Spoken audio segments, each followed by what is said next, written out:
The Ministry of Magic and the Non-Natural Events Investigation Office of Huaxia have agreed to exchange students to learn from each other's advanced experiences and enhance their respective capabilities in preventing unforeseen incidents. Upon winning the lottery, An JinYue arrived at Hogwarts School of Witchcraft and Wizardry, only to discover the peculiarities of the institution, spirits lurking every few steps, bizarre apparitions at intervals, and oh dear, why was the food so unpalatable? What is the Forbidden Forest? A vegetable garden? What is a broomstick? A flying sword? Where ghosts? Talismans? Hogwarts? Oh, do not approach me. Voldemort. When I attended school, Hogwarts was not like this. Chapter 1. The beginning of the tale. In December 1990, within the confines of the headmaster's office at Hogwarts. This is an opportunity that a sudden statement shattered the silence of the room. Trelawney has once again prophesied about. Dumbledore paused, casting a glance at Severus Snape seated before him.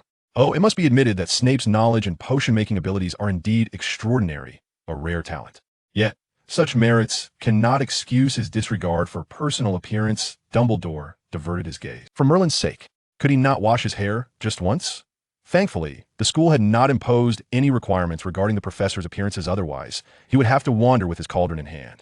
We all know he will rise again. McGonagall continued in alignment with Dumbledore's words. While nurturing young Harry, we must also ensure his safety and prepare accordingly. Mustn't we? The silent Snape remained reticent, his usual gaze indicating no dissent. Regardless of the opportunity, one must always test the waters. Of course, not for that little giant from the Potter family. London, Ministry of Magic. It seems customary for every minister upon leaving office to leave a task for their successor. Upon taking office, Cornelius Fudge's first duty was to continue the project of enhanced exchanges initiated by former Minister Bagnold with Huaxia. Following 2 months of friendly exchanges with the counterpart, and in competition with several other countries' magical ministries, it was ultimately decided that the exchanged magical school would be Hogwarts. Both parties would select 2 student representatives through a lottery to facilitate mutual learning and strengthen the amicable relations between the Ministry of Magic and Huaxia's Special Events Investigation Office, fostering collaborative development. Will development ensue? Cornelius Fudge did not know. He only understood that he could firmly secure his position as minister. March 1991, Huaxia. For as long as she could remember, An JinYue had considered herself an ordinary child. Well, perhaps not entirely ordinary. She crouched down to evade a flurry of fellow students flying on their swords. Life had become imbued with many wondrous elements. She quickly affixed a speed talisman to herself. She might be late for the gathering. After all, the divination class was held atop a mountain. The square, once orderly with senior students practicing their swordplay, was now teeming with people, all crowded around a box. When it was her turn, An JinYue nonchalantly reached into the box and withdrew her hand. Winning? How could that possibly happen? At the age of 11, An JinYue had never experienced such fortune. Not to mention winning a lottery, she had never even had the chance to enjoy an extra packet of instant noodles. Everyone, please take a close look at the wooden slips in your hands, shouted Teacher Li Si, who was in charge of the Beast Studies class, using a loudspeaker. An JinYue casually glanced at the wooden slip in her hand without needing a closer inspection. She was certain it was not. She looked incredulously at the wooden slip adorned. With a smiley face once more, this was mockery. Hey, you staff member beside me, stop laughing, I can almost see your stomach. Come on, sending a mere elementary school student abroad for studies? Is that madness? Shouldn't they be concerned about the possibility of their child getting lost? Observing the envious gazes of those around her, An JinYue felt a profound sense of alienation from this world, realizing that the joys and sorrows of humanity do not always resonate with one another. My precious little daughter, today you are absolutely splendid, just like your father in his youth. Her parents' teasing made An JinYue even more disheartened. I am merely an 11-year-old child. Can you truly trust me to study alone abroad? Moreover, the educational system is entirely different. Here we study spiritual energy talismans, sword control, and alchemy. While there, what will I be doing? Setting up a stall as a blind fortune teller? Father and pinched his daughter's chubby cheeks, offering comfort. Don't worry, your senior brother An JinYue was also selected. If anything arises, just push him forward. Senior brothers are, of course, meant to be the scapegoats. In the sweltering and humid weather of July, the sky was exceptionally clear, and the flowers in the courtyard bloomed vibrantly. Sunlight poured through the lattice window, casting a warm and gentle glow. With a serious expression, An JinYue stood before the pair at table practicing her basic spiritual symbols when she heard a series of crisp taps from the window. Looking up, she was astonished. Goodness, there are still people who keep owls in this day and age. Upon closer inspection, she noticed the owl was clutching a letter in its beak, though it appeared somewhat lethargic, nearly dropping the letter from its mouth. Opening the window, she let it in and offered it a returning essence pill. The pill was rather large, and she feared it might choke on it. She picked up the parchment envelope, which bore a peculiar design and was sealed with wax. The emblem depicted a shield, encircled by a lion, an eagle, a badger, and a snake. Surrounding the capital letter H, the address was inscribed in emerald green ink. Huaxia, City S, Unknown Forest, Li Residence, Moon Courtyard, Study Room, JinYue. It turned out to be a letter from the school. No wonder the owl appeared unwell. Flying from one side of the Atlantic to the other would surely take a toll on it. An JinYue gently stroked the owl's little head, simultaneously placing a bowl of water and food before it. Upon opening the envelope, she discovered the contents were written in exquisite calligraphy. Hogwarts School of Witchcraft and Wizardry. Headmaster, Albus Dumbledore, President of the International Confederation of Wizards, First Class of the Order of Merlin, Grand Sorcerer, Chief Warlock of Wisingamot. Dear JinYue, we are delighted to inform you that you have been granted admission to Hogwarts School of Witchcraft and Wizardry. Enclosed is a list of required books and equipment. The term is set to commence on September 1st. We await your owl's reply by July 30th. Yours sincerely, Minerva McGonagall, Deputy Headmistress. The second page contains a list of required textbooks and essential supplies. This was all gathered by JinYue as she diligently translated materials while perusing her dictionary. At the same time, she received a message from her senior, Mo JinYue, sent via a spiritual note. Junior sister, can you guess what I received? And JinYue handed her composed reply to an owl, feeding it 2 rejuvenation pills to ensure the poor creature would not lose contact along the way, and subsequently chose to disregard her foolish senior's message. Ever since he returned from investigating events in the north, her senior's accent had taken on an odd tone, and even his friends spoke peculiarly. Since childhood, her father had instilled in her the importance of avoiding peculiar individuals. The family was a lineage steeped in metaphysical practices, possessing a few cherished spiritual artifacts passed down through the ages. Although we now reside in an age devoid of magic, where cultivators no longer wield the power to overturn fate, the focus has shifted to self-cultivation and addressing various supernatural occurrences alongside the elite. However, the item in her Pisiona storage bag the size of a mountaineering pack seemed rather trivial for someone of her standing. And JinYue gazed at the bag, then at her father, who wore a beaming smile, ultimately deciding to swallow her retort. Time is a peculiar thing. It often feels as though it has been fast-forwarded, much like an airport that witnesses the ebb and flow of human emotions, with endless farewells and reunions. Her father stood in the airport lobby, tears welling in his eyes as he gazed at his daughter, occasionally turning away to wipe the corners of his eyes. He urged An JinYue to keep in touch with the family, to take good care of herself, and to seek her senior's assistance if necessary. Her mother embraced her once more, stroking her long hair tenderly. As the boarding announcement echoed through the terminal, An JinYue bid a heartfelt farewell to her parents and embarked on her journey across the Atlantic. May all proceed safely and smoothly. Chapter 2. The Wand of Chopsticks. Oh, Merlin's woolly curls. These muggles are quite troublesome. An airplane? A peculiar iron box resembling a bird. Umbridge attempted to disguise herself as an ordinary muggle while standing at Cianro Airport. Yet her ensemble of a pink frilled skirt and a minuscule pink handbag drew considerable attention. Once again evading the gaze of passers-by, Umbridge exhibited a hint of irritation. Were it not for Minister Fudge's busy schedule, I would not have to come to this bizarre place to fetch an exchange student from China. Do they rely on muggle contraptions even for their travels? Umbridge adjusted the brim of her pink hat once more. The rain outside intensified, forming little puddles on the ground, as raindrops pelted against the glass with a rhythmic patter. At that moment, the screen indicated that the flight from China had arrived. Umbridge signaled to her entourage to raise the placard, her face instantly adopting a professional smile. After a while, 2 children, around 11 years of age, emerged, radiating youthful charm. Particularly, the young girl possessed a delicate oval face, her skin smooth and radiant like jade. Beneath her willow-shaped eyebrows were a pair of almond eyes sparkling with moisture. A gentle smile revealed shallow dimples on her cheeks. And she was clad in a long apricot dress. Ah, in China, they call it a qipao. Welcome to London. Greetings, I am Dolores Umbridge, Deputy Minister of the Ministry of Magic. Before An JinYue could greet her, Mo JinYue stepped forward, shaking Umbridge's hand. Hello. Oh, Deputy Minister, you truly have worked hard. Look, you've come in the rain. We will remember this. No, senior brother, your familiarity with this process is quite impressive. And it's Umbridge, not Deputy Minister. She shot a helpless glance at her foolish senior brother, quickly replacing it with an awkward yet polite smile. However, this Deputy Minister's girlish heart was strikingly pronounced. Her pink attire somewhat blinding, prompting An JinYue to blink in surprise. After the commercial pleasantries concluded, representatives from the Ministry of Magic escorted the two to the leaky cauldron, sharing bits of information about the wizarding world along the way. An JinYue gazed at the somewhat dilapidated pub, pondering that the economic conditions of the wizarding world could benefit from improvement. The pub's interior was cramped and crowded, likely due to its location in London where rent was exorbitant, leaving the owner unable to afford renovations. Nonetheless, a ministry representative mentioned that this pub was visible only to wizards, allowing it to thrive in the neighborhood. As the clock struck past midnight, the pub appeared rather empty, lacking patrons. An JinYue and Mo Jinrui stood in the center, luggage in hand, feeling somewhat lost. So what should we do next? Is the owner still here? Owner, are you still in business? Mo Jinrui shouted. Coming. You must be the exchange students mentioned by the Ministry of Magic. Please, don't just stand, take a seat. A middle-aged man, clad in a cream-colored shirt and a black waistcoat, emerged from behind the bar, waving a wooden stick. To their astonishment, chairs that were still on the tables began to float and arrange themselves on the floor. Observing the mildly astonished expressions of the two children, Tom couldn't help but chuckle. This is the levitation charm, which you will learn once you arrive at Hogwarts, a truly splendid school of magic. Tom suddenly recalled that he had yet to introduce himself, and thus bent slightly at the waist before the two young ones. I am Tom, the proprietor of this establishment. It is a pleasure to make your acquaintance. An JinYue and Mo Jinrui crossed their arms over their chests and bowed slightly.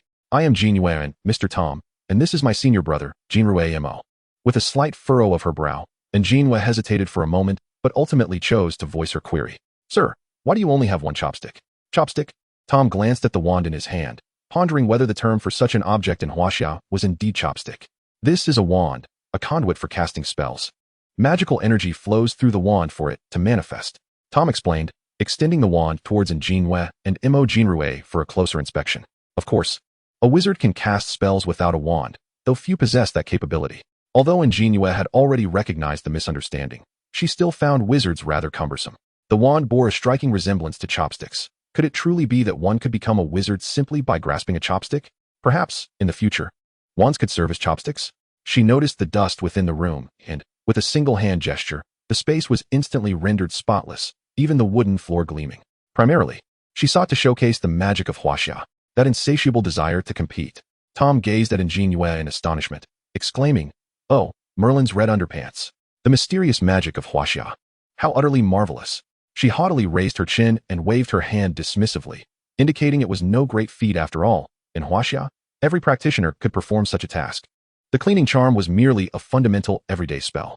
As the hour grew late, Tom valiantly suppressed his urge to have An JinYue demonstrate more Huaxia magic and escorted them to their room on the second floor for rest. In the morning, dewdrops clung to the tender green leaves, stretching their branches amidst the morning mist. The pale blue sky was devoid of blemish, as the sun gradually ascended, casting golden rays upon the earth. An JinYue opened her eyes, exhaling a sigh of stale air, stretching her body and emerging from her meditative state. The bed in the bar was overly soft, a source of discomfort, resulting in a restless night. Rising early, she began to meditate, attuning herself to the flow of spiritual energy through her meridians. After freshening up, she discarded her practice attire and donned a light green chiffon-sleeve qipao, which reached just above her knees, revealing her slender calves. Her long black hair was parted in the middle and braided into 2 twists, which she then folded and secured into a bun with ribbons of matching color. A few wisps of hair were playfully tousled around her forehead, adding a touch of charm and cuteness. Knock, knock, knock. Mo Jinrui, come out. Don't hide in there without making a sound. I know you are home. She pounded on the door of her foolish senior brother. It was clear to her that relying on her senior brother was futile. She had to rouse him herself. After more than half an hour of relentless coaxing, she finally managed to draw the silly senior brother out of his room. Tom had already placed breakfast at the center of the table, featuring toast, fried eggs, and bacon, a classic English breakfast. Good morning, you. Good morning, Mo. Tom sat before the table, greeting both An JinYue and Mo Jinrui. Aware of his imprecise Mandarin pronunciation, he opted for a succinct version of their names. Good morning, Mr. Tom. Mo Jinrui, with eyes barely open, drifted to his seat with a ghostly gait. The refreshingly spirited An JinYue gazed at the singular breakfast arrangement before her. A wave of nostalgia for Huaxia cuisine washing over her. A glance at the knife and fork beside her plate plunged her into contemplation. Naturally, children would choose chopsticks. She retrieved 2 pairs of black wooden chopsticks from her bag, distributing 1 pair to her senior and keeping 1 for herself. Perfection. Tom observed them using utensils reminiscent of wands for their breakfast, suddenly aware of the enticing aroma of bacon and eggs wafting from the wand tucked in his pocket. Chapter 3. The Enchanting Diagon Alley. After breakfast, Tom informed An JinYue that shortly, Hogwarts would send a teacher to guide them in exchanging currency and procuring school supplies. With that, he set about tidying the bar, preparing for a new day's business. An JinYue, believing that representing Huaxia in academic exchange necessitated showcasing its uniqueness and mystery, resolved to cultivate an ethereal, enigmatic persona. Thus, when An JinYue descended the stairs after changing, he was taken aback to find his once lively junior sister now silent. Her face adorned with a villainous smile. An JinYue. It's a mysterious smile. The charmingly round face of the girl began to express an indescribable emotion. Could it be that his junior sister? An JinYue hurriedly leaned in closer to An JinYue, whispering, "Junior sister, what is the matter? Are you constipated? I have medicine here. If you're unwell, speak up. The sooner you treat it, the better." Struggling to suppress her frustration, An JinYue clenched her fists, fighting the urge to pummel her foolish senior. Maintain composure. Image. Realizing too late the consequences of his inquiry, An JinYue noted that An JinYue's smile had morphed into an even more villainous expression. Cleverly, he decided to change the subject. Perhaps the girl felt too shy to discuss it. He nodded to himself, considering himself a genius. On the verge of exasperation, An JinYue averted her gaze from the foolish senior's face, turning instead toward the entrance. At that moment, she beheld an elegant elderly lady, draped in a wizard's robe and adorned with a pointed hat, entering from outside. Though seemingly advanced in age, the lady's silver hair could not obscure the inherent noble elegance that radiated from her poised stature and dignified stride, a testament to the grace bestowed upon those from illustrious families. The lady surveyed the surroundings before finally halting before them, speaking in a standard London accent to introduce herself and her purpose. Then, she led them past the bar to a small courtyard bordered by walls. The lady, now referred to as Professor McGonagall, produced her wand and demonstrated to An JinYue how to open the passage. You must remember the positioning of the bricks. Count 3 bricks up from the wall above the trash bin, then 2 bricks across. With a gentle tap of her wand against the wall, Professor McGonagall rapped 3 times. And the bricks trembled, shifting to reveal an archway. Beyond it lay a bustling and vibrant street, with wide eyes filled with astonishment. An JinYue gazed at the throng of individuals clad in wizarding robes, the winding alleys, and the crooked houses, finally experiencing the enchantment of the Western wizarding world. Welcome to Diagon Alley. Professor McGonagall gently nudged the 2 bewildered students through the archway. Here, one could procure all manner of magical items. First, let us visit Gringotts to establish a vault in exchange for galleons. Professor McGonagall led them to a white edifice at the heart of Diagon Alley, inscribed with the words, Gringotts Wizarding Bank. The entrance to Gringotts was a gleaming bronze door, attended by small, peculiar creatures with pointed ears, adorned in red and gold attire, who bowed to each guest. They appeared rather ill-tempered, but such is the nature of those who toil away.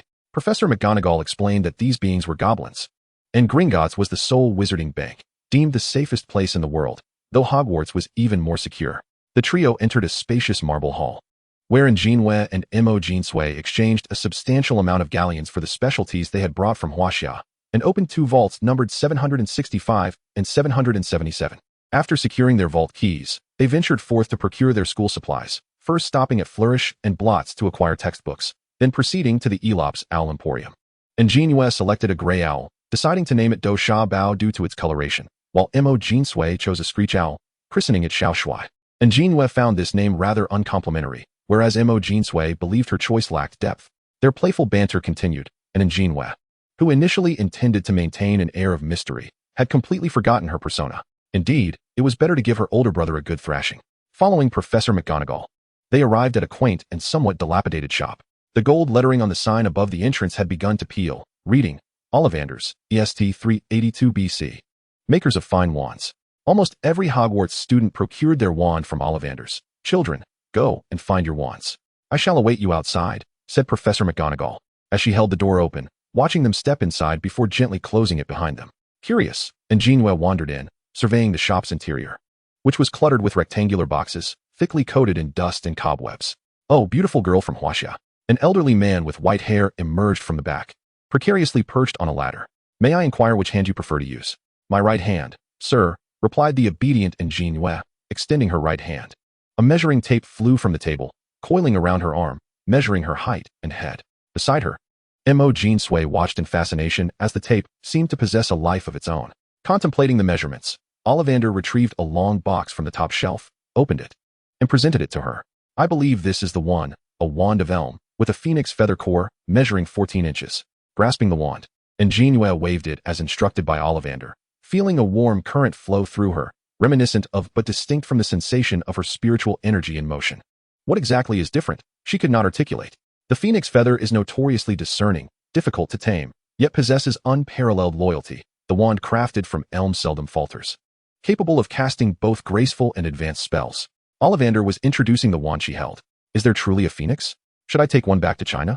With her imagination running wild, she caressed the wand, her thoughts drifting far away. The more she pondered, the more feasible it seemed.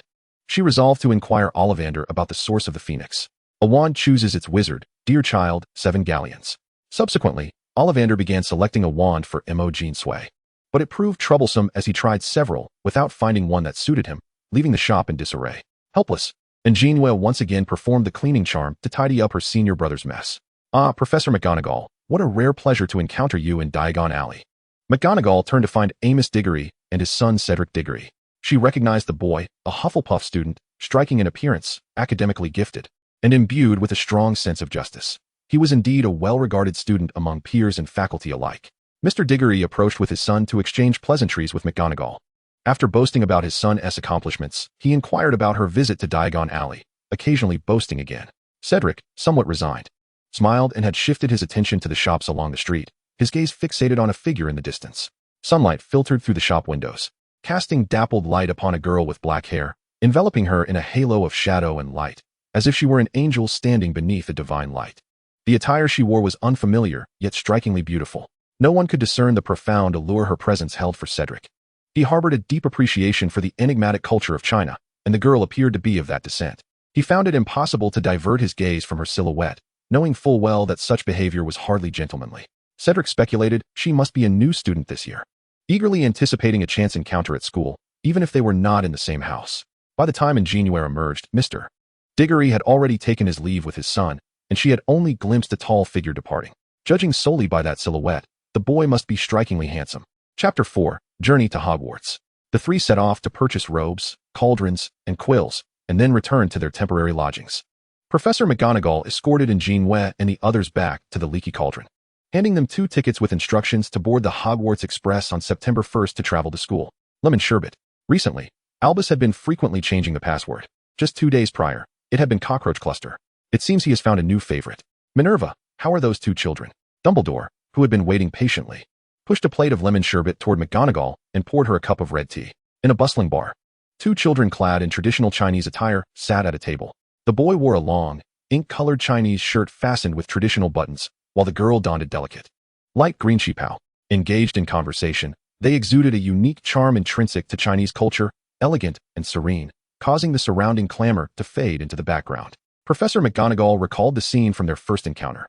Albus, they are truly exceptional. She paused, pondering whether she could indeed bring about a new turning point. I wonder what that person is like now. We all.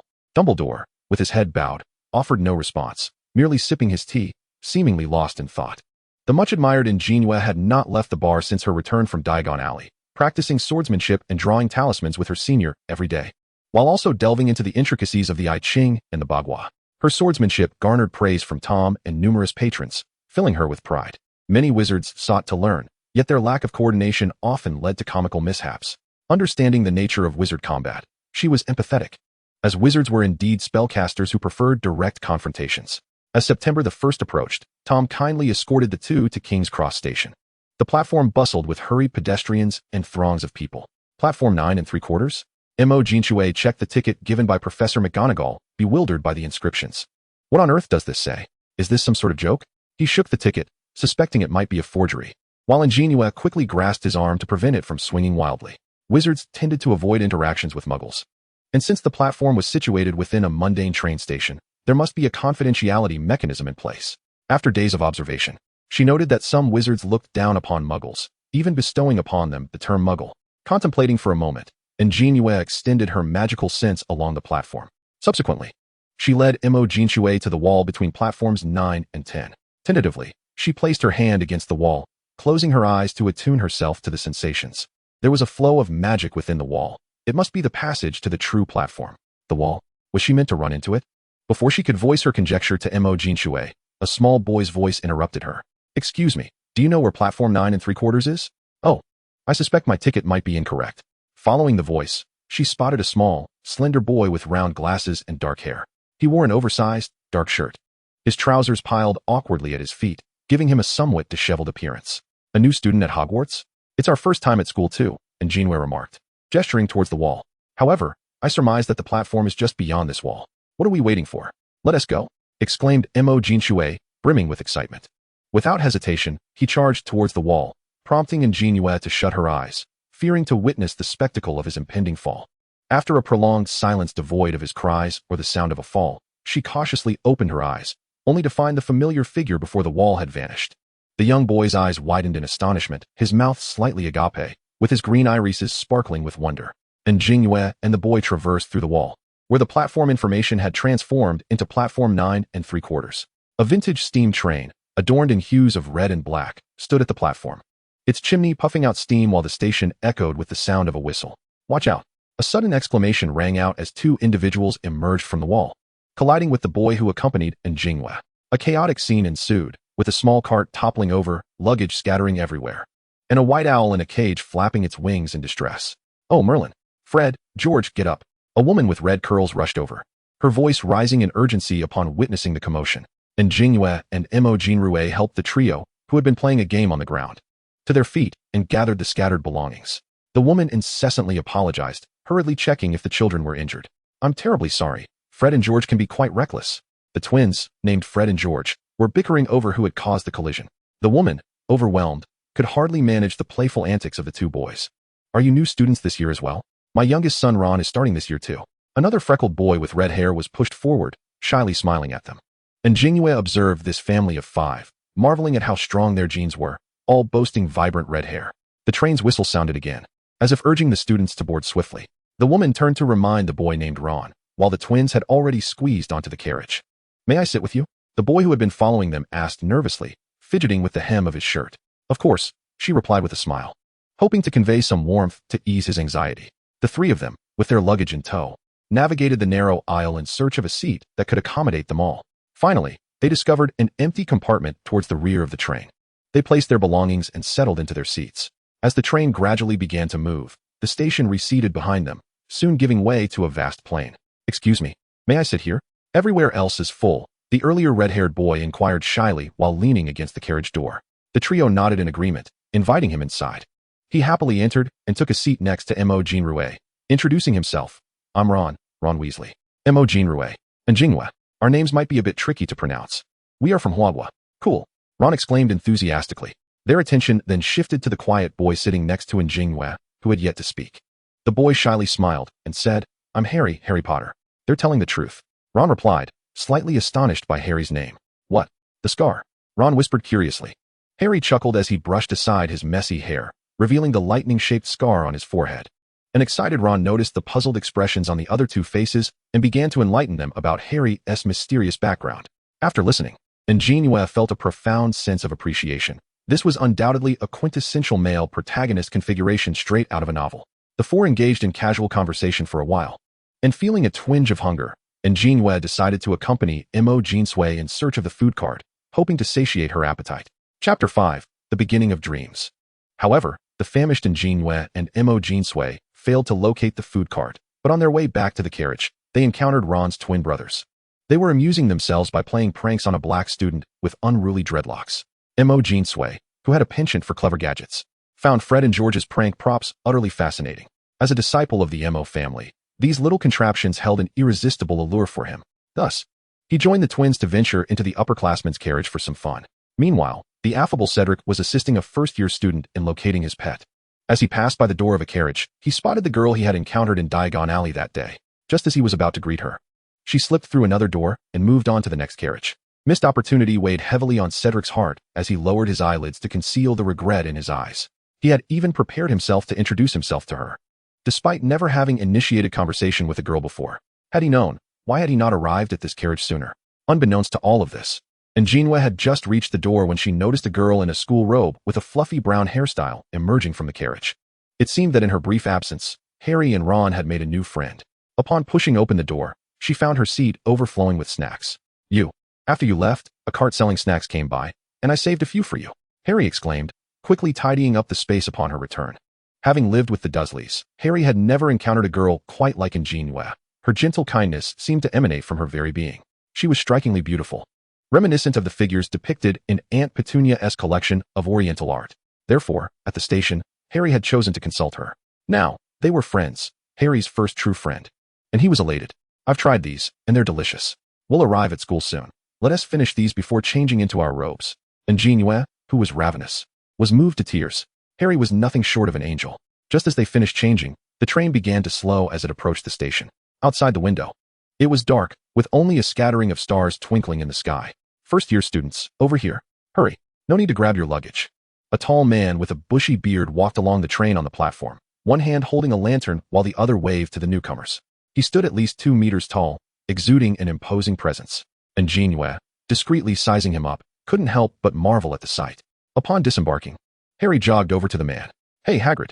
Hagrid and Harry exchanged brief pleasantries before he guided the newcomers to the small boats by the lake.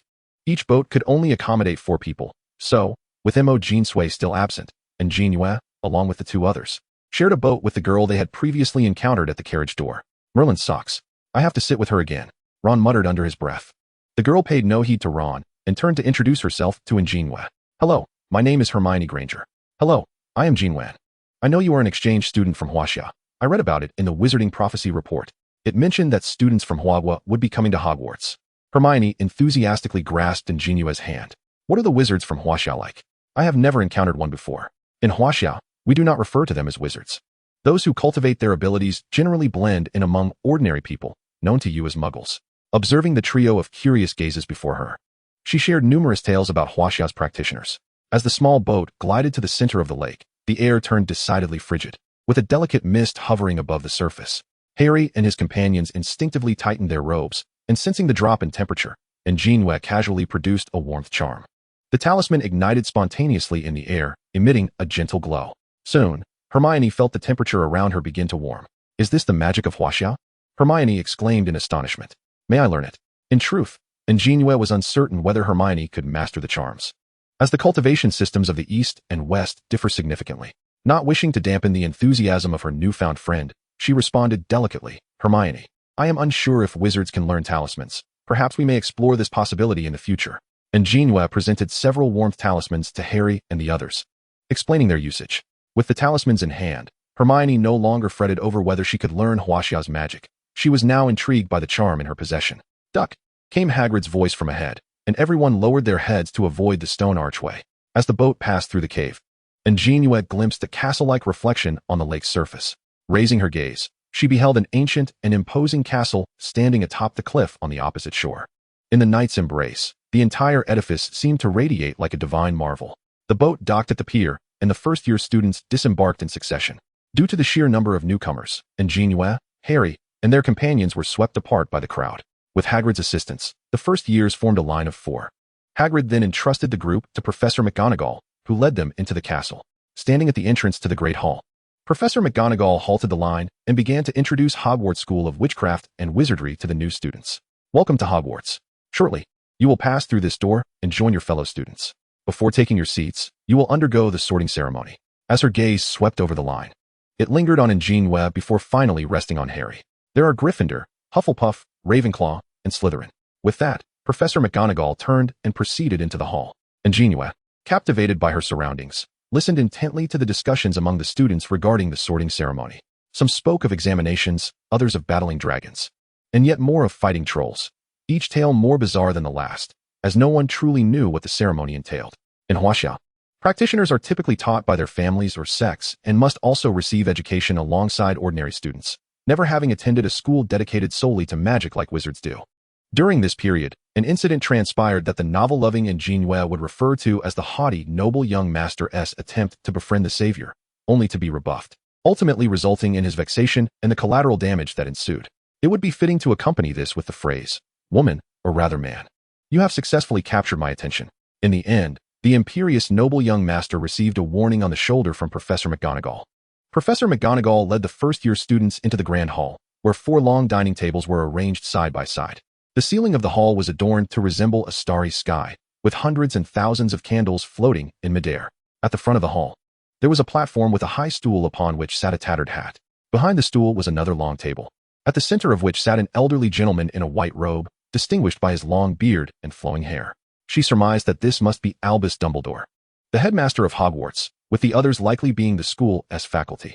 Dumbledore's gaze gently swept over her, revealing a kind smile.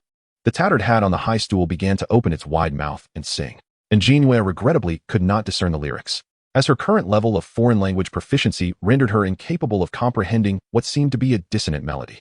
Once the hat concluded its song, Professor McGonagall picked it up and read aloud the name of the first fortunate recipient from the list, Hannah Abbott. A girl with pigtails stepped forward from the line and seated herself. Professor McGonagall placed the hat atop her head. Hufflepuff. Resounded the applause from the second table on the left, which belonged to Hufflepuff House. One by one, the newcomers ascended the platform to be sorted into their respective houses. During this time, Hermione and Ron were assigned to Gryffindor, while the haughty noble young master found himself in Slytherin. The hat barely grazed his hair. Harry, who had been seated for quite some time, was now the subject of hushed whispers amongst the students in the hall, who were evidently speculating which house the famed savior would be sorted into. After a while, the sorting hat boomed, Gryffindor. Cheers erupted from the Gryffindor table, with Fred exclaiming that they had Harry. And An JinYue, still standing in line, felt a surge of happiness for him. Harry's cheeks flushed with excitement as he glanced towards the girl in the line, hoping she would also be placed in Gryffindor, so they could remain together. As the number of students continued to dwindle, An JinYue and An JinYue's names had yet to be called, she anxiously clenched her hands, perspiration pooling in her palms. Overwhelmed with nerves, she focused intently on Professor McGonagall's every utterance, fearful of missing her name. Finally, only two names remained. An JinYue. Upon hearing her name, she hurriedly ran forward to take a seat. Her eagerness to discover her destined house was palpable. A voice resonated above her, and she felt an unknown force delving into her mind's eye. Upright, brave, scholarly, and perceptive. Where shall I place you? The sorting hat pondered silently. Sir? Time seemed to stretch endlessly. As An JinYue awaited the outcome, she began to suspect that the sorting hat had dozed off atop her head. Whispers once again fluttered through the hall, stretching on as long as Harry's turn. It seemed that the students from Huaxia were quite impressive. Draco mused as he observed An JinYue, now adorned with the sorting hat. Prior to the commencement of the school year, he had already learned of the arrival of students from Huaxia. His father had remarked upon the enigmatic nature of Huaxia magic, advising him to cultivate relationships with these students for potential alliances. Yet Draco felt that these two Huaxia students were hardly worthy of his noble attention, deeming it more worthwhile to befriend the savior instead. At the Gryffindor table, Harry watched An JinYue on stage, his lips pressed tightly together in concern. He dreaded the thought of his first friend being sent back due to not being sorted, even if that was unlikely. Cedric, who had been attentively watching since the girl's entrance, clenched his hands, his gaze unwavering. An JinYue, feeling somewhat fatigued, discreetly shifted her neck. Yes, it was time to proceed. Hufflepuff. The hall erupted in a thunderous applause, celebrating her successful sorting into her rightful house. Professor McGonagall removed the hat, prompting An JinYue to express her gratitude before joyfully making her way to the Hufflepuff table. Dumbledore, seated at the head table, clapped his hands, a smile illuminating his face as he observed the girl's retreating figure. The front of the Hufflepuff table was already filled, leaving only a seat next to an upperclassman in the center unoccupied. She regarded the senior with a sense of familiarity, though she could not recall where she had seen him before. However, now was not the time for such thoughts, and An JinYue hastily took her seat, awaiting the sorting result for her junior. An JinYue was sorted much more swiftly, finding his place in Gryffindor. An JinYue felt a pang of sadness upon seeing this outcome. Both her friend and senior were in Gryffindor, leaving her solitary in Hufflepuff. Lost in her reverie, she failed to heed Dumbledore's announcements or notice the senior beside her, who seemed hesitant to speak. Cedric, observing her dejection, felt compelled to say something, yet he struggled to find the right words, fearing that an abrupt comment might leave a poor impression. After much internal conflict, he resolved to introduce himself first. Hello you. I am Cedric Diggory. Cedric glanced nervously at the girl, his ears slightly reddening beneath his hair. An JinYue turned to her right to regard the senior. With a straight nose, dark hair, and striking gray eyes, he was undeniably handsome. A gentle smile graced her lips, her dimples causing hearts to flutter. It's a pleasure to meet you, Senior Diggory. Cedric wished to continue the conversation, but food suddenly appeared on the table, prompting him to invite An JinYue to sample the culinary delights of Hogwarts. A true gentleman would never allow a lady to go hungry. Thoughtful, Cedric retrieved dishes that were a bit farther from her, pouring her a glass of pumpkin juice. An JinYue felt that Cedric Diggory truly embodied warmth and grace, aptly described by an ancient saying from Huaxia, in a world where gentlemen are unmatched, and the passerby is as exquisite as jade. The hall reverberated with the clatter of cutlery and the lively chatter of students. The Badgers of Hufflepuff, seizing every opportunity to fetch items or engage in conversation, discreetly cast glances towards An JinYue. Look, that girl from Huaxia is dining with her wand. She is truly adorable. Oh, how her eating manner resembles that of a hamster. I wish I could. An JinYue, feeling somewhat exasperated by her peers' attempts at subtlety, thought, "You all could gaze openly. You, would you care for another slice of cake?" He noticed her fondness for sweets, but her aversion to pumpkin juice. The Gryffindor table was more boisterous. Ron, gnawing on a chicken leg with his left hand, reached for another with his right. Suddenly, a grayish-white, translucent head emerged from the plate of chicken legs, prompting Ron to scream in fright. An JinYue, alerted by the commotion, dropped his chopsticks and shouted, "Junior sister, arm yourself." With his right hand forming a sword stance and his left bracing against the table, he flipped backward. Hearing her senior's voice and witnessing a multitude of ghosts materializing in the hall, An JinYue set down her chopsticks. She leapt over the long table, her fingers deftly pinching a talisman as she pressed it against the ghostly head. "Sword, come forth." A peachwood sword soared through the window into the girl's grasp. The dark-haired maiden twirled the sword gracefully with her right hand while clutching the spirit talisman in her left. Together, they ascended into the air above the hall, unleashing a flurry of yellow talismans that, like conscious beings, darted towards the other ghosts within the hall. The suddenness of the event left Ron momentarily frozen, his chicken leg still in his mouth. The hall fell into an eerie silence, so profound that one could hear the gentle breeze outside. As they continued to soar and scatter the talismans, the ghosts of Hogwarts flitted about, swiftly dodging through walls. The professors at the head table were rendered speechless. Such an occurrence had never transpired at a welcoming feast. Professor Quirrell, adorned with a purple scarf and hat, had already cowered beneath the table in fright. Dumbledore was the first to regain his composure, rising to cast a protective spell over the lingering ghosts. "You, Mo, cease at once. Those are the school's ghosts." Dumbledore approached An JinYue to halt her actions. "What? The schools? How embarrassing. I nearly sent the school's ghosts off to reincarnation. Which respectable institution keeps ghosts on its premises?" An JinYue exclaimed, profusely apologizing. "I'm so sorry, Professor Dumbledore. I'm just accustomed to seeing ghosts. It was a reflex." Beneath her feet, she had nearly carved out a Hogwarts of her own. The duo summoned back the talismans, liberating Nicholas, who now instinctively evaded their presence. "How terrifying. Mama, I want to go home." Nicholas, initially intending to frighten Ron, resolved never to return to Gryffindor again, declaring, "From this day forth, I proclaim these two students as the eternal adversaries of ghosts." The auditorium was immaculately tidy when Dumbledore instructed the two to visit his office after the ceremony. An JinYue returned to her seat with a sense of disappointment. Having caused a commotion on the very first day of school, and now facing the prospect of being summoned to the office. Surely, she wouldn't be sent home on the first day?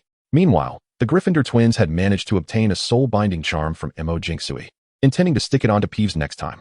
Cedric, who had been observing her, noticed that An JinYue no longer touched the cake on her plate.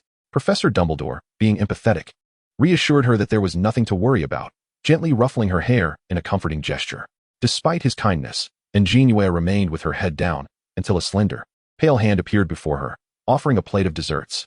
"Would you care to try some caramel pudding?" it asked, placing the pudding in front of her. She scooped a generous bite into her mouth, and to her surprise, despite Hogwarts' other dishes being somewhat mediocre, the desserts were truly delightful, except for the pumpkin juice. The Hufflepuff Badgers found the new student from Huaxia both charming and dashing, particularly during the moment he took flight. It was simply too cool. Chapter 7. The First Night at Hogwarts. Just as An JinYue was about to indulge in her pudding, she felt a gaze from the professor's table. Initially thinking it was Dumbledore, she looked up to find a stranger with a purple turban smiling shyly at her. Feeling a bit nauseated, An JinYue lowered her head and released a hint of spiritual energy to probe, only to discover something peculiar about his soul. It seemed as though two souls resided within one body. Could it be a possession? After dinner, the remnants of the meal vanished as abruptly as they had arrived. The other new students were escorted back to their houses by their respective prefects, while the two of them were taken to the headmaster's office by Professor McGonagall. "Nectar of the honeybee," An JinYue murmured anxiously as she entered the office, where a massive table with clawed feet dominated the space. On a shelf behind the table sat the sorting hat, and in a nearby glass case gleamed a shiny sword. Opposite the case, a black cabinet held a stone basin filled with silvery water. A vibrant, long-tailed bird perched on a high, gilded branch behind the door, preening its feathers. The walls were adorned with portraits of past headmasters and headmistresses, all of whom seemed to gaze curiously at the new students from Huaxia, whispering among themselves. "Ah, you have arrived. Please, try the fizzing whiz-bees from Honeydukes." Dumbledore welcomed them from behind the table. "Do not feel shy. While you are here, this school is your home. I hope you find joy in your time at Hogwarts." "Old Dumbledore, fear not. This school is my home, and I shall cherish it," An JinYue declared loudly, thumping his chest. An JinYue, feeling embarrassed, covered her face. "Brother, we are guests." "Guests? Do you not understand? Can you please tone it down? They are being polite. And you are taking it too seriously." Professor Dumbledore, my brother has once again forgotten to take his medication. He's a bit unwell. An JinYue explained to Dumbledore with a smile, attempting to salvage her foolish brother's image. Dumbledore's azure eyes glimmered with a hint of amusement as he observed their interaction, the corners of his mouth curving into a benevolent smile reminiscent of a kindly grandfather. He refrained from mentioning the events that had transpired in the Great Hall, instead offering a few pieces of advice regarding Hogwarts and assuring them that any questions could be directed to his office. As An JinYue made her way back to the common room, she couldn't shake the feeling that Professor Dumbledore might not be as gentle as he appeared. Upon entering the school, she had sensed something amiss. Typically, a school teems with vibrant students, embodying the element of fire, yet this institution was shrouded in a chilling aura. She had initially attributed it to the presence of ghosts, but now it seemed there were deeper secrets at play. Furthermore, she occasionally felt that Dumbledore's gaze upon her was akin to an examination. Meanwhile, Cedric, who had remained in the dormitory, was pacing anxiously at the entrance of the Hufflepuff common room. The girl had been in the headmaster's office for quite some time, and he was concerned that upon her return, no one would inform her how to access the common room, resulting in her being caught by Argus Filch for wandering the halls after hours or forced to clean the trophy room. Once again, Cedric glanced up the corridor. Moonlight spilled through the windows, casting ethereal patterns on the floor, while the flickering candlelight danced upon the walls in the gentle breeze. From the depths of the shadows emerged a girl clad in her robes, illuminated by the moonlight, which enveloped her like a soft veil, accentuating her graceful figure. Diggory, a soft voice pulled Cedric from his reverie. Ah, Moon, you've returned from the headmaster's office. He coughed lightly into his fist to mask his rudeness. Senior, are you going out at this late hour? An JinYue asked, puzzled. Isn't it nearly curfew? Wouldn't that violate school rules? Yes. No, Cedric stammered, suddenly feeling awkward. A series of unfortunate events had befallen the ever-pleasant gentleman, and his palms grew clammy with sweat, heightening his nervousness. I merely happened to be returning to the common room. He raked a hand through his hair in frustration. He had intended to assist the girl and leave a favorable impression, yet it had all gone awry. An JinYue was taken aback to see the usually gentle and courteous Diggory displaying such flustered emotions. He had always left her with an impression of chivalry. Yet this side of him was endearingly authentic, a delightful contrast to the polished gentleman she had come to know. Her smile widened a fraction more. Cedric, let us hurry inside. Filch will be here shortly. She approached the oak barrel at the entrance of the Hufflepuff common room and, following Dumbledore's earlier instructions, began to open the door. Moon. Cedric quickly grasped her arm just as she was about to slip inside. Allow me to go first. His gaze swept over her dress. You can simply call me Cedric. With Cedric stepping into the passageway first, he extended his hand to assist her. Thank you, Cedric, An JinYue replied, using his support to leap down the passage. Cedric, his ears flushed, withdrew his hand and exchanged a few more words with the girl before turning to depart. In that fleeting moment as she beheld his retreating figure, An JinYue was suddenly reminded of a time she had encountered Cedric in Diagon Alley. That boy, with his striking silhouette, was undeniably handsome. No wonder he seemed familiar. She then surveyed the room before her. The Hufflepuff common room was adorned with drapes of vibrant yellow, furnished with plush armchairs. She tread softly up the staircase leading to the dormitory, eventually locating her chamber. Upon opening the door, she discovered it already occupied by two girls. Hi, Hannah Abbott exclaimed, drawn by the sound of the doors turning. It's that charming and adorable girl from Huaxia, Merlin S. Knickers. I can't believe we're roommates. Hello, greeted another girl with flowing golden locks, smiling warmly at An JinYue. Hi, my name is, I know, the Huaxia girl who can battle ghosts. I'm Hannah Abbott. An JinYue, her earlier embarrassment resurfacing, awkwardly shook Hannah's enthusiastic hand. Clearly, the incident in the Great Hall had left quite an impression on these innocent badgers. I'm Sophia Caroline, the golden-haired girl shyly added. The three girls quickly bonded as if they had known each other for years. The grand commencement of the school year had finally drawn to a close. An JinYue sank into the embrace of her soft bed, as tendrils of fragrant smoke wafted from the Celadone lotus incense burner on her nightstand.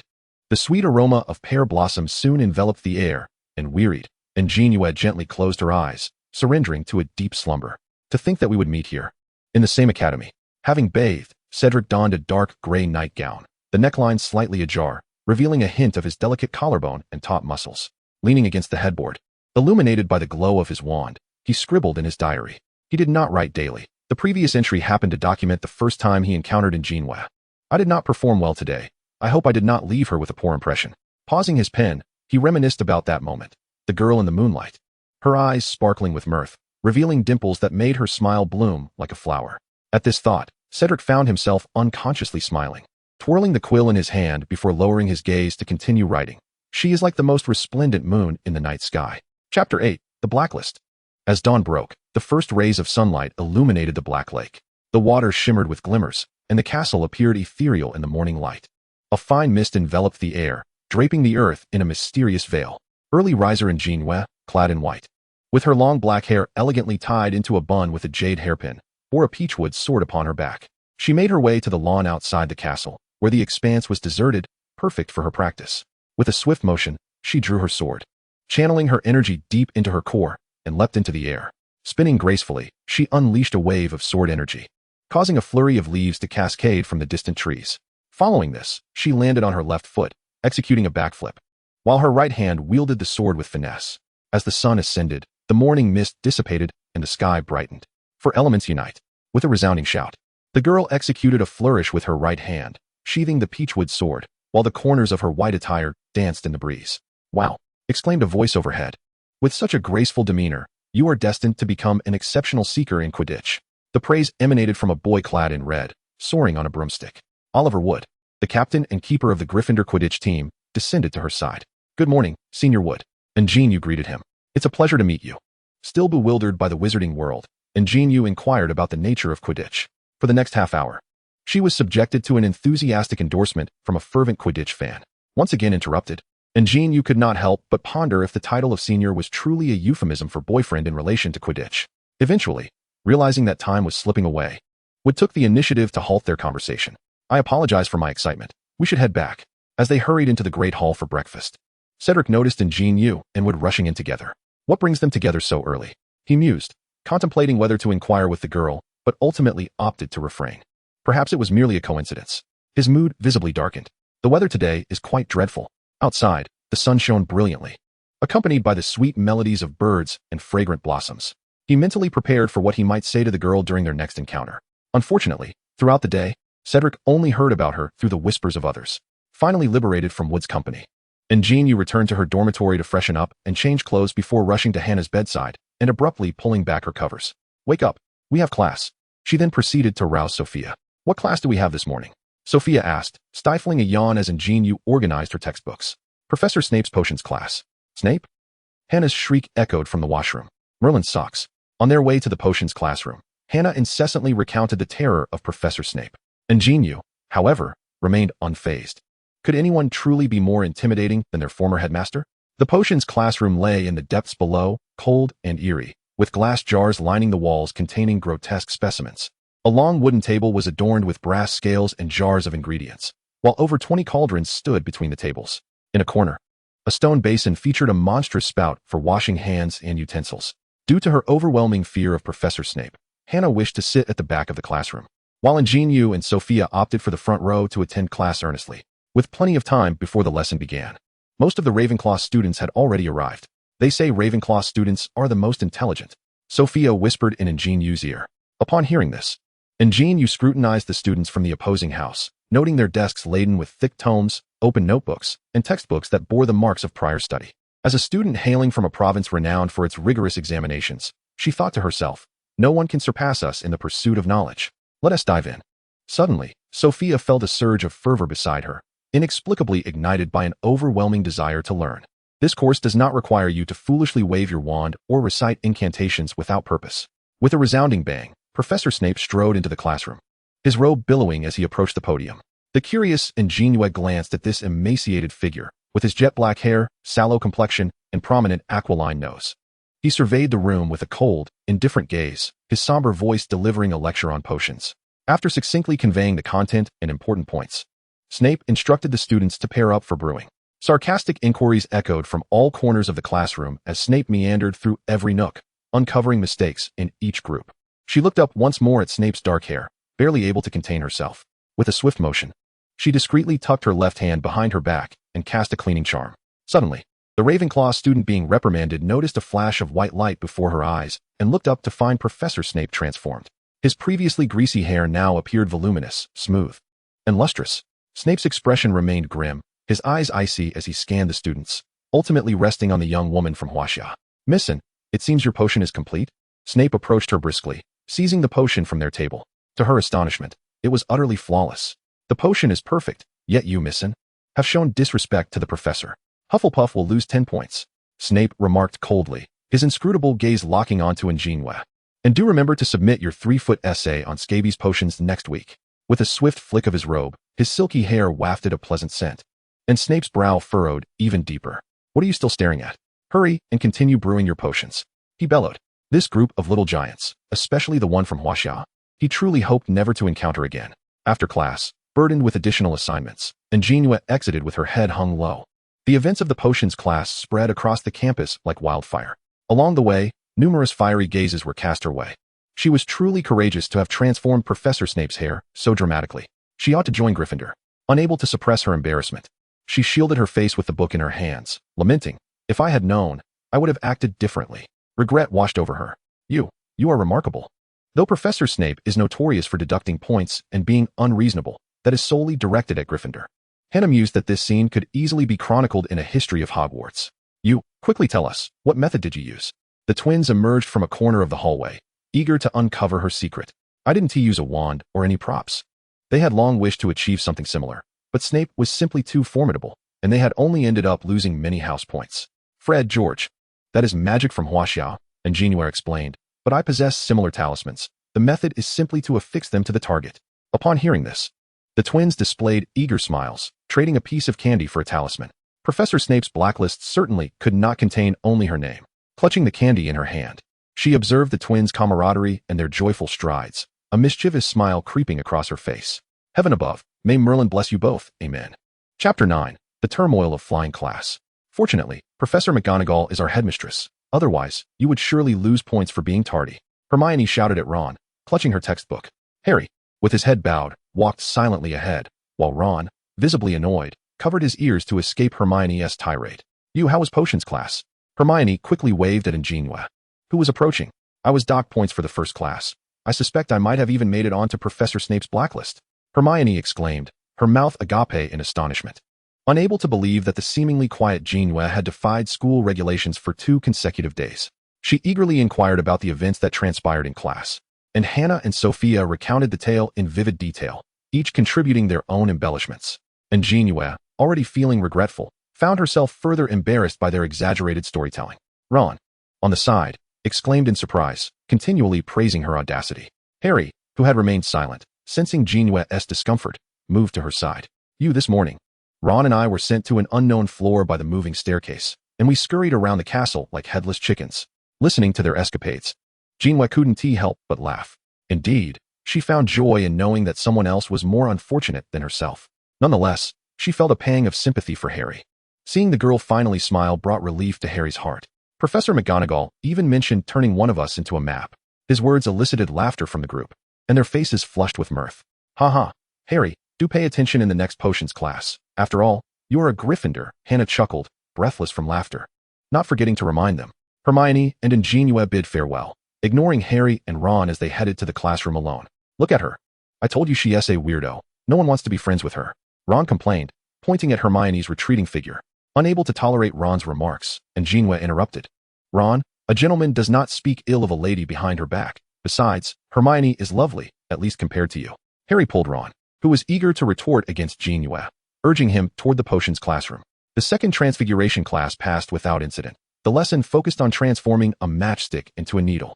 Professor McGonagall treated all students equally, awarding 5 points to both JinYue and another Ravenclaw student for being the first to complete the task. On the way to flying class, An JinYue overheard everyone discussing the infamous savior Harry losing points in Professor Snape's potions class. You all are such good friends. Even the reasons for losing points are the same, Hannah remarked, surprised that on the very first day of school, her friend and her friend's acquaintance had both faced penalties. That so-called savior can't even answer such a simple question. A platinum-haired boy, slicked with hair gel, swaggered past An JinYue. Such a young age, and yet he shows no fear of baldness. Disregarding the esteemed Malfoy, she chose to befriend the red-haired Weasley, which truly warranted a lesson. Stunned by his melodramatic proclamations, An JinYue observed the domineering young master as he walked away. Quietly, she summoned her magical energy to transform into water and doused his hair, laden with gel, as a means to relieve her frustrations towards Harry. Mischievous child. She resolved to remind Harry when they next crossed paths. Behind her, Draco's furious cries echoed, demanding to know who dared to affront him, vowing to inform his father. Hannah, witnessing the scene, hesitated to speak, but An JinYue flashed her a playful grin. The Malfoy family holds a prestigious position among the 28 noble clans. Even though Hannah hails from the esteemed Abbott family, they have always maintained a respectful distance from one another. If Draco were to uncover the truth and exploit his connections as a Malfoy to expel JinYue, the Ministry of Magic would remain indifferent. Do not fret. He shall remain oblivious. And JinYue winked at her. The flying lesson commenced on the castle's grassy expanse, with Hufflepuff and Ravenclaw students standing opposite each other, each in possession of an aged broomstick. At the sound of a whistle, the silver-haired Madame Hooch emerged with a commanding presence. Good morning, class. Good morning, Madame Hooch. Now, for your first flying lesson, what are you waiting for? Gather to the left of your brooms. As instructed by Madame Hooch, the students swiftly stepped forward to the left.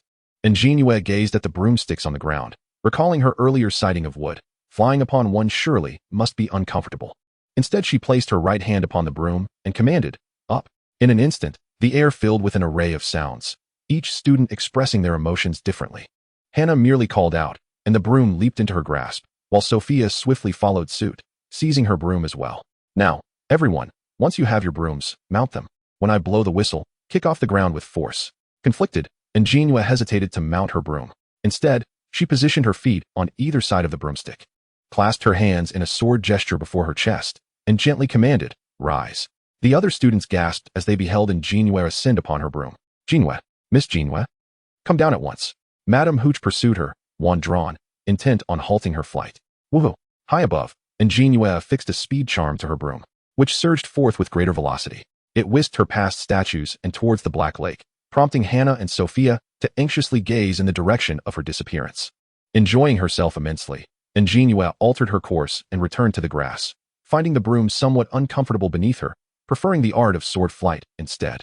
Madame Hooch parted the gathering crowd and breathed a sigh of relief upon seeing An JinYue unharmed. Miss JinYue, please adhere to the professor's instructions during flying class. My apologies. Professor Hooch, I did not mean to cause you trouble. As the thrill and excitement faded, a sense of clarity washed over An JinYue, making her realize how inappropriate her disruption of classroom decorum had been. Since venturing abroad, without a guardian's oversight, An JinYue had indeed revealed her mischievous tendencies. After all, an 11-year-old child, unrestrained by parental guidance, tends to exhibit a penchant for mischief. Oh, she is wreaking havoc at school. Fortunately, Ms. Huichi did not deduct points from Hufflepuff, but instead kept a watchful eye on An JinYue, ensuring that her feet did not come into contact with a broomstick again.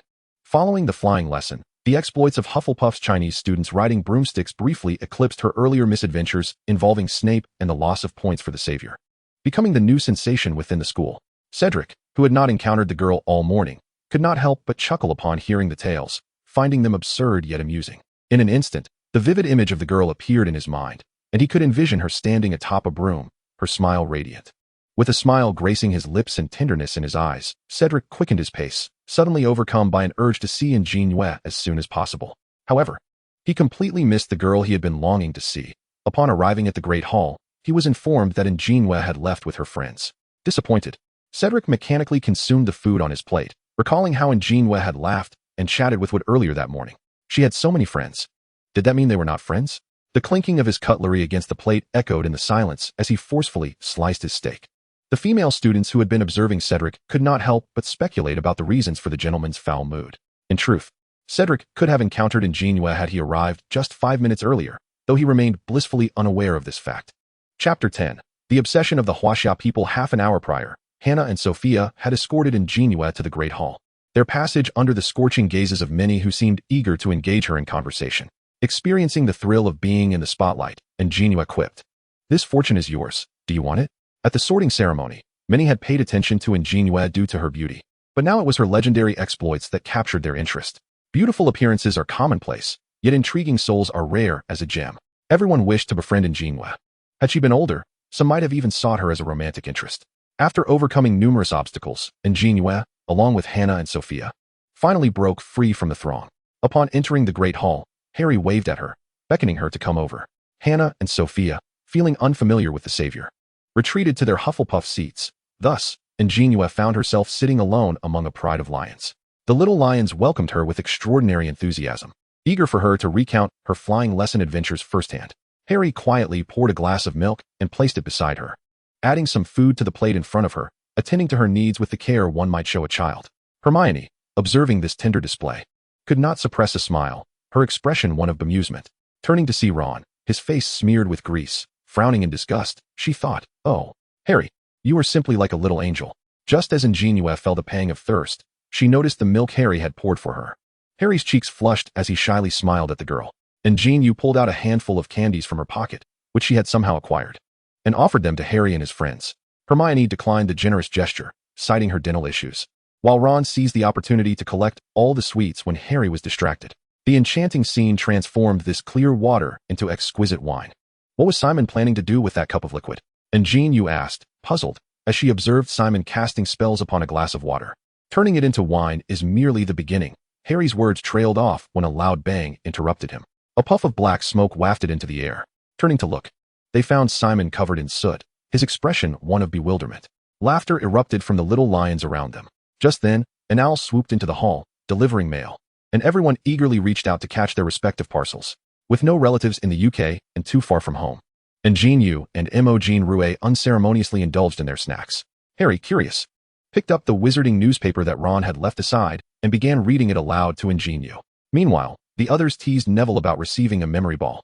The report confirmed that someone had infiltrated Gringotts, but emphasized that nothing was stolen, as An JinYue read from a moving picture accompanying the article. 713? How strange. That's the vault Hagrid and I visited. Harry leaned in closer to scrutinize the report. His puzzled gaze met An JinYue's confused expression. Observing their interaction, Hermione furrowed her brow. Although she was unaware of their conversation, their expressions conveyed a sense of gravity. The sudden news disrupted Harry's concentration, prompting him to leave the hall with An JinYue, who had already finished her meal.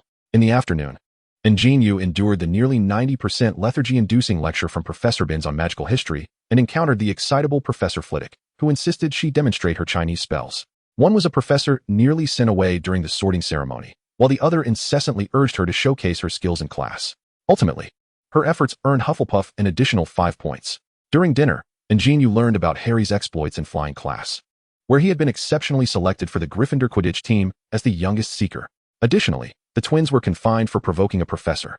Harry, you are truly amazing. In the upcoming Quidditch match, you will undoubtedly triumph. An JinYue exclaimed, dancing with excitement, genuinely delighted for her friend. Equally thrilled, Harry invited her to watch this term's matches, and she gladly accepted. After declining an invitation to dinner with Gryffindor, she returned to Hufflepuff, facing the usual unappetizing fare, and resolved to prioritize vegetable cultivation. She also planned to speak with the cook to see if he could teach her a few Chinese recipes. After a satisfying meal, she returned to the common room, diligently completing her homework ahead of schedule. During flying class, she had already selected a location for her vegetable patch and was merely waiting for curfew to sneak out. As the clock struck 10, Hannah and Sophia had already returned to their dormitory, leaving An JinYue alone in the common room. She closed the book in her hands and retrieved an invisibility charm from her storage bag, applying it to herself. The charm had a limited duration, and An JinYue dared not waste any time. She headed straight for the Forbidden Forest, unaware of the dangers that lay ahead. Harnessing her spiritual energy, she planted vegetables and simultaneously inscribed a protective array to shield and conceal her garden. On her way back, An JinYue noticed a pool of silvery liquid on the ground and followed the trail to an open clearing. Cautiously, she lightened her footsteps and hid behind a tree, where she beheld a figure clad in black, hunched over an unknown creature. The eerie silence of the forest was pierced by the sound of feeding, amplifying every noise and movement to a haunting degree. An JinYue refrained from making any sudden moves and quietly extended her spiritual energy to observe. Once more, she encountered a soul in distress. The figure in black froze momentarily, casting a swift glance toward the tree behind which she concealed herself, but detected nothing amiss. The cautious figure then rose, vanishing like a specter into the mist of the woods. After a while, once An JinYue sensed the figure had truly departed, she approached the creature's lifeless body. As she comprehended the grim scene, a chill washed over her heart. She wondered if there was any connection between this figure and Professor Zihua. An JinYue had not attended any of the professor's classes that day, nor had she seen him around the school. Silently, she recited a passage from A Passage of Peace for the Deceased Unicorn, soothing its tragic spirit. All the while, she pondered whether to inform Dumbledore of her discoveries, ultimately deciding to wait a little longer. Dumbledore, you must implement a new school rule. Ms. Huochi pushed open the door to the headmaster's office. Rolanda, let us first discuss Severus. Dumbledore felt somewhat overwhelmed. He had hoped the students from Huaxia would assist Harry, yet they seemed to bring forth numerous complications. I believe Misson has done quite well. Look how clean and orderly it has become. Dumbledore reassured Snape. Snape, with a scowl and furrowed brow, remained silent, though his profound gaze chastised Dumbledore. There is no need to excuse her so fervently. A flicker of guilt flashed across Dumbledore's blue eyes behind his half-moon spectacles as he swiftly turned his attention to Huichi. I propose we add a new rule. Students are prohibited from flying on broomsticks. Experiencing 2 instances of Huaxia students flying on broomsticks in a single day, only to be informed that it was termed sword flight, Huichi felt more fatigued than ever. Furthermore, let us establish another rule. No spells, including Huaxia talismans, are to be used during potions class. Chapter 11, Osmanthus Cake. We must respect their cultural differences. Dumbledore attempted to placate the 2 agitated individuals. That will not suffice. Ultimately, Dumbledore conceded, acquiescing to their demands, and would announce the new rules at dawn. Just before the invisibility charm expired, An JinYue successfully slipped into the kitchen. She stared in shock at the empty space. There were no pots, bowls, or utensils. Nothing at all. At that moment, the air before her warped, and a small, ragged creature with pointed ears and wrinkled skin materialized before An JinYue. Esteemed miss, what can I assist you with? Please, do tell. The little sprite bent slightly, inquiring with utmost respect. An JinYue was somewhat startled by the other's deference. Hello, may I ask if the chef in the kitchen is present? She gently asked, glancing once more at the empty kitchen. The sprite's green eyes, as round as tennis balls, widened suddenly, and it burst into a loud, jarring cry. Someone said hello to Desai. An JinYue softly shushed it, fearing the volume would attract Filch. I wish to find the chef to assist me in gathering some ingredients. I would like to prepare something. Desai shook its head and, without warning, leaped up, forcefully banging its head against the wall while shouting, Bad Desai. Desai, stop that at once. An JinYue hurriedly grabbed Desai to halt its antics. Desai, I simply find the school meals unpalatable. I wish to cook some traditional Huaxia delicacies. After a lengthy exchange of pulls and explanations, she finally understood that the food at Hogwarts was prepared by house elves. The excessively subservient demeanor of these house elves made An JinYue, who had been raised with the value of politeness, somewhat uncomfortable. Miss Witch, the ingredients you requested are ready. Desai bowed, hands crossed over its abdomen, displaying utmost reverence. As it was quite late, An JinYue chose to prepare only a simple dish. She mixed glutinous rice flour, sweet rice flour, and powdered sugar with water in equal proportions, then sifted the mixture through a flour sieve. In the steamer, she placed a square mold, filled it with the batter using a spoon, smoothed it with a scraper, and then cut it into small squares. After steaming for 25 minutes, she drizzled a bit of osmanthus syrup over the rice cakes and sprinkled them with dried osmanthus flowers. The fragrant, sticky osmanthus cakes were freshly made, and An JinYue eagerly picked one up with chopsticks and placed it in her mouth. It had a chewy texture, but was somewhat cloying. Subsequently, she brewed a pot of Longjing tea to cleanse her palate. The rich aroma of rice mingled with the fragrance of osmanthus wafted through the kitchen, causing the house elves to twitch their noses in delight, savoring the sweet scent. An JinYue packaged the osmanthus cakes, leaving some for Desai and the other little sprites that had assisted her, along with the method for making osmanthus cakes and the homemade osmanthus syrup she brought from Huaxia. After bidding farewell to the house elves, she returned to the common room with her late-night snack. Meanwhile, Harry and his friends had disregarded An JinYue's warning and decided to attend Draco's challenge. Upon reaching the trophy room, they realized they had been deceived. On their way back, they encountered Filch and Mrs. Norris, who were out to catch nocturnal wanderers and accidentally stumbled into a corridor on the 4th floor, taking refuge in a room guarded by a 3-headed dog. What are they doing, imprisoning a monster within the school? Ron exclaimed in fright. Hermione and Ron incessantly debated the appearance of the 3-headed dog and the trapdoor beneath its paws. Harry silently trailed behind them back to the common room, where Hermione, in a sarcastic tone, issued a warning before they finally retired to their dormitory. Lying in bed, enveloped in soft blankets, Harry reflected on the events of the night. He yearned to seek An JinYue's assistance, for she was the most intelligent and courageous girl he had ever encountered. Were one to inquire of her, she would undoubtedly provide an unexpected answer. Yet, he felt it was inappropriate to place the girl in jeopardy, for after all, they were friends. Friends should never endanger one another. Upon returning from the kitchen, An JinYue, a Hufflepuff, carried a food box filled with osmanthus cake and Longjing tea to the sofa. Oh! She was startled by the figure seated on the couch. She had not anticipated that anyone would be in the common room at such a late hour. Cedric. JinYue? Cedric never fathomed that the seemingly demure girl would venture out at night. It was nearly midnight, and as he glanced at the box she held, a smile graced his lips. Had she been to the kitchen? It was indeed common to feel a pang of hunger at night. An JinYue settled onto the sofa opposite him, placing the food box on the coffee table and retrieving several items from within. Indeed, do try the delicacies of Huaxia. She extended a plate to Cedric, and upon seeing him accept it, she poured a cup of tea and set it upon the small wooden table. Cedric, tasting Chinese cuisine for the first time, cautiously lifted a piece of osmanthus cake, savoring its sweetness and tender texture. The cake, infused with osmanthus syrup, was sweet yet not cloying. The flavors of the rice cake intertwined with the floral aroma, offering a dessert unlike any he had ever encountered.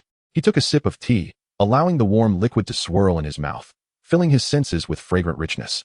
Unlike British black tea, Huaxia's brew bore a hint of bitterness, yet it lingered delightfully on the palate, a symphony of sweetness and aroma. In the cozy ambience, An JinYue indulged in her cake and hot tea, reciting an ancient poem in Mandarin.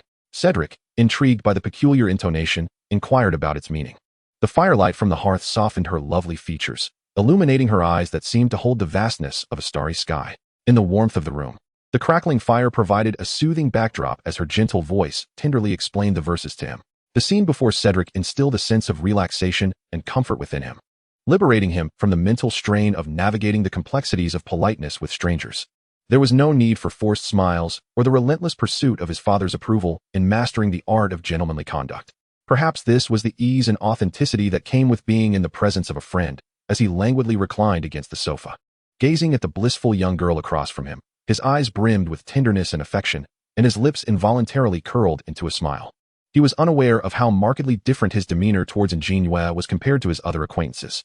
"I saw you returning with wood this morning. Were you exercising?" Perhaps the tranquility of the surroundings prompted Cedric to voice a thought that had long lingered in his mind. An JinYue, while dividing the pastries into portions to share with Harry and the others the following day, engaged him in conversation. It happened to be a fortunate coincidence. An JinYue felt somewhat troubled about how to maintain the pastry's warmth.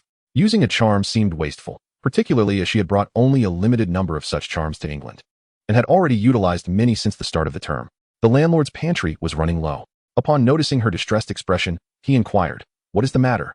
Upon hearing the girl's distress, Cedric let out a light chuckle. He drew forth his wand and cast a warming charm over the array of pastries. Discerning that they were intended for Harry.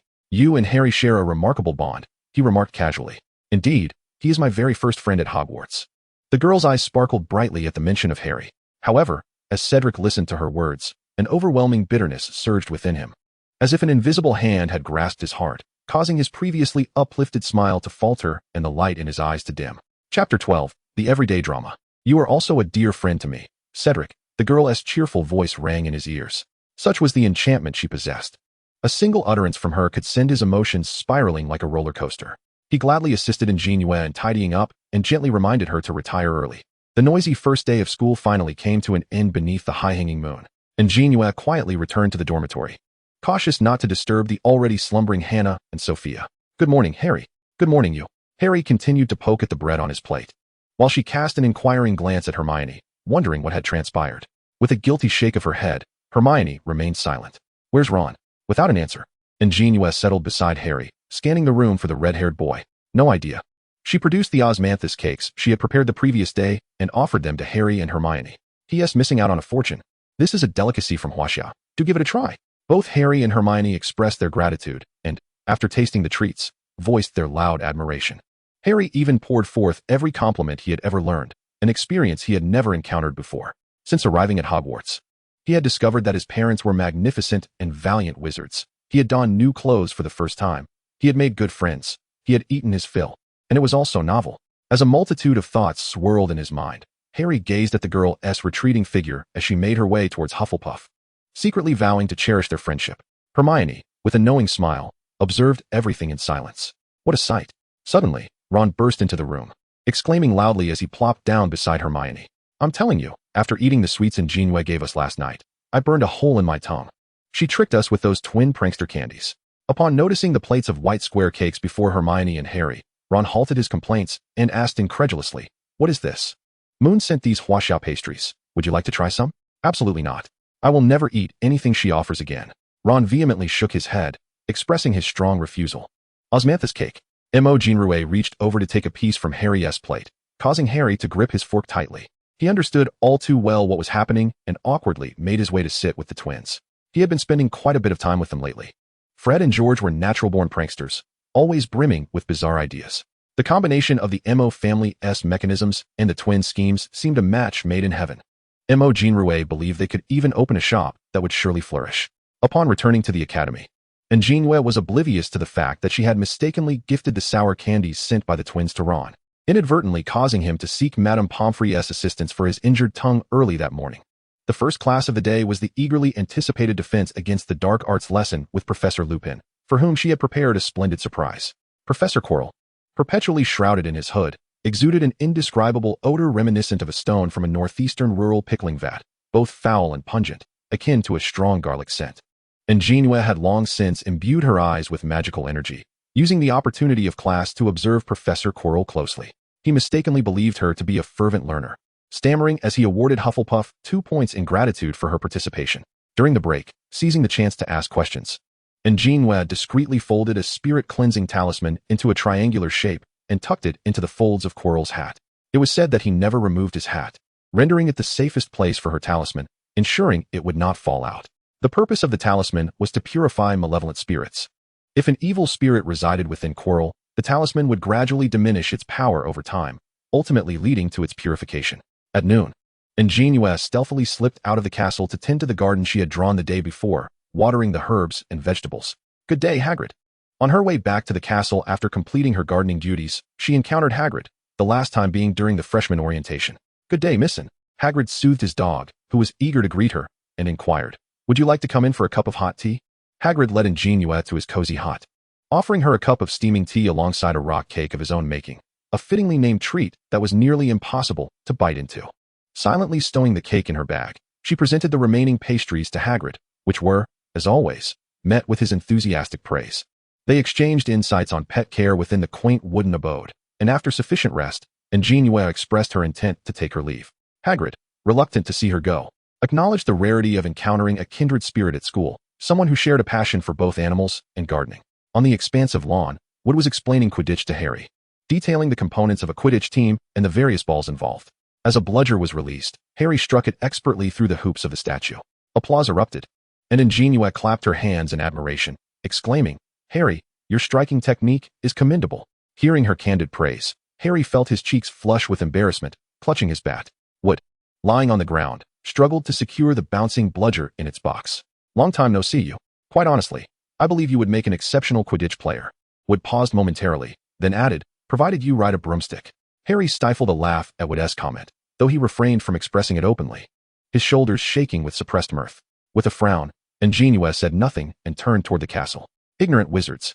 Flying on a broomstick is overrated. Quidditch is a brutal sport. I have no interest." The library was filled with thousands of books, hundreds of shelves, and countless narrow passages. An JinYue wandered among the bookshelves, clutching her reading list. Her assignment for the history of magic had been returned, the reason being that some specialized terms were misspelled. Merlin knows why those words resemble each other so closely. The shelves were overflowing with books, nearly reaching the ceiling. And as she tilted her head and squinted to locate the reference material she needed, she finally spotted a volume perched at the very top. She rose on her toes and stretched her arms, yet could not even touch the spine of the book. A sense of defeat washed over her. She retrieved her wand, intending to cast the levitation spell. Just then, a faintly cold, cedar-like scent, tinged with a subtle bitterness, wafted from behind her. A long arm reached over her head to retrieve the book, and she turned to see who had come to her aid. Cedric? He maintained his stance, looking down at her while the sunlight enveloped them, creating the illusion of a couple lost in an embrace from afar. Nestled at the back of the library, the shelves were seldom frequented by students, and thus, no one bore witness to this intimate moment. JinYue felt her cheeks flush crimson. They were too close. And this was her first experience of such proximity with a male outside of her family. "Do you need my help?" Cedric asked, oblivious to the world around them, as he handed her the book, continuing to inquire with a gentle gaze. Chapter 13, Halloween. Flustered, JinYue hastily focused on her reading list, not wishing for Cedric to notice her embarrassment. The library was indeed filled with an overwhelming number of books, and she could certainly use the assistance of someone familiar, lest she be occupied until nightfall. Cedric, holding her reading list, led the way, the faint fragrance of the girl lingering in his nostrils. Fresh and elegant, he could not quite place it. Feeling the warmth radiating to his ears, he was grateful for his long hair, which concealed the redness of his earlobes. Otherwise, he might have lost his composure in front of her. Under Cedric's guidance, they navigated through various shelves until they finally gathered all the reference books from the list. Finding an unoccupied table by the window, JinYue set the books aside and began revising her paper. Upon learning the reason for her revisions, Cedric stifled a chuckle and willingly offered to help her check the spelling of other words in her paper. As the sun began its descent, casting golden rays upon JinYue, Cedric turned to observe her. She lowered her head, her long eyelashes veiling her sparkling eyes, her pert nose and softly pursed lips revealing a hint of dimples at the corners. Her serious expression was almost comical, prompting a subtle smile to grace Cedric's lips, a warmth illuminating his features. His gaze followed a few playful strands of her dark hair to her neck, which appeared flawlessly pale against the contrast. Perhaps his stare was too intense, for JinYue glanced up and met Cedric's eyes, brimming with mirth. His distinct features, snow-like brows, and warm smile radiated a comforting aura, akin to a gentle spring breeze. She found herself momentarily entranced by his beauty and gentle demeanor. A sudden breeze swept through, pulling her thoughts back to reality. Startled, she stood abruptly, the chair screeching against the floor, causing Madame Pants and other students to turn their attention towards her. Without the opportunity to converse with Cedric, she grasped his hand and rushed out of the library. "What has happened?" Cedric inquired, noting her evident distress. Embarrassed, An JinYue could hardly admit that her fluster was due to being captivated by his striking beauty. "It's almost mealtime. If we don't leave now, we shall miss out on the delicacies." She hastily fabricated an excuse, leaving the boy behind as she sprinted away. Cedric, left in her wake, heard her peculiar rationale and, shaking his head with a fond smile, quickly followed after her. As November approached, the leaves in the school courtyard began to fall. An JinYue gradually acclimated to the academic pace at Hogwarts, her English becoming increasingly fluent. Occasionally, she penned letters home, but the long distance rendered the delivery challenging. Even with a few spirit-replenishing pills, Do Sha Bao refused to assist her further. Ultimately, Huaxia sent the Kongtong mirror, which proved to be convenient, yet draining of spiritual energy. After returning from the library, Cedric brought forth his notes from his first year, hoping they would assist An JinYue. He frequently helped her with homework and essays, often inviting her to the library for private study sessions. In gratitude, An JinYue prepared numerous traditional Chinese pastries for Cedric. Even the house elf in the kitchen developed a good rapport with her, no longer colliding with her head as frequently. The reward, of course, was a recipe for Huaxia cuisine. Students at Hogwarts remarked that the school meals had recently become varied and delectable, indeed reminiscent of Huaxia's culinary artistry. However, the school also instituted several new regulations, including, but not limited to, prohibiting the use of flying broomsticks during flying lessons, forbidding the casting of spells on Professor Snape's hair during potions class, and disallowing the use of fellow students' wands at mealtime. It was clear whom these rules were targeting, though she remained silent on the matter. The vegetable garden in the Forbidden Forest had expanded considerably, and with the recent chill in the air, she had set her sights on the greenhouse belonging to her head of house. Professor Kettleburn was ever watchful, often heard conversing with a mysterious figure, yet the individual remained elusive. It seemed they possessed some special means of communication. The poltergeist she had stationed in her office frequently relayed messages as well. The poltergeist was a unique spirit that could be cultivated in Huaxia. It appeared that Professor Kettleburn and his master were searching for something of great importance within the school. Meanwhile, the talisman hidden in Kettleburn's hat was actively purifying the powers of the other souls within his body. The fragment of Voldemort concealed behind Kettleburn felt that his moments of clarity were becoming increasingly fleeting, instilling a sense of fear within him. He resolved to hasten his search for the Philosopher's Stone. "JinYue, trust me, this attire will be splendid."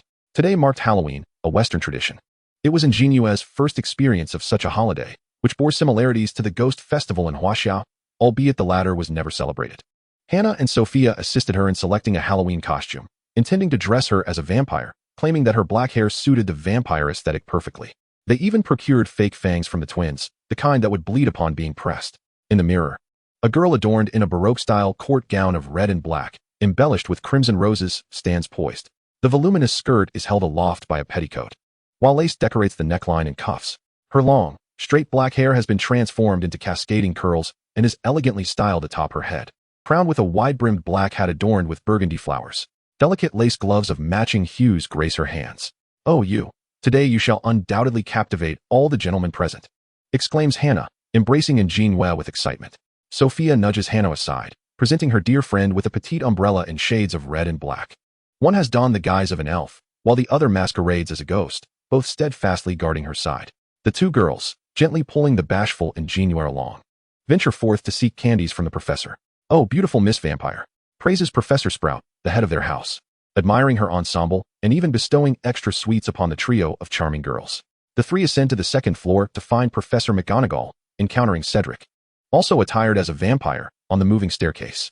The boy wears a high-neck cloak of black, white, and red over a black suit and white shirt, his wrists adorned with white lace cuffs, revealing sharp fangs at the corners of his mouth. This striking departure from Cedric's usual attire lends him an exquisite allure, enhancing his already remarkable handsomeness and noble elegance. "Hi, you look splendid today," Cedric exclaims, his gaze lighting up at the sight of the girl. Set against the castle's backdrop, An JinYue, clad in her court gown, appears as an innocent princess lost in a bygone era. Sophia and Hannah, witnessing the enchanting exchange, cannot help but squeal in delight. The handsome boy and beautiful girl, one tall and the other petite, share a captivating glance. Look at the intensity in Diggory's eyes and the smile gracing his lips. Sophia and Hannah grip each other's arms tightly in silent exclamation. Cedric accompanies An JinYue to the door of Professor McGonagall's office. Ascending the staircase, he thoughtfully bends down to lift the hem of her gown, carefully safeguarding his little princess. No treats, then mischief. Professor McGonagall invites them inside, where they discover Harry and his friends are also present. Harry is dressed as the Headless Horseman, Hermione as a witch, and Ron's costume remains indiscernible. The atmosphere among the trio feels peculiar. Upon seeing An JinYue's princess-like attire, Hermione glances at Harry. A knight and a princess, how enchanting. What a tale that unfolds. Upon witnessing the identical expressions of Sophia and Hannah, they believe they have found kindred spirits. Little do they know that one day, upon discovering they are on opposing sides, it might nearly incite a world war. Chapter 14, Midnight Frights. Professor McGonagall ushers the group of children outside, and the 7 of them embark towards the next professoress office. Noticing an unusual tension, An JinYue pulls Harry to the back of the line. What is going on with Hermione and Ron? Harry succinctly recounts the incident from their charms class, where Ron was overheard speaking ill of someone. Oh, by Merlin's short hair.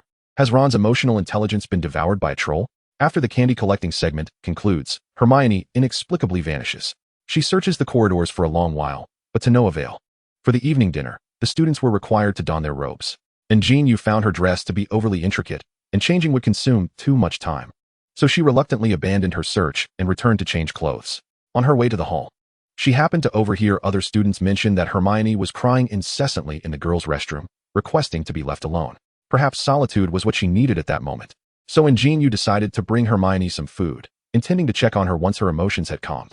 Upon entering the hall, An JinYue was captivated by the Halloween decorations. The hall was quite magnificent, adorned with over 1,000 live bats swirling around the walls and ceiling, while the backdrop was transformed into a scene of pumpkins and mist amidst flashes of lightning. The tables were laden with classic Halloween decor, such as pumpkins and bats. And in the blink of an eye, golden platters overflowed with sumptuous dishes. Just as she picked up a steak, Professor Quirrell stumbled through the door, his hat askew and his face a mask of terror. "There's a troll in the dungeon," he shouted. The hall fell into a stunned silence, all eyes turning towards the breathless and frightened Quirrell. As I thought he should announce this, he could no longer contain himself and collapsed to the floor. The hall erupted into chaos, students screaming in panic. Silence. Dumbledore stood up, arms wide, urging everyone to calm down and not to panic. The prefects, heeding his call, promptly led their respective houses back to their dormitories. Professors and students followed Dumbledore's lead, beginning an orderly evacuation, each fulfilling their role. Hufflepuff students follow. "How could a troll get in here?" Sophia inquired as they descended the stairs. "Trolls are rather stupid. They wouldn't wander in on their own." "Perhaps someone is playing a prank," Hannah replied. The corridor was filled with students, creating a cacophony of noise and confusion. They struggled to push through the throngs, and suddenly, An JinYue recalled that Hermione was alone in the restroom, unaware of the troll's intrusion. With no time to inform Hannah and Sophia, she bent down and stealthily merged into a group of students from another house, slipping into a dark passageway and sprinting towards the girls' restroom. Worried, Cedric scanned the crowd for An JinYue, anxious for her safety. Upon seeing her slip away from the group, he immediately ran in her direction. Hermione was hiding in the furthest stall of the girls' restroom, feeling utterly despondent about her school life. She was painfully aware of her perpetually frizzy hair and her unattractive front teeth. Yet, she dismissed these concerns as she reveled in the vast ocean of knowledge. However, she also knew she had no friends. She was acutely aware of it. The more she thought about it, the more aggrieved she felt. And tears flowed like a breached dam as she wiped her eyes repeatedly. "Hermione, are you in there?" A voice filled with urgency called from the restroom door. This was the third girls' restroom An JinYue had searched. She had just encountered the troll on the first floor and was now deeply worried about Hermione's predicament. "Ah, finally, someone is here. Please take her away. She has been sobbing all afternoon. Myrtle is going to be driven mad by her." A spectral figure, draped in a gray school robe, emerged from the depths of the toilet, splattering water that nearly drenched An JinYue. She approached the innermost stall, where she discerned soft, muffled sobs emanating from within. "Hermione, are you all right?" the girl inquired gently. "Leave me alone. Stay away from me." Hermione's voice rang out in distress, but An JinYue, undeterred by the outburst, contemplated for a moment before speaking softly. "Hermione, you are the most formidable little witch I have ever encountered. You always complete the classroom tasks with remarkable speed and craft every essay with finesse. Without you, Harry and Ron would be lost." Inside the stall, Hermione's sobs quieted as she listened intently to the voice outside. "How can you say you have no friends? Am I not one of them?" Every being bears its own scars, and that is where the light seeps in, Hermione. You must believe that you are always the best. Do not concern yourself with the opinions of others. Suddenly, an unexpected embrace interrupted An JinYue's reassuring words. Thank you, you. You are undoubtedly my best friend, Hermione exclaimed. Burying her head in the girl's neck, her voice choked with emotion. An JinYue gently patted Hermione's back, soothing her troubled heart. Hermione, listen to me. Hermione suddenly clutched her tightly, eyes wide with terror as she screamed. An JinYue stiffened, slowly turning to face the source of their fear, revealing a pair of legs thicker than tree trunks, with flat, horned feet. As she raised her gaze, she beheld a 12-foot-tall giant, its skin resembling gray stone. Its form grotesquely bloated. An odor reminiscent of years-old, unwashed socks, mingled with the stench of a public restroom's sewer, wafted towards them. They retreated cautiously, instinctively placing their hands on their waists only to find them empty. An JinYue recalled that she had left her storage pouch in the dormitory while changing earlier that afternoon. Oh no, none of us brought our wands. She quickly grasped Hermione's arm, intending to use the wooden door of the stall as a barrier against the giant.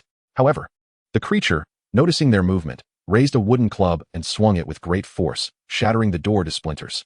Hermione screamed in terror. Hermione, find a place to hide. An JinYue shouted, dodging the giant's club while urging Hermione to escape. Remaining calm, she contemplated a means of escape. Forming a seal with her hands and channeling her spiritual energy to cast a binding spell upon the giant. The creature's hand, poised with the club, was momentarily immobilized. Seizing the opportunity, they crawled swiftly from beneath the sink. Without the support of a talisman, An JinYue wondered how long her binding spell would hold given her current energy levels. Soon, the giant broke free from its stupor, clumsily turning around, blinking in confusion, yet swiftly spotting their figures beneath the sink. With a thunderous crash, the sink was obliterated. An JinYue brushed the debris from herself and Hermione, casting a determined glance at the rampaging giant. Drawing upon her inner strength, she soared into the air, landing upon the giant's bald head, which resembled a coconut shell. Her energy surged forth, manifesting as a cascade of spells, hypnosis charms, fire incantations, and transfiguration spells, striking the giant with fervor. These incantations transformed the giant into a circus clown. One moment its eyes sparkling as if struck by stars, the next its bald head ablaze, and then it morphed into a colossal coconut. Chapter 15, Rise to Fame. In the restroom, An JinYue felt the swift depletion of her magical energy, desperately hoping to delay until the professor's rescue arrived. You, Hermione. Harry's voice echoed from the doorway. The scene inside astonished Harry and Ron. The room was in disarray. The dark-haired girl leaped between the walls, while the giant swirled in the center like a jester. By Merlin's legs. How is she doing this? Upon witnessing the girl evade the giant's wooden club once more, Harry disregarded Ron's ongoing exclamations. He picked up a stone from the ground and hurled it with all his might at the giant. Hey, you big fool! Ron shouted from the opposite end of the room, relentlessly pelting the giant with debris. Provoked, the giant grew even more furious and raised its club. Observing this, Harry dashed forward, leaping with all his strength to wrap his arms around the giant's neck. With a pained howl, the giant flailed its club wildly. Harry clung tightly to its neck, jamming his wand into its nostril. An JinYue refrained from using her magical energy, fearing she might inadvertently harm Harry. They were at a stalemate. If this continued, they would surely perish. In a moment of desperation, An JinYue shouted, think of a way. Any way will do. Harry, dangling upside down, exclaimed. Ron suddenly drew his wand, uncertain of its purpose. In his panic, he recalled Hermione's words from their spellcasting lessons. First a flick, then a shake. The giant's club slipped from its grasp, soaring into the sky, gracefully arcing before crashing down directly upon its head. A resounding thud echoed, causing the entire room to tremble. An JinYue leaped down from her perch. Harry slowly rose, and Ron stood dumbfounded with his wand raised, astonished by the unfolding chaos. Is it dead? Hermione approached, whispering her inquiry. It should be alive. An JinYue crouched down for a closer inspection, noting it had merely fainted. Harry extracted his wand from the giant's nostril, which was coated in a copious amount of mysterious goo. Oh, giant snot. The four shared a collective look of disgust. Suddenly, hurried footsteps echoed from outside, and Professor McGonagall burst in, followed closely by Cedric, Snape, and Quirrell. By Merlin's beard, you had better explain yourselves. Professor McGonagall's voice was terrifyingly fierce. Cedric, observing the chaos within, cast a worried glance at An JinYue, who stood behind the others, her cheeks and robes covered in dust, looking utterly disheveled. McGonagall surveyed the four. The renowned savior, the exchange student from Huaxia, her most admired student, and the ever-mischievous Weasley. What good children could cause such havoc when gathered together? This is all my fault, Professor McGonagall. Before anyone else could speak, Hermione took the initiative to voice her thoughts. Professors McGonagall, Snape, And Coral looked at her with expressions of shock and confusion, unable to fathom that the most diligent student could be at the center of such a predicament. An JinYue and her companions exchanged glances. Miss Granger? Hermione lowered her head and murmured, "It was I who sought out the troll. I had read about them in books and thought I could handle it. But I was mistaken. Had it not been for you and Harry finding me, I might have perished." Ron gazed at Hermione, who had taken all the blame upon herself, feeling guilty for his previous words, and slowly lowered his head. Nevertheless, such actions were undeniably foolish. Professor McGonagall, having been thoroughly disappointed in Hermione, continued, "You have let me down immensely, Miss Granger." Hermione's head drooped further, unable to meet Professor McGonagall's disappointed gaze. "Gryffindor House will lose 5 points for your lack of judgment." McGonagall then turned to the three who had remained silent at the side. "As for the three of you, I hope you realize how fortunate you are. It is rare for first-year students to confront an adult troll and survive. Each of you shall receive 5 points." The four exchanged glances, their faces lighting up with the first smiles of the evening. "To your good fortune." Professor McGonagall swept her robes and turned to exit the disheveled restroom. Before leaving, Professor Snape cast a contemplative glance at Harry and Quirrell. Quirrell smiled, urging An JinYue and her friends to depart quickly.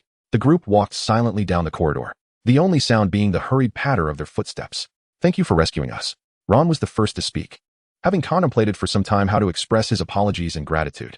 "We saved you too," Ron added with a hint of pride. "Just a reminder. If you hadn't spoken to her like that, she wouldn't have needed us to save her," Harry interjected. "Isn't that what friends are for?" The trio reconciled.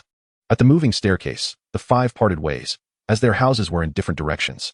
Earlier, Cedric had chased after the girl, intending to help, but was surprised by how swiftly she ran. He lost sight of her and searched alone for a long while, concerned that she might encounter the troll. He sought assistance from the professors. "I'm sorry," Cedric murmured, his head bowed in guilt, feeling that not only had he failed to keep up, but he had also failed to protect her. "What? I saw you break from the group, wanting to catch up and protect you, but I couldn't."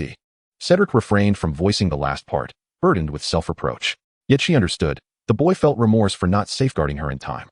But such responsibility was not his alone, especially since he had promptly summoned help. "Cedric, you did remarkably well. It was your timely arrival with the professors that spared us from injury," the girl said, her voice always soft and gentle. Each word struck deep within his heart. "Furthermore, I'm quite capable. Don't underestimate the magic of Huaxia," she added, her tone lingering with an endearing softness. Hearing her words, Cedric felt the weight of his self-reproach dissipate significantly. With a gentle smile, he ruffled the girl's tousled hair. "There will be no next time. I shall certainly keep pace with you." After ensuring that An JinYue returned safely to her dormitory and would not sneak out again, he too returned to his own quarters. The tale of the first-year students defeating the trolls spread like wildfire throughout the campus overnight. Particularly, An JinYue's use of Chinese spells to make the troll appear ridiculous intrigued many, heightening their curiosity about the mysterious Eastern arts. The Badgers, however, remained blissfully indifferent to such matters, only aware that the hourglass in the hall had risen a notch and that breakfast would feature soup dumplings. "Moon, this is far too dangerous. You must tell us where you are going next time." Merlin knew the worry that enveloped her and Sophia when they discovered An JinYue had not returned to the dormitory. They sought assistance from Senior Diggory, only to learn that he too was absent. These two truly were a source of endless anxiety, and JinYue repeatedly assured them she would not err again. Chapter 16, The Quidditch Match. "Little junior sister, you must call me next time something exciting happens." Mo Jinshue beckoned An JinYue to the Gryffindor section. "Exciting? Do you have any idea how perilous it is?" An JinYue thought her foolish senior merely spoke without understanding the risks involved. The valiant knight, vanquishing trolls, earning rewards. The twins chimed in unison, draping their arms around An JinYue's shoulders as they chattered boisterously in the corridor, drawing curious glances from passers-by. An JinYue had become quite adept at conducting her own affairs under the scrutiny of others, unbeknownst to her that her renown now rivaled that of the savior Harry, perhaps even surpassing it. "Brother, what have you been busy with since the term began?"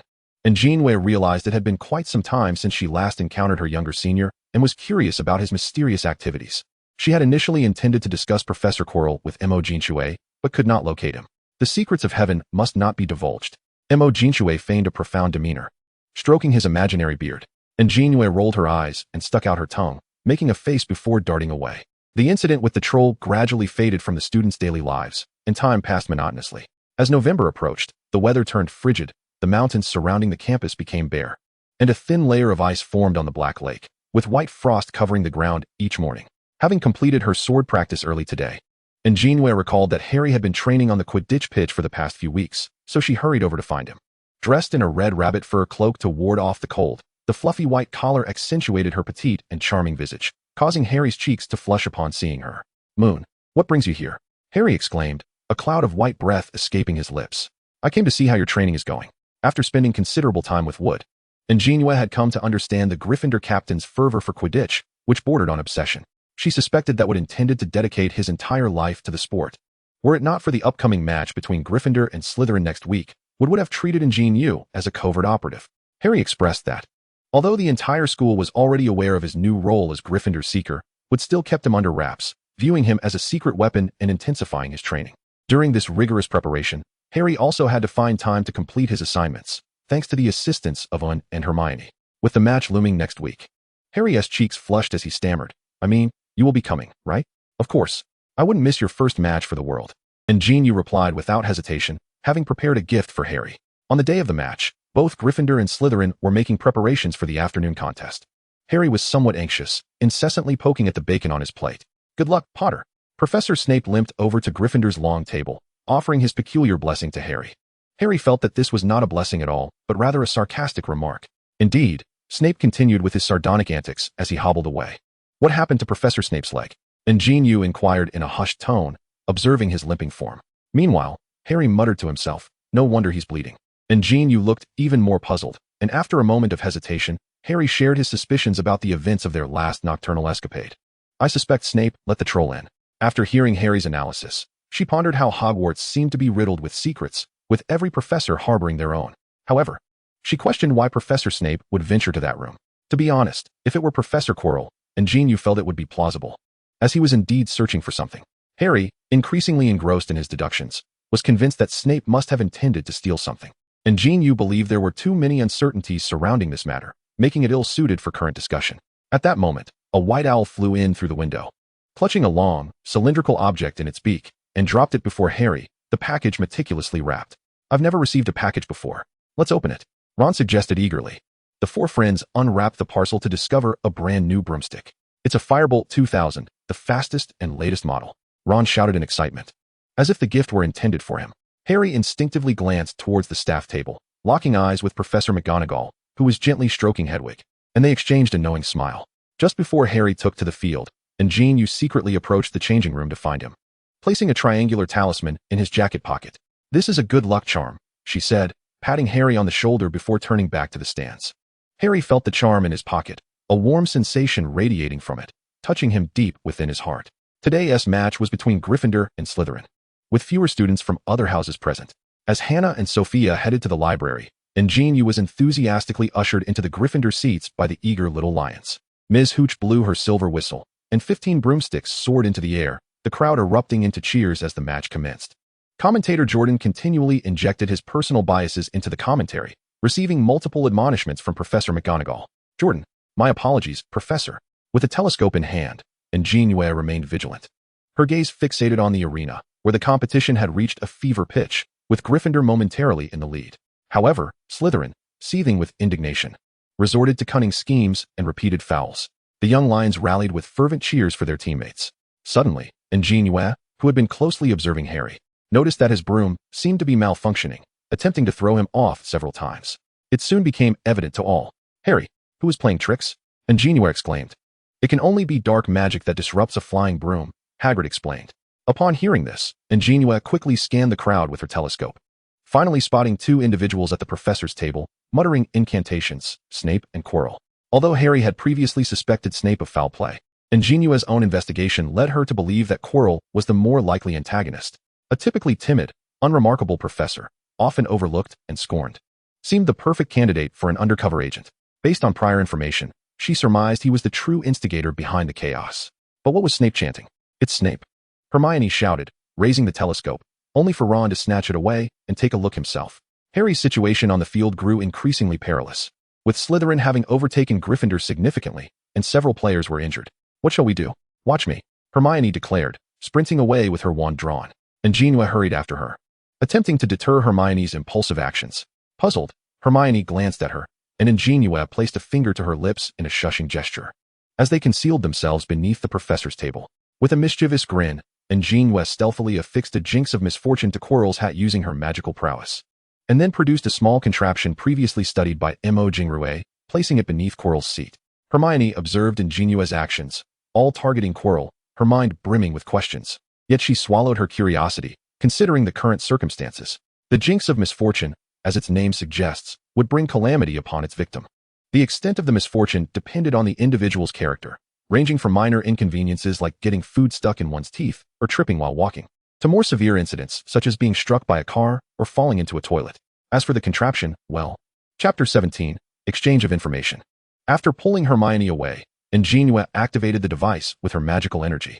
A resounding flatulence echoed from the professor's table, followed by a chorus of curses from the professors and an overwhelming stench reminiscent of rotten eggs mixed with stinky tofu. Quirrell was caught in the aftermath of the explosion. The board beneath him had shattered, and his robe had erupted in tatters, doused with a yellow liquid from the device, creating a rather comical scene. The unexpected commotion left Quirrell no time to concern himself with Harry. The professors were all berating him over the foul odor emanating from his person. With no defense, Quirrell's face flushed with anger, and he fainted, collapsing face first into the unspeakable liquid. The stench from the professor's table became unbearable, prompting the professors to flee in panic, many of them inadvertently stepping on Quirrell's head as they rushed away. With the interference of the curse now absent, Harry's broom swiftly returned to normalcy, suspended in midair. He exerted himself to flip over and clamber back onto his broom, having already spotted the elusive golden snitch. Back in the Gryffindor stands, An JinYue and Hermione exchanged a few words, when suddenly a collective gasp arose from the audience. Raising his eyes, Harry, clutching his abdomen, stood on the grass, retching incessantly. He was about to be sick. Hagrid shouted. No sooner had the words left his mouth than Harry expelled an object, lifting it triumphantly above his head. The golden snitch. A whistle sounded, and Madame Hooch declared Gryffindor the victors, concluding the match. We have won. Cheers erupted from the Gryffindor stands, with everyone chanting the house's motto, reveling in their triumph. Hermione took An JinYue's hand and led her to the exit to await Harry. As soon as Harry emerged, clad in his robes, he spotted them. With a beaming smile, he hurried over and enveloped An JinYue in a warm embrace. The gentle scent of fresh grass mingled with sunlight filling the air around her. Moon, your charm was incredible. An JinYue understood Harry's excitement well, gently stroking his soft hair. I knew you could do it. The scene brought joy to the blushing Hermione. Yet there were pressing matters to discuss. They departed from the Quidditch pitch and retreated to a secluded corridor. It was Snape who was up to no good, Ron asserted. Hermione and I saw him watching you intently. He's been cursing your broom. Hermione nodded in agreement, while An JinYue observed the two steadfastly convinced that Snape was the mastermind, while Harry remained lost in thought. But if it were Professor Snape, why would he act this way? She urged them to remain rational and seek evidence, to penetrate the superficiality of events to grasp their essence. What other reason could there be? Ron replied assertively. He obviously wants his house to win. The reasoning was compelling and left little room for rebuttal. Not him. I noticed someone else in the faculty box, she stated, abandoning subtlety for directness. Harry looked at her, puzzled, wondering who else it could be. Ron, however, felt his friend had made numerous enemies within the school. It's Professor Quirrell, Hermione whispered. The two gasped in shock, never expecting the typically timid Quirrell to be involved. But what if it was Snape casting the curse while Quirrell was on guard? Ron countered, still disbelieving. Why is that impossible? An JinYue interrupted him. I have evidence that can prove he is suspicious. Thus, An JinYue recounted the clues she had gathered about Quirrell since the start of the term, excluding the matter of the soul anomaly. This issue had lingered for so long that she had yet to find any books on souls in the library, uncertain if the Wizarding World had any theories on possession. Meanwhile, Cedric, while organizing materials in the observatory, inadvertently caught sight of a girl resembling An JinYue from a distance. He approached the edge of the tower, gazing towards the far corridor. The girl and Harry appeared to be deep in conversation, their heads close together. This scene inexplicably stirred discomfort within Cedric. Although friends may possess a sense of possessiveness, he wished for his companion not to engage too freely with others. His possessiveness seemed rather excessive. Watching the four of them exit the corridor, he was aware that An JinYue harbored a little secret, frequently disappearing alone and occasionally casting glances at Professor Quirrell. Yet, what connection did this have to the Savior? Since Halloween, her interactions with the Savior and the other two had become remarkably frequent. His brow furrowed imperceptibly. He too wished to remain close to An JinYue and learn everything about her. The group of four decided to visit Hagrid's hut to inquire about the three-headed dog. None could persuade the others. Harry still felt that Snape was targeting him, though Quirrell now appeared suspicious as well. Hermione, however, found An JinYue's analysis quite reasonable, believing that if they could find direct evidence, they could prove Quirrell's wrongdoing. Ron, on the other hand, struggled to follow the line of thought, still pondering whether it was Snape or Quirrell who was casting the curse. Who informed you of the path, Lu Wei? Lu Wei? The four arrived at Hagrid's hut, subtly inquiring about the existence of such a creature as a three-headed dog. but Ron inadvertently lets something slip. It has a name? And JinYue couldn't help but ask. Of course. It's mine, Hagrid replied matter-of-factly. Speaking of the three-headed dog, Hagrid rambled on about its origins and how Dumbledore had borrowed it to guard something. At this point, Hagrid realized he had revealed too much and refused to utter another word, declaring it a top secret. Regardless of how An JinYue and the others tried to probe, Hagrid only mentioned someone named Nicholas Flamel and insisted they mind their own business before ushering them out of the hut. Armed with this information, the group decided to split up in search of Nicholas Flamel. Quirrell realized that ever since the Quidditch match concluded, misfortune had befallen him. For instance, one day he went to the restroom, his legs went numb, and he fell into the toilet, unable to rise. Coincidentally, no one passed by the restroom that day, and he almost suffocated in the toilet water before Snape discovered him. Another time, he inexplicably tripped and had a flower pot fall on his head, and he broke a stool while sitting on it. He suspected a curse and sought out Snape. Snape found no traces of a curse on him and suggested he take some potions, providing him with numerous concoctions. Before trying Snape's potions, he had never imagined that such unpalatable substances could exist in the world. It was akin to having a pair of stinky socks thrown in. Today was yet another day Quirrell wished to leave Hogwarts. Meanwhile, An JinYue, the cause of all this turmoil, arrived at the library laden with a stack of homework, diligently completing assignments while searching for information on Nicholas Flamel. After an entire afternoon of poring over books, she felt as if the words were swirling before her eyes like a three-dimensional illusion, nearly blinding her. Just as Cedric, holding a book, was about to leave the library, he noticed the girl rubbing her eyes amidst a pile of books, working earnestly. Sometimes Cedric thought the Sorting Hat had mistakenly placed her in the wrong house. She truly belonged in Ravenclaw. Cedric, are you leaving? Wait for me. And JinYue called out to Cedric as he was about to head back, quickly returning the books on her table to the shelf. She then gathered her completed assignments and departed the library alongside Cedric. It is said that Harry captured the Golden Snitch in his first match. He is truly remarkable. Throughout their conversation, Cedric sought topics to discuss with the girl.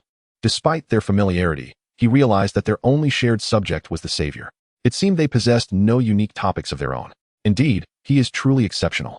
And JinYue praised her dear friend without hesitation. He attributed his good fortune in seizing the Golden Snitch to the lucky charm she had given him. Even without my talisman, he would undoubtedly prevail. Cedric cast a puzzled glance at the girl, unsure of the source of her unwavering confidence. Chapter 18, Christmas. I can foresee a person's destiny. Do you believe it? Cedric smiled faintly, his lips curving slightly. Divination? She shook her index finger playfully, her tone light and teasing. Oh, what is it then? Cedric elongated his words in response, leaning closer to the girl. Her eyes, sparkling like the stars, met his gaze, and he found himself entranced by the reflection of himself within her eyes, his heart racing unexpectedly. He could still catch a whiff of her unique fragrance, a warmth creeping up to his ears. And JinYue, engrossed in deciphering Cedric's fate, remained oblivious to his unusual reaction, for his destiny was indeed astonishing. How could it be this way? And JinYue widened her eyes in disbelief, her mouth slightly agape as she gazed at the boy before her, whose gentle eyes were fixed upon her. What's wrong? Cedric teased, noticing her startled expression. Am I destined for misfortune? No, not at all. And JinYue hastily interrupted, insisting that such thoughts should not be entertained. Cedric, may I see your hand? Upon hearing this, Cedric straightened up and extended his hand toward the girl. His fingers were long and well-defined, with visible knuckles and clear palm lines. And JinYue's fingertips glided along the lines of his palm as she scrutinized his fate. Cedric felt the warmth of her touch, as if a feather was playfully stroking his palm, causing his fingers to instinctively curl. How could this be? Cedric's fate appeared dim, a sign of mortality, indicating that his life was seemingly on a countdown. And JinYue could not help but question her own interpretative skills. Yet his palm lines corroborated her findings. His days were numbered. You will soon experience good fortune. Perhaps you will achieve excellent grades in your finals. And JinYue refrained from disclosing the grim truth, aware that it bore a striking resemblance to a doctor delivering a terminal prognosis. Should she tell him, hey, buddy, you're going to die? What if she had misread the signs? As they continued walking, her thoughts lingered on the matter of fate, pondering that sometimes palmistry and physiognomy could be inaccurate. After all, they could change with life and growth, revealing only a general tendency. Cedric, when is your birthday? You seem to be of similar age to Fred and the others. September 27th. Although Cedric was unsure how they had arrived at discussing birthdays, he was more than willing to share everything about himself with the girl. It is not the case. According to our birth years, I am 1 year their senior, though my birthday is rather unique, resulting in my late enrollment. And JinYue, upon hearing the details of his birth date, made a mental note. It falls on the Mid-Autumn Festival. Alas, this year I have missed it. Otherwise, I would have surely offered you mooncakes. Noticing Cedric's puzzled expression, she willingly elaborated. In Huaxia, we have 2 calendars, the lunar and the solar, and your birthday coincides with the Mid-Autumn Festival. She then proceeded to share the origins and characteristics of this festival. Lost in the girl's narration of Huaxia culture, Cedric realized they had returned to the lounge. Time always slips away when one is in the company of such a delightful companion. Oh, by the way, do you know your exact time of birth? Just before parting. An JinYue posed another question. Cedric nodded and provided a time, which she quietly committed to memory. Christmas is approaching. How do you plan to celebrate? As soon as they returned to their dormitory, Hannah seized An JinYue's arm. Christmas? It's not like the spring festival. We can only remain at school. As soon as the question escaped her lips, Hannah sensed her indiscretion. After all, Huaxia is so far away, and cannot return home. Noticing the shift in Hannah's mood, she comforted her, saying, "It's all right. Staying at school can be quite enjoyable. Moreover, the Huaxia New Year does not fall on this day. I wonder how many days off we will have. I feel I have attended more than enough classes." Sophia lamented. "Will Senior Diggory remain at school?" Hannah asked with a mysterious smile directed at An JinYue. "Cedric? I am uncertain about his plans," An JinYue replied, shaking her head honestly. "Shall I inquire next time?" "What? How frustrating." Sophia and Hannah mentally chastised her. The trio continued to banter and jest for a while, momentarily forgetting about their discussion regarding birth charts. As December unfolded, the weather in England grew increasingly frigid, with Hogwarts grounds blanketed in several feet of snow and the Black Lake's surface frozen solid. An JinYue and Mo JinRue stealthily took the twins to glide across the lake, even carving a hole for what they whimsically termed winter fishing. Recently, Hagrid had been complaining to Dumbledore about the inexplicable large holes that appeared on the ice of the Black Lake, posing potential dangers. As Christmas approached, students eagerly anticipated the arrival of the holiday. The Hufflepuff common room and the school dining hall began to glow with the warmth of roaring fires, while the drafty corridors outside turned icy, the biting winds causing the classroom windows to creak. The worst of it was in Snape's dungeon classroom, where the breath of students formed fog in the cold air. To warm themselves, they huddled close to the cauldron. Everyone complained that Snape preferred to let them freeze rather than install a fireplace in the classroom. Draped in a red cloak, An JinYue navigated the corridors, as the holiday had commenced, and she was to escort Hermione to the station. "Happy Christmas," she greeted Professors McGonagall and Flitwick, who were busy adorning the corridors with festive decorations. The school walls were adorned with sprigs of holly and mistletoe blossoms. The hall was adorned with more than 12 towering Christmas trees, some adorned with twinkling icicles, while others shimmered with hundreds of lit candles, alongside gleaming stars and moons. Hermione, dragging her oversized suitcase, approached Cedric. "Diggory is looking for you, Moon," she said, as she heavily leaned the suitcase against the table, causing orange juice in a cup to spill. Early in the academic year, Cedric had arranged with the Diggorys to return home for Christmas. Although he felt a twinge of regret for not being able to spend the holiday with the girl, he had no choice but to leave school during the break. They would be apart for a whole fortnight, which would be quite arduous. "Remember to find the Christmas tree in the common room. I've left a gift for you," Cedric said, his eyes sparkling as he looked at the girl. "All right." She nodded, and Cedric ruffled her hair before turning to leave. Hermione showed little interest in the wizard's chess game that Harry and Ron were engaged in, reminding them not to forget to search for information about Nicholas Flamel during the holiday. "Merry Christmas," she exclaimed, before taking An JinYue's arm and departing the hall. At the station, the familiar Hogwarts Express awaited, with students clad in their respective house robes exuding the joy of returning home. "We haven't yet explored the restricted section of the library," Hermione continued to discuss their findings. "Hermione, once you're home, don't think about these things." An JinYue embraced Hermione, and then hugged Hannah and Sophia. "See you at the start of term." After waving goodbye to her friends, she returned to the hall. Harry and Ron were still engrossed in their game of wizard's chess. The once lively hall was now left with only a few students scattered across different tables. "We've searched the library no less than 100 times. Ron complained. "Who is this person, and how can they hide so well?" "There's one place we haven't searched," Harry stated. "The restricted section," An JinYue and Harry said in unison. Ron looked at them incredulously, as if to say they were mad. "You'll find out once you go, Harry. You're about to lose," An JinYue shrugged, pointing to the chessboard. Hearing this, Harry quickly glanced at the board, realizing that his pieces were dwindling, while Ron's side was piled high with the remains of his pieces. Outside, the snow fell thickly. The English weather was unbearably cold. The cold-averse An JinYue had long since ceased practicing her swordplay outdoors, opting instead to curl up under the covers for the winter. Do Bao jumped onto the bed, incessantly pecking at its owner's hand. The exposed hand retreated beneath the blanket, while her head rubbed against the pillow, showing no signs of awakening. Do Bao leaped onto her and trod on her. Finally, the still sleepy An JinYue opened her eyelids, yawned, sat up, and seized Do Bao, playfully ruffling its feathers in retaliation. Do Bao struggled and flew out of its owner's mischievous grasp, perching on the windowsill to preen its feathers. A head can be severed, but the feathers must not be disheveled. She chuckled softly, stretching her body and yawning. With a loud thud, the quiet dormitory echoed with a crisp sound. She had kicked something. Her movements momentarily halted as she looked towards the foot of the bed. Chapter 19. Gifts and Hot Pot. A large pile of gifts had accumulated, so much so that there was no longer room at the foot of the bed, with some spilling onto the floor. Oh my goodness. For the first time, I have received such an abundance of gifts. I am uncertain if the return gifts I have prepared are sufficient. After much deliberation, she ultimately decided to don a dress. The upper portion features a white silk cross-collared jacket adorned with golden clouds and floral patterns, while the lower half is complemented by a red skirt embellished with clouds.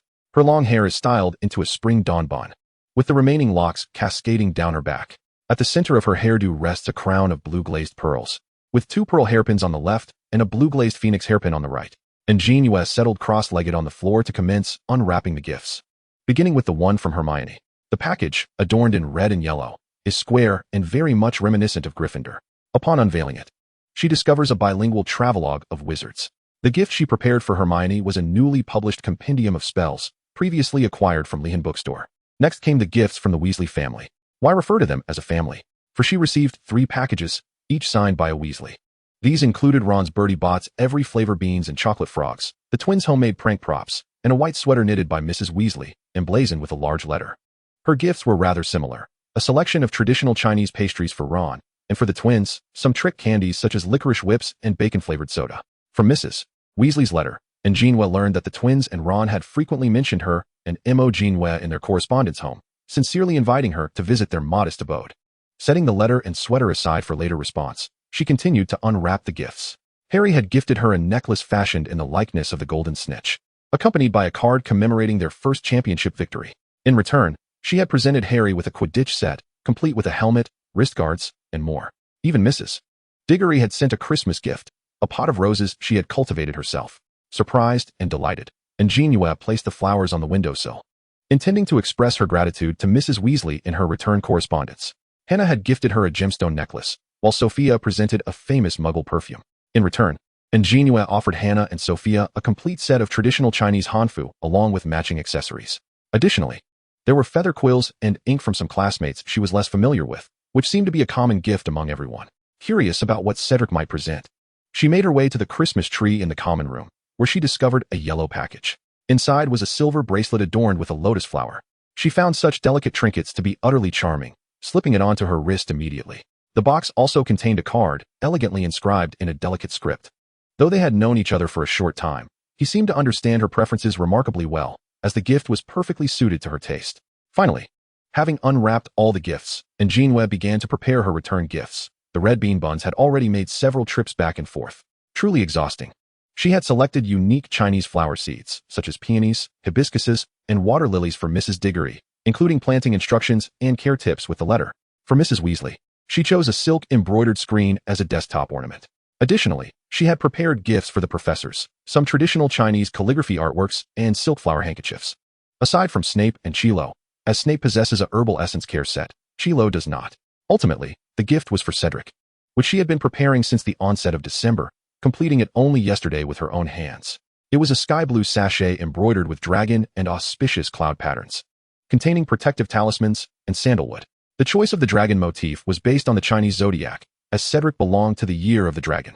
The talismans were meant to ward off malevolent spirits and ensure safety. The sandalwood was selected because An JinYue felt it resonated well with his temperament. After carefully placing the gift in a brocade box, she dispatched it with a red bean paste bun, promising it would be the last time. At noon, she donned the white sweater gifted by Mrs. Weasley and made her way to the hall in search of sustenance. An JinYue, Harry, Ron, and the twins were seated at the long table, enjoying breakfast while engaged in lively conversation.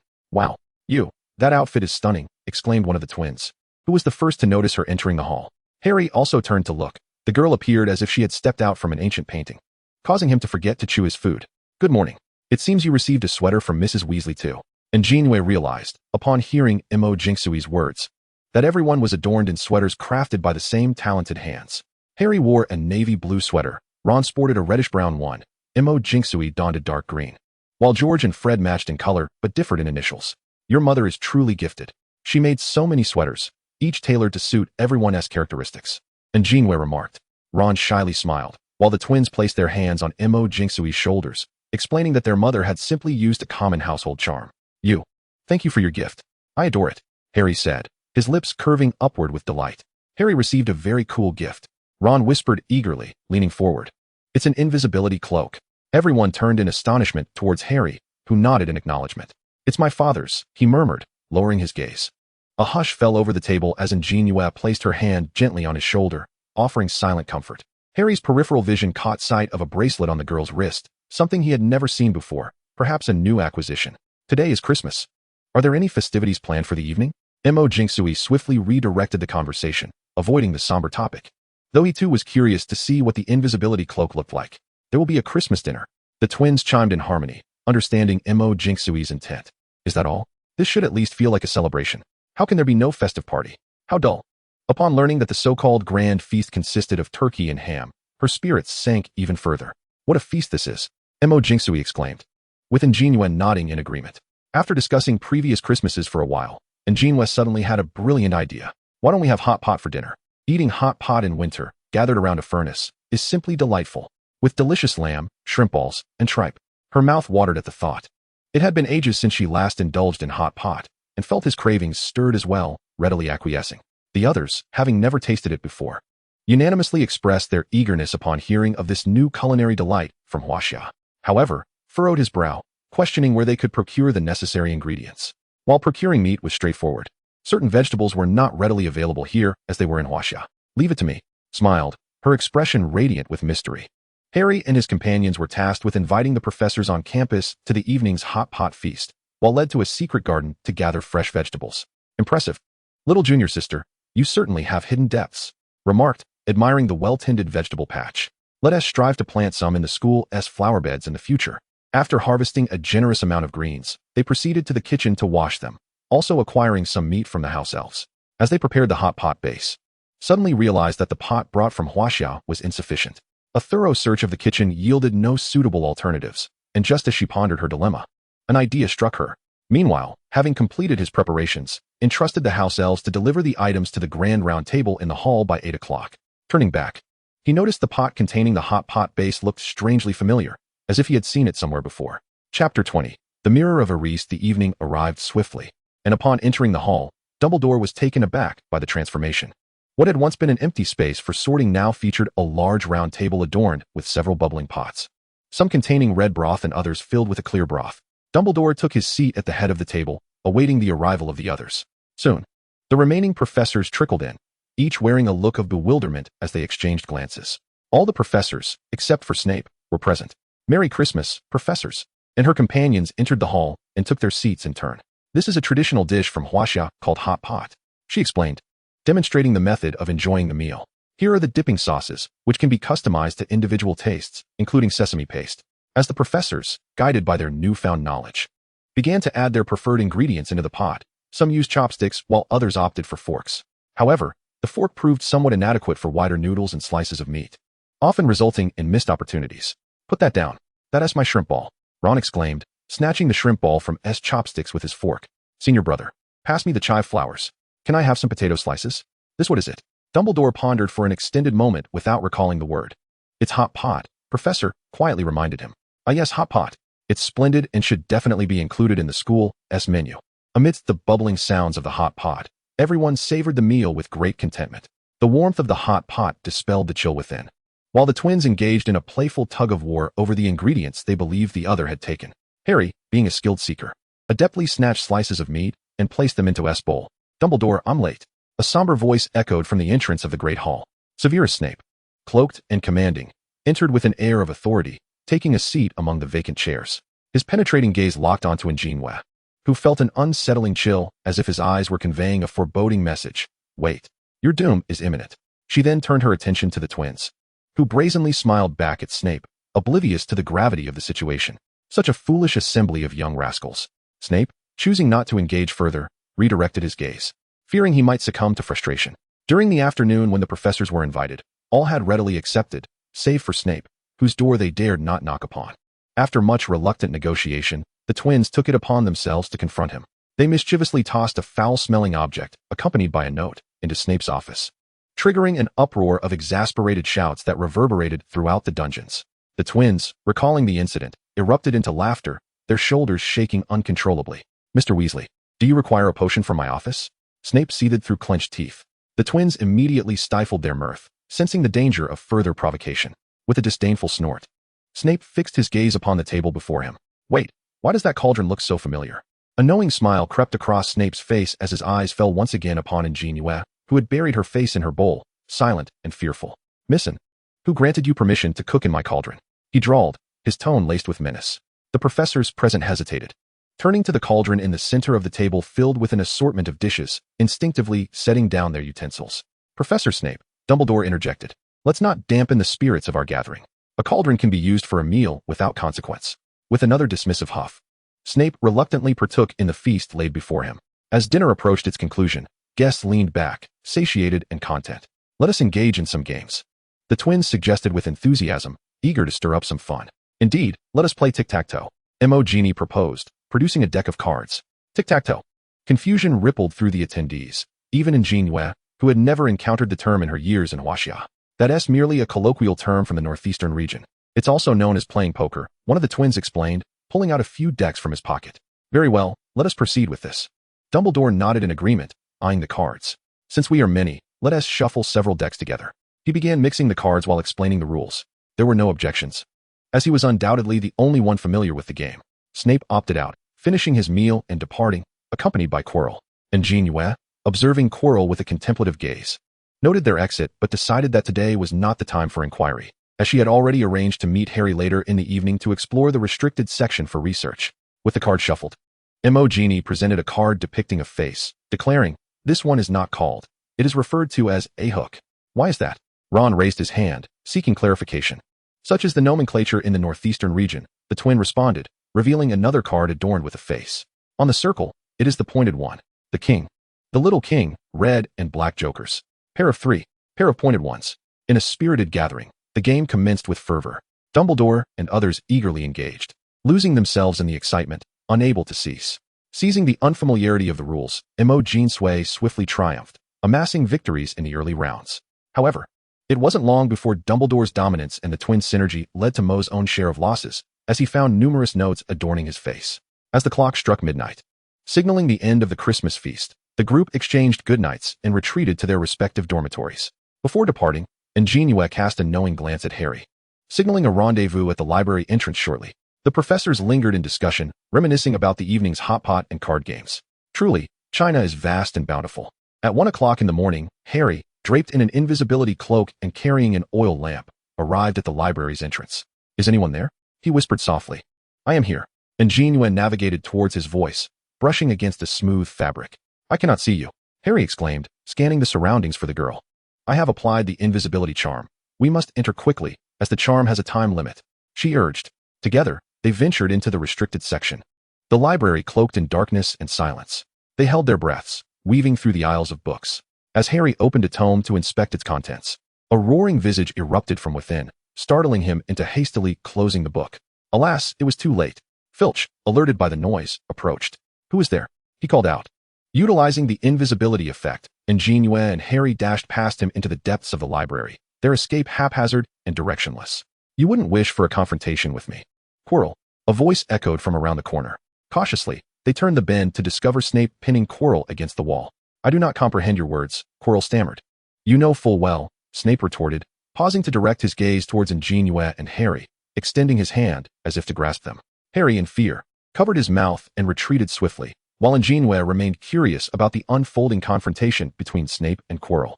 Footsteps echoed down the corridor as Filch, wielding a shattered lantern, declared to Snape, students have breached the restricted section. At this, Snape and Quirrell hastened away. Harry and An JinYue took refuge in an abandoned classroom. The room lay in disarray, with desks and chairs pushed aside and dust blanketing the floor, yet a large mirror stood prominently in the center. Harry removed his cloak and approached the mirror, at which point the invisibility charm dissipated, revealing An JinYue's form. Inscribed in ornate lettering at the top of the mirror were the words, Aristralarlinruatubicafratingwolens. What an extensive name, An JinYue mused, glancing down at the otherwise unremarkable mirror. Within its reflection, she beheld her disheveled appearance in pajamas. Meanwhile, Harry remained transfixed, his mouth agape and eyes wide with astonishment. Harry? She called. But he seemed oblivious to her presence. Could it be an illusion? As she cast her gaze back to the mirror, rereading the inscription, she sensed something awry. Reading the text in reverse alters its meaning entirely. What I reveal is not your visage, but rather your desires. Look, it's my parents. They are waving at you. Harry exclaimed joyfully. Witnessing Harry's exuberance, An JinYue found it difficult to disclose the truth. Yet she was reluctant to see her friend ensnared in a web of false illusions. Harry, she pointed to the words on the mirror, struggling to articulate. That is not real. I know. Harry's expression turned somber. My parents are gone. How could they possibly be here? He placed his hand on his shoulder, as if someone were pressing down upon him. An JinYue silently observed the scene before her, a wave of sorrow engulfing her heart. Everyone praised Harry as the savior, celebrating the victory of that day and envisioning a bright future. But who knew that the title of savior was purchased with his mother's life? That day marked the anniversary of his parents' demise. From that moment onward, Harry plunged into a life of despair.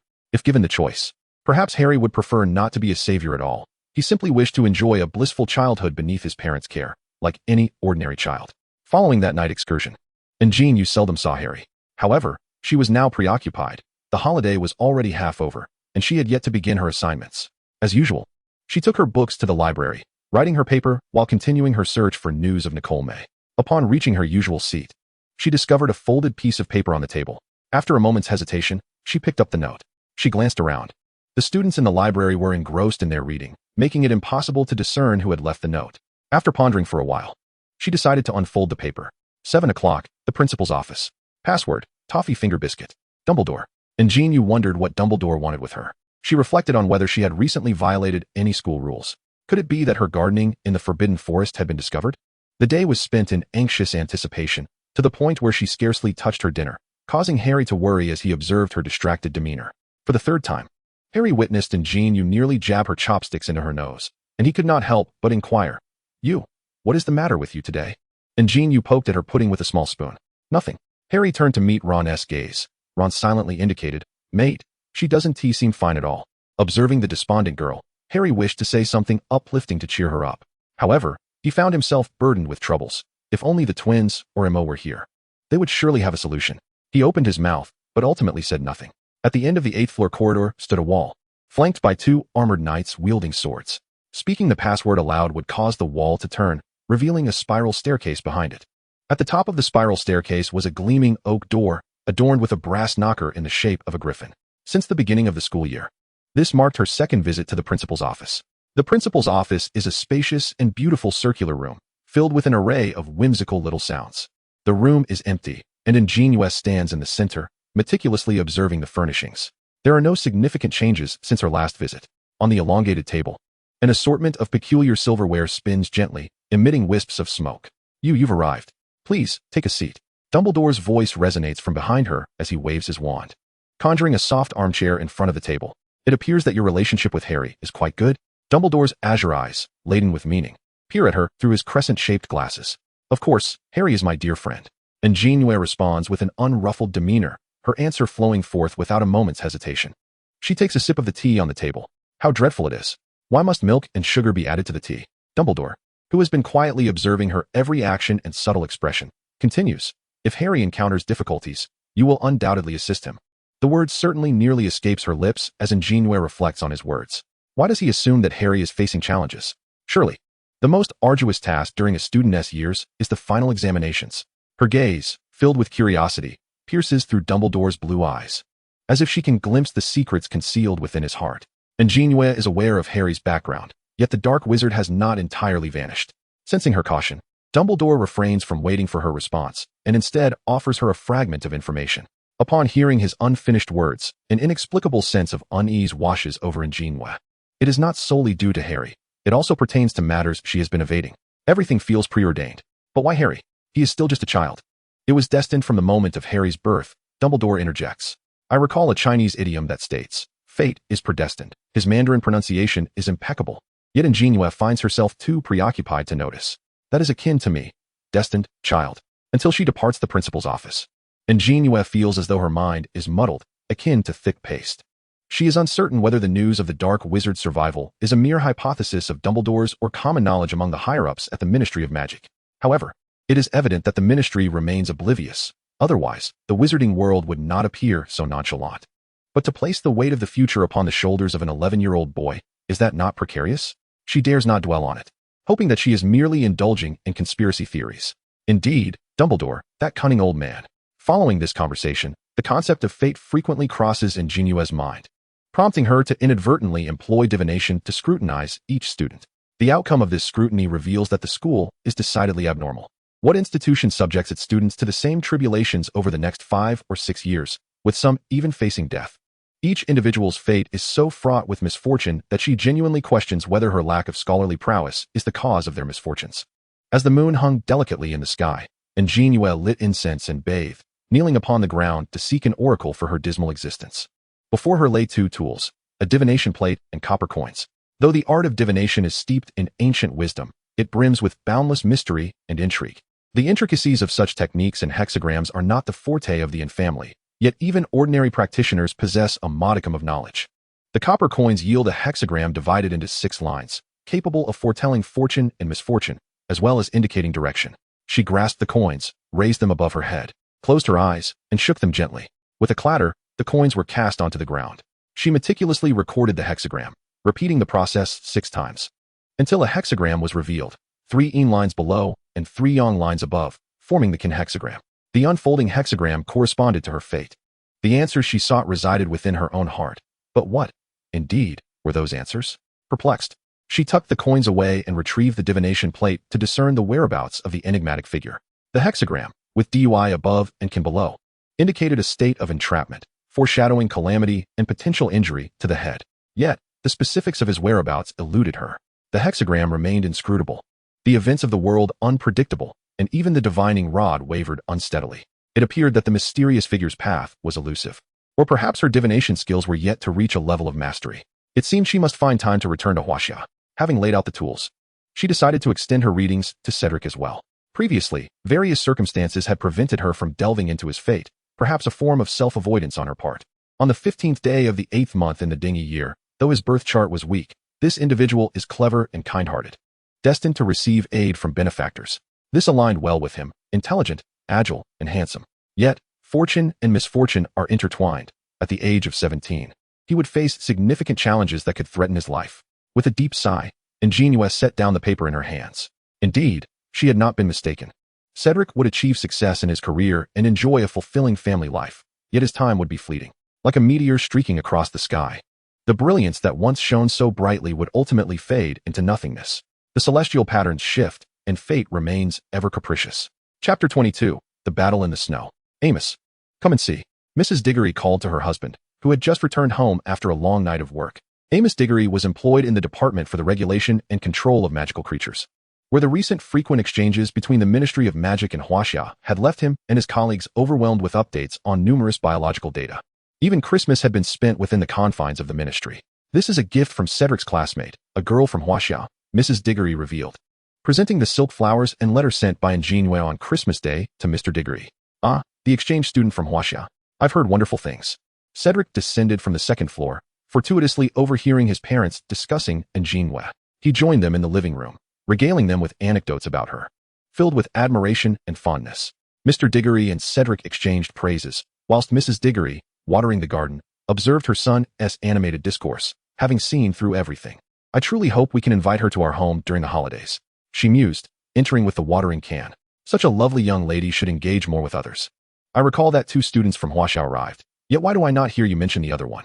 Mrs. Diggory gazed at Cedric, seated upon the sofa, with a twinkle of amusement in her eyes. He is in Gryffindor, and our interactions have been rather limited. Clearly, Mrs. Diggory did not find this rationale convincing. Perhaps she had never truly paid attention. Her teasing gaze swept over Cedric's handsome features once more, landing on the blue ornament adorning her son's waist, which seemed distinctly characteristic of Huaxia. How eagerly he had donned it. I shall keep an eye on you, my son. As Cedric caught sight of his mother's increasingly peculiar expression, he hastily rose, declaring his intent to retreat to the study. Truly, he resembled his father. This fade of believing he was cleverly concealing his feelings was, in fact, apparent to all. Reminiscent of Amos during his pursuit of her affections in years gone by.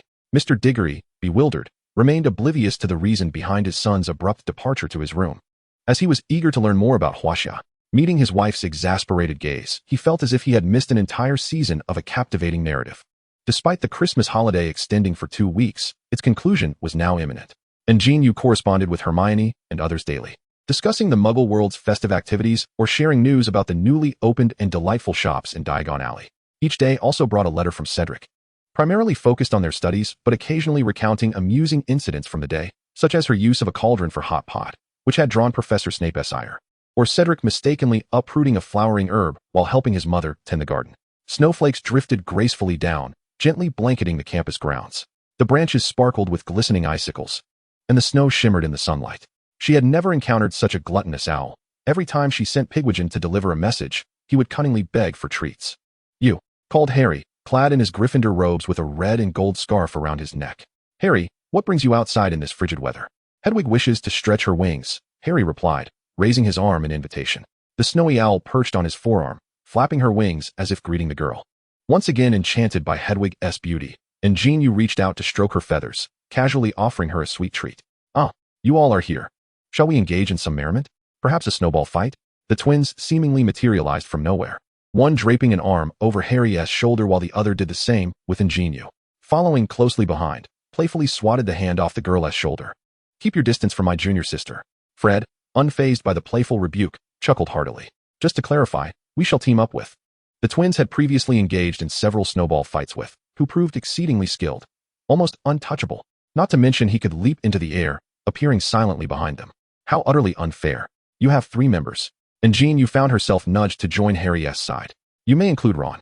Understanding the mischievous intentions of An JinYue, who observed the harmonious banter of the twins, a sinister smile crept across her face. "Are you certain?" she inquired. The twins, holding down An JinYue, nodded vigorously, "Of course." "Excellent. This time, I shall ensure you witness the true art of a snowball fight." The 6 swiftly dispersed. Ron was the first to bend down and form a snowball, launching it towards the unsuspecting An JinYue, who had his back turned, thus igniting the skirmish. The loosely packed snowball sailed towards the boy clad in blue, who seemed to possess an uncanny awareness, spinning around to evade Ron's attack. Bang! The snowball from Bankshire struck Ron squarely on the nose, eliciting a yelp as a pit, nearly the size of Ron, appeared in the snow. The air was soon filled with cries of pain, as snowballs flew from all directions, catching several unsuspecting students off guard. Under the overwhelming prowess of the twins and An JinYue, Ron found himself frantically dodging the barrage. Harry, owing to his Quidditch training, managed to avoid most of the hits. Yet he found no opportunity to retaliate. The boys, engrossed in their spirited play, remained oblivious to the absence of one among them. The elusive An JinYue crouched behind a stone, silently crafting her snowballs. Do not underestimate these projectiles. Each one was a treasure trove, laden with varied contents and crafted with ample material. Shaking the snowball in her hand, she swiftly aimed and launched it. Immediately, she changed her position to continue her assault. "Ouch, that hurt," George exclaimed, rubbing his lower back, guessing that the skin there must surely be bruised. An JinYue was propelled into a flowerbed by the momentum. Fred, wielding his snowball, scanned for enemies but found none, resorting to hurling it aimlessly in all directions. Bang! Ultimately, Fred too found himself buried in the snow. With a triumphant air, An JinYue twirled the remaining snowballs in her hand and emerged from her hiding spot. "Cool." Ron gazed at the girl with admiration, realizing that in mere 3 throws, she had turned the tide and left them in disarray. Noticing the boy's awestruck expressions, she raised her petite face, her prideful demeanor eliciting a chuckle. The 3, sprawled in the snow, helped each other rise, wincing at the pain. "Why does her snowballs hurt so much? Shall we continue?" Before they could respond, An JinYue unleashed several more snowballs, this time targeting only her foes. Let the game officially commence. As the battle progressed, the 6 abandoned the task of forming snowballs and resorted to tossing snow directly. After An JinYue stuffed a handful of snow down Ron's collar, they discovered a new method of play. In a snowball fight, never fall to the ground. This lesson was hard-earned by Ron through blood and tears. Gradually, the snowball fight expanded from the 6 to a multitude, with other students, caught in the chaos, joining in, resulting in utter pandemonium. Even the passing Quirrell was struck by numerous snowballs to the head.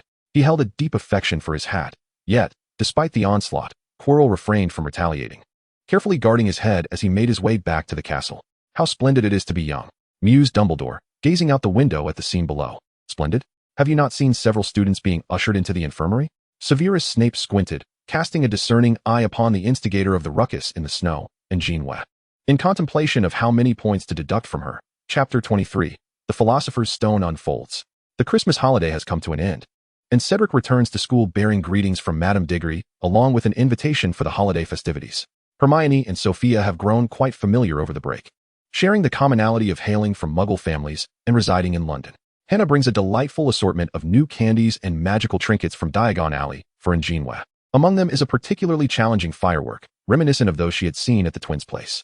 It must be said that the twins are natural-born pranksters, consistently crafting wondrous gadgets to sell to students, such as instant skip-class candies and vomit-flavored sweets. She suggests that the twins establish a prank shop, which would surely yield a handsome profit. The twins aspire to own a shop in the future and are diligently working towards this goal. After much deliberation, An JinYue decides to invest 2,000 galleons as a financial partner.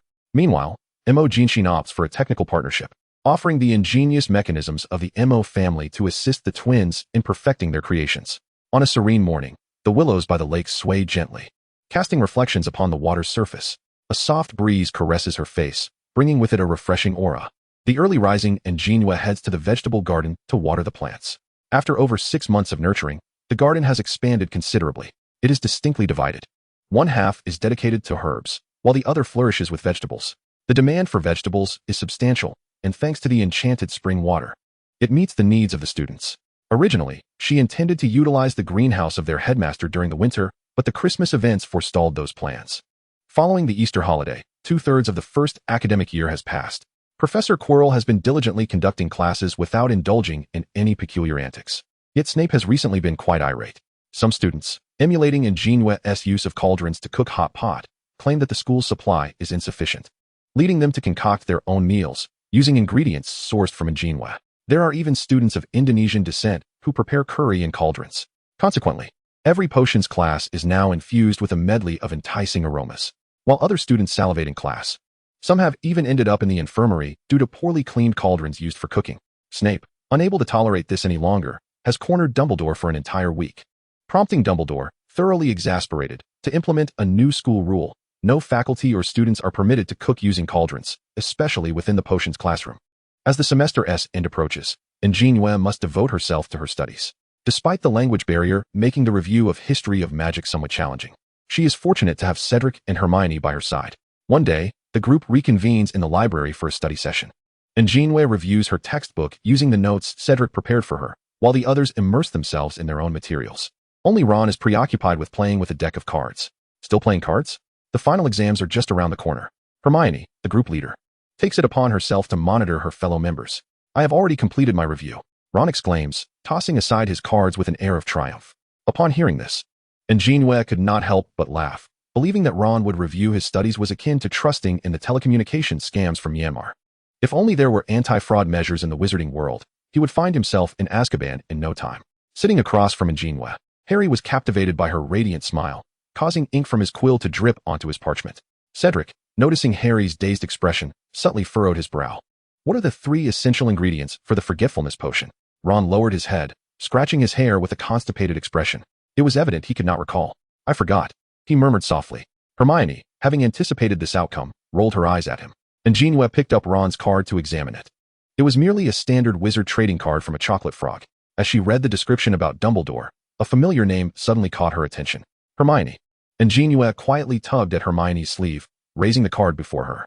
The ever-perceptive Hermione quickly grasped her meaning. I'm prepared for the review. Moon, shall we find a book for some leisure?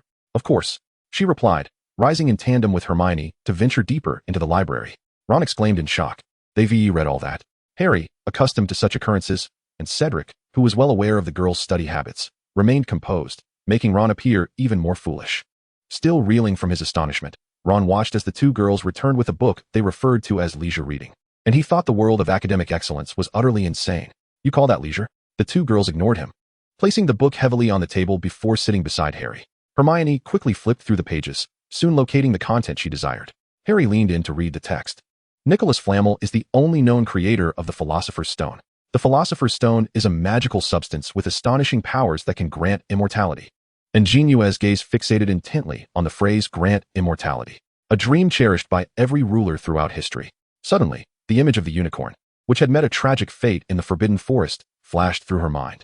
It is said that unicorn blood possesses similar properties, and everything began to connect. The peculiar behavior of Quirrell, the dark-clad figure, the Philosopher's Stone, the students' tribulations, Cedric and the others' narrow escapes, Dumbledore's plans. What manner of individual is so desperate to cling to life? Only he, who should have vanished. The group sat there, each harboring their own thoughts, and An JinYue was uncertain if her deductions were correct. If so, how many events would unfold in the future, and how many would fall into the web of conspiracy? Not only Harry, but also many students seated in the library. A wave of sorrow permeated her brown eyes as she observed the students around her, laughing and discussing problems, including Cedric. Cedric, who had been engrossed in his studies, sensed a lingering gaze. He lifted his head, meeting those eyes filled with sadness and regret. A pang of pain struck his heart. He did not wish to see her in such a sorrowful state, only wanting to witness her joyful smile. "Moon, are you tired? Would you like to go for a walk?" Cedric inquired softly. An JinYue declined his invitation, leaving the library without even taking her books. Harry attempted to follow her, but Cedric grasped his arm. "We cannot assist her." He shook his head towards Harry. All along, he had sensed that the girl was harboring secrets, not just from him, but from everyone. Rather than returning to the dormitory or heading to the Great Hall, An JinYue made her way to Quirrell's office. She was engulfed not only by a sense of powerlessness, but also by an inexplicable fury, all due to that accursed Dark Lord. Everyone's lives had been disrupted by him. Harry, burdened by the prophecy, and the innocent Cedric. From her bag, she retrieved the protective talisman, the Rakshasa seal, bestowed upon her by her father. This artifact was specifically designed to confront the highest-ranking specters, capable of delivering a fatal blow with a single strike. She was uncertain of the Dark Lord's current prowess, yet this should suffice. Just as she lifted her foot, ready to kick the door open, a voice halted her actions. "Luna, would you care for some lemon sherbet? The headmaster has prepared quite a bit." The timely arrival of Dumbledore whisked the impulsive An JinYue away, while Quirrell, hidden behind the wooden door, lowered his wand. Moments ago, he had sensed a powerful aura of destruction, prompting him to be on guard. It appeared to be Dumbledore. Perhaps it would be wise to keep a distance from him in the future, lest he reveal his intentions. "Luna, I do not advise you to proceed in that manner." Back in the headmaster's office, Dumbledore settled into his chair. An JinYue could not help but wonder. Isn't it a universal truth that one should take advantage of another's weakness? She pondered whether the professor was aware of the saying in Huaxia, releasing a tiger back into the mountains. Dumbledore shook his head and continued. "This matter cannot hinge on you, nor on me. Only Harry can bear this burden. But this is a prophecy, child. Harry is the one foretold to defeat the Dark Lord. We cannot allow ourselves to be dictated by a mere prophecy. Success lies in the element of surprise. Who knows if the Dark Lord is even aware of the prophecy?" She stood before Dumbledore, attempting to persuade him. Despite her petite stature, her resolve temporarily overshadowed that of the esteemed wizard. "This is a universally acknowledged prophecy." The room fell into silence as An JinYue absorbed his words. Rather than being an established fact, it felt more like a collective psychological refuge for others. Dumbledore refrained from interrupting her contemplation. "And what of the other students? Can you guarantee their innocence won't be compromised?" After a lengthy pause, An JinYue inquired, aware that her convictions were beginning to waver. Every war demands sacrifices. Thus, Dumbledore recognized that this plan, even if it led to innumerable losses, including his own, was a gamble he chose to embrace. "Do you understand why you drew that particular stick?" Dumbledore continued. "Perhaps your arrival is the turning point in all of this, but regardless, Harry remains the savior."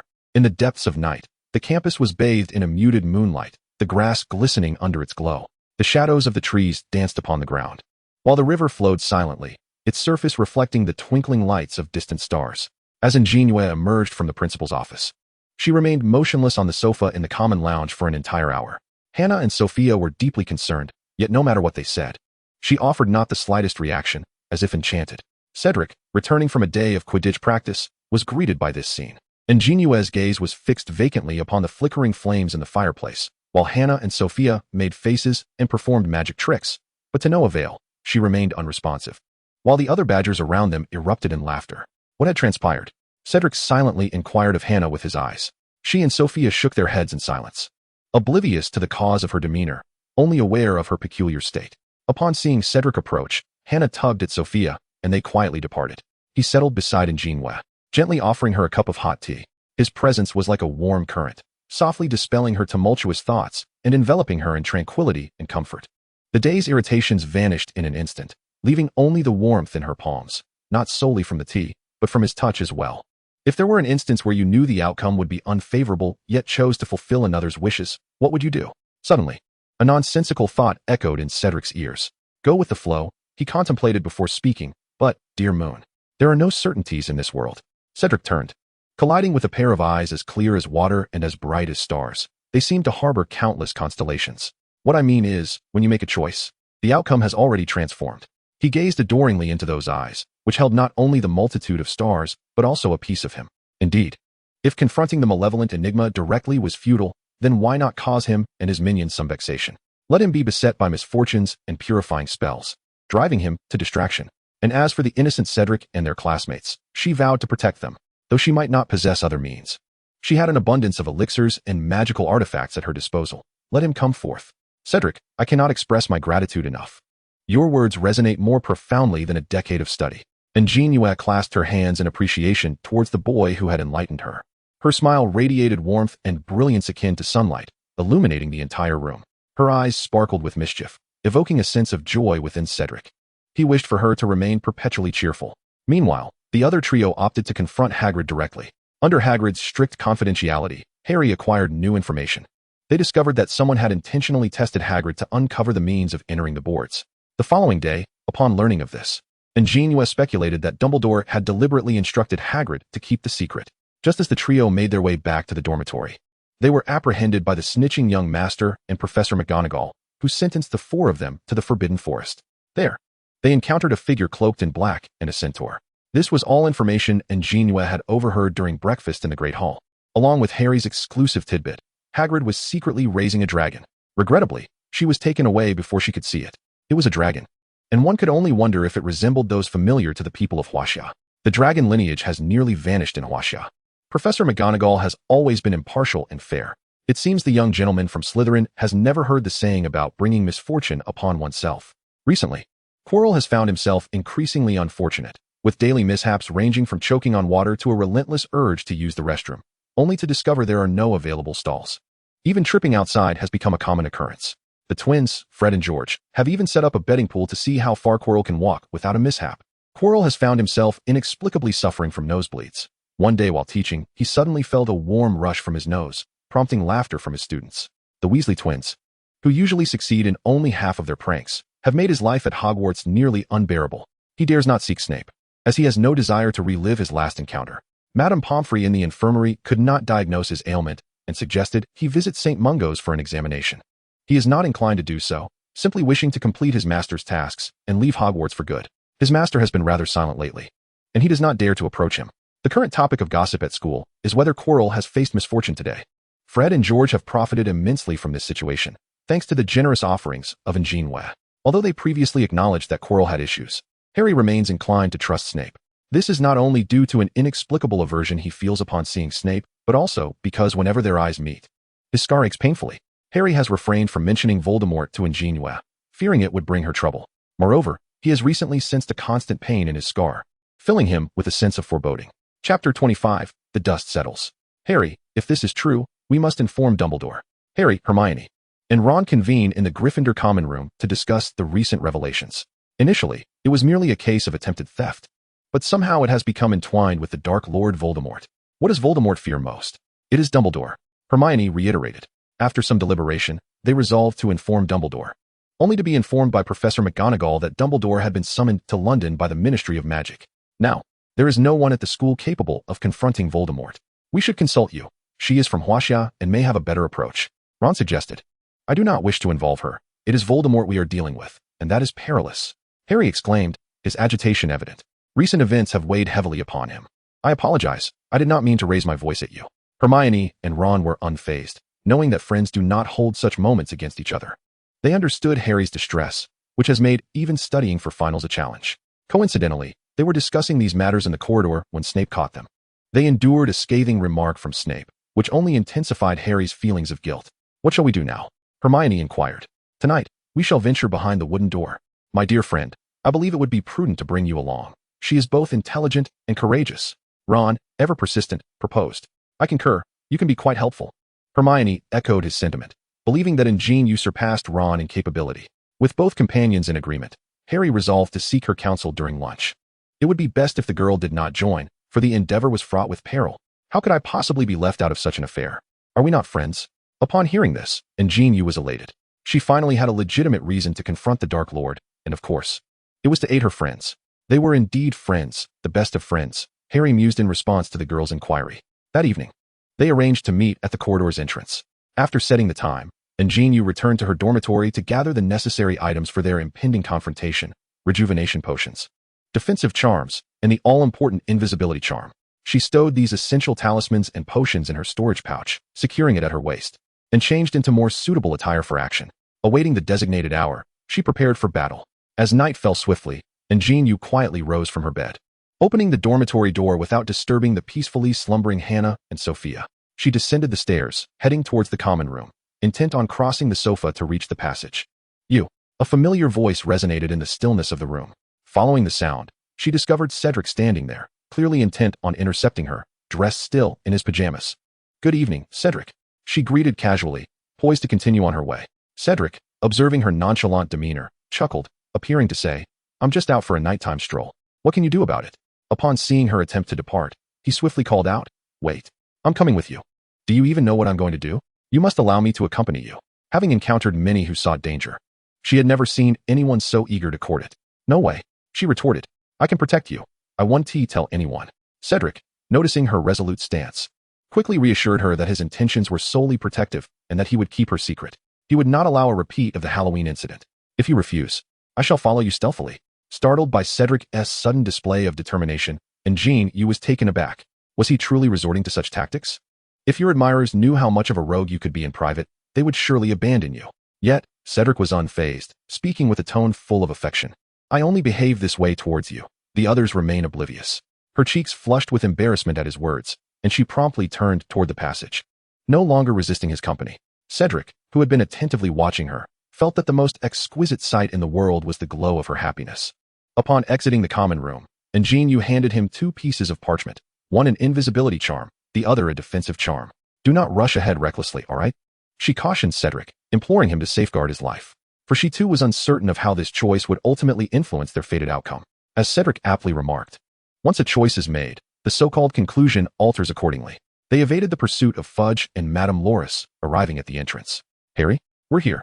No sooner had the words escaped their lips than the wooden door swung open. As Harry and his companions stepped inside, a powerful gust of air blew the invisibility cloak aside. Observing this, An JinYue promptly tore off her invisibility charm, shared with Cedric. "How did he get here?" Ron exclaimed upon seeing Cedric. "He is my ally, a third-year student. Doesn't he possess more spells than we do?" An JinYue stood protectively in front of Cedric. Although it was his own choice to accompany them, she still considered him her charge. "He is one of us." Persuaded by this reasoning, the trio ceased their inquiries and began to scrutinize the room.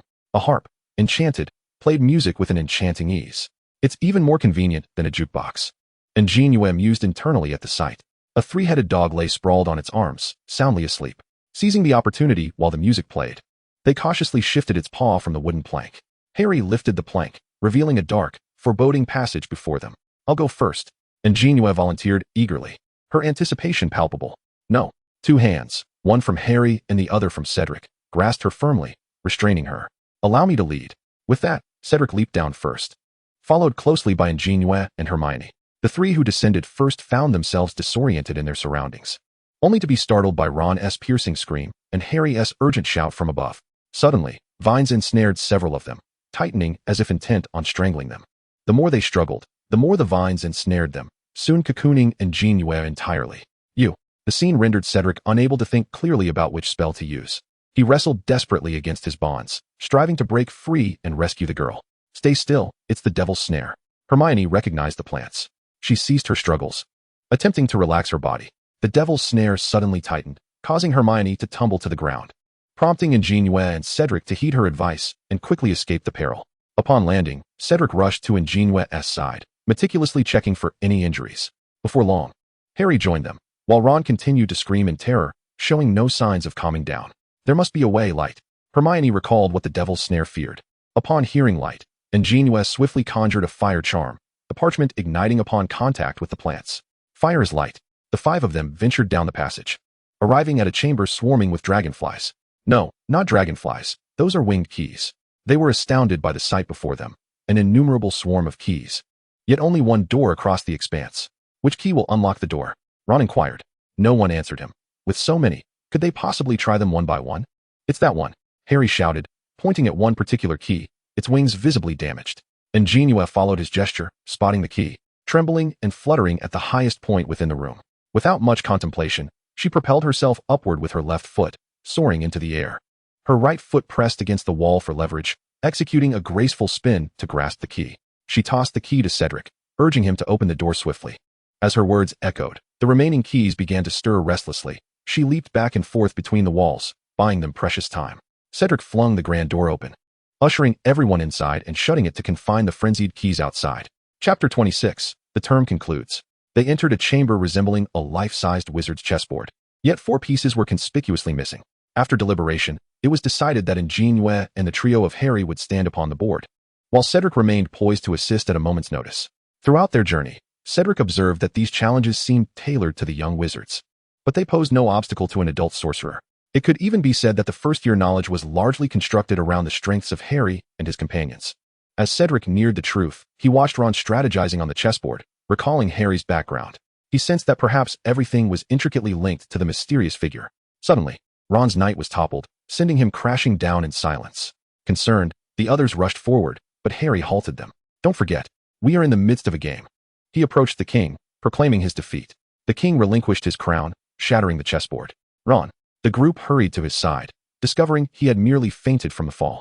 A collective sigh of relief swept through them as An JinYue retrieved a revitalizing potion from her bag and administered it to Ron. Harry called for everyone to proceed to the next chamber, but Cedric declined. Ron required supervision, and the remaining path was one that only the master could traverse alone. As they journeyed, the observant An JinYue discerned the essence of Dumbledore's plan. He was nurturing Harry to better confront Voldemort. She handed Harry a charm, reminiscent of the one she had given him before the Quidditch match. "Good luck." Hermione and Harry entered the next room, and after approximately half an hour, Hermione returned alone. She informed them that she and Harry had first encountered a chamber with a troll, which had been vanquished. Further ahead lay a room filled with potions, of which only one was correct. They sat together, the passage of time indeterminate, until Dumbledore arrived with the other professors. Professor McGonagall escorted Ron to the infirmary, and upon seeing An JinYue, Dumbledore discreetly winked at her. His gaze then fell upon Cedric, who stood quietly to the side. He paused momentarily before entering the room to carry out the unconscious Harry. "Harry." An JinYue rushed forward to assess his condition. "Do not worry, he merely fainted." Dumbledore reassured her and the others. "I will take Harry to the infirmary. You all should return.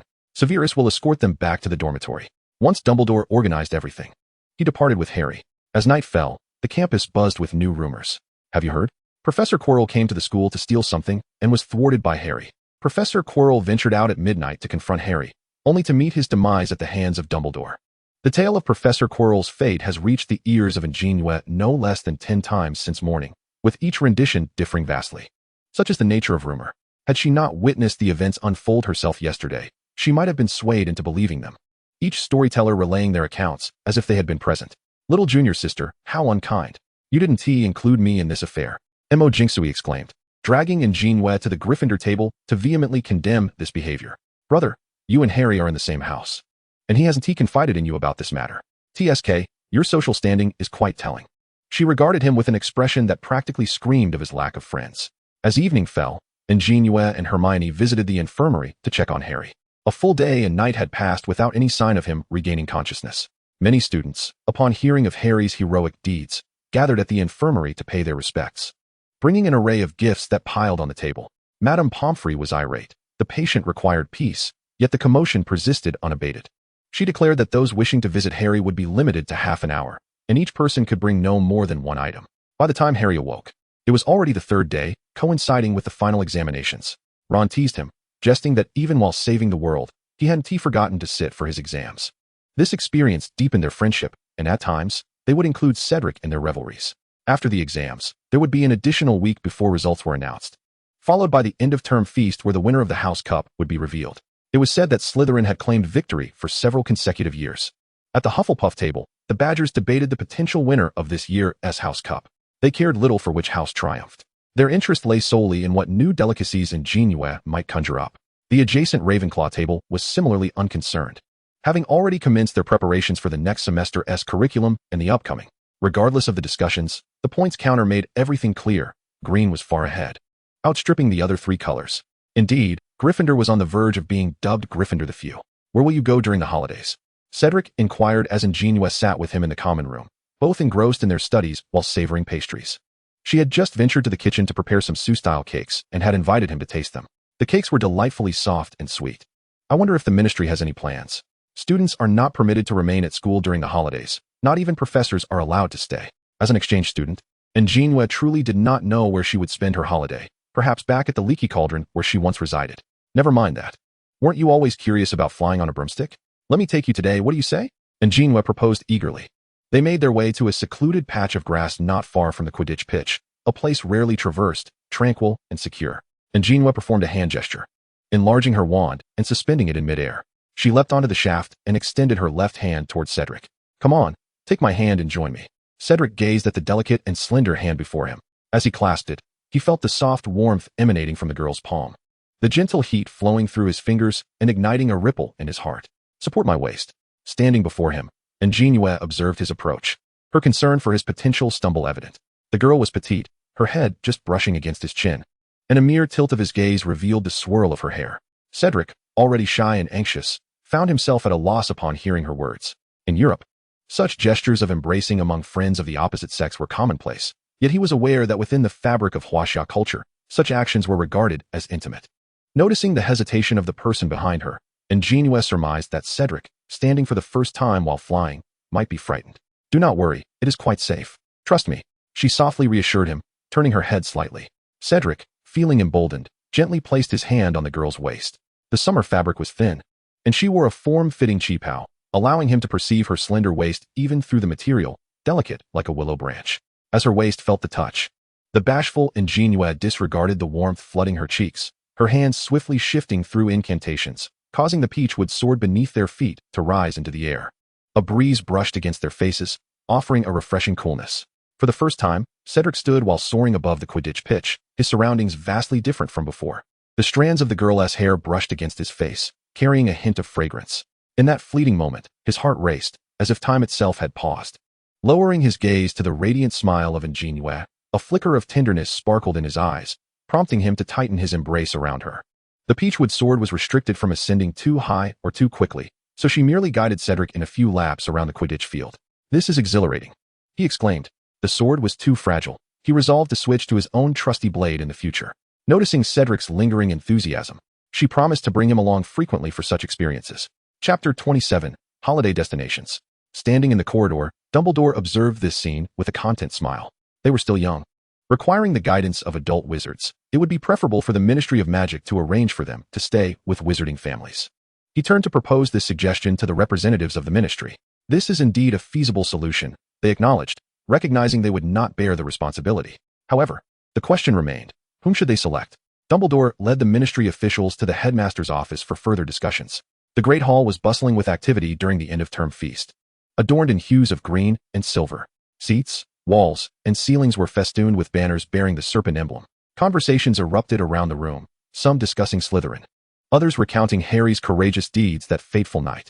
The most exuberant were at the Slytherin table, where An JinYue could hear the boisterous proclamation of a blonde youth, his hair slicked with gel, extolling the greatness of Slytherin and the nobility of the Malfoy family, while lamenting the plight of Gryffindor and Harry. He is nothing more than a child yet to grow up, still indulging in every form of comparison. After a while, Dumbledore emerged, and the clamor within the hall subsided entirely.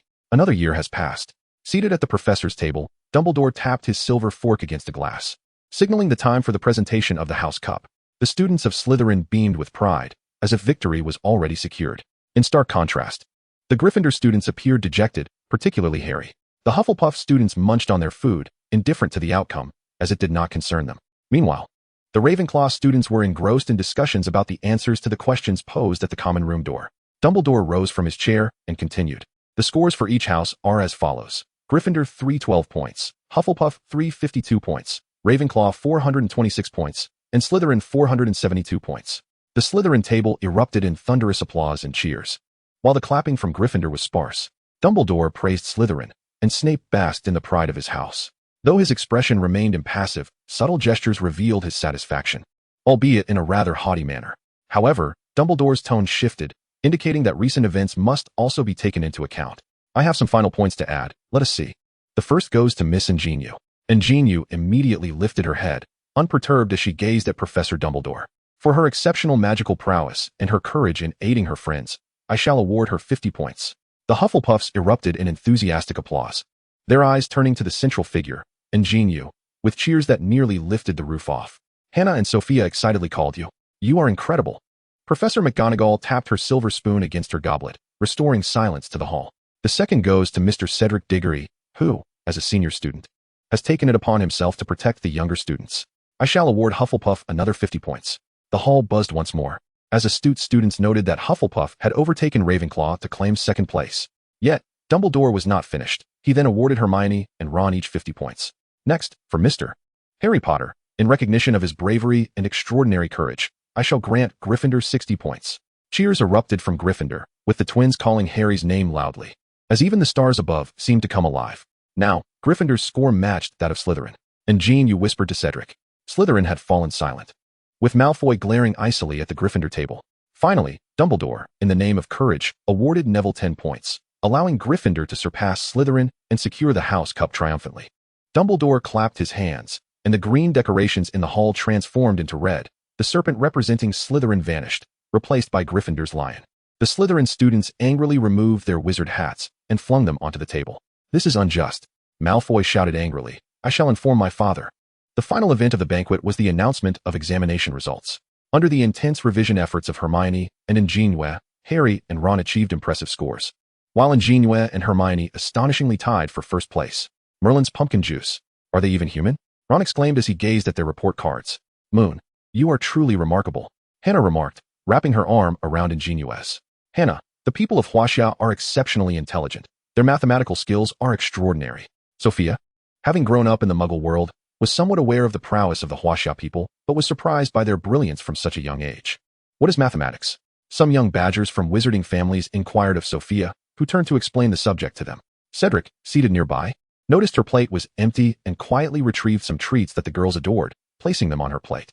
Hannah, having inadvertently witnessed this scene, gasped silently, intending to share it with Sophia later. The head girl of Hufflepuff approached An JinYue from behind, saying, Professor Dumbledore has asked me to inform you to visit him in his office after the banquet concludes. After a nod of acknowledgement, she turned and left. This was An JinYue's third visit to the headmaster's office. The password remained unchanged, and the room's decor had not undergone significant alterations, save for the addition of a mirror on the opposite side of the table. It was the same mirror from the abandoned classroom. As An JinYue approached, the reflection shifted. She was no longer alone but was joined by Cedric, Harry, and Hermione, among many familiar faces and some unfamiliar classmates. The gentle Cedric smiled at her from the mirror, appearing slightly older, caught between youth and maturity. Moon, what do you see? Dumbledore suddenly materialized behind her. Unlike the last time, An JinYue responded to the Dumbledore in the mirror. It seems to be a change that comes with growth. This mirror will be taken away tonight. Upon returning to his desk, Dumbledore gestured for An JinYue to sit. Headmaster, what do you see? An inquisitive An JinYue could not help but ask the astute and venerable wizard. His blue eyes, peering through his glasses at the mirror, fell silent for a moment. Yet, his gaze conveyed the answer to An JinYue: nostalgia, regret, sorrow. After a brief pause, Dumbledore spoke. The Ministry of Magic has decided to select a wizarding family to provide you with accommodation. Why not allow us to find a place ourselves? That would be unsafe. My dear, it is important for an adult wizard to guide you. What if my mentor and I go together? After a moment of contemplation, An JinYue found his reasoning sound, considering their youth and unfamiliarity with the world. Dumbledore shook his head, informing her that An JinYue and the twins were well acquainted. Hence they would be sent to the Weasley household. There were few pure-blood families within Hufflepuff, and even fewer who were humble and courteous. Ultimately, only the Diggory family was a suitable match. These two families were neighbors, not far apart. An impeccable arrangement. The host family would receive a stipend from the Ministry of Magic annually, while the students needed only to stay with them during each holiday. As Cedric tidied his belongings in the dormitory, he received a letter from home. The correspondence revealed that An JinYue would be returning with him every holiday, which meant he would have more time to spend with her. Overjoyed, he gleefully paced around, uncertain of what to do next. Chapter 28. The end of the first year. Just as they had arrived, the students boarded the small boat led by Hagrid, heading back to the Hogwarts station. Laughter and chatter filled the air, the joy of returning home radiating from the platform. Hermione struggled with her large, heavy suitcase, clattering as she dragged it along. Is that all you're taking home, Moon? She inquired, glancing at An JinYue, who carried only a small wicker handbag. By Merlin's beard, how can a girl have so little? My father said he would mail me some things over the holiday. An JinYue replied, recalling her father's recent conversation. He had mentioned that a cousin of her aunt's husband's neighbor would be traveling to England for work and would take some items for her, asking the Ministry of Magic to deliver them. Make sure to write to me during the holidays, Hermione urged. And me too, Sophia chimed in, raising her hand. An JinYue, still unaware of her new residence's exact location, promised to inform them of her address as soon as she settled in. Meanwhile, Harry stood by the train window, waving goodbye while holding the gift Hagrid had given him. As the train glided through the lush countryside, it soon arrived at King's Cross Station. The Weasley family's unmistakable red hair stood out in the crowd, and Moke JinYue departed with them ahead of Cedric and An JinYue. Cedric guided An JinYue through the throngs of people to the designated meeting spot with his parents. Said, a gentle feminine voice called from ahead. A lovely woman with long black hair approached briskly, accompanied by a bespectacled man with curly hair. Mom. Cedric embraced the newcomer before introducing her to An JinYue. This is An JinYue. With a sweet smile, she greeted them. Mr. Diggory, Mrs. Diggory, good day. Hello, Moon. May I call you that? Mrs. Diggory remarked, admiring the young girl in her traditional attire, finding her utterly adorable and perfectly embodying her vision of a daughter. Cedric often speaks of you. And I adored the Christmas gift you sent. Mrs. Diggory hugged An JinYue and playfully pinched her cheek as they returned to the Diggory home.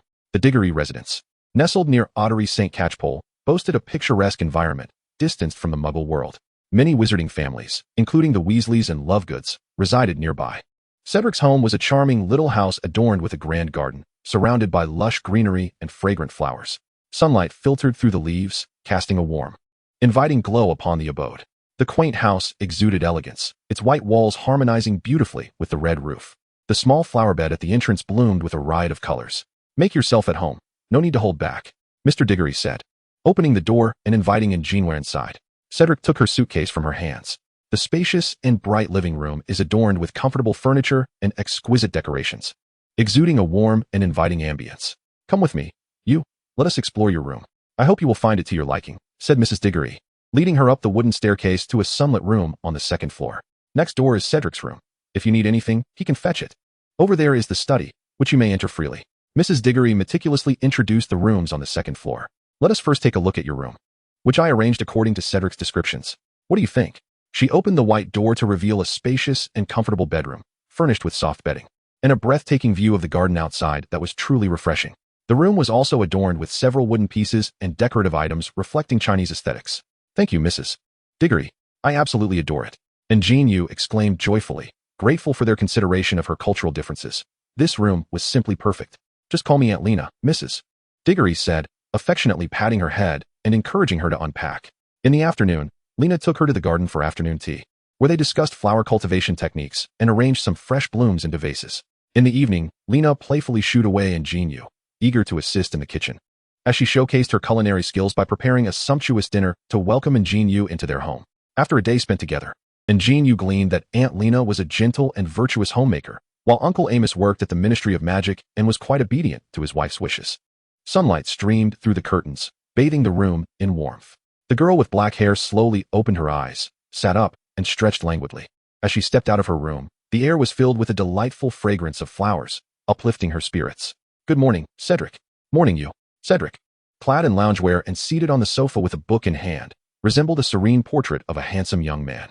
Cedric, do you think I should also choose an English name? She inquired, resting her chin on one hand while leaning against the banister of the staircase. Speaking loudly to Cedric from the second floor. Having frequently heard her friends' names, she too wished for an English name, akin to her experiences in English class back in China. Sure, what do you have in mind? Cedric replied without any hesitation, always agreeable to her suggestions. He set down his book and poured her a cup of hot tea. Seeing her hands supporting her face in contemplation, he couldn't help but smile at her adorably serious expression as if she were pondering a great dilemma. In the room, one was lost in thought while the other gazed intently, leaving only the sound of birds chirping outside. After a long while, An JinYue still had not come up with a beautiful name. Perhaps you should choose, Cedric, she said as she descended the stairs. Sitting on the sofa and tugging at Cedric's sleeve, her eyes sparkling with a hint of playfulness. Her charming demeanor softened his heart, and without further deliberation, he uttered a name he had contemplated long ago. What do you think of this name? Does this name carry any special meaning? She tilted her head slightly, bringing her delicate face closer to Cedric's. The moon goddess from Roman mythology bears a resemblance to your name. You are my Diana, casting gentle moonlight into my heart, bringing serenity and warmth. I cannot help but wish to cradle the moon in my embrace. The remaining two sentences Cedric refrained from uttering. The time had not yet come. And these were his hidden thoughts. Moreover, this name is a combination of their surnames. How wonderful. Let us choose this. With a radiant smile, An JinYue was immensely pleased with the name, and she joyfully embraced Cedric. Cedric, you are truly amazing. After exclaiming, she released him and dashed back to her bedroom to share the news of her new name with her dear friends, Hermione and the others, leaving Cedric alone downstairs, his heart in turmoil from her teasing. Noon marked the time when Cedric prepared lunch. The Diggory household did not employ a house elf. Aunt Lena prepared all 3 meals, with Uncle Amos lending a hand. Cedric had perfectly inherited his mother's culinary skills, producing extraordinarily delicious dishes. That evening, in gratitude for the Diggory family's hospitality, An JinYue decided to personally cook a dinner to express her thanks. She stealthily took Cedric to the Muggle world to purchase ingredients. Considering that not everyone might appreciate Chinese flavors, she asked Cedric to assist in preparing some Western dishes as well. The two busied themselves in the kitchen. The warm air filled with enticing aromas. The boy in a gray shirt skillfully washed the vegetables, while the girl in a light green dress focused intently on blending the seasonings. The soft, warm candlelight illuminated their heads, and the boy occasionally stole glances at the girl, his eyes revealing profound affection. They seemed like a couple who had been living together for many years. When Aunt Lena returned from visiting a friend, she was greeted by this scene in the kitchen. A smile graced her lips as she observed the pair. Their chemistry was palpable, communicating their desires with mere glances. Chapter 29, Daily Life During the Holiday. Aunt Lena, An JinYue exclaimed as she turned and spotted Lena leaning against the kitchen door, her face beaming with joy. Lena entered the kitchen to inspect the dishes already prepared on the counter. Tonight, we are in for a treat. We shall savor the culinary delights crafted by Anne herself. Her gaze flitted back and forth between An JinYue and Cedric. I have been craving this for quite some time. Lena assisted them in setting the table. And as Amos returned home from work, he was greeted by an enticing aroma unlike any he had encountered before. Following the scent to the dining table, he discovered an array of colorful and flavorful dishes laid out before him. This dinner was the best meal Amos had ever had. The reputation of Chinese cuisine was indeed well-deserved, especially the Kung Pao chicken, which was utterly delectable. Lena particularly enjoyed the sweet potato coated in syrup, the soft and sticky texture mingling with the sugary aroma, creating a delightful sensation in her mouth.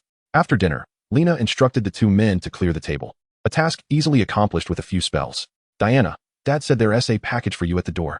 Cedric's voice called from the kitchen. Lena paused at the unfamiliar name, her brow furrowing in curiosity as she glanced toward An JinYue, who was heading to retrieve the package. Oh my goodness! How could father bring her so many things? An JinYue stared at the several burlap sacks at the door, utterly unwilling to move. After Cedric tidied up the kitchen, he passed through the living room, intending to assist the girl with her belongings.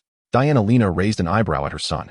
Although Cedric discerned the hidden meaning behind his mother's words when she mentioned wanting an English name, he maintained an air of composure and recounted the events leading to it.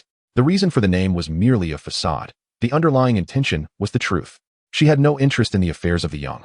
Ultimately, if he could win the heart of a beauty, it would be a testament to his capabilities. Being inept was not an option.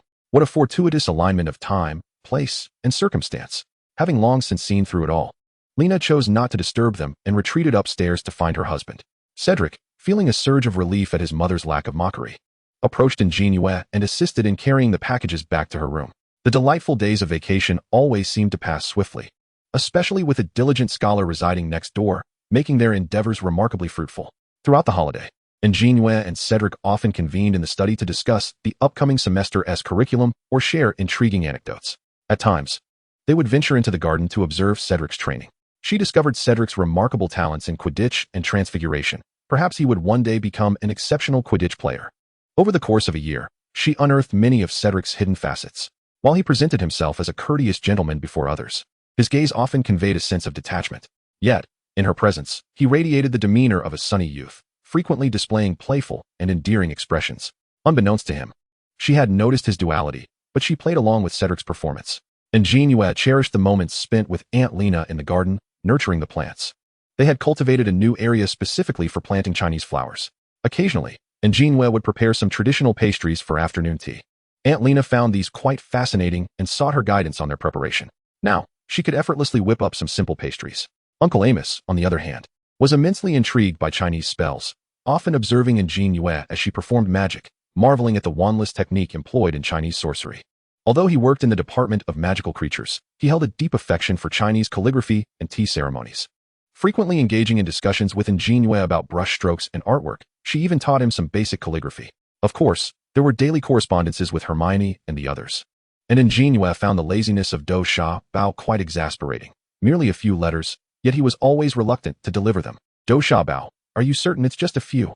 Sunlight bathed the mountains, illuminating everything in its golden glow. The distant peaks shimmered in and out of visibility under the sun's rays. An JinYue sat on a swing in the garden, while Cedric rested on the grass beside her. Each held a book, the air filled with a gentle floral fragrance. They sat together in serene silence, immersed in the world of literature. Cedric relished these tranquil moments with the girl. Even in silence, he found joy and contentment. Lena, she called, as Lena passed through the small door of the house, seeking the girl in the garden. Despite An JinYue adopting an English name, Lena felt it was merely a whim among the youth. Furthermore, she did not wish to deprive her son of his unique nickname. Upon hearing her name, An JinYue set aside the book she was reading, perplexed as to why Aunt Lena and Hannah preferred to call her by her former name. Amos mentioned that he had a letter for her. Lena gently pulled An JinYue up, taking the book from her hands and handing it to Cedric. Bewildered, An JinYue retreated to her bedroom, settling into an armchair to open the letter. The missive was entrusted to Amos by a certain Newt Scamander, who identified himself as a magical zoologist with considerable knowledge of magical creatures. He had heard of her as a Chinese exchange student and wished to inquire about some legendary creatures from her homeland, particularly the ancient beast known as the Qilin. Later, An JinYue learned from Uncle Amos that Mr. Scamander was once a student of Hufflepuff House, making him a senior to both An JinYue and Cedric. In his youth, he had a passion for studying magical creatures and was known to have joined Dumbledore in defeating the dark wizard Grindelwald. It was said that he possessed a marvelous suitcase housing numerous magical beings. The ancient beasts had long vanished, leaving scant written records, so An JinYue, in her reply, only included widely known information she possessed. From that day forth, Newt would occasionally send her letters, inquiring about other magical creatures from China, stating that he was currently penning a book on the subject and would send her a copy upon completion. Previously, in gratitude for her assistance, Newt had gifted her several of his earlier works, all signed by him. She had proudly boasted about this to Hermione and Cedric for quite some time. On Saturday, An JinYue and Cedric visited the Weasley household. Molly adored both An JinYue and her friend Mo Jin-chun, particularly fond of An JinYue's quiet and charming demeanor, showering her with various small gifts. Of course, this was contingent on the twins not causing mischief. "Fred, George, have you taken them out to play again?" Molly stood at the entrance of the burrow, hands on her hips. The burrow was a quaint, somewhat crooked, multi-storied home, evidently constructed with magic. Though small, it was meticulously maintained by Molly, exuding warmth and coziness. "Aunt Molly, George taught us how to play Quidditch." The children chimed in unison, including the well-behaved Cedric. Renowned for his obedience, Molly felt overwhelmed, pondering if Amos would be furious knowing his son had led astray her good boy. "Well, they are still young." Mr. Weasley arrived home to this scene and immediately sought to comfort his wife, casting a meaningful glance at the twins, urging them to depart. "By the way, have you received any letters from Harry during this holiday?" They made their way to the twins' room, which was spacious enough to accommodate their gathering. Sitting on George's bed, An JinYue shook her head. She had sent numerous letters to Harry but had yet to receive a response. "Little Harry might have been kidnapped. We should go rescue the chosen one." "What a splendid plan, George." In the center of the room stood the twins, one brandishing a wand while the other draped in a bedsheet, enacting a grand rescue drama. "Let us embark this evening," Ron exclaimed, clapping his hands with fervor. Meanwhile, An JinYue, nursing a headache, pressed her forehead, observing the cacophony of this motley crew, finding the world rather tumultuous. Even Mo JinYue was brimming with excitement, fervently eager to venture to private drive to rescue Harry. Chapter 30, The Plan to Save the Savior. "Fred, George, keep it down," Molly's voice thundered from downstairs, as the roof of their humble abode seemed on the verge of collapse under the exuberance of the gathering. During dinner, Mr. Weasley mentioned Harry's warning in the Muggle world for using magic. The Weasley family engaged in animated discussion at the table about the events that had transpired in Harry's current state, while Cedric attentively tended to the girls nearby. Having resided at the Diggory household for some time, An JinYue had become accustomed to Cedric's meticulous care. The Weasleys held a fondness for Muggle items, often pulling An JinYue and others into conversations about the Muggle world and its various curiosities, such as the purpose of a rubber duck, which he was currently inquiring about. Upon learning that the magical and Muggle worlds of China intertwined, he mused that perhaps the Wizarding World should adopt a similar approach. After dinner, they reconvened in the twins' room to discuss their plans for rescuing Harry. The strategy, however, was rather devoid of structure. Lazily leaning against Cedric, An JinYue listened to the chatter of the four brainstorming, finding their noise surpassing that of 500 ducks. Aunt Molly had already approached the door several times, warning them to keep their voices down. "Are you tired?" Cedric asked, noticing her yawn. Her eyes, slightly reddened from the yawn, glistened with tears at the corners. He gently brushed his hand against her eye, wiping away the tears. An JinYue was startled by Cedric's gesture, suddenly realizing how intimate they had become. She straightened up, fanning her face to alleviate the warmth radiating from his touch. "Let us return," she declared, waving her hand, though she felt no refreshing breeze. The sensation of his caress seemed to amplify at her eyes' corners. Flushed, An JinYue stood, eager to escape the stifling heat of the room. "Is it too warm?" Cedric inquired, observing her crimson cheeks and the cramped space filled with people. He tenderly placed his cool hands against her cheeks, aiding in the mitigation of her warmth. An JinYue, flustered by Cedric's continuous gestures, felt her temperature rise further. "Diana, are you unwell?" Cedric, sensing the warmth beneath his hands intensifying, furrowed his brow with concern. "No, Ced," she replied, pulling his hand as she lowered her gaze, hastily exiting the room, wishing to avoid further scrutiny. Under the moonlight, the girls silently walked alongside him down a country path, hand in hand. Cedric glanced at their entwined fingers, the moonlight illuminating the silver glint on her wrist. It was the Christmas gift he had bestowed upon her, which she wore alongside her own jade bracelet. The sound of tinkling bells echoed with every graceful movement, reminiscent of the fragrant pouch the girl had gifted him, which he kept nestled in the pocket of his coat. The four, having meticulously devised their plans, intended to inform An JinYue of their intentions, only to realize that the two were no longer present in the room. With no other recourse, An JinYue resorted to using a communication talisman to convey their plans to his young apprentice, agreeing to reconvene at their humble abode in the dead of night. The serene night enveloped the earth, a gentle breeze rustling the leaves, producing a soft whisper. An JinYue, accompanied by Cedric, quietly slipped out of the door and made their way to the garden of the modest dwelling. In the familiar clearing stood a blue sedan, a magical vehicle modified by Weasley to resemble a Muggle car. Aside from its ability to soar through the skies, it bore no distinction from an ordinary automobile. With a hint of uncertainty, An JinYue chuckled lightly. "Boys, will this car accommodate us all? Can it fit 5, including the driver? And what about Harry? Will he have to be squeezed in the trunk?"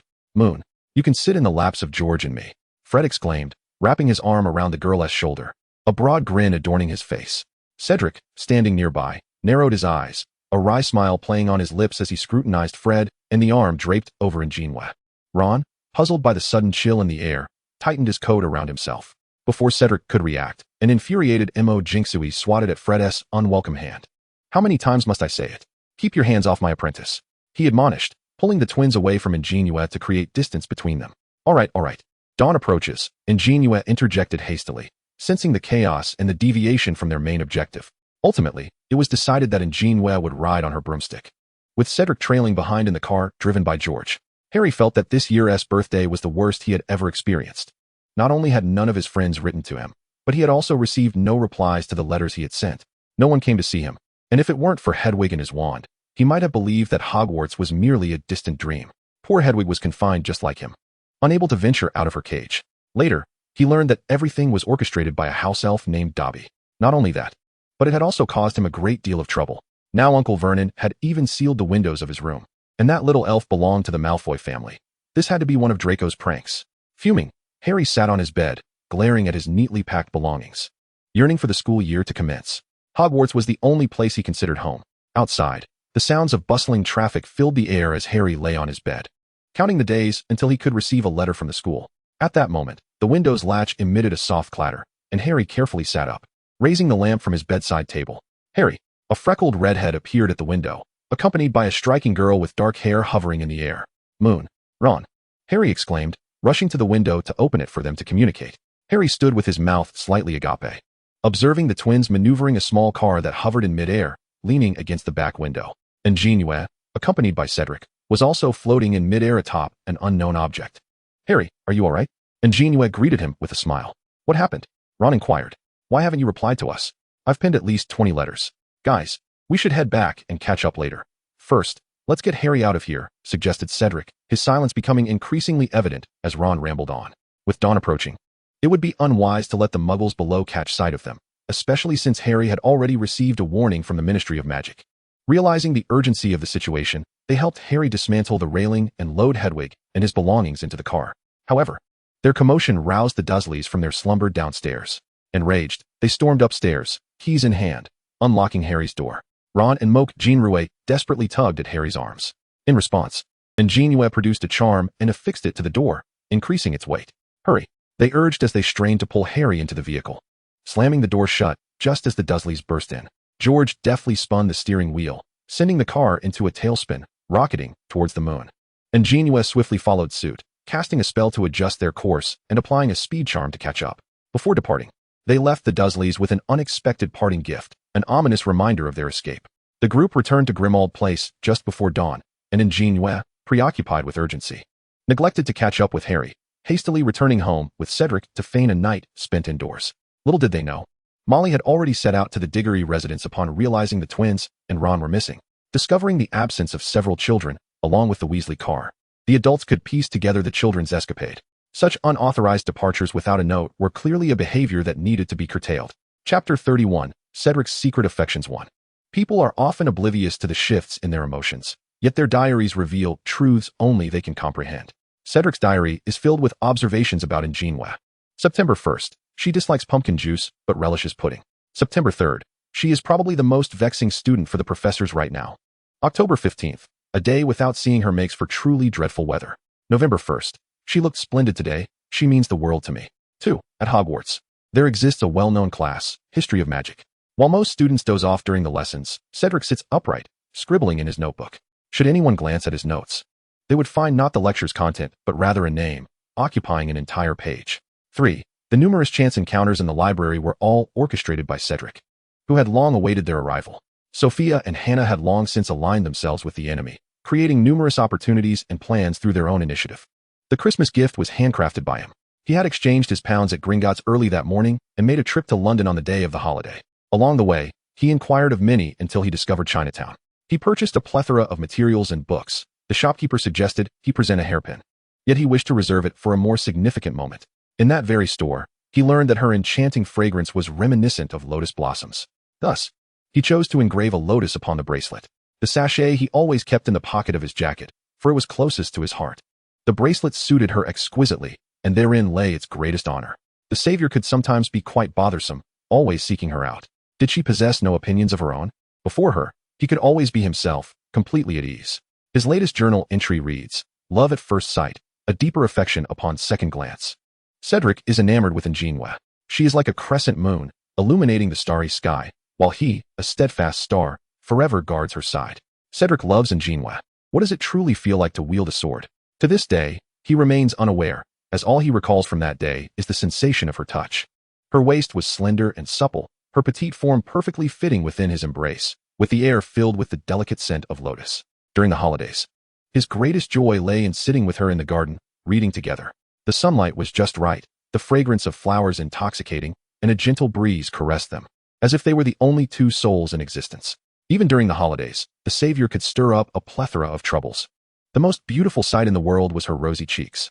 Sometimes, gradual progression does not yield immediate results. The topics of their conversations were no longer elusive, for they now had an endless array of subjects to discuss. Whether it pertained to the wizarding world or the knowledge of China, he had been secretly studying. I am a third-year student of Hufflepuff, and my roommate is the illustrious Cedric Diggory.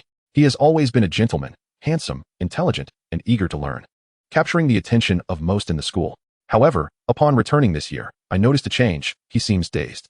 Often, he leans alone against his bed, book in hand, smiling foolishly at it. At times, he appears lost, not joining us for meals. To this day, I still wonder what he has lost, as he often mingles with the first-year students. Alas, I should seek Madame Pomfrey for a potion. Chapter 32, A Day of Madness. Dressed in her pajamas, An JinYue feigned a dazed expression as she made her way to the dining table. Upon seeing Cedric, who was also pretending, their eyes met, and everything was understood without a word. Lena brought the fried eggs to the table, having just heard that the Weasley children had sneaked out in the dead of night. With a sense of guilt, An JinYue paused with her chopsticks, casting a furtive glance at Cedric, who appeared utterly composed as he enjoyed his breakfast. Such mental fortitude was truly commendable. Indeed, how perilous it was at such an hour. Daring not to lift her gaze, An JinYue joined the adults in their admonishment of such behavior. Upon hearing this, Lena first regarded the girl, who was engrossed in her meal, with a playful expression, then turned her attention to her own unflappable son.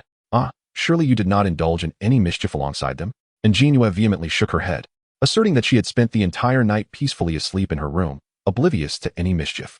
Noticing her mother still in the mood to tease the girl, it seemed there was no grave concern at hand. Cedric, who had long seen through everything, affectionately ruffled An JinYue's unbound hair. It was almost too much to bear. No longer teasing the girl, Lena bowed her head to consume her toast, reminding them that they must always inform the adults when venturing out, as they were quite open-minded. In unison, the two nodded in agreement. At that moment, a brown owl swooped through the open kitchen window, dropping off 2 letters before circling the room and flying away. Cedric set down his knife and fork to examine the correspondence. The familiar cover came into view. It was the school's notice for the new term. The letter informed them that, as customary, they would take the Hogwarts Express to school on September 1st, along with a list of required textbooks for the new semester. Among them was Standard Book of Spells, Level 2, by Miranda Goshawk. The remaining titles were authored by someone named Gilderoy Lockhart. With curiosity, And JinYue glanced at the book list in Cedric's hands. He too was to procure works by this individual, even though they were not in the same year. How could second and fourth years possibly share the same curriculum? Lockhart. Oh, Lockhart, he is incredibly handsome and charming. I have read every one of his books.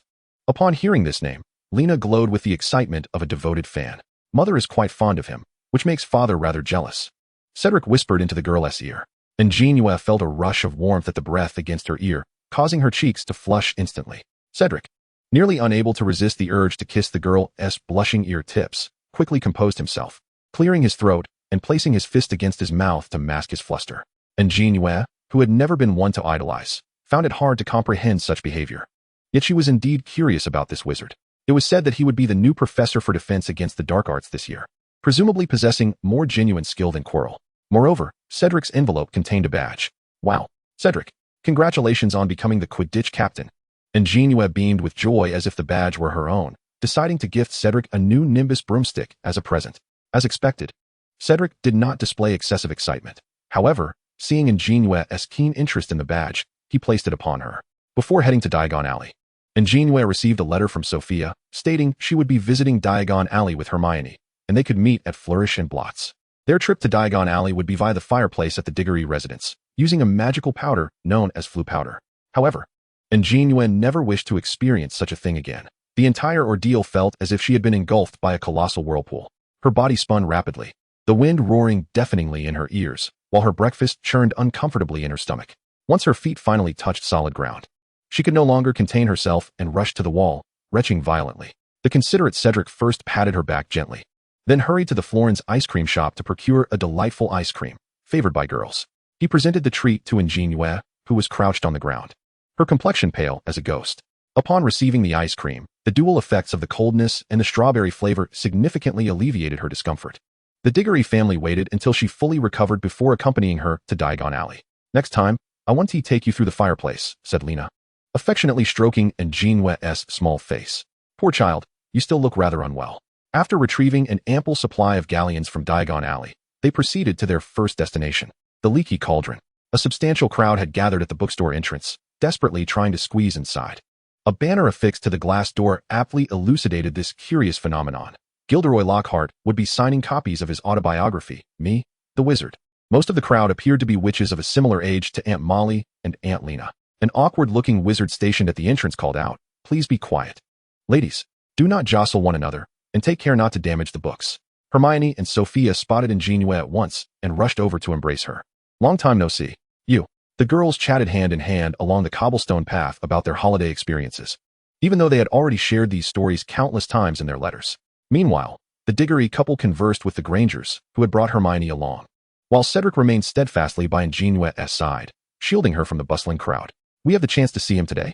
Hermione exclaimed excitedly, with Sophia eagerly pulling her into the bookstore. Lockhart emerged, clad in a splendid blue robe, waving and smiling at the throng.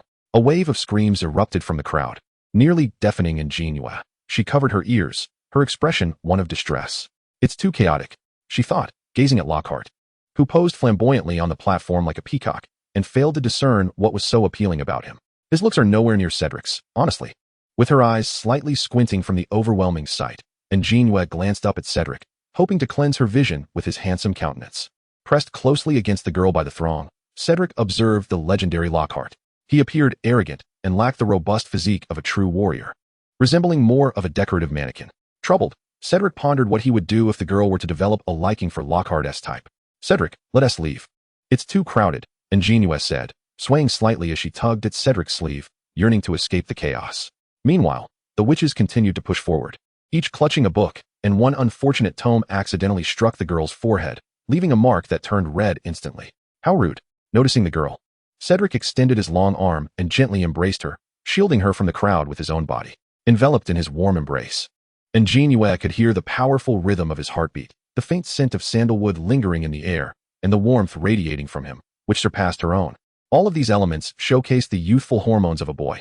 Feeling a bit shy, she nestled deeper into Cedric's hold, sensing the warmth and softness against his chest.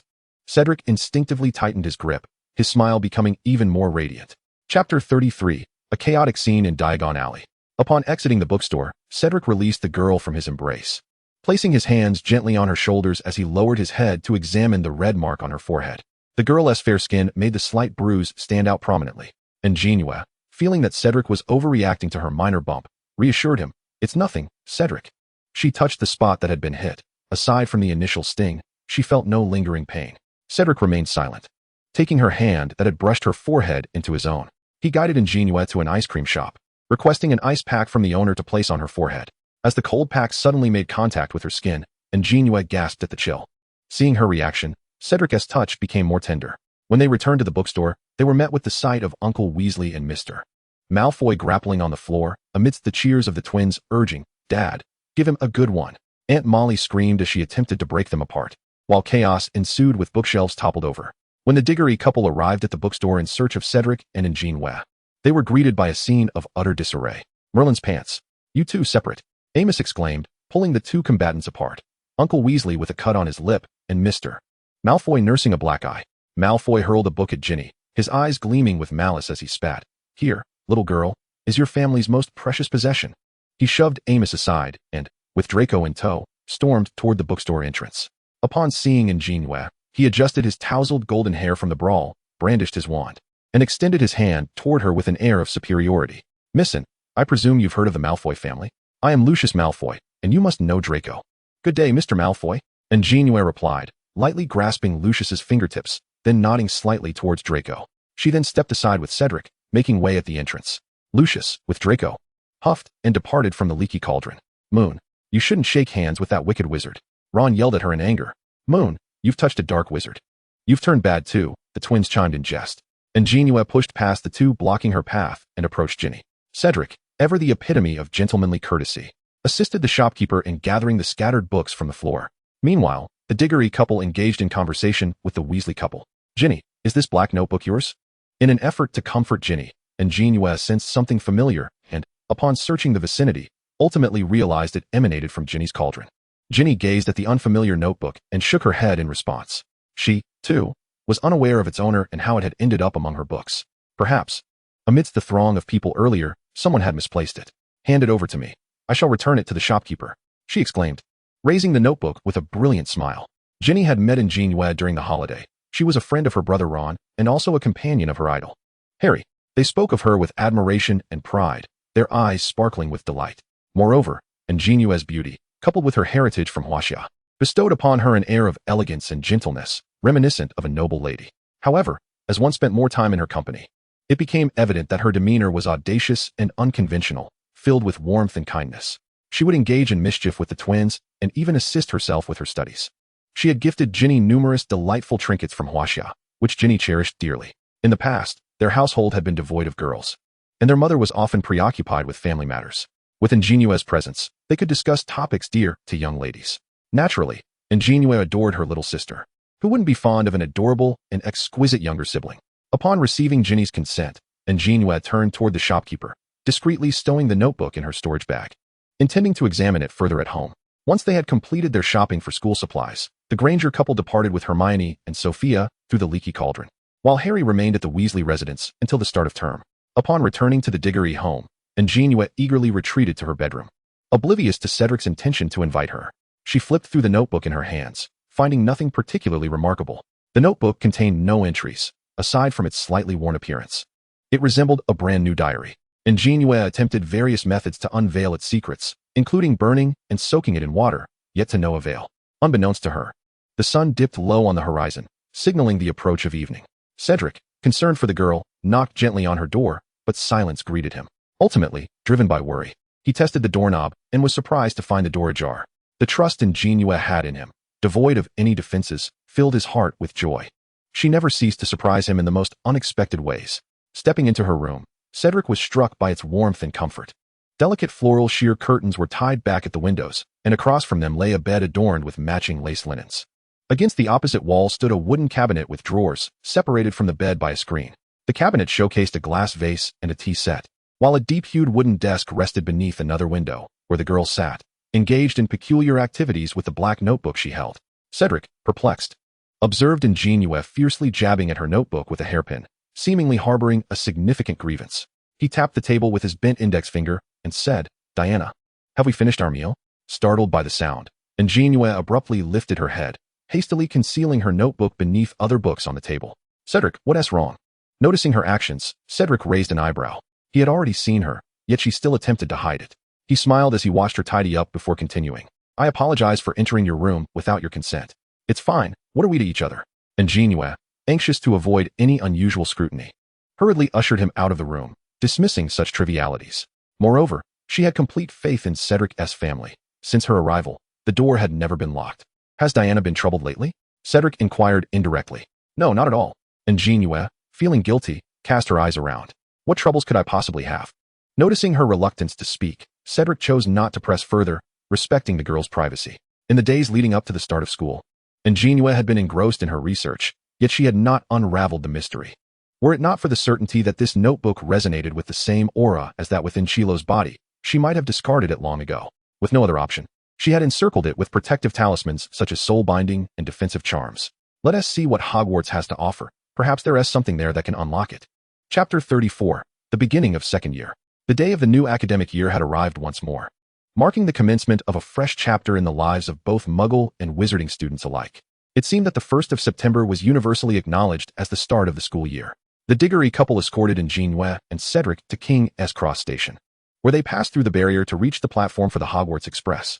Lena reminded her son to look after An JinYue during their time at school. Cedric, of course, would take care of her. Moreover, he had no desire to be separated from An JinYue, opting to sit with her rather than accompany the older students. Before long, Hermione and Sophia found them, while Hannah sat in a compartment with a girl named Luna. An JinYue was familiar with Luna, the daughter of the Lovegood family residing near the Diggorys, having met her during a visit over the holidays.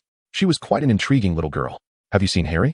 Hermione inquired, her worry palpable as the train had already departed, and she had yet to spot Harry and Ron, fearing they might have encountered trouble, as she sensed Harry had been rather unlucky of late.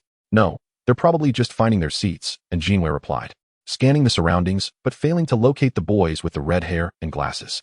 These past few days, she had been quite vexed by the notebook, trying various methods to uncover its secrets without success. Across from her, Hermione and Sophia engaged in conversation about Lockhart, a topic An JinYue found uninteresting, leading her to lean against Cedric's south shoulder and close her eyes to rest. After spending an entire holiday with Cedric, she had grown increasingly comfortable with their intimate proximity, such as leaning on his shoulder. Occasionally, beams of light would flicker through the train window, causing An JinYue to furrow her brow, yet remain reluctant to open her eyes and change position.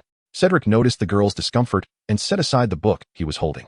Observing that there was nothing nearby to shield her, he extended his palm to cover her face. The shadow of his hand fell upon the delicate, fair features of the girl, as if her visage resided within the very heart of his palm. He playfully wiggled his hand, observing how An JinYue scrunched her nose in displeasure, emitting soft huffs of annoyance. Cedric chuckled lightly and averted his gaze, resuming his perusal of the spellbook resting on his lap. The moment An JinYue closed her eyes, Hermione and Sophia had ceased their conversation. Hermione squinted at the scene before her, internally chastising Harry for his tardiness. Was their home about to be robbed? Meanwhile, Sophia, entertained by the unfolding drama, noted, "The main character is sharing sweets." Bored, she glanced around the compartment, where two were engrossed in books and one was asleep, prompting her to shift her gaze to the scenery outside. At that moment, a flash of blue streaked across the sky, and before she could examine it closely, the object suddenly approached the train. "Merlin's goblet," she exclaimed. Startled, An JinYue shot upright. "What is happening?" Sophia, wide-eyed and trembling, pointed outside. The others followed her gesture and beheld a familiar blue car, the very same that An JinYue had recently used to rescue Harry. Now, Harry and Ron were driving to school. Did they even possess a license? Driving without one while underage? They must be insane. Wait, such regulations did not exist in the Wizarding World, did they? Driving seemed to carry even graver consequences there. Hermione pressed her face against the window, horrified to see Harry nearly topple out. "What are they doing? Don't they fear expulsion?" she shouted, clearly infuriated by their recklessness. "Who knows how many witnesses there are? Harry was just warned by the Ministry of Magic." Hermione continued to rant, equally concerned. An JinYue placed a comforting hand on her shoulder, urging her to calm down, though worried herself. Cedric reflected that his earlier perception of Harry as a rival had been rather hasty. He mused that if the girl were to truly be with this savior, Hogwarts itself might be dismantled. Moments later, the blue car vanished from sight. Everyone returned to their own pursuits, with Hermione pondering how to reach those two fools, while An JinYue quietly inquired about the book in Cedric's hands. Noticing Hermione still bowed in thought, An JinYue reassured her, "Do not worry, Harry will be fine." With Dumbledore around, who could expel him? Upon disembarking the train, they did not take the small boats, but instead boarded a carriage. although termed a carriage. An JinYue saw no creature pulling it. The knowledgeable Cedric informed her that it was a creature known as a thestral, visible only to those who had witnessed death. As they attended the opening ceremony once more, An JinYue observed the new students, as anxious as she had been the previous year, and couldn't help but reflect on how swiftly time had passed. She had become a senior. She shook her head with a smile, reflecting on her own youthful exuberance. Cedric, seated beside An JinYue, found her alternating between laughter and head-shaking utterly endearing. What occupied her thoughts? He inquired softly. I just feel that time has flown by too swiftly. I've already become a senior, An JinYue replied, resting her chin on her hand and turning to him with a sweet smile. Indeed, they had shared so many moments together, and their initial encounter in Diagon Alley felt like it had occurred only yesterday. He was reminded that the girl had already celebrated her 12th birthday. Time indeed passed rapidly, but left behind a treasure trove of cherished memories. Cedric, silent yet smiling, affectionately ruffled her hair.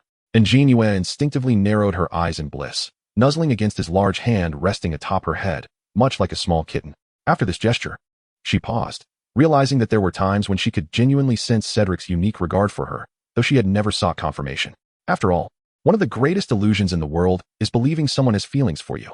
Moreover, wise individuals seldom enter the realm of love, while the solitary monarchs tread a path of scholarly pursuits.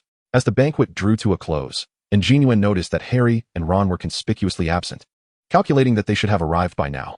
Their absence likely indicated that Professor McGonagall had detained them in her office. She had initially intended to seek Harry at the entrance of the Gryffindor common room, but Hannah had whisked her away, claiming she had an important announcement to make. What could it possibly be? Having returned to their dormitory for half an hour, Hannah merely paced in circles, saying nothing. Immersed in her notebook, An JinYue remained oblivious to the world outside. I've developed feelings for Neville, Hannah declared exuberantly yet bashfully within the dormitory. What? An JinYue was nearly compelled to drop her notebook at this astonishing revelation. Neville Longbottom, that seemingly foolish and clumsy lion. How could he possibly be worthy of the charming and lovely Hannah? Hannah, I hardly ever see you two interacting, the inquisitive Sophia chimed in, squeezing onto An JinYue's bed. Consequently, Hannah recounted the tale of how Neville had gallantly rescued her on the train. On their return journey, a few upperclassmen, who were disdainful of the singing Dissonance magazine, mocked Luna for being eccentric. Unable to contain herself, Hannah had exchanged words with them, which escalated into a confrontation. Fortunately, Neville had arrived just in time to shield her, accompanied by a prefect, effectively quelling the altercation. Ah, so it was a classic tale of heroism and love at first sight. Sophia teased, her face alight with mirth as she observed Hannah's flushed cheeks. I'll be keeping an eye on you, sister. Though An JinYue felt that early romance was ill-advised, she refrained from discouraging her dear friend's youthful infatuation. In foreign lands, such matters were deemed inconsequential. However, she deemed it necessary to assess Neville's character, ensuring he was deserving of her cherished friend. A spark of inspiration flickered in An JinYue's eyes as she concocted a clever plan, leaning in to whisper her ideas into Sophia's ear. Chapter 35. The ordinary life of campus last night. The trio of gossipers nearly overslept, their half-closed eyes guiding them to the auditorium. You three aren't planning a nocturnal escapade, are you? Justin inquired, glancing at the girls who were munching on breakfast with their eyes shut. Sophia sipped her pumpkin juice and shook her head. We merely listened to Hannah recount Neville's heroic deeds at least 10 times last night. At this rate, they will have it memorized. The audacity of women in love is indeed formidable. Justin, may I peruse your newspaper? An JinYue, on her way to fetch some dumplings, caught a fleeting glimpse of Harry in the paper. Could it be that the Ministry of Magic disclosed Harry's warning to the Daily Prophet? Justin nodded in agreement. After all, it was just a newspaper, but the chosen one truly is valiant. He is undeniably a Gryffindor. I shall gift Harry an entire set of my book series. I haven't heard that Harry is acquainted with Lockhart. An JinYue murmured quietly, gazing at the soiled photograph of Harry alongside the flamboyant Lockhart. It seemed yet another instance of unscrupulous media misinterpreting images. Flipping the newspaper to the next page, her eyes widened at a photograph of a blue car soaring above King's Cross Station. Good heavens, the Muggles actually witnessed yesterday's events. Upon hearing her exclamation, Sophia snatched the newspaper from An JinYue's hands and noted the report on Harry and Ron. A flying car bewildering the Muggles. 2 Muggles in London were convinced they had seen a dilapidated vehicle soaring above King's Cross Station. By Merlin's beard, they are in serious trouble now. Just as she finished speaking, the protagonist from the article entered the auditorium, blissfully indulging in breakfast, completely unconcerned. The young wizards who had read the paper began to speculate on why Harry and Ron had not been expelled. The Slytherins were particularly disgruntled, convinced that the duo must have employed some trick to evade punishment. The first class of the term was taught by their own head of house, and An JinYue dared not be late. Thus, she merely waved at Harry before departing with her textbooks. Upon entering Greenhouse 3, A waft of earthy scents and fertilizer immediately filled her nostrils, while an array of umbrella-like flowers dangled from the glass ceiling. The typically diligent Ravenclaw students had already gathered. The two houses stood on opposite sides of the table, which was laden with an assortment of plants. They had visited Greenhouse 1 the previous semester. But Greenhouse 3 promised to be even more intriguing, albeit perilous. "Good morning, class." Professor Sprout entered through the greenhouse door, her hands laden with bandages. "Good morning, Professor Sprout." She was greeted in unison. The professor rapped on an empty flower pot, revealing a dozen colorful earplugs arranged on a shelf behind her. "Today, we shall learn how to repot mandrakes. Now, who can tell me the purpose of mandrake roots?" During the holidays, Cedric had already assisted An JinYue in previewing the second-year curriculum, so she was the first to raise her hand. Mandrakes or mandrake roots can restore those who have been petrified to their original state. Sophia and Hannah, standing together, widened their eyes, fixated on An JinYue's eloquent response. Yesterday, they were clearly engaged in gossip. When did she prepare for it? Splendid. Hufflepuff earns an additional 10 points. Subsequently, Professor Sprout inquired about the dangers of the mandrake, and An JinYue once again seized the opportunity to answer first, nearly brushing against Sophia's hair with her swift hand. Correct. Another 10 points awarded.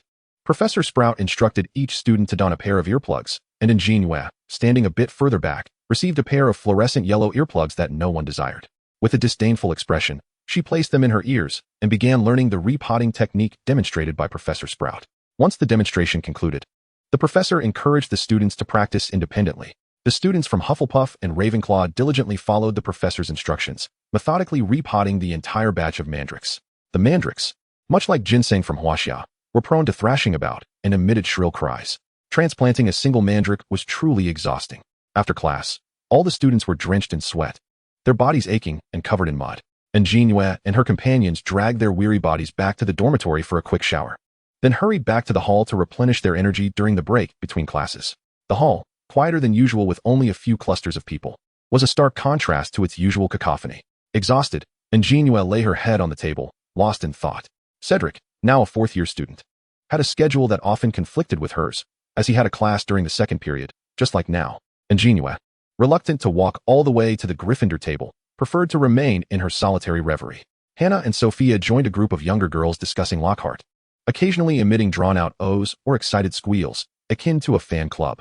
Throughout the school, not just the girls, but even some boys were infatuated with Lockhart.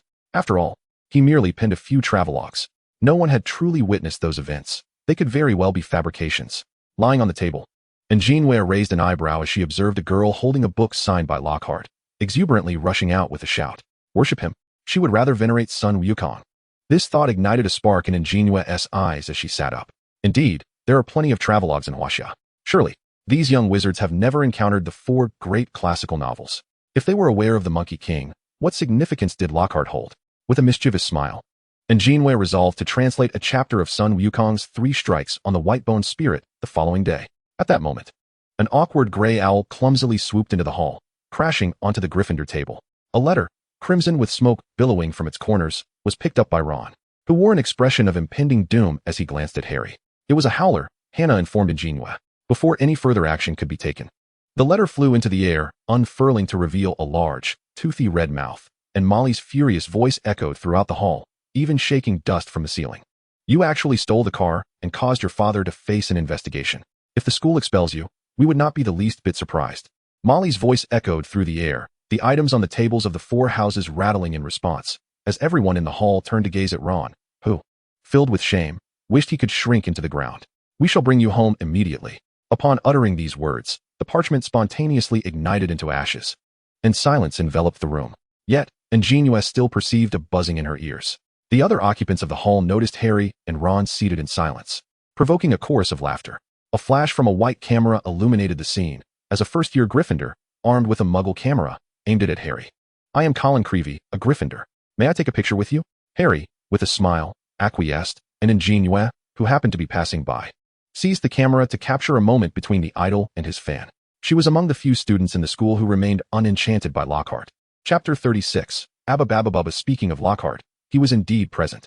The first 2 classes of the afternoon were devoted to defense against the dark arts.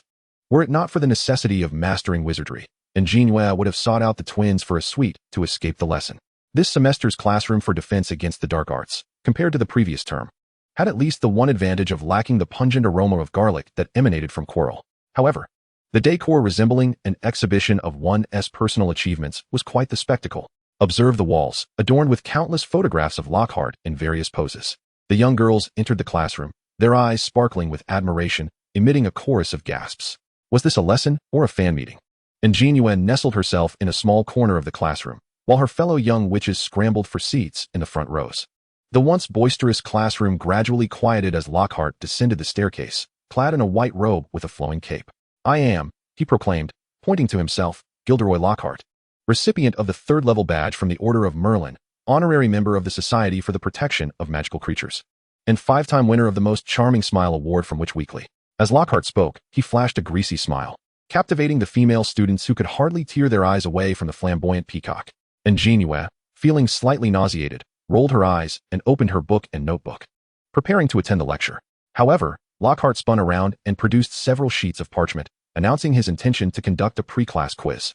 Confident from her prior studies, An JinYue eagerly opened the exam paper, only to be astounded by its contents. 1. What is Gilderoy Lockhart's favorite color?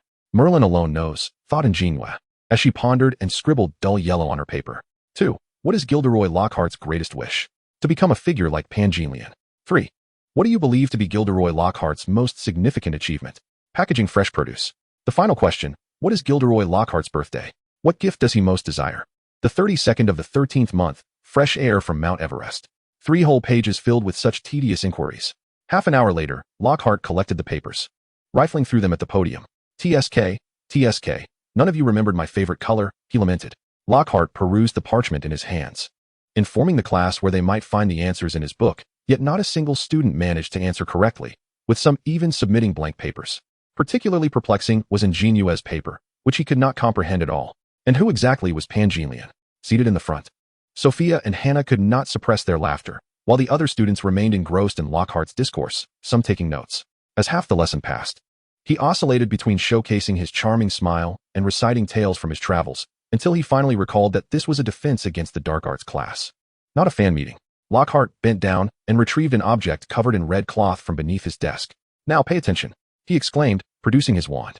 "My duty is to teach you how to combat the most malevolent creatures known to the magical realm." Hannah stifled her laughter, and Sophia shrank back in her chair. He placed his hand upon the red cloth, and the class held its breath. With a flourish, Lockhart unveiled a recently captured Cornish pixie. The pixies sparkled with blue electricity, their chins sharp and their voices high-pitched. They flitted about their cage, rattling it and making faces at the students. An JinYue placed her hand on her wand, overcome by a sense of foreboding. Indeed, the very next moment, Lockhart flung open the cage. Like Pandora's box unleashed, the pixies erupted into chaos. Some students had their hair tugged, while others found windows shattered, shards of glass raining down upon them. The pixies wreaked havoc in the classroom, tearing apart textbooks and smashing inkpots. The scene devolved into pandemonium as students screamed and wielded their books as weapons. At the sound of the bell, they surged toward the exit. In her haste, An JinYue had no time to locate Lockhart. Her wand was too long and cumbersome to wield effectively. She tucked it back into her robes and formed a spell with her hands. "By my command, freeze." Time seemed to stand still as the pixies halted mid-action. Immobilized in place, with a swift motion, she returned all the pixies to their cage. The classroom lay in disarray, littered with torn textbooks, shards of glass, and overturned desks.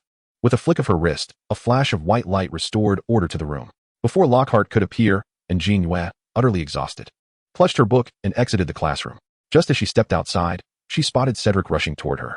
"I ran into Sophia and Hannah during class. They were looking for you." Panting, Cedric pulled her aside to check for injuries. "I'm fine," An JinYue exclaimed, lifting the hem of her skirt and twirling to show Cedric that she was perfectly unscathed. She had long viewed him as a peacock, adorned yet hollow. With a belly full of indignation, An JinYue vented to Cedric about all that had transpired in defense class on their way back to the common room. Cedric simply smiled, listening intently to her recounting of the day's events. "With so many fans, Cedric, if you ever debut, it would surely be a pinnacle of success," she declared, thumping her chest with a sense of certainty. "Forget it. I dislike it when others scream and faint at the sight of me," Cedric replied, his brow furrowed in apparent distress. An JinYue observed him, noting his serious contemplation before he responded, which prompted her to stifle a laugh. As they exchanged light-hearted banter, their conversation shifted to other topics. Approaching the entrance of the lounge, An JinYue suddenly recalled her plans from the previous night. "Cedric, do you know any second-year Gryffindor students?" Upon hearing this, Cedric paused momentarily, puzzled by her inquiry. "You know, I only know Harry and his friends," he shrugged. acknowledging that even his friendship with Harry stemmed from their connection with the girls. Well then, I shall think of another approach. They fell silent, and after a brief pause, Cedric inquired, "Is there something on your mind?" He assumed she was seeking information about Harry, but in truth, she was interested in Neville, although unfamiliar with him. Cedric was aware of Neville's contributions. Harry's remarkable entry into the Quidditch team was in part due to Neville's efforts. Yet, when had An JinYue begun to take an interest in Neville? Before he could ask further, An JinYue was whisked away by Sophia, who had come to fetch her. We were so worried about you," Hannah exclaimed, enveloping An JinYue in a tight embrace. After sharing the events that transpired during their absence, An JinYue tossed the books she held onto the table. She rummaged through her trunk to find the book she had brought about a monk and his 3 disciples, intent on translating a famous passage. "Isn't this Lockhart rather foolish?" Sophia remarked with curiosity. "Why does he seem so different from the character in the book?" Hannah, while tidying up the table, commented, "They say distance creates beauty. Perhaps we've been too close." In the midst of speaking, Hannah accidentally knocked over a loosely capped ink bottle. Oh, Merlin's quill. Ink spilled across the table, splattering some onto the books. Hearing the commotion, An JinYue rushed over to assist Hannah, only to discover that the ink had entirely vanished from the open black notebook. Chapter 37, The Magical Realm. She quickly picked up the notebook to inspect it. The ink had not seeped through to the next page, nor had it stained the table. It had simply disappeared into thin air. You? Hannah shook An JinYue's arm, asking, "What's wrong? So lost in thought? Is the notebook all right?" An JinYue closed the notebook and held it to her chest, assuring, "It's fine. I just remembered I need to visit the library." She hurried out of the dormitory, clutching the notebook and the book she had found. Sophia and Hannah exchanged puzzled glances, bewildered by her sudden departure. Upon reaching the library, An JinYue set the notebook aside, feeling that the entire situation was exceedingly strange. She had encountered similar occurrences in ancient texts from Huaxia, where writing was first inscribed in a book before a spell was cast. Only descendants of the same lineage or disciples of direct descent could unlock such secrets using blood, a method known to safeguard the heritage of the clan. This was a well-known practice among former sects and prominent families. Yet, there was no trace of magical flow in this notebook, only a familiar aura. An JinYue, hesitant to act impulsively, covered her notebook with other books, prioritizing the translation task at hand. In Huaxia, there are 4 renowned literary works: A Monk and His 3 Disciples, The 108 Heroes of Mount Liang, I Want to Be Emperor, and You from the Void. Among these, A Monk and His 3 Disciples is particularly beloved across all age groups, especially since it contains travelogues. This time, victory surely belongs to the great Sun Wukong. With renewed determination, An JinYue immediately began to translate the most celebrated passages from this book. After a year of studying abroad, she was no longer the same person. The days of stumbling over unfamiliar words and becoming the subject of laughter were behind her. She elegantly filled 5 sheets of parchment and, employing a spell, produced several copies. Once bound neatly, she placed them beside her desk, awaiting the moment to hand them to the twins and Mo JinYue, who were undeniably adept at commerce. After perusing her textbook for a while, An JinYue found her efficiency lacking, preoccupied with thoughts of her notebook. Ultimately, she resigned herself to revealing it. Flipping open a page, it lay before her. Dipping her quill into the inkwell, she pondered for a moment, her gaze drifting back to the neatly bound stack of parchment. The quill glided across the paper, producing a soft rustling sound as she favored the slender gold script for her writing. The delicate strokes seemed to reveal a sense of melancholy, akin to the serene reflection of water, sharp and vibrant like the flourish of bamboo or the brilliance of a silver hook. Suddenly, the words "Take that, old son" began to fade, and before long, another handwriting distinctly emerged. Startled, An JinYue hastily closed the notebook with a loud thud. Mrs. Plinth cast a disapproving glare in her direction, and the other students turned to investigate the source of the sound. With an apologetic smile directed at Mrs. Plinth, An JinYue quickly lowered her gaze. After a considerable pause, she reopened the notebook to the same page. "Old son will be back soon. Hello, I am Tom Riddle. Please stay here. Old son will fetch some oranges. I am a 5th-year student from Slytherin. Feel free to ask me any questions. Also, I do not like oranges." An JinYue surmised that this foolish student named Tom likely had no idea what old son truly meant, as he had merely copied the phrase, even retaining the same font. Was this not akin to an automated reply in an online chat? Ignoring Tom's comments, she promptly closed the notebook and exited the library. Colin, are Fred and George in the common room? An JinYue, standing at the entrance of the Gryffindor common room, was still troubled by the prospect of finding someone to assist her. Just then, a devoted admirer of Harry Potter emerged. "Yes, I can call for them." Colin, recognizing the beautiful senior as a friend of his idol Harry, was eager to help. What do you need from the Weasleys?" The twins, one on either side, playfully enveloped An JinYue, exuding camaraderie. "There's a new money-making venture. Would you like to join?" with a mischievous grin. An JinYue waved a stack of papers at the twins, teasingly asking, "What is this? Whose is it?" "Gossip." She rolled her eyes at the two and slapped the parchment against George's chest, saying, "Take this back with you and make sure to review it. Come find me tomorrow." After tossing a piece of parchment to them, An JinYue turned and exited the Gryffindor common room. The Hufflepuff section in the Great Hall was sparsely populated. Upon inquiring, she learned that Cedric had gone to Quidditch practice, with nothing else to occupy her time. An JinYue packed a few snacks and made her way to the Quidditch pitch, intending to watch Cedric train. This year, she could have participated in the tryouts for the Quidditch team, despite Wood's persistent recommendations. However, Cedric, the captain of Hufflepuff, had not consented. His refusal had caused her considerable frustration. Yet, the concerns Cedric expressed were valid, as she lacked a fondness for flying on a broom. And Madame Hooch had explicitly stipulated that all team members must ride broomsticks. Furthermore, training was arduous and fraught with the potential for injury, and Cedric could not bear to see her endure such hardships. As the first-time trainees commenced their practice this semester, they gazed enviously at Cedric, who had unveiled the latest model of the Firebolt 2001. They crowded around him, eagerly touching the cutting-edge broom. Upon learning that it was a gift from An JinYue, they teased Cedric, who wore a proud expression, prompting a mixture of admiration and jealousy among them, particularly since he and An JinYue had been inseparable since their early school days. When An JinYue hurriedly arrived at the Quidditch pitch, she discovered that the practice had already concluded. The team members greeted her, but their expressions bore a peculiar significance. Several players, citing a pressing need to return for food, departed one by one, leaving only Cedric and An JinYue on the field. "You, what brings you here?" Cedric asked, wiping sweat with a towel as he turned to her. "I wanted to watch your practice, but I ended up arriving late," she replied, feeling fatigued from her hurried journey as she sat on the grass. "How is the new broom?" She looked up to see a glimpse of Cedric's defined abs as he moved. "Boys who work out have such admirable physiques. It's fantastic. I absolutely adore it. You have no idea how envious they are." He sat down beside An JinYue, supporting himself with his hands on the grass and stretching his legs out. An JinYue discreetly extended her legs to compare their lengths. She sat lower than him, barely reaching his calf, revealing a height difference of at least 15 centimeters.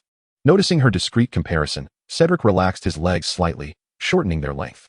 "It's because you wouldn't let me try out for the team." An JinYue playfully kicked his leg, leaving a small shoe print on his white trousers. "I've told you many times, you need to be on a broom to participate," he replied, ignoring the mark on his leg as he shifted closer to her. This made them appear even more intimate. "Humph, even without that rule, you wouldn't allow me to join." An JinYue, well acquainted with Cedric's character, huffed and rose to leave the pitch. Cedric, who relished her playful displays of annoyance, chuckled and picked up the broom to chase after her. Chapter 38, Travel Diary Heat. As the two individuals stepped onto the lawn outside the castle, they were met with the cacophony of a heated argument emanating from the corridor. Upon arriving, they discovered that a dispute had erupted between the Quidditch teams of Gryffindor and Slytherin. Inquiring among the gathered students, they learned that Slytherin had secured training privileges, thereby barring Gryffindor from accessing the pitch. An JinYue, standing on tiptoe at the periphery of the crowd, caught sight of Draco amidst the team. Good heavens! Why was Draco clad in Quidditch attire? Cedric glanced towards the source of the commotion and noted that Draco was the new seeker for Slytherin. He paused before adding, "Some say it's because his father, a school governor, outfitted the entire team with Nimbus 2001 brooms. Is that true?" An JinYue, her eyes sparkling with curiosity, prodded Cedric. "No, I saw him pass the tryouts. He's quite skilled." An JinYue nodded, dismissing the gossip as mere envy from those lacking ability, seeking solace in their grievances. "Your opinion is unwelcome, you filthy mudblood," came Draco's scornful taunt from the center of the crowd, causing onlookers to gasp. Witnessing her friend's humiliation, An JinYue pushed through the throng and strode forward, with a concerned Cedric trailing closely behind. "Draco, is this the upbringing of a pureblood family? It leaves much to be desired." Draco turned to face An JinYue, his teeth clenched in fury, and retorted, "If you don't want others questioning you, then show some results." Crossing her arms defiantly, An JinYue interjected before he could speak. Rendered speechless, Draco turned and retreated back to his team. Just as it seemed the altercation had concluded, a sudden incident occurred. Eat slug. A spell erupted from Ron's wand, but alas, it was miscast, hitting Ron himself. He collapsed onto the grass, expelling a slug from his mouth. The Slytherin players jostled past the Gryffindor team, leaving in a huff. An JinYue, infuriated, watched Draco's retreating form, thinking to herself that Harry was right. One must always bear the consequences of their own words. A minor misfortune for Draco, she mused. Noticing Hermione's distress, An JinYue wrapped her arm around her waist and guided her away. Understanding the need to grant the girl some privacy, Cedric returned to the castle alone. "Hermione, would you like to share a cup of hot tea? I'm sure Hagrid has brewed a large pot of it." An JinYue ventured cautiously and, seeing no objection, took Hermione's hand, and led her towards Hagrid's hut. Draco is truly excessive. Every individual deserves equal treatment. An JinYue gently consoled Hermione, asserting that regardless of her initial remarks, such derogatory language should never have been directed at her. The majority of wizards are half-bloods, and this antiquated notion of pure blood superiority seems to linger as if from a bygone feudal era. Besides, Hermione is far more intelligent than they are. There's no magic she cannot master, is there? Do not dwell on it, Hermione. Such matters should never weigh heavily on your heart. Throughout their walk, An JinYue endeavored to comfort Hermione, fearful of leaving her with any psychological scars. At the threshold of Hagrid's hut, An JinYue grasped Hermione's arm and whispered a secret. She leaned close to Hermione's ear and recounted the unfortunate curse incident. With reddened eyes, Hermione gazed at her dearest friend, clutching her hand tightly, a gradual smile blossoming on her face. They, along with the arriving Harry and the incessantly gagging Ron, reveled in the afternoon hours within Hagrid's cozy abode, until the moon crested the horizon. Early the following morning, yawning, An JinYue emerged from the common room, only to have her mouth covered by 2 dry hands and be whisked away. She struggled desperately, her feet dangling in the air, until at last, they found solid ground. Enraged, An JinYue spun around, preparing to unleash a thunderous curse upon these audacious captors. Fred? George? Shocked, she retracted the talisman in her hand, staring at the 2 individuals with dark circles under their eyes and bags that seemed to touch the ground. What on earth happened to you last night? She inquired. Did Sun Wukong finally return? Did the monk realize that it was a demon? Is the white-bone lady truly dead? The twins, exchanging rapid-fire questions, nearly overwhelmed her, revealing that they had stayed up late reading novels. To learn of future events, one must wait for the next installment, she declared, pretending to be a storyteller with her eyes closed. No matter how the twins coaxed and threatened, An JinYue remained silent. You can sell these and keep every galleon as your overtime pay. Once sold out, I shall provide you with the second half. An JinYue waved a stack of parchment before the twins. After all, this was not her own writing, but merely a translation. Ostensibly, it was to vex Lockhart. Yet in truth, it was a means to disseminate the rich culture of Huaxia. The young wizards had never encountered the classics of Huaxia nor the themes present in such novels. With insights into the Huaxia magical system, it naturally garnered much admiration. The twins seized this opportunity to earn their first earnings of the semester. Maintaining a methodical approach to their updates, An JinYue released 1 chapter a week, dividing the tale of Calamity into 2 parts. This substantial project also invited Mo JinYue to participate, yet he, observing the popularity of the novels and the twins' trinkets, planned to establish a small shop at school, a fixed venue for sales. They were indeed skilled at making money. In recent weeks, professors at the school noticed students engrossed in their parchment, initially believing it to be diligent study. However, upon confiscating the materials in class, they discovered it resembled a travelogue. Thus, Professor Flitwick, the first to read it, recommended it to Professor McGonagall, who in turn introduced it to Dumbledore. A wave of travelogue enthusiasm swept through the school, with conversations shifting from Lockhart to discussions about which demon had ensnared the monk this time. Who do you like? I favor Sun Wukong. He is both powerful and clever. I adore Chang'e. She is so beautiful. Do you think Chang'e resides on our moon? Silly. Chang'e surely lives on the moon of Huaxia, even among classmates. Their conversations occasionally included playful banter. Recently, Lord has been somewhat perplexed, retreating to his office and seldom venturing outside due to the events that transpired in class. However, today he discovered that the students were incessantly murmuring about someone named Sun Dashing. Who is that? Is he a newcomer? Moreover, they seemed to have abandoned their books, and several female students no longer exhibited their usual shyness and excitement upon seeing him. Among those displeased with this situation was Snape, who, upon observing the antics of the Chinese student, felt a surge of anger. These students, wielding their wands improperly, insisted on treating them like some sort of golden staff. He sought out Dumbledore to express his concerns about the publication of travel journals within the school. Yet, Dumbledore, who was preoccupied with higher matters, advised him to evaluate the situation further. While he acknowledged the quality of the writing, it certainly did not justify the students' unruliness in potions class.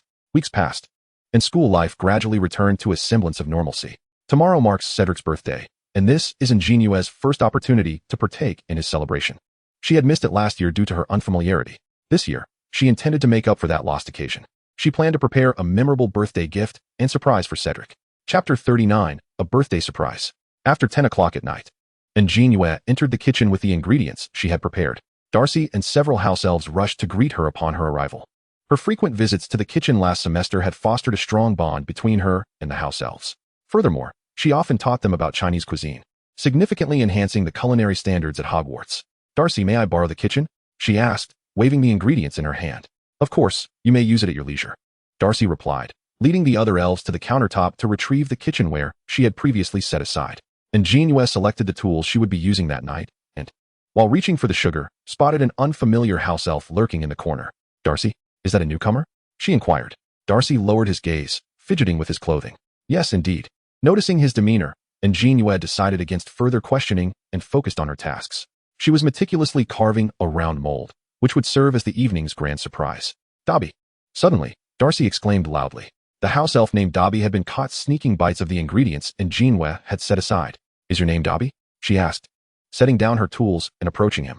Dobby, with his large bat-like ears and bulging green eyes filled with panic, wore what appeared to be a pillowcase for attire. I didn't steal. Dobby was merely hungry, he protested. An JinYue refrained from chastising Dobby, instead informing him that those ingredients were not meant for eating. She then produced some snacks from her storage bag and offered them to him. Earlier in the day, An JinYue had written a note inviting Cedric to the kitchen at 11:50.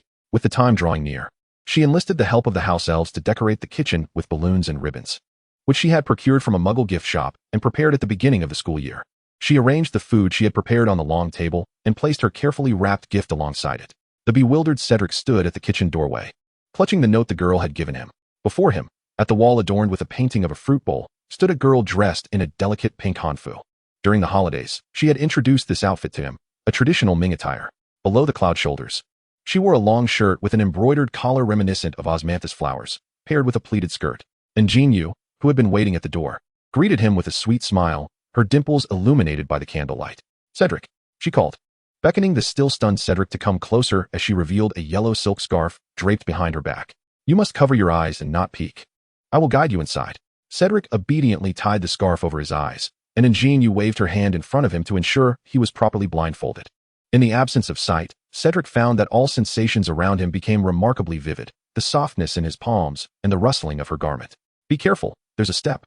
He trusted An JinYue completely, following her lead as she gently guided him into the kitchen. The kitchen had undergone a remarkable transformation, with house elves having retreated to grant them ample space. Slowly releasing her hold on Cedric's hands, he instinctively reached forward, yearning to grasp the softness within his palms. All right, Cedric. Remove the scarf. Following her instruction, he removed the scarf, momentarily squinting as his eyes adjusted to the dim light. When he opened them fully, a wave of elation surged within him. His favorite girl stood amidst balloons and flowers, her hands cupped around her mouth as she joyfully exclaimed. The Hogwarts clock chimed the hour, tolling 12 times. Cedric. An JinYue tossed flower petals toward the still-dazed Cedric. I am the first to congratulate you.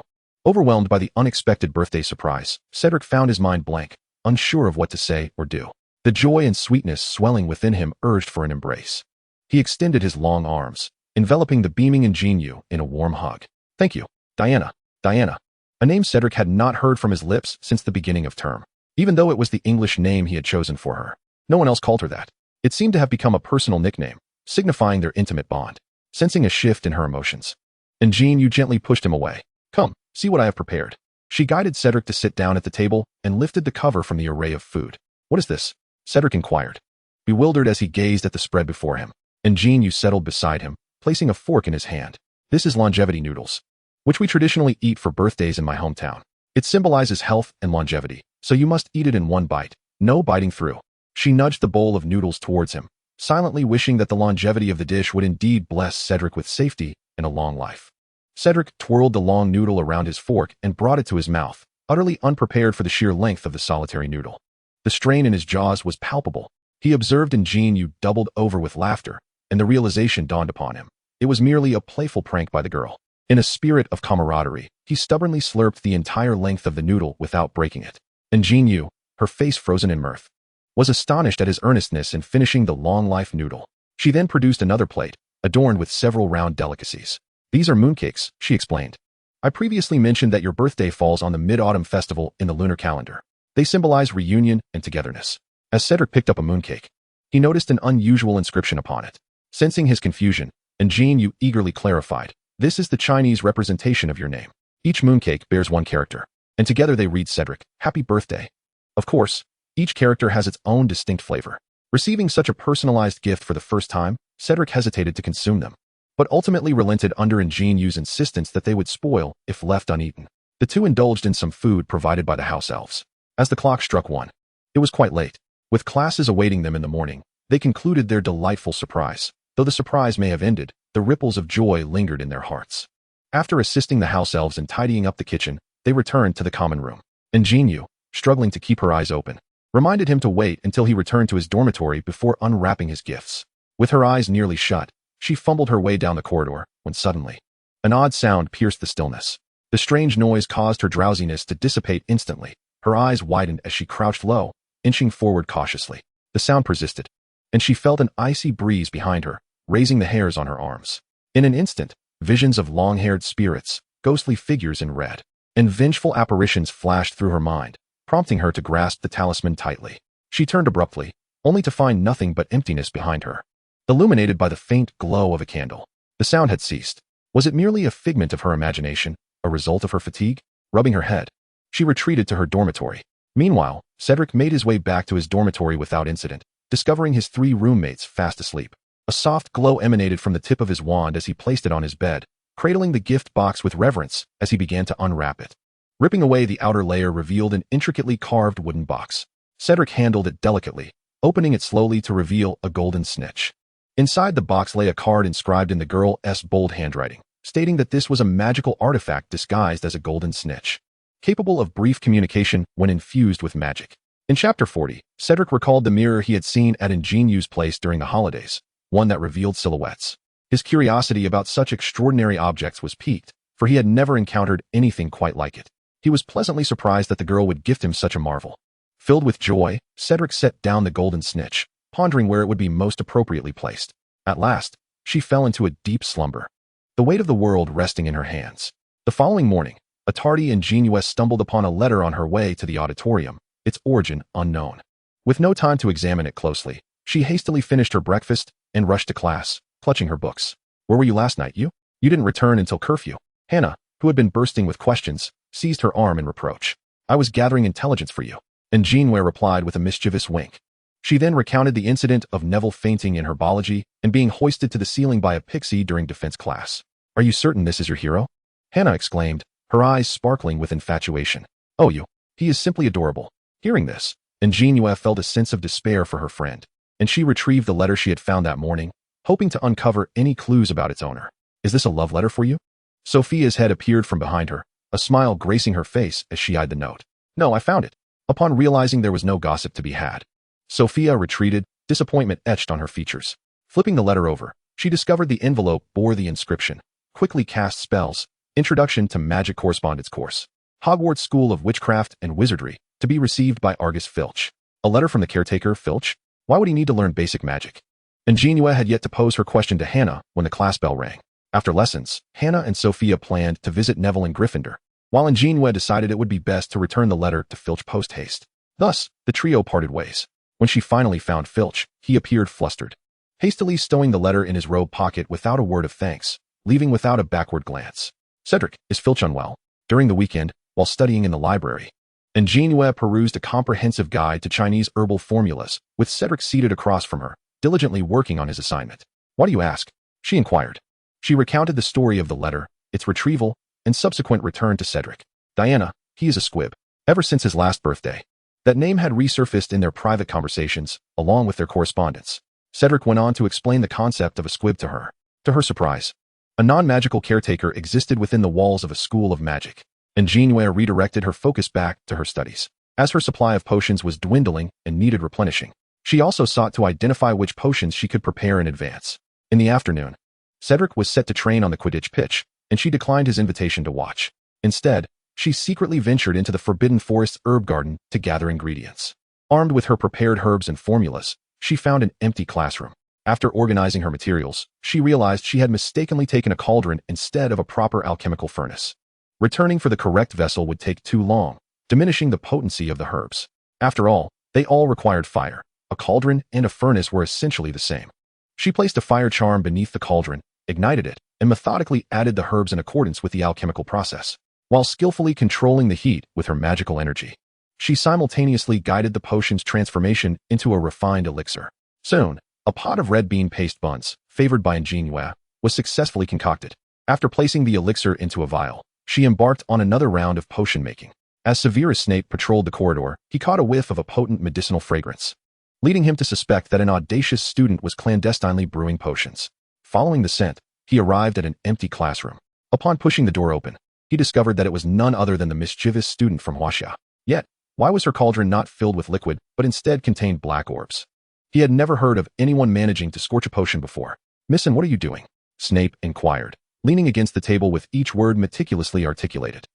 Professor Snape, I am refining elixirs," An JinYue stammered, startled, as she held up the vial of potions for him to see. "Refining elixirs?" Snape's voice rose in pitch, incredulity lacing his tone. "Then why are you using a cauldron?" "I grabbed the wrong one, but the cauldron works just as well," An JinYue replied cheerfully, genuinely believing in its efficacy. "Miss Sin, your clandestine potion brewing is a violation of school rules. Starting tonight, you are to report to my office for detention," Snape declared, sweeping out of the room. Just before exiting, he added in a foreboding tone, "And 10 points from Hufflepuff." Humph. Sorrowfully, An JinYue gathered her belongings and left the classroom, only to unexpectedly encounter Harry in the corridor. "Harry, long time no see." It had been ages since they last met. Recently troubled, Harry walked alone in the corridor, haunted by a peculiar sound that Ron and Hermione failed to hear. He felt as though his mind was slipping. "Hey you." Harry greeted her listlessly, continuing his path. "Harry, is something troubling you?" Eager to confide, Harry sat down on a bench in the square with An JinYue. "It's just like this." Harry poured out his worries in a torrent. "You heard it too." Upon hearing Harry's account, An JinYue realized it was indeed the same sound she had heard that day, though she had not encountered it since. Harry looked at her, astonished, as he discovered he was not alone in his experiences. Grasping her hand as if it were a lifeline, he implored, "Please, don't tell anyone about this. And don't worry, I'll investigate, all right?" She gently reassured him, her gaze meeting his green eyes. "It seems the mysterious entity is stirring once more. I must consult Dumbledore." Even in the wizarding world, hearing odd sounds was not a promising sign. Harry nodded vigorously, trusting in JinYue implicitly, for he knew she would always believe in him. Having completed his training, Cedric, broomstick in hand, made his way to the square, taking a route he typically avoided. Yet, for some unknown reason, he felt compelled to return to the castle this way. Soon he understood why. As he turned a corner, he spotted An JinYue and Harry seated together with their shoulders touching and heads close. Squinting for a moment, he decided to approach them. "You." Cedric greeted them with a smile. "Harry, could you return you to me? I need to speak with her about something." With a radiant smile, he turned towards Harry, who, reluctant to part ways with the girl, remained silent, fixated on Cedric. The two engaged in a silent duel. Suddenly, An JinYue caught a whiff of tension. "Harry, I'm leaving first," she exclaimed, tugging at Cedric's sleeve as they headed towards the Black Lake. Harry watched, his heart heavy, as the girl walked away with another boy without a backward glance. He managed a self-deprecating smile before turning to leave. "Cedric, what do you want to discuss?" Yet, Cedric had nothing substantial to convey, merely an impulsive thought. He had never envisioned himself acting on such impulses. Witnessing that scene, his sole desire was to separate the two. His feelings for An JinYue deepened with each passing moment. She was his Diana, solely his. "Diana, may I inquire who the true Sun Wukong is?" Thank heavens. Typically roommates would gather in the dormitory to discuss new storylines. "Oh, that one."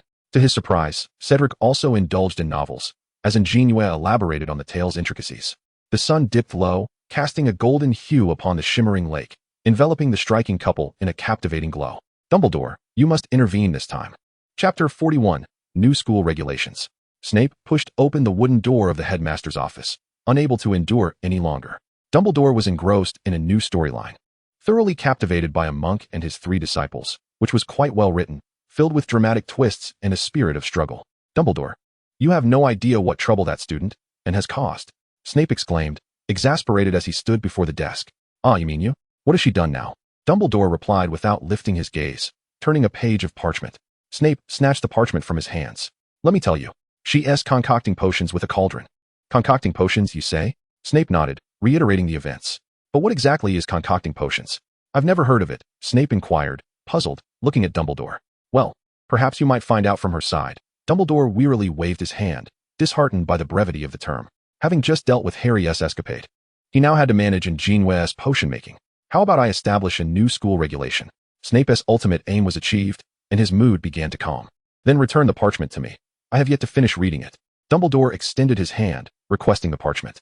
Snape, nearly suffocated by his unrelenting breath, threw the pages back onto the desk with a huff and stormed out of the headmaster's office. That evening, An JinYue spent 2 hours dealing with the issues in Snape's office. The room was dimly lit, its walls lined with shelves filled with large glass jars containing various grotesque substances, alongside a cold fireplace. After a meticulous inspection, Snape found no issues and instructed her to return at the same time the following day. Exhausted, An JinYue dragged her weary arms back to the dormitory, retrieving her Tombrand notebook, commencing a new round of conversation with artificial intelligence, yet each speaks in their own manner. I shall assist you in becoming the most formidable sorcerer. You see, once again, they are merely spinning tales. Should I believe them, I would surely weep inconsolably. I am aware that Hogwarts harbors a secret. Awaiting your response has proven taxing. I certainly have not been idly waiting for my demise. 50 years ago, an incident transpired at Hogwarts. I recognize that you are merely fabricating stories to amuse me. The notebook has once again ceased its communication. Such occurrences transpire nightly, culminating in the notebook's unilateral cessation of replies. An JinYue perceived that this Tom possessed considerable skill, as he tirelessly spun grand tales for her each day. Yet, what transpired at Hogwarts 50 years ago? It seems I must investigate this student named Tom Riddle tomorrow. Early the following morning, Sophia and An JinYue arrived at the entrance of the Great Hall, where they observed a throng of students whispering in front of a wall. They maneuvered to the forefront and discovered the newly issued school regulations. Students are prohibited from brewing potions, cooking food, or practicing alchemy during their free periods. After Sophia read the new rules aloud, she could not help but inquire about the meaning of alchemy. An JinYue, who understood its implications yet felt guilty, discreetly withdrew from the crowd. In the ensuing week, An JinYue was as busy as a spinning top. Not only did Cedric fail to see her, but even her dormitory mates, Sophia and Hannah, seldom caught sight of her.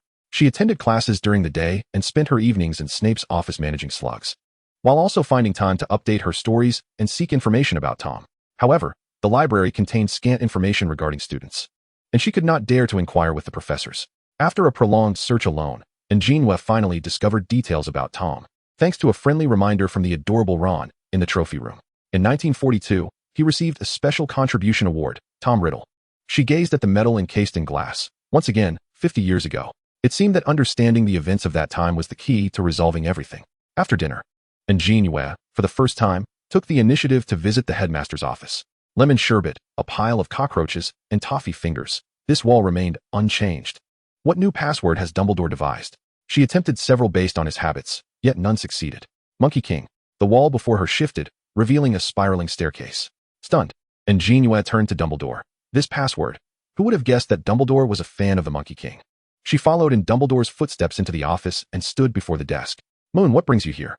Dumbledore inquired, as he approached a bookshelf in search of something. Headmaster, do you recall the incident involving Professor Quirrell last semester? Dumbledore turned to indicate she should continue. Cautious as ever, An JinYue would not divulge all the information, such as the notebook or Tom. Since she had uncovered the notebook's peculiarities, An JinYue had sent a message to her father, who informed her that similar occurrences had transpired during the era of cultivation in Huaxia. To ensure the continuity of their legacy, prominent families often leave a fragment of their primordial spirit within artifacts or secret realms, existing in the form of their owners, until a worthy heir comes forth to perceive them.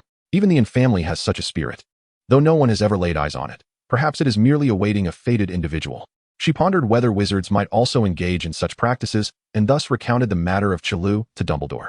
Headmaster, does the school library contain books on the soul? Upon hearing the mention of primordial spirits, Dumbledore, deep in thought, returned to his chair, aware of An JinYue's inquiry. A fleeting spark crossed his mind, yet he could not grasp it. My dear, Hogwarts boasts a rich history, and even as headmaster, I cannot claim to know it in its entirety. She nodded, recognizing that even the ever-shifting staircases could lead one to unforeseen destinations. What if it were a one-way trip? Might I obtain permission to explore the Forbidden Forest? Feigning innocence, An JinYue pouted and playfully appealed to Dumbledore. He regarded her with a smile, briefly blinking, and then chuckled at her childlike demeanor. Soon enough, Dumbledore penned the authorization. She took the parchment, beaming, and waved goodbye to him. As she approached the door, she casually inquired, Headmaster, do you recall what transpired 50 years ago? Without a moment's hesitation, Dumbledore, engrossed in his book, replied, Many events unfolded 50 years ago. Which one do you refer to? Oh, it's nothing, just a casual question. Good day, Headmaster. After she departed, Dumbledore lifted his gaze from the pages, his profound eyes staring out into the distance. 50 years ago, the tragic demise of a Myrtle, the grievances of Tom, and Hagrid's expulsion lingered in his thoughts. With the permission to enter the Forbidden Forest secured, An JinYue happily hummed a tune as she returned to her dormitory. Although that old coot Dumbledore said nothing explicit, he had indeed hinted at a significant event from 50 years prior, one she would need to discover for herself. My, what a cheerful spirit you possess, Sophia remarked, observing An JinYue's radiant smile. I encountered a charlatan today, tucking the parchment within her book. She resolved to investigate further at the library the following day while translating updates for the week ahead. You're gleeful after meeting a fraud? Sophia inquired, leaning closer to see An JinYue translating a novel. My dear, do you no longer favor the Monkey King? An JinYue paused, looking up at her. Sophia nodded, having discerned the narrative pattern. It's simply a tale of a monk captured by a demon, rescued by the Monkey King, with his second and third disciples serving as mere tools. Acknowledging that this particular tale had lost its earlier fervor, she asked, what genre would you prefer? Directly engaging the consumer, she sought insights on market trends. Is there anything suitable for young girls? Chapter 42, The Snack Bar. With her quill thoughtfully poised against her chin, she pondered for a moment. Would you prefer You from the Void or The Scholar's Adventures? Having a general understanding of both stories, Sophia expressed interest in both. An JinYue exclaimed, You're exhausting me. Yet, in the pursuit of hastening Gilderoy Lockhart's downfall and spreading the essence of Chinese civilization throughout Hogwarts, she joyfully embraced the role of a somewhat unscrupulous translator. In early autumn, leaves danced gracefully through the air, infused with a hint of crispness. The most talked about topic at school recently was not Sun Wukong, but rather a quaint little wooden cabin nestled beside the Black Lake. This cabin was no ordinary establishment. It offered the latest prank gadgets from the twins, as well as newly released novels. Rumor had it that it was run by another student from Huaxia. However, most students could only decipher the first two characters of its name, leaving the rest in obscurity. On the day of its grand opening, one student remarked that it was called a convenience store. Each student clutched a flyer proclaiming, We have everything you desire, and even what you cannot fathom. Not for 998, but merely 98. You won't regret your purchase, nor be deceived. Hurry and grab your bargains. Consequently, a long queue often formed outside the cabin. How long, you ask? Were it not for the Forbidden Forest, it could stretch all the way to Hogwarts. Focused solely on her ambitions, An JinYue paid no heed to the commotion outside. She was currently presenting the permission slip signed by Dumbledore to Madame Pants for her review. Madame Pants scrutinized the parchment carefully, casting her wand upon it to confirm its authenticity before leading An JinYue to the entrance of the restricted section. The restricted section of Hogwarts was not on the same floor as the library. It resided on the 5th floor of the castle, cordoned off from the other bookshelves by a rope. The arrangement bore similarities to that of the library, with countless volumes and towering shelves standing sentinel. Pushing a small ladder, An JinYue diligently collected all the books that might pertain to souls or the essence of existence. She took a stack of books to a desk nestled in a corner to begin her search. Most of these tomes delved into the enigmatic nature of the soul, while a few discussed the notion that preserving the soul's immortality could lead one to transcend the bounds of death. Yet, none mentioned the relationship between the soul and other entities, nor the possibility of embedding the soul within objects. Rubbing her weary eyes, strained from prolonged reading, she noted that it was nearly 8 o'clock, the library was about to close, and she had found not a single clue. She reached for the last book that remained unopened. This was her final opportunity. Without additional information, her trail would once again grow cold. As she opened the book, its pages fluttered rapidly, and the words seemed to take on a life of their own, swirling into the air to form fragmented phrases. The text radiated a luminous glow, each word distinctly visible, and the meanings of each passage crystal clear. An JinYue furrowed her brow, pressing her lips together, her entire body trembling slightly. Soul artifacts. She read, an exceptionally potent dark magical instrument. The more soul artifacts a wizard could create, the closer one would come to achieving immortality. The process was intricate, requiring the wizard to commit the most nefarious of acts, namely, the murder of another. Suddenly, a loud bang startled An JinYue, causing her to flinch and hastily close the book. Feeling an unsettling sense of danger, she employed Huaxia's concealment technique to diminish the book's presence. As the hour drew near, Madame Pants' expression remained impassive as she fixed her gaze upon An JinYue, silently urging her to leave promptly. Still enveloped in fear and shock, An JinYue moved back to her dormitory like a marionette on strings. Hannah, upon noticing her early return, inquired about the reason, yet received no response. Was this individual truly in a daze? Sophia discerned the unease and repeatedly gestured to Hannah. Hannah shrugged her shoulders and hurried off to discuss with Sophia whether Miss Nya harbored affections for the scholar. Upon returning to the dormitory, An JinYue lay on her bed, clutching her notebook and staring at the drapery above. The room gradually fell silent, the only sounds being the gentle breaths of others nearby. The notebook in her hands felt akin to a ticking time bomb, ready to detonate at any moment.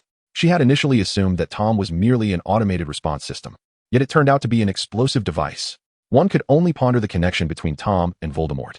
Could it be that he was one of the victims during Voldemort's creation of Horcruxes? The more she contemplated, the more perilous the bomb in her possession seemed. Perhaps it was wiser to detonate it before any schemes could unfold. She rose from her bed, notebook in hand, hesitating momentarily before retreating her foot. Placing it back on the bed, An JinYue performed a series of hand gestures while murmuring incantations. With the decree of yin and yang, the universe lends its power.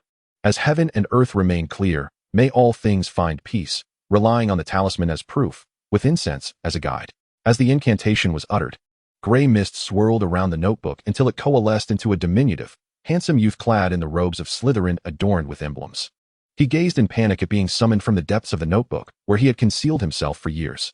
Be still and find peace, as commanded. Just as the incantation concluded, the enigmatic apparition of Tom was sealed within a bracelet crafted from thunderstruck wood, compelled into slumber. An JinYue, having exerted herself beyond her abilities, turned pale, her once rosy lips now ashen. Beads of sweat trickled down her forehead. Trembling, she retrieved a rejuvenation pill from her storage pouch and placed it in her mouth, then stowed the bracelet and notebook away. A gentle breeze swept through, causing the bed curtains to sway. Sophia, shall we not rouse you? Shoo, it's the weekend. Let her rest. Let us leave a note before we depart. A rustle of sound followed, and soon, the footsteps faded away, the door closing with a soft click. The room returned to tranquility, and the girl on the bed relaxed her furrowed brow and drifted back into slumber. When An JinYue finally regained consciousness, it was already afternoon. Sporting a disheveled hairstyle and yawning, she entered the washroom. After refreshing herself, she returned to the headmaster's office with the 2 items from the previous night. Sun Wukong. The wall remained unresponsive. That was odd. Last week, this was indeed the correct password. Lin Mei Mei. The wall obediently rotated. Excellent. Dumbledore seems to have developed new favorites. Having frequented the headmaster's office multiple times, An JinYue felt at ease, as though she were at home. Pouring herself a cup of tea, she settled on the sofa and got straight to the point. She divulged everything about Chilo, the notebook, the Horcrux, and Voldemort without pausing for breath. Regardless of whether her interlocutor could comprehend it all, her sincerity for collaboration was unmistakable. Dumbledore endeavored to keep pace with her thoughts, striving to untangle the intricate web of their interconnections. The student who was once held in high regard has indeed stirred up quite a commotion, leaving behind an elaborate plan. Gazing at the notebook and bracelet on the table, he felt as though his mind might explode. Currently, it is known that this is just one among many. The exact number remains uncertain. Feeling parched, An JinYue has already consumed her 4th cup of tea, while Dumbledore continues to sit in silence. She is almost fixated on the notebook. With a resigned expression, she averted her gaze and took another sip of tea. What do you propose? Chapter 43, Plans and Schemes. Dumbledore's slightly aged voice resonated in her ears, imbued with a sense of weariness. A series of events seemed to have left even this great wizard feeling mentally and physically drained. He adjusted his crescent-shaped glasses, and in his deep blue eyes, An JinYue's reflection appeared. With a soft sigh, An JinYue set down her teacup and approached the table.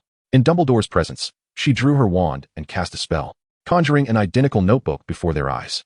Since we've discovered the Horcrux, why not utilize his plan to seize the initiative? She clenched one fist while raising the bracelet that contained Tom's soul, arching an eyebrow at Dumbledore, unsure if he fully grasped her intent. Dumbledore slightly turned his head and lifted his chin, signaling her to continue. Let us consider this approach. Her eyes glinted mischievously as she sidled up to Dumbledore, whispering her freshly conceived plan. We could allow Tom's scheme to unfold under our control. First, we must ascertain whether the Horcrux possesses any additional functions. Second, can we use this Horcrux to locate the whereabouts of the other Horcruxes? This plan is feasible, but we cannot place the notebook back into your hands, Dumbledore cautioned her, reminding her that Tom currently harbored suspicions towards her.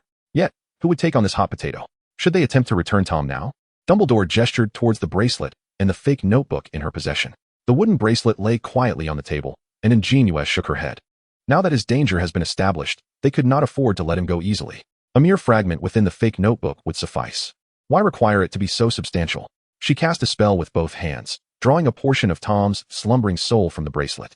She took one of his arms from a distance and inserted it into the false notebook. The genuine notebook, devoid of soul, was entrusted to Dumbledore for safekeeping.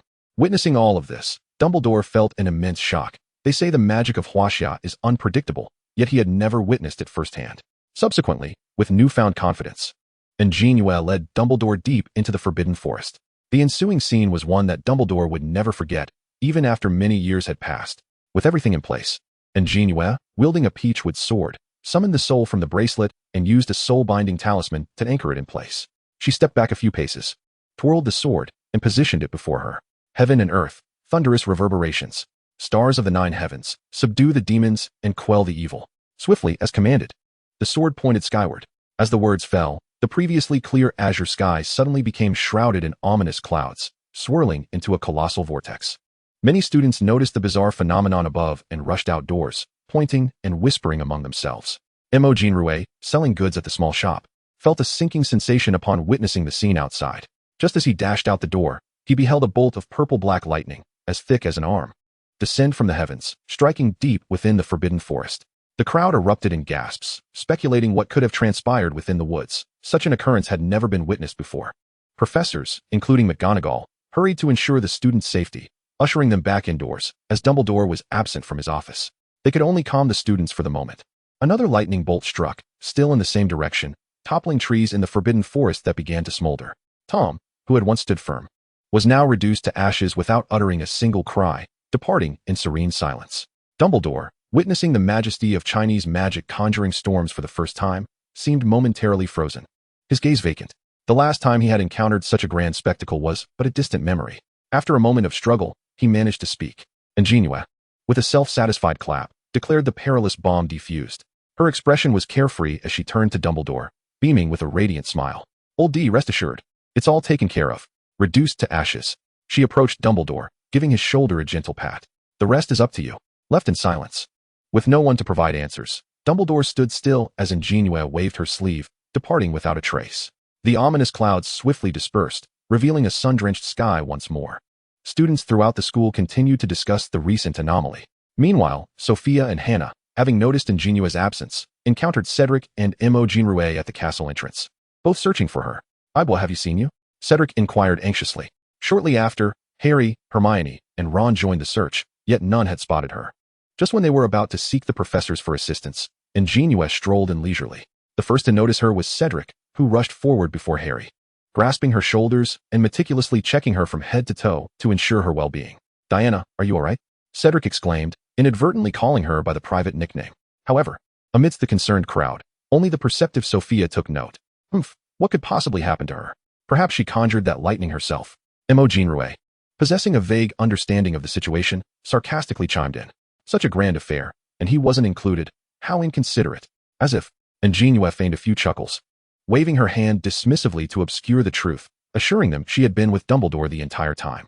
The group, convinced, nodded in understanding and escorted her back to the Great Hall. At dinner, Dumbledore explained that the afternoon's lightning was merely a sudden fluctuation in the magnetic field of the Forbidden Forest. Upon returning from the restroom, An JinYue discovered that her notebook, which she had left on the table, was missing. She inquired with the others present, but they all claimed not to have noticed anyone approaching. Although it was merely a replica, it contained a fragment of Tom's soul. She began her search along the corridor. Hiss hiss, hearing the peculiar sound once more. An JinYue slowed her pace and stood still, straining to discern the direction of the noise. The sound ebbed and flowed, seemingly in constant motion. As she moved with the sound, she realized it seemed to emanate from the wall. Pressing her ear against the wall to listen intently, the sound vanished again. "Moon, what are you doing?" Hermione, emerging from the library, spotted a beautiful girl in a dress pressed closely against the wall. Upon approaching, she was surprised to find it was her dear friend An JinYue. "And no, it's nothing," An JinYue stammered, embarrassed, straightening up from the wall upon hearing Hermione's voice. "It's been ages since we last met. Due to their class schedules this semester, An JinYue and Harry had seen little of each other. Indeed, walking side by side with Hermione, they found an endless array of topics to discuss despite their time apart. Harry often mentioned hearing strange sounds. Hermione suspected Harry might be unwell, as he frequently rambled nonsensically. "Hermione, that's not unusual. I often hear them too." Compassionate towards Harry, she could not bear to see him doubted by his friends for such bizarre reasons. Hermione nodded, understanding that her two friends were anything but ordinary. Chapter 44, An Unexpected Incident. She parted ways with Hermione at the entrance to the Gryffindor common room and continued her solitary search for the notebook. But after a long time without success, she was forced to abandon her quest. The weather in October was perpetually chilly. On the 5th day since the notebook's disappearance, An JinYue noted that the number of students suffering from colds was rising, yet no other peculiar phenomena were evident. Even Cedric half-heartedly insisted she consume a significant amount of Madame Pomfrey's spicy potion. She even suspected the twins had shared their prank inspiration with Madame Pomfrey. Ginny, being frail, was also coerced by her brothers into drinking some of the potion. "Alas, we are all in the same boat." Observing Ginny's somewhat pale complexion, she thought it best for little Ginny to drink more. Professor McGonagall observed that not only were there more students with colds, but also an increasing number of those exhibiting odd behaviors. Lately, many boys from her own house expressed a desire to avoid relationships altogether. The reason being that ever since their girlfriends read a newly released novel, they had begun to act strangely. For instance, If a boy was seen getting close to another female classmate, his girlfriend would remark, "How unfortunate for me. Had I known she would be here, I would not have come." Or when a boy went out with a female classmate, she would exclaim, "I thought so. I must have tripped over her. Or I would have flown over sooner." McGonagall considered this merely a trivial expression of jealousy among young couples, and not particularly concerning. However, during a Care of Magical Creatures class, some upperclassmen, upon encountering a creature resembling a fox, inquired, "Can you transform into a human? Do you know that, scholar?" Instead of merely grooming magical creatures, must one insist they transform into humans to repay their debts? These enchanting beings are becoming increasingly distressed, darting away from class quicker than a rabbit. As McGonagall attempts to manage the students eager to cast spells on these creatures, she finds herself yearning to emphasize the distinction between reality and fiction. Meanwhile, some parents outside the school have noticed a marked increase in their children's requests for pocket money this term. Is it truly feasible to purchase such extravagant items at school? In Malfoy Manor, Narcissa, who tends to the White Peacock, clutches her third letter from Draco this month requesting additional funds, her mounting frustration palpable. Initially, she presumed Draco was merely pursuing some girl at school. Oh, let us disregard Parkinson. However, his last letter was filled with musings about aspiring to be a wizard akin to the Monkey King, and he even sought allowance for merchandise related to that character. With a swift motion, Narcissa crumples the letter and feeds it to the White Peacock. She resolves not to provide Draco with any extra funds this month and intends to have his allowance for the next. The sky, shrouded in dark clouds, heralds the onset of twilight. Raindrops plummet onto the lake's surface, creating ripples that dance upon the water, which shimmers with gentle undulations. The scenery outside the window becomes blurred and indistinct. Through the rain-slicked panes, one can glimpse the trees swaying in the downpour, as if performing a graceful ballet. An JinYue, having forgotten her umbrella, tends to herbs in the forbidden forest, only to be drenched by an unexpected downpour. Her wet hair clings to her scalp, and water cascades from her robes, pooling at her feet. Upon finally reaching shelter, she hastily casts a cleansing charm upon herself and applies a warming enchantment. Achoo! Achoo! Sneezing. She wraps her robes tighter around herself and, upon turning a corner, spots a muddy Harry conversing with nearly headless Nick.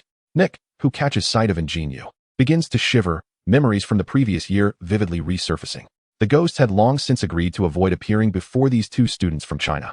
Confused, Harry observes Nick's sudden tremors and follows his gaze, only to be greeted by a broad smile. "You," Harry exclaims, "let's settle on that." Nick, leaving a hasty remark, swiftly glides through the wall. "What have we settled?" An JinYue emerges from around the corner, having realized her presence has been revealed. "Nick invited me to join him. Hermione and Ron for the memorial party." Harry replies with a hint of resignation.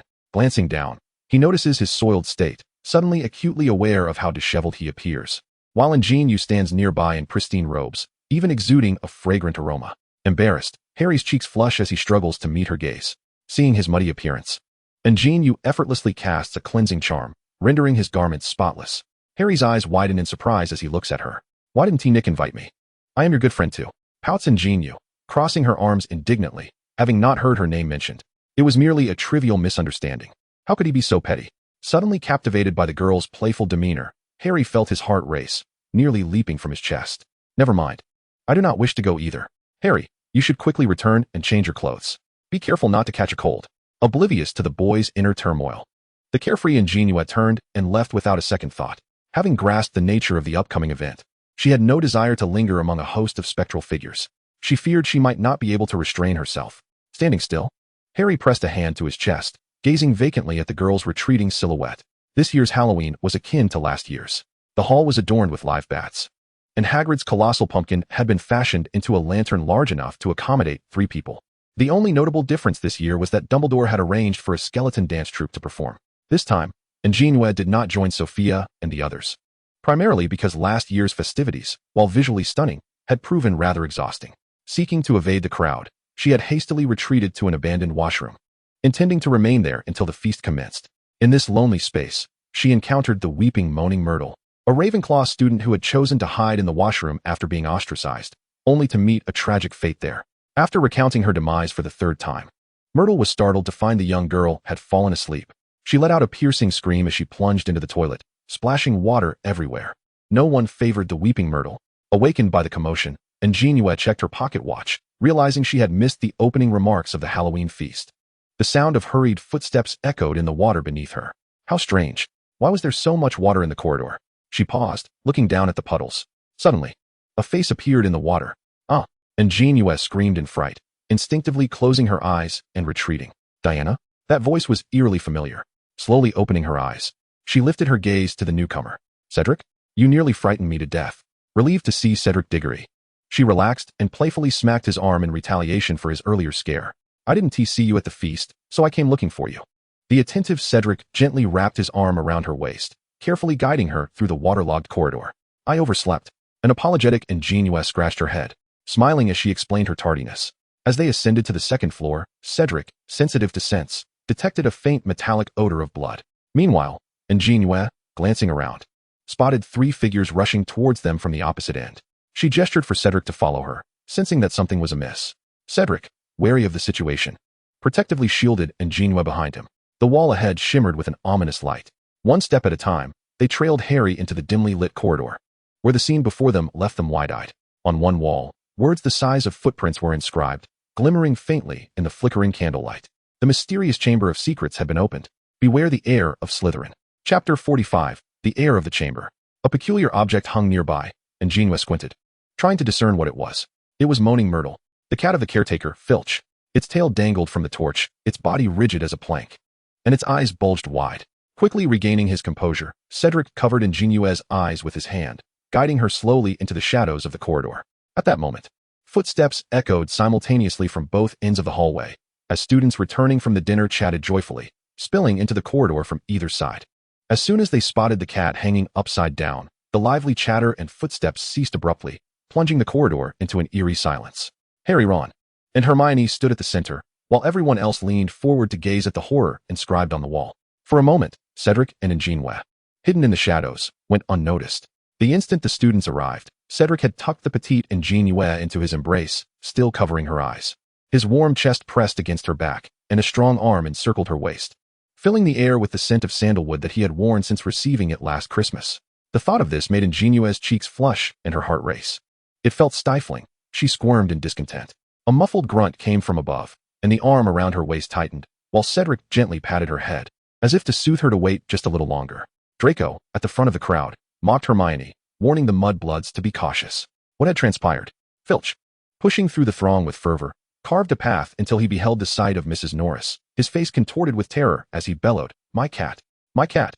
Then, his eyes widened as they fell upon Harry. "You!" he screamed. "You killed my cat. You killed her. I will kill you. I will." Argus. Dumbledore arrived hurriedly with other professors. The composed Dumbledore instructed the prefects to escort the students back to their dormitories, leaving only Harry and his companions. He glanced toward the corner where An JinYue and Cedric were concealed before stepping forward to assess Mrs. Norris's condition. Cedric intended to lead her away with the crowd. Yet An JinYue tugged him to follow Dumbledore. Although puzzled as to why the girl wished to involve herself in such matters, he obediently trailed behind. "She is not dead, Argus. She has been petrified," Dumbledore stated as he examined the cat after removing it from the torch. Lockhart, standing to the side, rambled about what he would have done had he been on the scene. An JinYue rolled her eyes at his grandiose claims. "Headmaster, the blood on the wall is chicken blood," she quietly reminded Dumbledore. "And the other one is missing." Upon hearing this, Dumbledore regarded her with a profound gaze and nodded. Meanwhile, Filch continued to blame Harry for petrifying his cat, insisting that he was the only one present. "Filch, I can attest that this matter has nothing to do with Harry," An JinYue interjected, releasing Cedric's hand to stand in front of Harry. "I was there too. It was already like this when we arrived." Filch glared at her fiercely. Harry gazed at the petite girl standing before him, a warm current flowing through his heart. She always stood unwaveringly by his side, placing her trust in him. Perhaps they were merely in the wrong place at the wrong time. Surprisingly, Snape, who had always held disdain for Harry, had come to their defense. The group exchanged terrified glances, their apprehension palpable.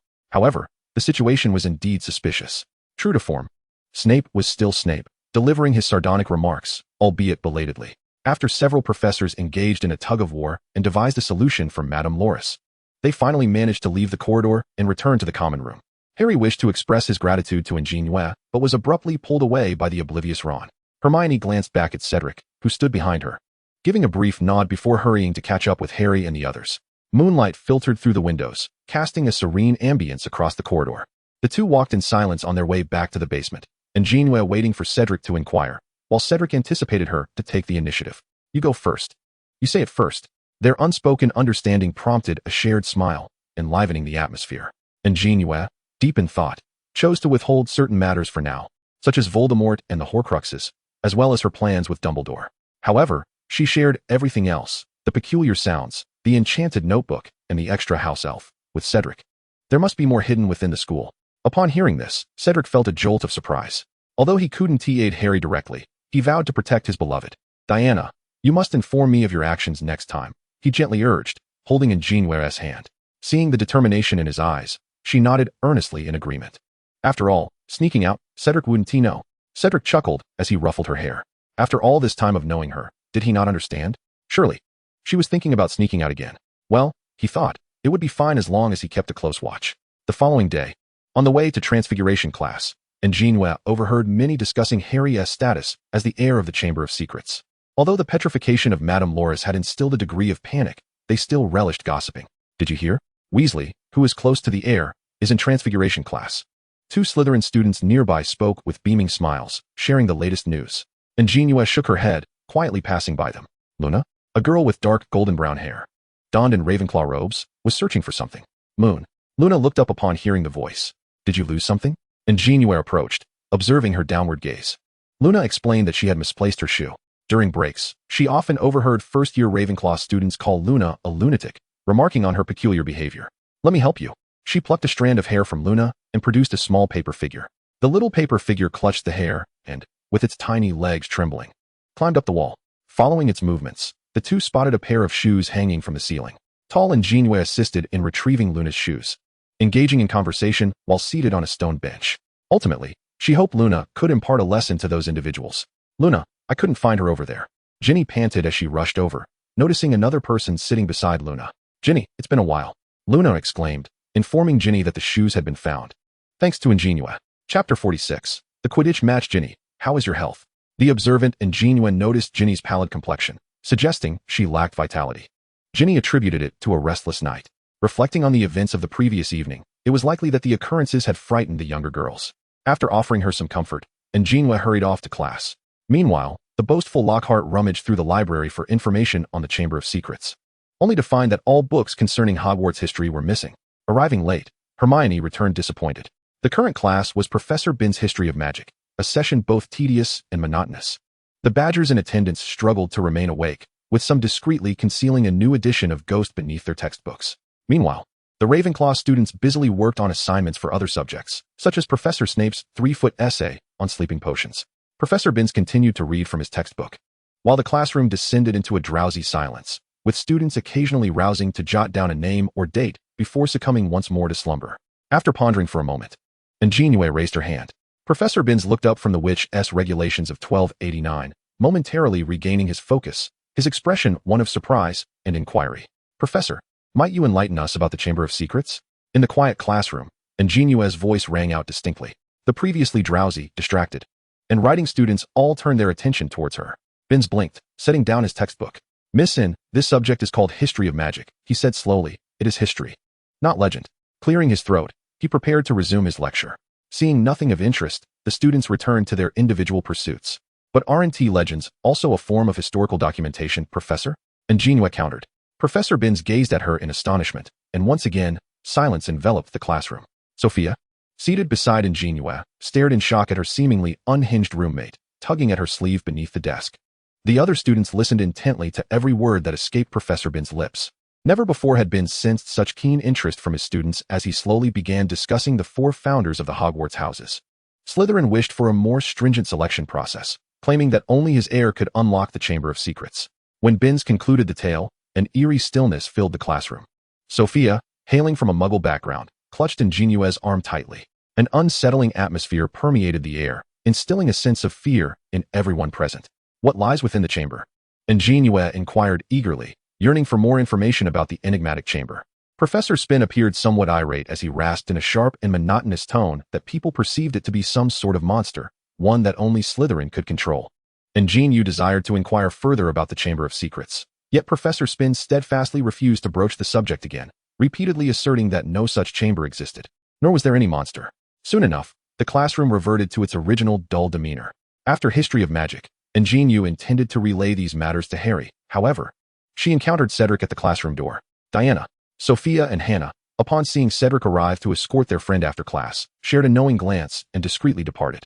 Before leaving, They exchanged playful winks with An JinYue.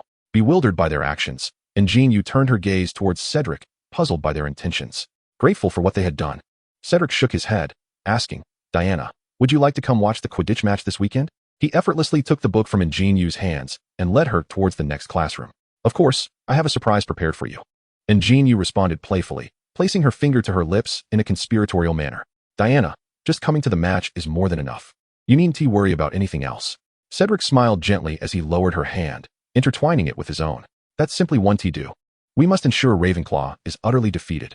The girl's other fist pumped the air, as if she were the one poised to compete the following day. All right. We shall certainly prevail. Cedric gazed at the girl walking beside him, his eyes shimmering with deep, unspoken affection. What has Cedric been saying to you? As An JinYue entered the classroom, she was intercepted by the inquisitive Sophia and Hannah. It's about attending the match this weekend. She brushed past the two who stood in her way, her nonchalant demeanor only serving to heighten their dissatisfaction. And what else? Nothing more was said. An JinYue, perplexed, looked at them in confusion. How can one be so dense? Don't you sense there is something a bit off between you and Cedric? Sophia and Hannah relentlessly attempted to guide their oblivious friend. After pondering for a moment, An JinYue shook her head. What exactly are you trying to convey? Hannah, nearly blurting out that he likes you, was swiftly silenced by the quick-witted Sophia. It's nothing. We're just curious. Sophia ushered a whimpering Hannah back to their seats. In the sudden silence that enveloped her, An JinYue paused in her book flipping. She was well aware of what they were hinting at. She was not naive. However, she found herself at a loss regarding how to proceed. In Huaxia, this could be considered early romance, and one's parents might react harshly. Furthermore, she was uncertain of what truly constituted affection. Fortunately, they had not elaborated further, allowing her to feign ignorance. The ship will find its way when it reaches the bridge. We shall cross that path when the time comes. The weekend dawned with splendid sunshine, the sky a brilliant azure. A gentle breeze rustled the branches. Today's Quidditch match featured Hufflepuff against Ravenclaw. Cedric, one of the participants, had long since arrived at the locker room. An JinYue, clad in a specially designed outfit, hurriedly gathered her belongings while pulling along Sophia and Hannah towards the pitch. The colors of her attire represented Hufflepuff, adorned with a depiction of Cedric riding a broomstick in jubilant cheer. Come, everyone, let us distribute the items. Remember what we discussed yesterday. The little badgers encircling An JinYue clutched their assigned items, some tugging on banners, others holding small flags, and a few waving cheer sticks. These had all been meticulously crafted by her, having sought advice from her senior on the best methods of cheering. Her senior had mentioned that such displays were the norm in Huaxia these days. The chants they would soon shout were also conceived with his assistance. As the familiar silver whistle echoed, both teams soared onto the field. The crowd erupted in applause, and suddenly, a distinctive chant resonated throughout the arena. With the spring breeze blowing, the war drums beating. Hufflepuff fears no one. On the field, we remain composed. Hufflepuff will prevail. I wave the banner for Cedric. Cedric, perched on his broom, nearly lost his balance upon hearing her spirited declaration. His teammates cast playful glances at him upon hearing the last line. The professors in the stands craned their necks to observe the Hufflepuff supporters, waving colorful flags and banners. Ravenclaw never anticipated they would be outshone in their own cheering. As the match progressed, the chants grew louder and more fervent. An JinYue watched as Cedric deftly dodged the quaffle, pursuing a Ravenclaw player. The sunlight illuminated the young boy as if he were enveloped in a golden aura, radiating brilliance. His movements stirred her emotions and quickened her heartbeat.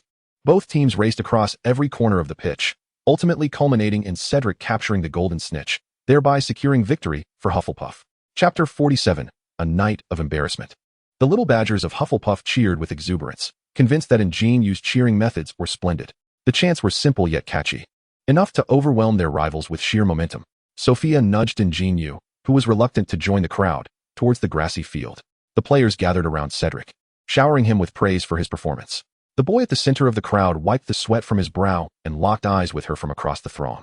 Cedric, beaming, exchanged words with those around him, while others glanced at An JinYue standing at the entrance with amused expressions before they linked arms and departed. She watched as he approached her step by step, the faces of those around him blurred, leaving only him in sharp focus, tall and distinct. Cedric, congratulations. An JinYue exclaimed joyfully. I promised you. A hand gently ruffled her hair, stray strands drifting to her ears, evoking an indescribable tenderness. I will always deliver. The atmosphere grew palpably intimate, prompting An JinYue to slightly tilt her head to evade his gesture. Cedric's hand hesitated, his gaze flickering, before he ultimately withdrew his hand to rest in his pockets. I heard the chant you shouted. What did you think? Wasn't it splendid? Quite a surprise. He gazed at her, his eyes seemingly filled with countless stars, and nodded with a smile. That evening, a celebration took place in the Hufflepuff common room. Although they were not particularly interested in winning the House Cup, the joy of victory in the match was undeniable. Cedric entered the hall, scanning the crowd for the familiar silhouette of the girl, yet he found no trace of her. He sought out her closest friends, Sophia and Hannah, who informed him that she had not returned since the afternoon. Growing increasingly despondent, Cedric retreated to a corner of the common room, sitting alone in solitude. He surmised that she must have gone to find Harry and the others, pondering what could have compelled her to miss the celebration. Moreover, he recalled the girl's instinctive evasive actions from earlier that day, leading him to question whether he had been cast aside. He had not even had the chance to express his feelings. He had only managed to act a little more intimately. The weight in his heart grew heavier. He did not wish to relinquish her to anyone but himself. It was not too late to clarify his intentions, was it? Meanwhile, An JinYue, like an ostrich fleeing from problems, conveyed the news of the chamber to Harry. Harry intended to investigate in Slytherin, while Hermione suggested concocting a polyjuice potion. An JinYue led Hermione to the abandoned bathroom, where she had previously discovered the potion-making area, secretly crafting their elixir. Ever since Snape had caught her brewing last time, she had frequented this location to escape his constant scrutiny. Moon, what is wrong with you today? You don't seem very happy, Hermione inquired, glancing over at An JinYue, who sat silently by the sink upon entering. No response came. An JinYue remained quietly by the side, her gaze fixed on the oddly shaped faucet before her. The events of the day had disrupted her once tranquil heart, compelling her to confront the fluttering emotions she had long evaded. She was at a loss for how to proceed. Confess? Yet she felt a twinge of embarrassment. Although Cedric occasionally treated her differently, it hardly constituted affection. What if it were merely a figment of her imagination? The prospect of an awkward fallout loomed large. Yet, if she chose to remain silent, what if he truly did harbor feelings for her? Hermione, I have a friend, she finally decided, seeking the counsel of her dear sister. As Hermione tended to the potion, she responded, this is hardly a big deal. Just have your friend ask directly. Hermione offered her advice with an air of practicality. How else would he know? Perhaps in foreign lands, the young men and women were more daring. She sighed to herself, contemplating whether to wait a little longer and observe further. Which friend are you talking about? To her surprise, Hermione was quite perceptive, narrowing her eyes with a look that seemed to say, let us see how you spin this. An JinYue momentarily panicked, a fleeting figure flashing through her mind. It's Hannah. I'm sorry. Hannah. Hermione nodded, continuing to monitor the potion in the cauldron. I hope that whoever likes me in the future will be a bit more proactive. I don't want anyone guessing. An JinYue lamented, leaning against the sink in frustration. Hermione took note of her words, silently resolving to remind Harry of this later. Just as An JinYue accidentally brushed against the faucet, she swiftly turned around. How peculiar. Why is this faucet not dispensing any water? Is it broken? This washroom must have been abandoned for quite some time. She nodded and casually turned off the faucet. Harry and Ron, who had been scouting for enemies, returned, and the three of them idly observed Hermione as she brewed potions. Do all people from Huaxia possess martial arts skills? Ron recalled the impressive movements of An JinYue from a few days prior in the common room, where he claimed that anyone who had studied in Huaxia could perform such gymnastics. How astonishing. Who started that rumor? Thus, An JinYue proceeded to enlighten the two with some knowledge about Huaxia. After all, since they were merely passing time, she suggested teaching Harry and Ron a few techniques. The two eagerly positioned themselves in the center of the room, following her lead. However, it wasn't long before Ron exclaimed that it was too difficult, while Harry earnestly practiced basic swordsmanship with An JinYue. The complex potion would take quite a while to brew, so once they tidied up, each returned to their respective rooms. The dining hall's table was laden with a sumptuous array of food, the tantalizing aroma wafting through the air, evoking salivation. It was only yesterday that she mentioned Hannah, which reminded her that she had yet to inquire about Hannah and Neville. After taking a few bites from her plate, she glanced toward the Gryffindor table. Cedric, seated nearby, observed her distracted demeanor, occasionally casting glances at the adjacent table, his heart heavy with bitterness. Said, what do you think of Neville? Upon hearing the girl's question, he tightened his grip on the fork, striving to quell his emotions and appear as usual. After a prolonged silence without a response, An JinYue turned to him. Said, are you feeling unwell? Cedric's complexion paled, as though he were in pain. I'm fine, Neville, he replied slowly, forcing a bittersweet smile. Struggling to find words of praise for Neville. He had initially thought that the savior Harry would be his greatest rival, but now this bumbling Neville had emerged from nowhere. Never mind, I shall take you to Madame Pomfrey. You really don't look well. Concerned, An JinYue set down her chopsticks, intent on escorting him to the infirmary. Seeing the worry etched on her face, Cedric felt a fleeting sweetness within, only to have it swiftly masked. This was merely the concern of friends. It meant nothing. She would worry the same for anyone else. He concealed the emotions in his eyes. No need. You should eat well. I must head to class. Cedric dared not meet her gaze, fearing that he would lose control and disrupt the delicate balance of their relationship. He kept his head down and exited the hall alone. However, wasn't there no class for the fourth-year Hufflepuffs this morning? An JinYue watched Cedric's retreating figure, a hint of barely perceptible disappointment flashing in her eyes. Her mood plummeting to the depths. Chapter 48, Quidditch Match 2. Saturday heralded the match between Gryffindor and Slytherin. Ever since Monday, Wood had been lamenting in a mournful tone that Slytherin's brooms were superior to theirs. Thus, he had to intensify their training, attempting to compensate for the inadequacies of their equipment with sheer effort. The Gemini were in utter despair, lamenting their intent to send their devilish captain to the infirmary with a feverish charm. Ultimately, they found themselves unceremoniously dispatched to the nurse's office instead. Meanwhile, Draco from the neighboring team discovered that a mere utterance of harsh words towards others seemed to invite misfortune upon him, as if he were under some curse. He penned a letter to his mother regarding this predicament, only to be met with a response that his allowance would be halved. When he confided in his father, he was met with the retort that the family's house elf was more frequently present than his father himself. Was there truly no one who cared about his plight? With his platinum head bowed in disappointment, he sat despondently on campus. An JinYue, en route to the Quidditch pitch to watch the match, noticed the seeker from her house sitting idly on a bench, lost in thought. Wasn't there a game today? She recalled the previous conflict between Gryffindor and Slytherin over the training grounds, during which Hermione had questioned whether Draco's position as seeker was merely a result of broomstick maneuvering. Cedric later reassured her that Draco had earned his place through his own merit. Although Hermione was aware of this fact, the sting of her words had nonetheless affected her. Hermione refused to apologize, and in an effort to defend her dear friend, An JinYue had cast a misfortune charm upon Draco, ensuring that he would face calamity should he speak carelessly again. However, seeing his recent improvements and his rather pitiful state, she decided to retract the charm. Don't let the pressure overwhelm you, An JinYue exclaimed loudly as Harry arrived at the pitch. Before Harry could utter a word, he was pulled into the changing room by Wood. Cedric had already secured a prime position for the girls at the front, providing an unobstructed view of the event. As An JinYue searched for a seat, she noticed someone in the Gryffindor section waving at her. Wasn't Hermione and Ron still absent? Puzzled, she hurried over to the Gryffindor area to see who was calling her. Cedric, how did you end up in the Gryffindor section? Upon recognizing him, her eyes widened in astonishment. The gentlemanly Cedric had indeed ventured into another house's territory. Diana, come quickly. I've saved you a spot. Cedric, undeterred by her shocked inquiry, gestured to the empty seat beside him, urging her to join him. An JinYue, still bewildered, was led to her seat, unable to comprehend the situation until she was settled. I knew you would want to find Hermione and the others, so I took the liberty of reserving a place for you, Cedric said, carefully adjusting the scarf that had become disheveled due to her hurried arrival. He gently tucked a stray lock of hair behind her ear. Hello, a somewhat awkward voice chimed in. They turned to see Neville seated on An JinYue's other side. Merlin's red trousers. What is he doing here? She thought. Heavens, this is a golden opportunity. The chance to observe him up close had presented itself. The two of them squinted at him, and seeing their scrutinizing gazes, Neville gulped nervously and quickly redirected his attention to the center of the pitch. As the players emerged onto the field, a thunderous cheer erupted from the crowd, though some Slytherins could be heard amidst the throngs, expressing their discontent and disdain. Madame Hooch instructed the team captains to shake hands, yet they exchanged menacing glances and deliberately tightened their grips. With a sharp blast of the whistle, the match commenced. An JinYue was preoccupied with observing Harry while discreetly glancing at Neville. Cedric, however, exhibited no interest in the frenetic chase unfolding on the field. His gaze remained fixed on Neville with fierce intensity. Neville, standing in the front row, felt an unusual chill in the air and wrapped his robes tighter around himself. Meanwhile, Harry seemed to attract the golden snitch like a magnet, which persistently followed him. Gryffindor was compelled to call for a timeout as Madame Hooch conversed with Wood. The scoreboard indicated that Slytherin had already secured a 60-point lead. The spectators murmured among themselves, clearly noting the peculiar phenomenon. The golden snitch never fixated on a single player. Cedric quietly conveyed this insight to An JinYue, having gleaned it from the crowd's chatter.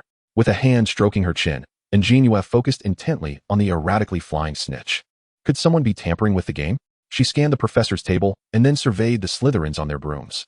They did not appear to be the culprits. Who could it be? As the match resumed, the rain intensified, adding to the challenges of the game. The moment Harry took to the field, the snitch followed suit.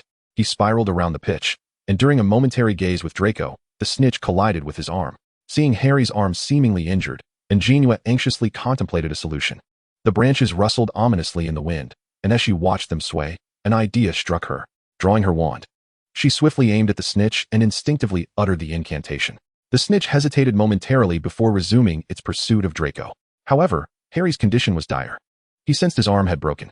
The spectators gasped as they witnessed Harry reach forward, only to tumble from his broom. A collective gasp arose when they saw his arm hanging at an odd angle, yet he clutched the golden snitch in his hand. The field erupted with a cacophony of whistles and shouts. The match concluded with Gryffindor's victory. An JinYue clapped her hands in excitement, joining her fellow Gryffindors in jubilant cheers. Cedric, too, was swept up in her enthusiasm, smiling broadly at her. Neville resolved to never sit in the front row for another match.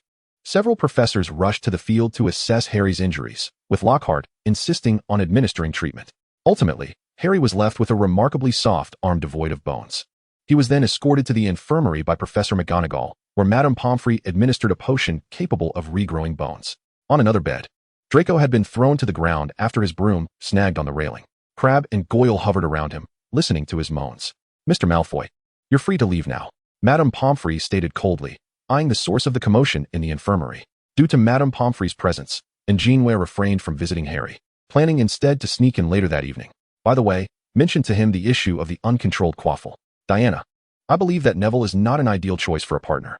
Cedric, having contemplated this matter alone for quite some time, proactively broached the previously troubling topic at the dinner table. "Instead of sulking, it would be better to cut off the source, right? I concur wholeheartedly. Despite my lingering belief that Neville is unworthy of Hannah, I would still extend my sincerest blessings if they truly choose to be together as good friends." To my astonishment, Cedric's mood visibly brightened upon receiving such a response. Before he could utter another word, the girl's subsequent remark left him utterly speechless. How could Hannah have developed feelings for him? Who? Hannah Abbott? Her roommate? Consequently, a whirlwind of emotions, regret, embarrassment, and relief, washed over him all at once. Forced to confront his jealousy over an imaginary rival, Cedric momentarily lost the ability to articulate his thoughts.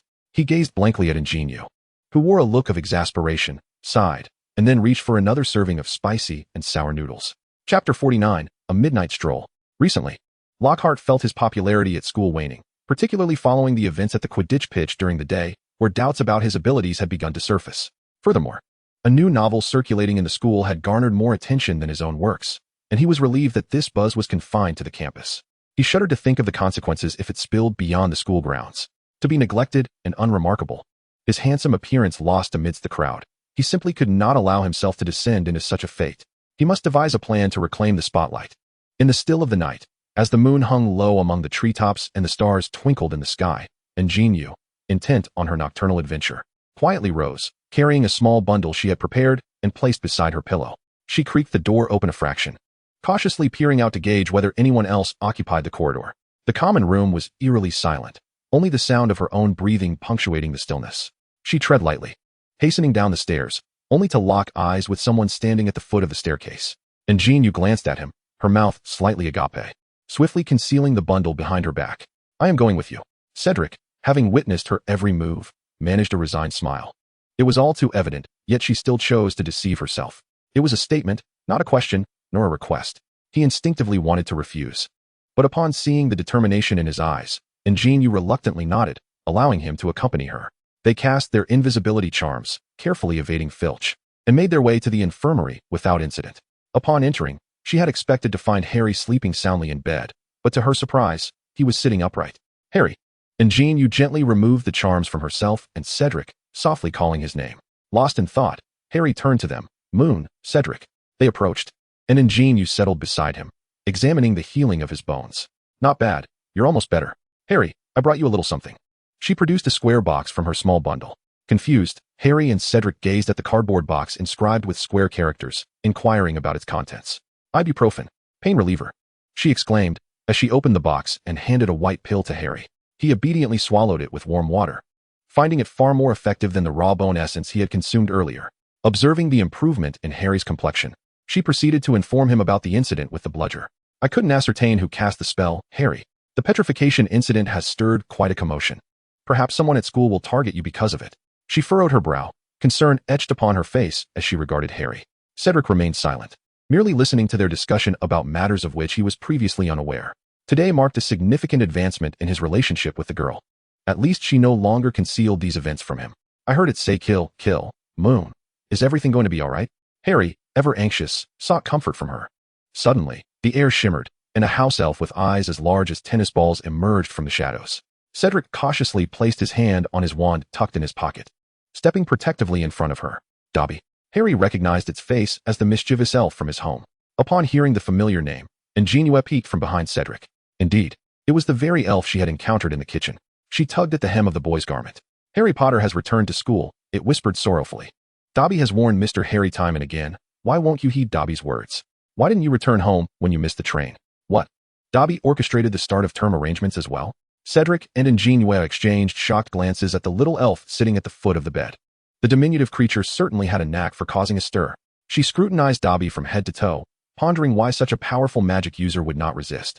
Meanwhile, Harry and Dobby continued to argue. Dobby believed that his bludger would help Harry understand. Bludger? Harry's voice rose in pitch. They had just been discussing that. And now it turned out Dobby was behind it as well. Dobby, did you do all this to ensure Harry returned home? Not to endanger his life? Hearing this, Dobby lowered his head, feeling wronged. Dobby only wishes to protect Harry Potter. Dobby, your intentions are noble, but your methods are misguided. This will only cause him trouble. Cedric approached Dobby, offering gentle reassurance. Why do you say Harry cannot return to school? Is there danger there? And JinYue quickly caught on to the oddity in their conversation. Dobby would never harm you. Dobby leaped down from the bed, circling them on the floor. In a hoarse, pitiful voice, he recounted the plight of house elves and Harry's prophecy, detailing his own circumstances. He rubbed his hands together, shrugged his shoulders, and mumbled softly to himself. Harry joined them, standing in solidarity as he listened to Dobby's tale. The elf's plight and the treatment he endured stirred a sense of compassion within them all. A solitary tear slid down from Dobby's long, pointed nose. Overwhelmed with sorrow, Dobby wept openly, using his tattered clothing to wipe his nose. Suddenly, he froze, his bat-like ears twitching, for they too heard it, the sound of footsteps approaching down the corridor. Dobby had to leave. Taking a deep breath, the little elf uttered his final words before fleeing. Harry quickly lay back on his pillow, pulling An JinYue down onto the bed, covering their silhouettes with the blanket. Cedric, witnessing this scene, clenched his fists, still reeling from the pangs of sympathy. An JinYue was abruptly shrouded in darkness and collapsed onto the bed. The blanket was infused with the youthful scent of grass, and she struggled to escape, dragging the bewildered Cedric, who stood nearby, to hide beneath Harry's bed. As the footsteps drew nearer, their eyes were fixated on the shadowy entrance of the infirmary. They held their breath, and for a moment, An JinYue could only hear the sound of a heartbeat. Whose? She could not tell. The single bed in the infirmary was somewhat cramped, making it a tight squeeze for two. They lay on their sides, pressed closely together. The anxious Cedric was at a loss as to where to place his hands. To avoid detection, An JinYue shifted further in, completely nestling into Cedric's embrace. Instinctively, he wrapped his arms around her waist. Thump, thump. The sound of a heartbeat grew louder beneath the blanket. Someone had forgotten the existence of the invisibility cloak. Shortly thereafter, Dumbledore entered the infirmary, clad in a long woolen robe and wearing a nightcap, carrying what appeared to be the head of a statue. Professor McGonagall followed closely behind, supporting the statue's feet. Together, they placed it upon the bed. An JinYue, momentarily disregarding her shyness, diligently turned her head to observe. Chapter 50, The Second Victim. Madame Pomfrey, Dumbledore softly called, prompting Professor McGonagall to hurriedly exit. What has happened? Madame Pomfrey inquired in a hushed tone as she leaned over the statue on the bed. Another attack, Dumbledore replied. Minerva encountered him on the staircase, holding grapes in this, hidden beneath the bed. An JinYue caught sight of what was in her hands, a muggle camera. There was only one student at the school who was never seen without a camera. A photography enthusiast, Colin. She recalled several instances of having seen that little boy, Harry's #1 fan, a cheerful yet slightly shy boy with black hair. Due to the angle, Cedric could not see the scene, but could only hear the professor's fragmented conversations. Yet, he acutely sensed the shift in the girl's emotions. They were likely acquainted with this individual. He gently patted her back, offering silent comfort. She then saw Dumbledore take the camera, prying open its back cover to check for any photos of the assailant. However, a hissing gas emitted from the camera. They caught a whiff of the acrid scent of burning plastic from 3 bed spaces away. Dumbledore and McGonagall discussed the fact that the mystery of the school's Chamber of Secrets had indeed been reopened once more. Again, she recalled Dumbledore's words. Could it be that the chamber had been opened before? 50 years ago, an incident occurred at Hogwarts. For some reason, Tom's words from the notebook surfaced in her mind. Could it be that the event from 50 years ago was indeed the opening of the chamber? If only she had known. She wouldn't have been so hasty in dealing with him. At least he could have divulged more information, understanding the gravity of the situation. And An JinYue began to regret her swift actions against Tom. Just before departing, Dumbledore glanced towards Harry's position, where a small piece of pale pink fabric peeked out from beneath the bed. He donned a knowing smile and exited the infirmary with McGonagall. The corridor fell silent. And to be cautious, they waited a moment before emerging from their hiding place. Harry, you should rest well. Leave the investigation to us. As she observed the gleam in Harry's eyes, she understood that Dumbledore's revelation had undoubtedly left a significant impact on him. Placing the pastries and snacks intended for Harry on the bedside table, they took their leave. Upon returning to the common room, the day's experiences and the information they had gathered left them both utterly exhausted. They exchanged brief goodnights, concluding their eventful nocturnal adventure. Winter sunlight streamed through the window, illuminating the entire room. The warm rays pierced the curtains, casting a mosaic of gentle light upon the floor. Today was yet another day of respite. Armed with the permission Dumbledore had granted her for the restricted section, An JinYue returned to seek further information. Petrified students, the enigmatic chamber, strange sounds, and events from 50 years past. There must be some connection among them. What could it be? She quickly flipped through the pages of the books in her hands, but none contained the information she sought. She then reached for a thick volume with a reddish-brown cover from the shelf. Diana? Cedric had obtained permission to access the restricted section from Lockhart for his defense against the dark arts essay. Merlin knew. That day he had sat in the office listening to Lockhart drone on about vampires for the sake of that slip of paper. Every sentence was laden with excessive self-praise. Hearing a sound, An JinYue set down the half-opened book. Cedric? She noticed he was holding 3 or 4 different books. Was he here to research as well? Cedric nodded, asking, "What are you looking for?" "I can help." He found a corner to place the books he was carrying and returned to An JinYue. She picked up the book that had been interrupted by Cedric's arrival once more. The pages were adorned with terrifying illustrations of elongated creatures. Upon seeing the image, she felt a strong urge to turn the page quickly. She suppressed her discomfort, striving to focus on the text instead. Among the many dreadful beasts inhabiting our realm, the basilisk is the most lethal. Those who meet its gaze shall perish instantly.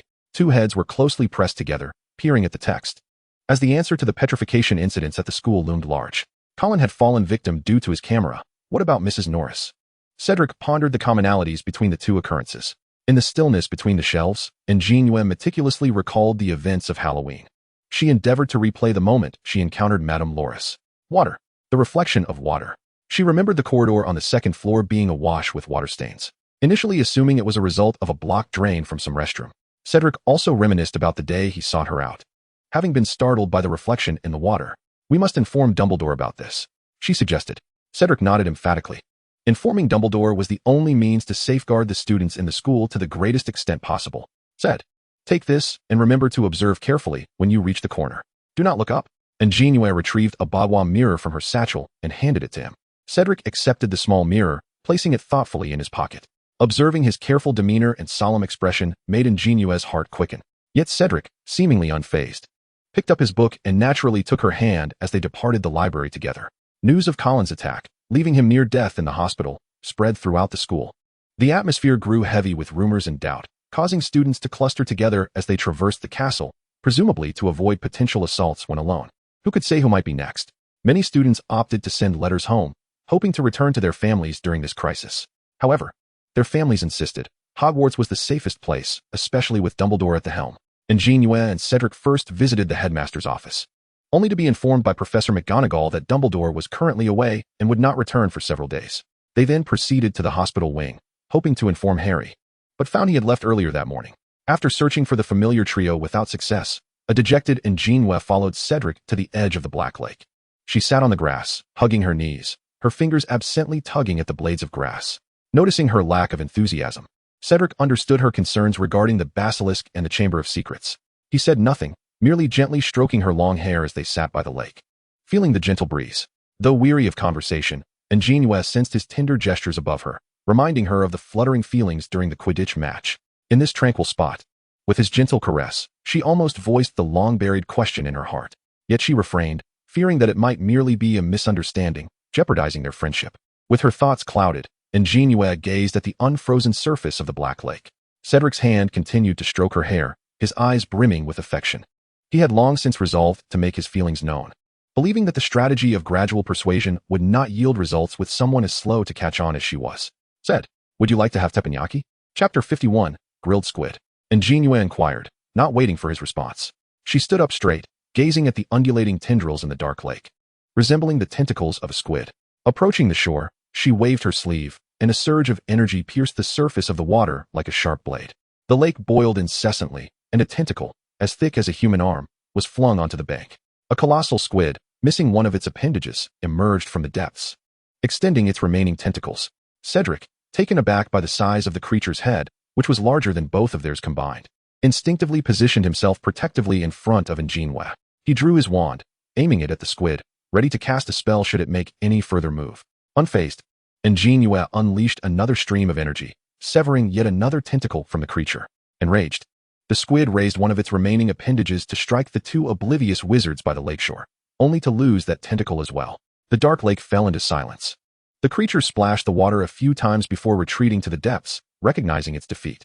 With his wand in hand, Cedric gazed at the three bloodied tentacles lying by the shore, then turned to look at her and exclaimed, "Oh, quite a bounty. No matter. We can send some to the others later." Initially seeking just one tentacle, she had unexpectedly received more than she bargained for. Truly a delightful surprise for the day as provisions. An JinYue adeptly prepared the ingredients, retrieving seasonings from her storage pouch. She instructed Cedric to gather a few branches, asserting that even without a proper grill, they could still manage a barbecue. Demonstrating how to skewer the meat, she ignited the fire, marking the commencement of their outdoor culinary adventure. With one hand clutching a squid tentacle and the other sprinkling various spices, she deftly rotated the skewer, ensuring each side was evenly coated. Cedric, assisting beside her, attentively absorbed every step, determined to take over the grilling soon. In no time, the aroma of grilled squid wafted through the air. The scent of barbecued meat was distinctively more robust, mingling with spices like chili powder, creating a tantalizing blend of savory and spicy notes. Students passing by the dark lake couldn't help but sniff the air, intrigued by the source of such delicious fragrance. Even those who had just finished their meals found their appetites rekindled by the enticing aroma. An JinYue presented the first skewer to Cedric, who accepted it, blowing away the steam. After ensuring it was not too hot, he offered it to An JinYue, who was still busy grilling. Without hesitation, she took a bite from the skewer he extended, unbothered by its previous contact with him. Though it could not rival the creations of seasoned barbecue chefs, the squid from the Wizarding World was undeniably delectable. "You must try it," she urged after savoring her own bite. Cedric did not set aside the skewer she had tasted, but instead took a bite from the very spot where her teeth had sunk in. "Diana, you should eat some too. I've got the rest covered," he said, gently wiping the thin sweat from her forehead with a cloth before taking the skewer from her hands. "Don't worry, I will." An JinYue, filled with disbelief, was gently nudged away from the fire, her eyes glued to Cedric's movements, watching him skillfully turn the skewers and sprinkle the spices. She was amazed by his apparent expertise, as if it were not his first time barbecuing. Two individuals sat by the lakeside, basking in the gentle breeze while savoring roasted skewers, reminiscent of a tranquil gathering around a hearth with tea. Cedric employed a warming charm on the remaining skewers before extinguishing the fire. He brought the skewers to An JinYue and the twins, clarifying their origin. That afternoon, students at Hogwarts flocked to the entrance of the shop, drawn by the enticing aroma of a new delicacy, grilled squid. "What exactly is squid? I overheard two Weasley brothers mention it pertains to cuttlefish." "Cuttlefish? Is that edible?" "I'm not sure, but it certainly smells delightful." Remarkably, the remaining skewers vanished within half an hour. The twins and An JinYue made a handsome profit. They resolved to divide responsibilities the following day, one to catch the squid, another to grill, and the last to sell. "Minerva, do you know what the students were munching on with sticks this afternoon?" Flitwick inquired, halting McGonagall about the students' peculiar behavior. McGonagall shook her head, acknowledging the pervasive crises within the school, leaving little room for concern over the students' every action. Albus too seemed to have vanished, leaving behind a considerable mess. In the office of the Defense Against the Dark Arts professor, Lockhart pondered and decided to seize this unique opportunity to establish a dueling club. A perfect stage to showcase his charm and demonstrate to the students who the most dashing wizard truly was. That monkey is nothing. A mere stone pales in comparison. A week later, as An JinYue and Cedric traversed the Great Hall, they spotted a crowd gathered around the notice board, fixated on a freshly posted announcement. Sophia and Hannah waved them over with palpable excitement. The dueling club was about to commence. An JinYue, perplexed, attempted to weave through the throng to read the notice. The students jostled around a small piece of parchment, leaving her with no clear passage. Cedric cautiously encircled her waist with one arm to prevent her from stumbling, while his other arm shielded her from the surging crowd. "Shall we attend?" Once they discerned the notice, they were clumsily pushed back out of the crowd. An JinYue was curious about Lockhart's flamboyant intentions. Her thoughts mirrored Cedric's. With a consensus among the group, they agreed to convene at 8 o'clock that evening to head to the Great Hall. Meanwhile, An JinYue busied himself in the shop, crafting a letter to his eagle, planning to stir up some excitement at the club with the twins. An JinYue urged him to temper his enthusiasm. The Great Hall could hardly bear the weight of their antics. At 8 o'clock, they arrived punctually at the Great Hall, where they encountered Harry and his companions. Perfect. They had enough for 2 tables of mahjong, with 2 substitutes remaining. An JinYue observed their group of 10, noting that even walking side by side could cause traffic disruptions in England. The long dining tables had vanished from the hall, replaced by a dazzling stage against the wall, adorned with thousands of flickering candles and a deep purple starry canopy above. The students below, brimming with excitement and clutching their wands, chattered animatedly in small clusters. Lockhart, adorned in his finest robe and wearing a familiar smile, ascended the stage, while Snape, clad in his customary black attire, maintained a stoic expression. I found myself pondering the extent of the galleons Lockhart must have offered Snape to persuade him to partake in this performance. An JinYue grimaced, whispering her critiques into Cedric's ear. With his characteristic charming smile, Lockhart confidently traversed the length of the stage, exuding charisma towards the girls on either side, all the while promoting his own literary works. Beauty equates to justice. Many young girls were utterly captivated, drawn to him, and encircling the platform. On stage, Snape and Lockhart demonstrated the art of dueling, including the preliminary maneuvers. As you can see, we shall wield our wands in this combat stance, Lockhart informed the silent audience. On the count of 3, we shall initiate the first spell. Rest assured, our intent is not to harm one another. Both Snape and Lockhart raised their wands like swords before them, oblivious to the adage that villains often meet their demise through excessive dialogue.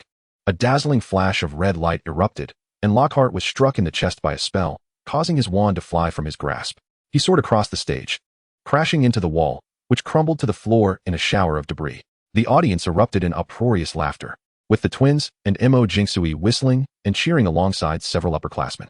Lockhart stumbled back, his previously immaculate hair now standing on end in disarray. You win. He swayed back to Snape, chuckling. Witnessing this spectacle, An JinYue was nearly doubled over with laughter, finding support against Cedric's shoulder. Harry observed their intimate banter and proximity, tightening his lips as his deep-set eyes fixated on her radiant face. Lockhart continued to attempt verbal reparations for his earlier blunders, yet the students' interest waned. Subsequently, they instructed the students to self-organize into pairs for training. An JinYue shot An JinYue a knowing glance before soaring towards her. Oh, the crowd, still gathered, gasped at the sight. Students who had already found partners paused their activities to glance at the 2 Chinese students.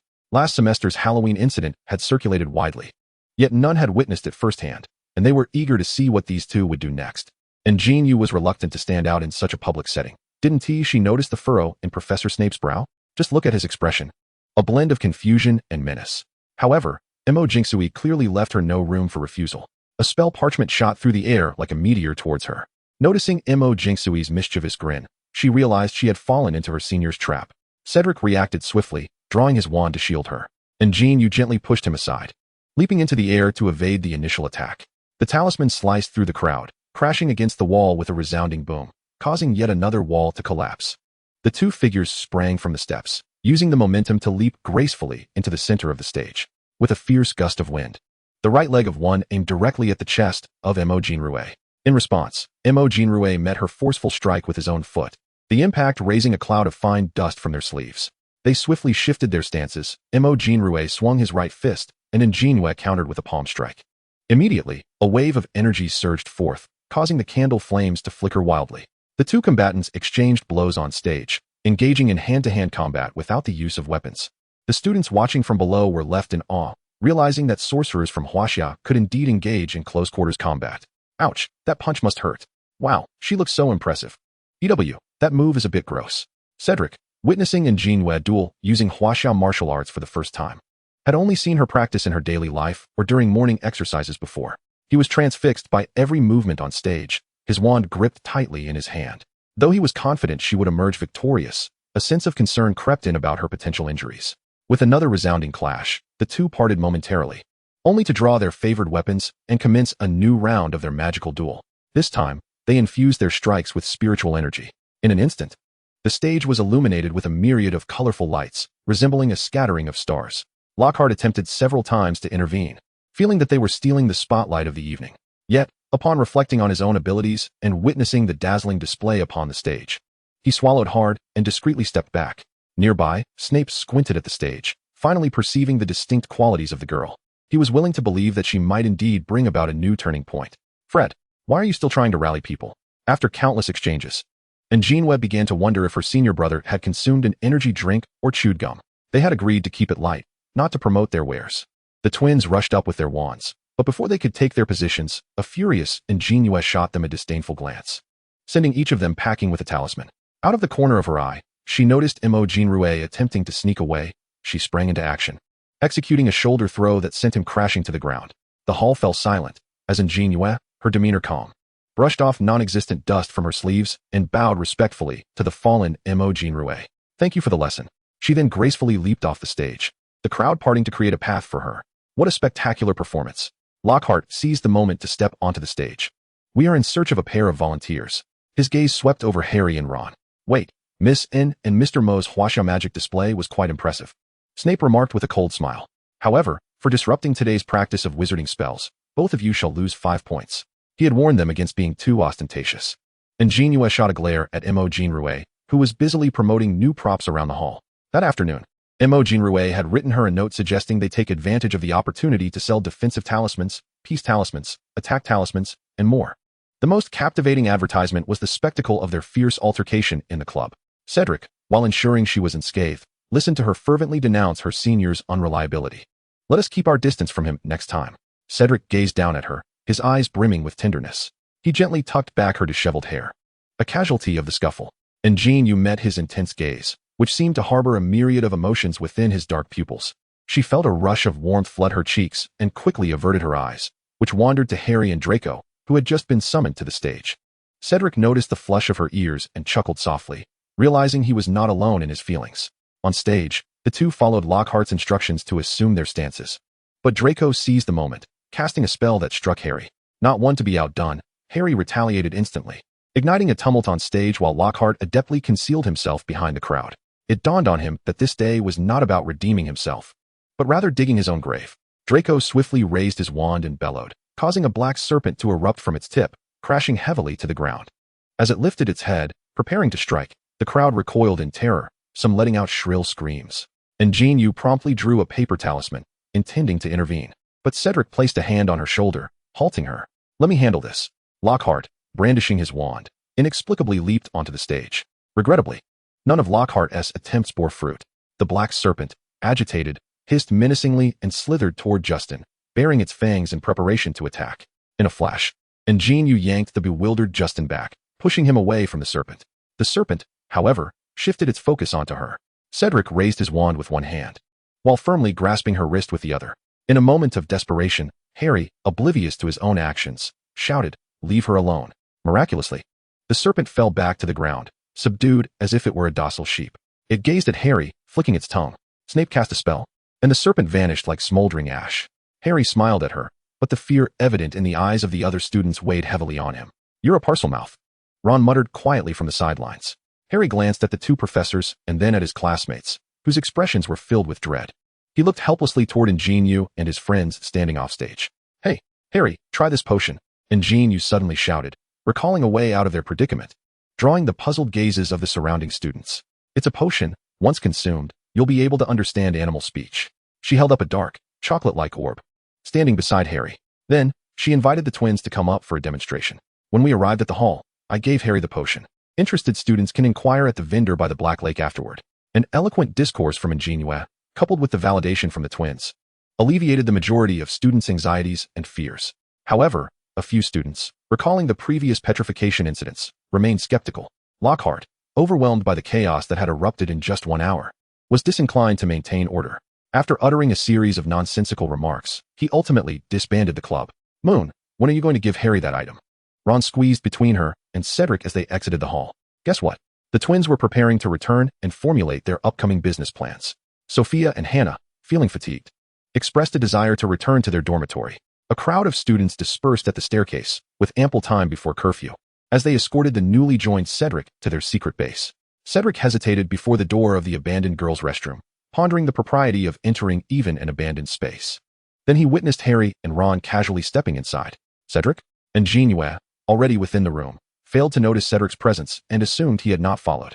The reality was that he lingered at the entrance. It was easy to deduce the reason behind his hesitation. "Perhaps you should head back first?" she kindly suggested. Cedric glanced at her helplessly, choosing silence while conveying his answer through his actions. As An JinYue observed him stride confidently into the room, his seemingly nonchalant demeanor was betrayed by his rigid posture and awkward gait. She stifled her laughter, covering her mouth to suppress the tremors in her shoulders. "What? You didn't eat?" Ron exclaimed, leaning against the partition, his mouth agape in astonishment. "What was I doing?" Harry, sensing an ominous premonition, sought clarification on the situation. Why didn't you tell us you're a Parselmouth? They exchanged brief accounts of the events, explaining that not everyone could converse with snakes. If it weren't for Moon's quick thinking, you wouldn't know what might have happened. Hermione nudged Harry's arm, reminding him. Thank you, Moon. Harry sincerely appreciated her ability to rescue him time and again. The matter of the heir of Slytherin had become widely known, and now the revelation of a Parselmouth seemed almost too much to bear. Might as well disclose Harry's identification number. Who doesn't know that Slytherin's emblem is a serpent? An JinYue focused on the scar hidden beneath Harry's hair, lost in profound contemplation. While Hermione and the others continued their discussion about Parseltongue and the heir, Cedric quietly sat beside An JinYue, listening to their animated chatter. Snakes, the chamber? Suddenly, she recalled the information she had previously uncovered in the library. Only the heir of Slytherin could unlock the chamber, and Slytherin's emblem was indeed a serpent. This indicated that a basilisk resided within the chamber. Gazing into the basilisk's eyes would lead to death. As for Moaning Myrtle, she had met her fate through a reflection in water, while Colin was affected through a camera. Thus, their fates had not been death, but rather petrification. This served as evidence that the chamber had indeed been opened, and the basilisk had been unleashed. Harry and his companions were abruptly interrupted by her unexpected remark, all eyes turning to her, awaiting the remainder of her sentence. I understand me. However, an unanticipated figure appeared in the restroom, and Hermione was grateful she and T brought the potion today. Otherwise, they might have inadvertently breached over 50 school regulations. Their house points might not suffice for such infractions. Oh, you. Dumbledore's entrance interrupted her subsequent thoughts. Minerva mentioned you needed to see me? Let us converse in the headmaster's office. Dumbledore meaningfully winked at her. Cedric, could you be so kind as to fetch Hagrid for me? Just before turning away, he added another remark. With Dumbledore taking An JinYue away, Cedric was also dismissed. The remaining trio lost their enthusiasm for further discussion and soon departed as well. You possess remarkable intellect. An JinYue had been seated in the headmaster's office for approximately 10 minutes before Dumbledore finally spoke his first words. You are the second most astute student I have encountered. The first is easily discernible. Another moment of silence ensued, various objects in the room producing an array of comical sounds. You are aware of what lies within the Chamber of Secrets. An JinYue gazed intently at him, her dark eyes reflecting no hint of turbulence, her voice calm and gentle. Dumbledore nodded slightly, remaining silent, his fingers interlaced on the desk, seemingly awaiting the next exchange. Why not allow me to inform Harry? Cognizant that he would reveal nothing, she decided to speak candidly. This old man is quite devious. He knows everything yet remains silent. His sudden appearance clearly indicated he did not wish for Harry to be informed of these matters. I recall an ancient saying from Huaxia. When great responsibilities are bestowed upon an individual, they must first endure hardship, labor, and hunger. Spare me the useless rhetoric. Harry requires training. You directly set up a trap laid by Voldemort to provide the savior with additional practice. Is there funding available for this? Are you certain that the current climate within the school is conducive to his training? Dumbledore rose from his chair and approached the large red bird, gently stroking its feathers. Are you not his friend? I am a friend, but not a fool. The conversation was becoming unproductive, and An JinYue did not wish to continue. This old man spoke not but falsehoods and continually sought to entrap her. As if oblivious to her intent to leave, Dumbledore leisurely continued. I do not know where the chamber is, nor do I know what lies within it. Hogwarts is ancient and enigmatic. Even as headmaster, my understanding is limited. Hearing Dumbledore's words, An JinYue halted, her hand resting on the doorknob. She narrowed her eyes slightly, her expression darkening. You wish for me to locate the chamber first and navigate its mechanisms?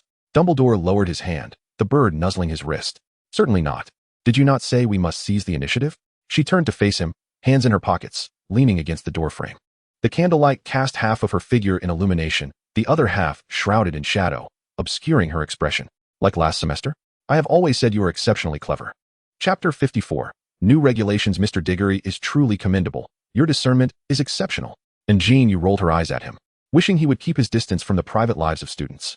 Just as she exited the principal's office, she spotted Cedric and Hagrid approaching.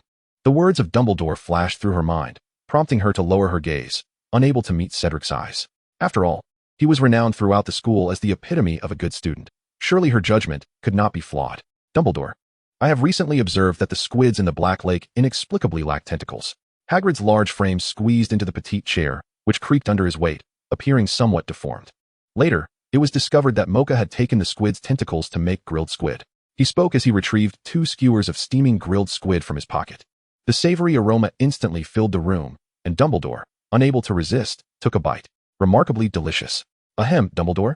Hagrid noticed that Dumbledore had devoured one skewer and was reaching for a second. A hint of embarrassment flickered in Dumbledore's eyes as his hand awkwardly turned away from the grilled squid, grasping instead a nearby honeycomb candy.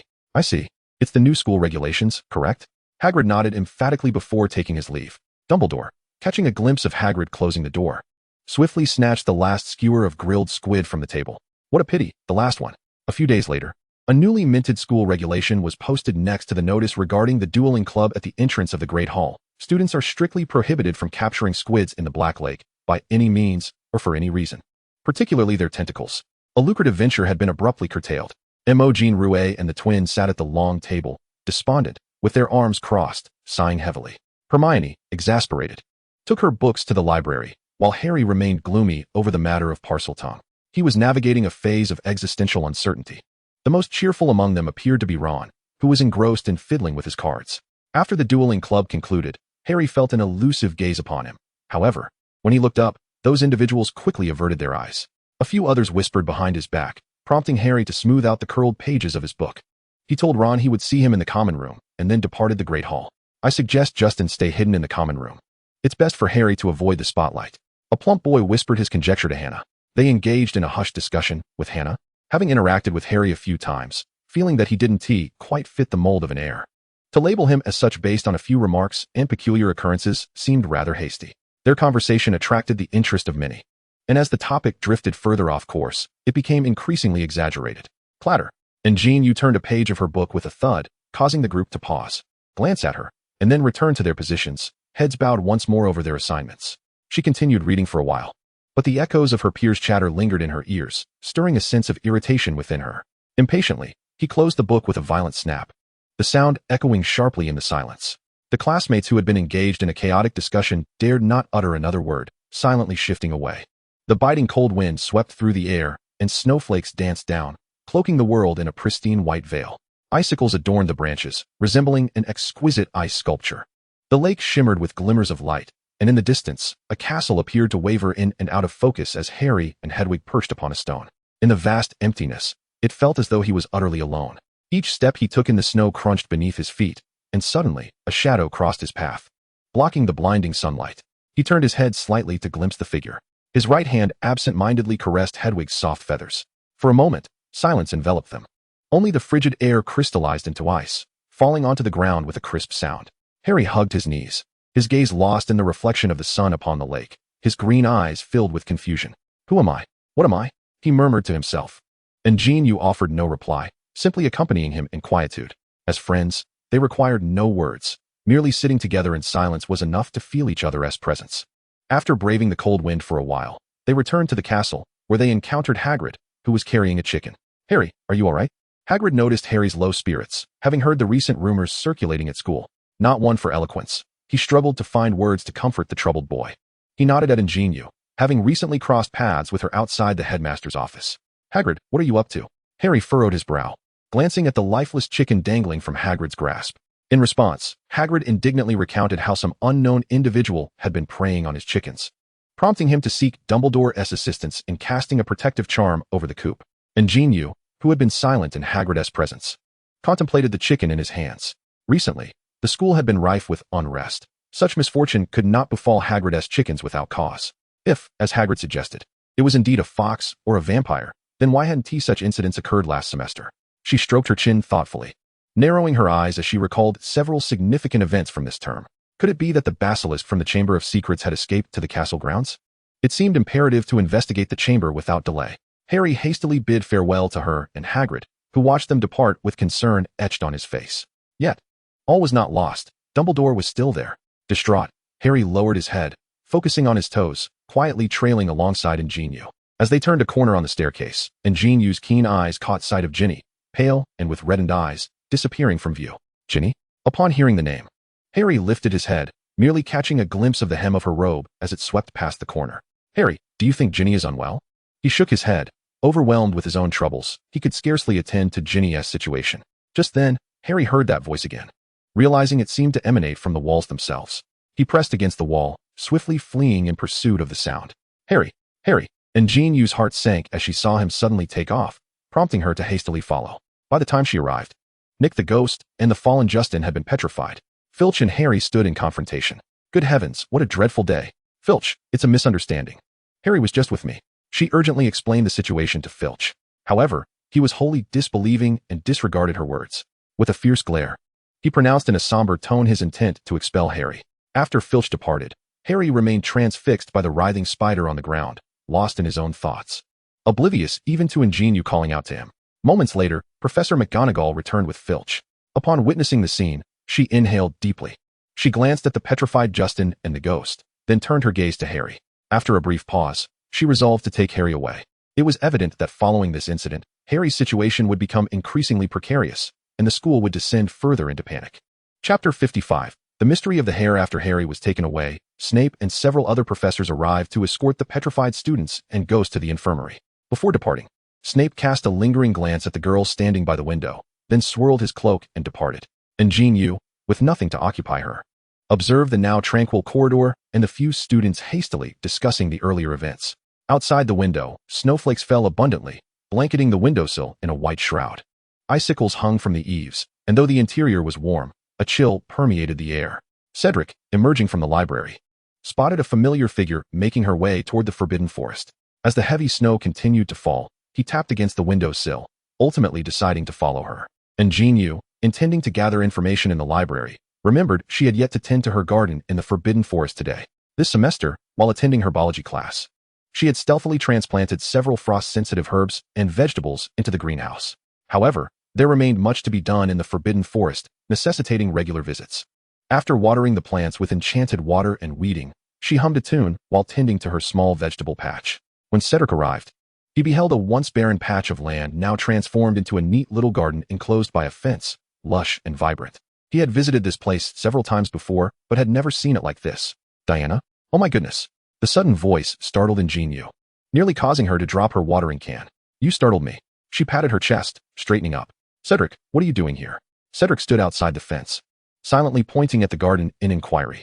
Ah, this is my garden, she replied, her gaze flickering, the hand not holding the watering can swaying nervously, revealing her embarrassment at having her secret discovered. I'll help you. With his long limbs, Cedric easily leaped over the fence, taking the watering can from her hand and continuing to water the spot she had just tended to. With a face full of confusion, An JinYue watched Cedric as he bent down to work, feeling somewhat dazed. Was that it? Shouldn't there be more to say? Bewildered, she followed him and assisted. With Cedric's arrival, they quickly tended to the small garden. On their way back, Cedric did not bring up the matter of why she had cultivated a garden in the forbidden forest. Just as they were about to enter the castle, Cedric called out to her and handed her a small box.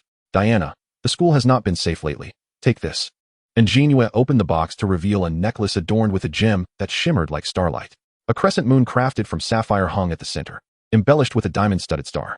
I have cast a protective charm on it, Cedric said softly as he took the necklace and gently placed it around her neck. The charm was notoriously difficult to cast. Even adult wizards, including those Aurors from the Ministry of Magic, might struggle to wield it effectively. This was something An JinYue had learned from the twins, yet the mere 15-year-old Cedric had managed to do so and imbue it into an object, showcasing his remarkable magical talent. She gazed at the crescent moon resting just above her collarbone, feeling a familiar flutter in her heart. Suppressing that sensation, she looked up into his gentle eyes and smiled sweetly, saying, "Thank you," said. Upon hearing her gratitude, Cedric's gaze fell upon the crescent moon, his beautiful eyes swirling with inscrutable emotions. Within that crescent lay the initials of their names. Once back in her dormitory, An JinYue removed the necklace and examined it closely in her hand. The sapphire and diamonds sparkled under the candlelight, while a white pearl at the junction resembled morning dew. She lifted the necklace high. Through the candle's glow, the sapphire appeared even more translucent, its unique patterns captivating her. An JinYue had initially intended to gift Cedric a protective artifact for Christmas, yet here they were, so in tune with one another. With a sigh, she collapsed onto her bed, allowing her thoughts to wander. The incident involving Justin and Nick had spread throughout the school, and the rumors of Harry being the heir of the Chamber of Secrets grew ever louder. As Harry walked down the hall, other students would often sidestep or whisper about him. The twins would even shout in the corridors, "Make way for the heir of Slytherin, the evil wizard." Indeed, he must be rushing to the chamber for tea with his toothy servant, George chuckled. Ginny, having overheard her immature brothers once again, stepped forward to argue. Harry, however, seemed unbothered, watching with an amused smile, as if it were of no concern to him. He understood that the twins were merely jesting, with no malice intended. An JinYue couldn't help but smile, her eyes twinkling as she observed Ginny's attempts to defend Harry, blushing and averting her gaze whenever he looked her way. With Christmas approaching, Spring could not be far behind. Another Christmas was upon them, and unlike the previous year, An JinYue felt neither astonishment nor excitement. As with the ordinary festivals of yore, they bore no impact on her life. Sophia and Hannah opted to return home, while Cedric chose to remain at school. Upon learning this news, they exchanged meaningful glances with An JinYue before departing. If you linger any longer, there will be no gifts left. An JinYue threatened them with a forced smile. Her teeth clenched. Prior to the holiday, Dumbledore inquired about the festivities and delicacies of this year's Christmas. After several days of deliberation, An JinYue and Mo JinYue resolved to make dumplings on that day. They procured a few poultry from Hagrid and retrieved the vegetables harvested from the garden a few days prior. Additionally, they requested Hagrid to acquire various seasonings from the Muggle world. Informing the house elves, they left the kitchen as the elves began to process the meat and vegetables. For tomorrow night promised a significant event. Following Hermione's guidance, An JinYue made her way to the washroom. Harry, Ron, and Hermione were gathered around a cauldron emitting black smoke, their expressions resolute. Are you constipated? You've arrived, Hermione exclaimed, pulling her over. What have you decided to do? They presented her with strands of hair from various individuals, explaining that placing the hair into the cauldron would allow one to transform into its owner. An JinYue gazed at the unknown green viscous substance in the cauldron, covering her mouth and nose in distaste. Her gaze flitted around the other's hands, intensifying her queasiness. Wait, she grasped Hermione's hand. That hair seems a bit off. She scrutinized the black hair in Hermione's grasp. Its length and texture bore no resemblance to human hair. It was obtained from Millicent Bulstrode's robe. What is wrong with that? Cautiously, An JinYue voiced her concerns, yet Hermione felt it was too late to seek another source. Never mind. Here, take this. An JinYue, wanting to err on the side of caution, discarded that strand of hair. It twirled and fluttered in the air before descending. What is this? Chapter 56, Completing the Christmas Task. A Polyjuice Potion.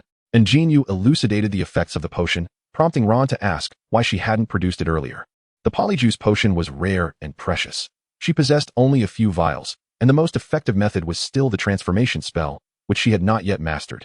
Ron grimaced as he tossed the hair into the greenish concoction he held in a measuring cup. Hand in hand, Harry and Ron clinked their cups together and resolutely downed the contents. A searing pain surged through their insides, leaving them doubled over in agony. Ron clutched his stomach and dashed into a stall, while Harry leaned against the sink, retching uncontrollably. Hermione, having consumed the potion, swiftly transformed into another person, and the stall door swung open as Crabbe emerged. An JinYue urged them to hasten their tasks, reminding them that they had but an hour. The three nodded and swiftly made their way to Slytherin. An JinYue stayed behind to tidy up the mess, setting aside a measuring cup filled with the unconsumed Polyjuice Potion. After organizing the remaining items, she realized that the measuring cup had vanished. Nevertheless, it contained only the Polyjuice Potion and nothing else, so even if someone mistakenly drank it, no harm would ensue. Another peculiar incident. An ethereal voice resonated behind her. Hello, Moaning Myrtle. An JinYue turned to face the ghost clad in Ravenclaw robes. Are you always here? Because I cannot leave this place, Myrtle exclaimed, hovering close to her face. A bound spirit? A thought flickered in An JinYue's mind upon hearing Myrtle's response. In Chinese folklore, a bound spirit refers to a soul whose activities are confined to a specific region after death, tethered to that location. Most of them had unresolved grievances or unfulfilled wishes, preventing them from ascending to the afterlife. Thus they linger to fulfill their desires. Do you have a wish? You are quite peculiar. This faucet is broken. Why are you all standing here? Myrtle did not address her inquiry, but instead circled above her head before diving into the toilet. You? Have others been here? She leaned over the sink, scrutinizing the non-functioning wash basin. The serpentine faucet had not dispensed water for many years. Suddenly, a realization struck An JinYue. But before she could grasp it, three individuals in Slytherin robes dashed back. An hour had passed, and they had reverted to their original state. What happened? She approached Harry to inquire about the developments. It wasn't Malfoy, Hermione replied, removing her outer robe. Don't mention it. He was utterly nonsensical. So arrogant. Ron mimicked Malfoy's demeanor, echoing those words. Honestly, it was quite similar. This elicited hearty laughter from the group as they gathered their belongings and departed the washroom. Just before exiting, An JinYue felt as though she had forgotten something. Upon returning to the dormitory, she busied herself wrapping the Christmas gifts meant for the following day. Finally, she placed a yellow gift box beneath the communal lounge's Christmas tree, intended for Cedric. On Christmas Day, the Great Hall appeared extraordinarily beautiful, adorned with two frost-laden Christmas trees. Heavy ribbons cascaded from the ceiling, along with some evergreen mistletoe decorations crisscrossing above. The snowflakes drifting from the ceiling further enhanced the festive ambience. The long dining table had vanished, replaced by several large round tables.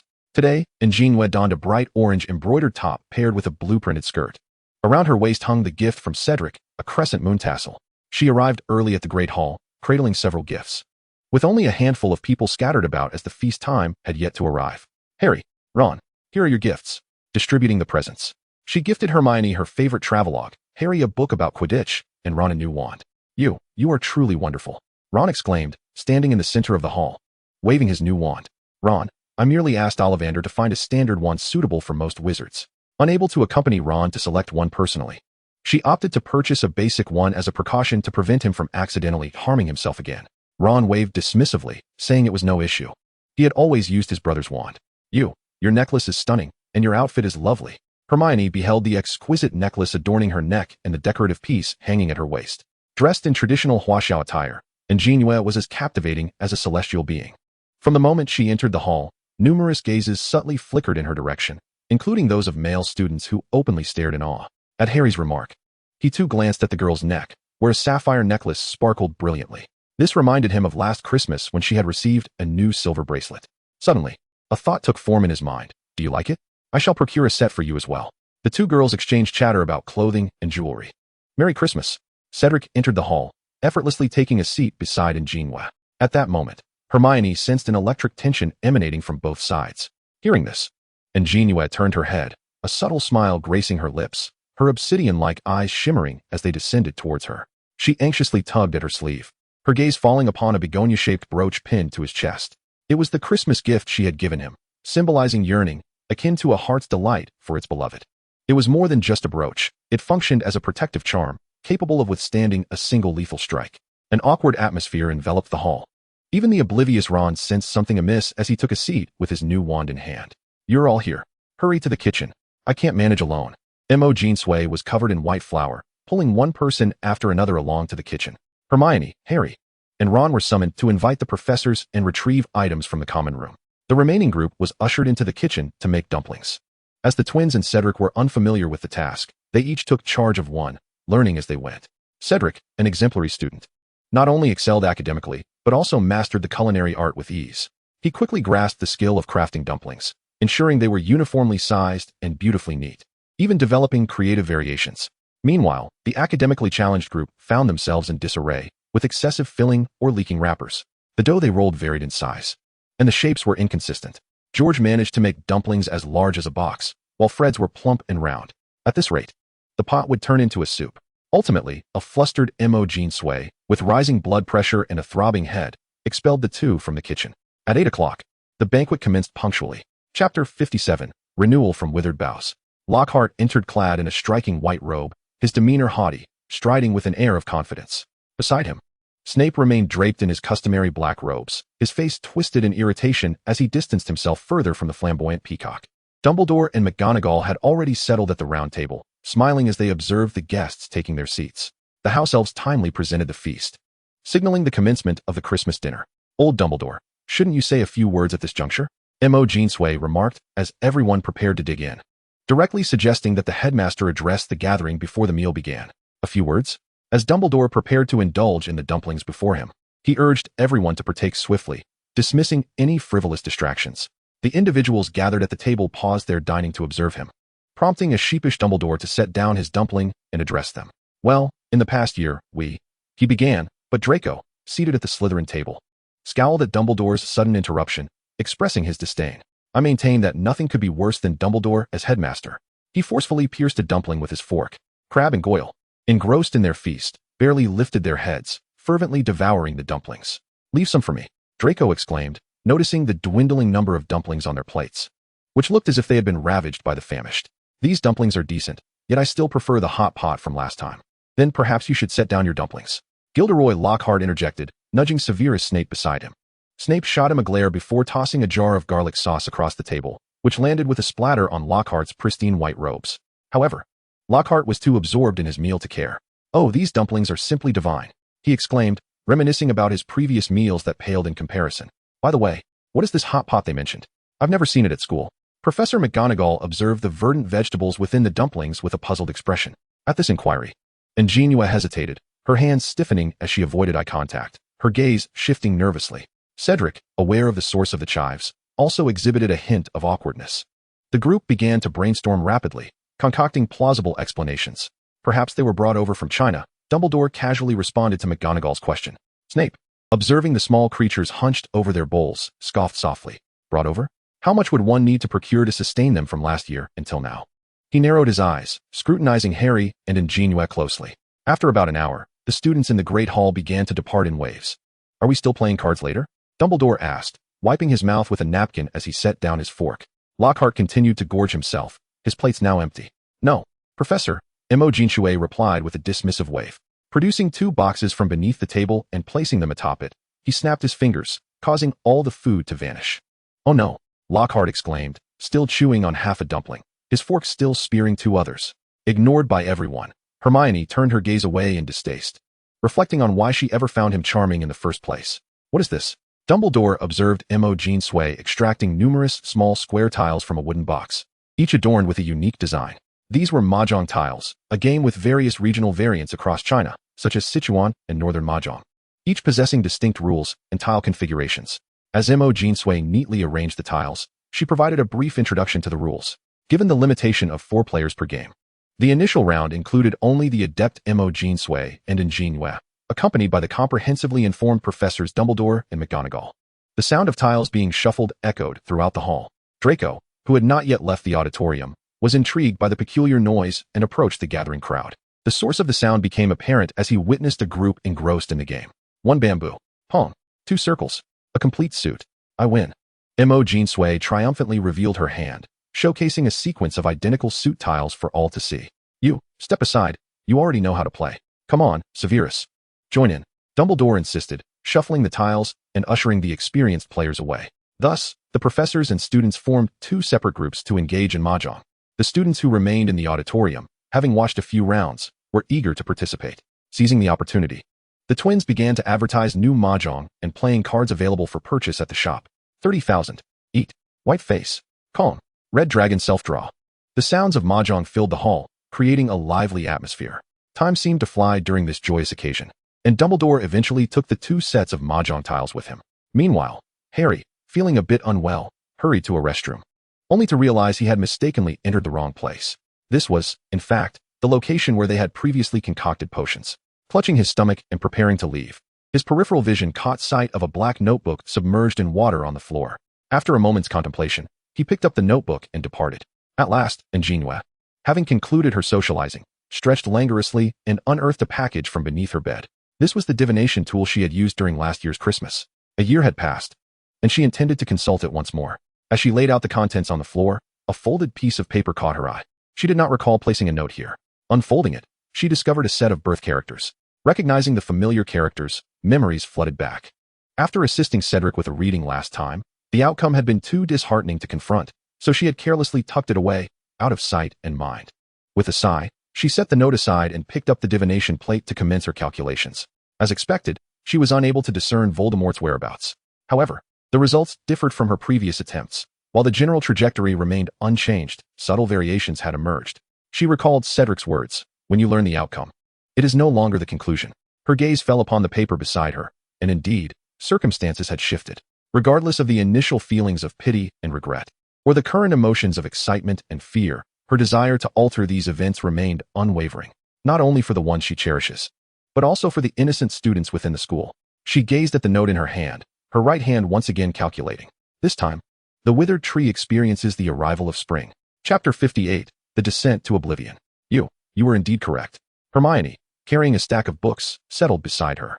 Yesterday, Peeves poured a potion into the teapot of the Slytherin common room. She continued, Malfoy accidentally drank from that cup, and, in front of everyone, transformed into a cat-faced creature. Hermione cautiously surveyed her surroundings and leaned closer, whispering in her ear, he is still in the infirmary. The two exchanged a knowing glance and shared a smile. Hermione, still trembling with trepidation, breathed a sigh of relief. Thankfully, she had heeded An JinYue's advice and refrained from drinking. Otherwise, she would now be the one in the infirmary. Today, every student passing by the infirmary could hear the indignant exclamations emanating from within. I will tell my father. Good morning, you. Good morning, Harry. Harry also arrived in the great hall with several books, taking a seat next to An JinYue. You've begun your homework so early. The twins and An JinYue entered, linked arm in arm. Holidays are meant for enjoyment. They carried their plates, selecting a variety of breakfast items, playfully jostling one another. Aren't you planning to do your homework? An JinYue paused her writing with the quill and inquired. We still need to visit the shop to continue our grand scheme. They hastily finished their breakfasts and hurriedly departed the hall. I envy them. Ron gazed longingly at their retreating figures. Ah. Hermione smacked him on the back with the book she held. Harry was flipping through the black notebook he had found yesterday in the washroom, which bore no writing at all, resembling a brand new notebook. Harry? Hermione called out several times, but Harry did not respond. She tapped on the table in front of him. Harry looked up to see the concerned expressions of his friends, and he placed the notebook in the center of the table. Upon noticing the familiar black notebook, An JinYue glanced at Harry. Indeed, the notebook had found its way into Harry's possession. I discovered it in that washroom. Harry recounted the events succinctly. Hermione took the notebook for a closer inspection and discovered the signature within. The group discussed the information they had gathered from Malfoy the previous day and who Tom Riddle might be. They believed that this student named Tom must know something about the Chamber of Secrets being opened 50 years ago. An JinYue inquired once more about how Harry had found the notebook, thoughtfully observing the trio huddled together in discussion, avoiding the others.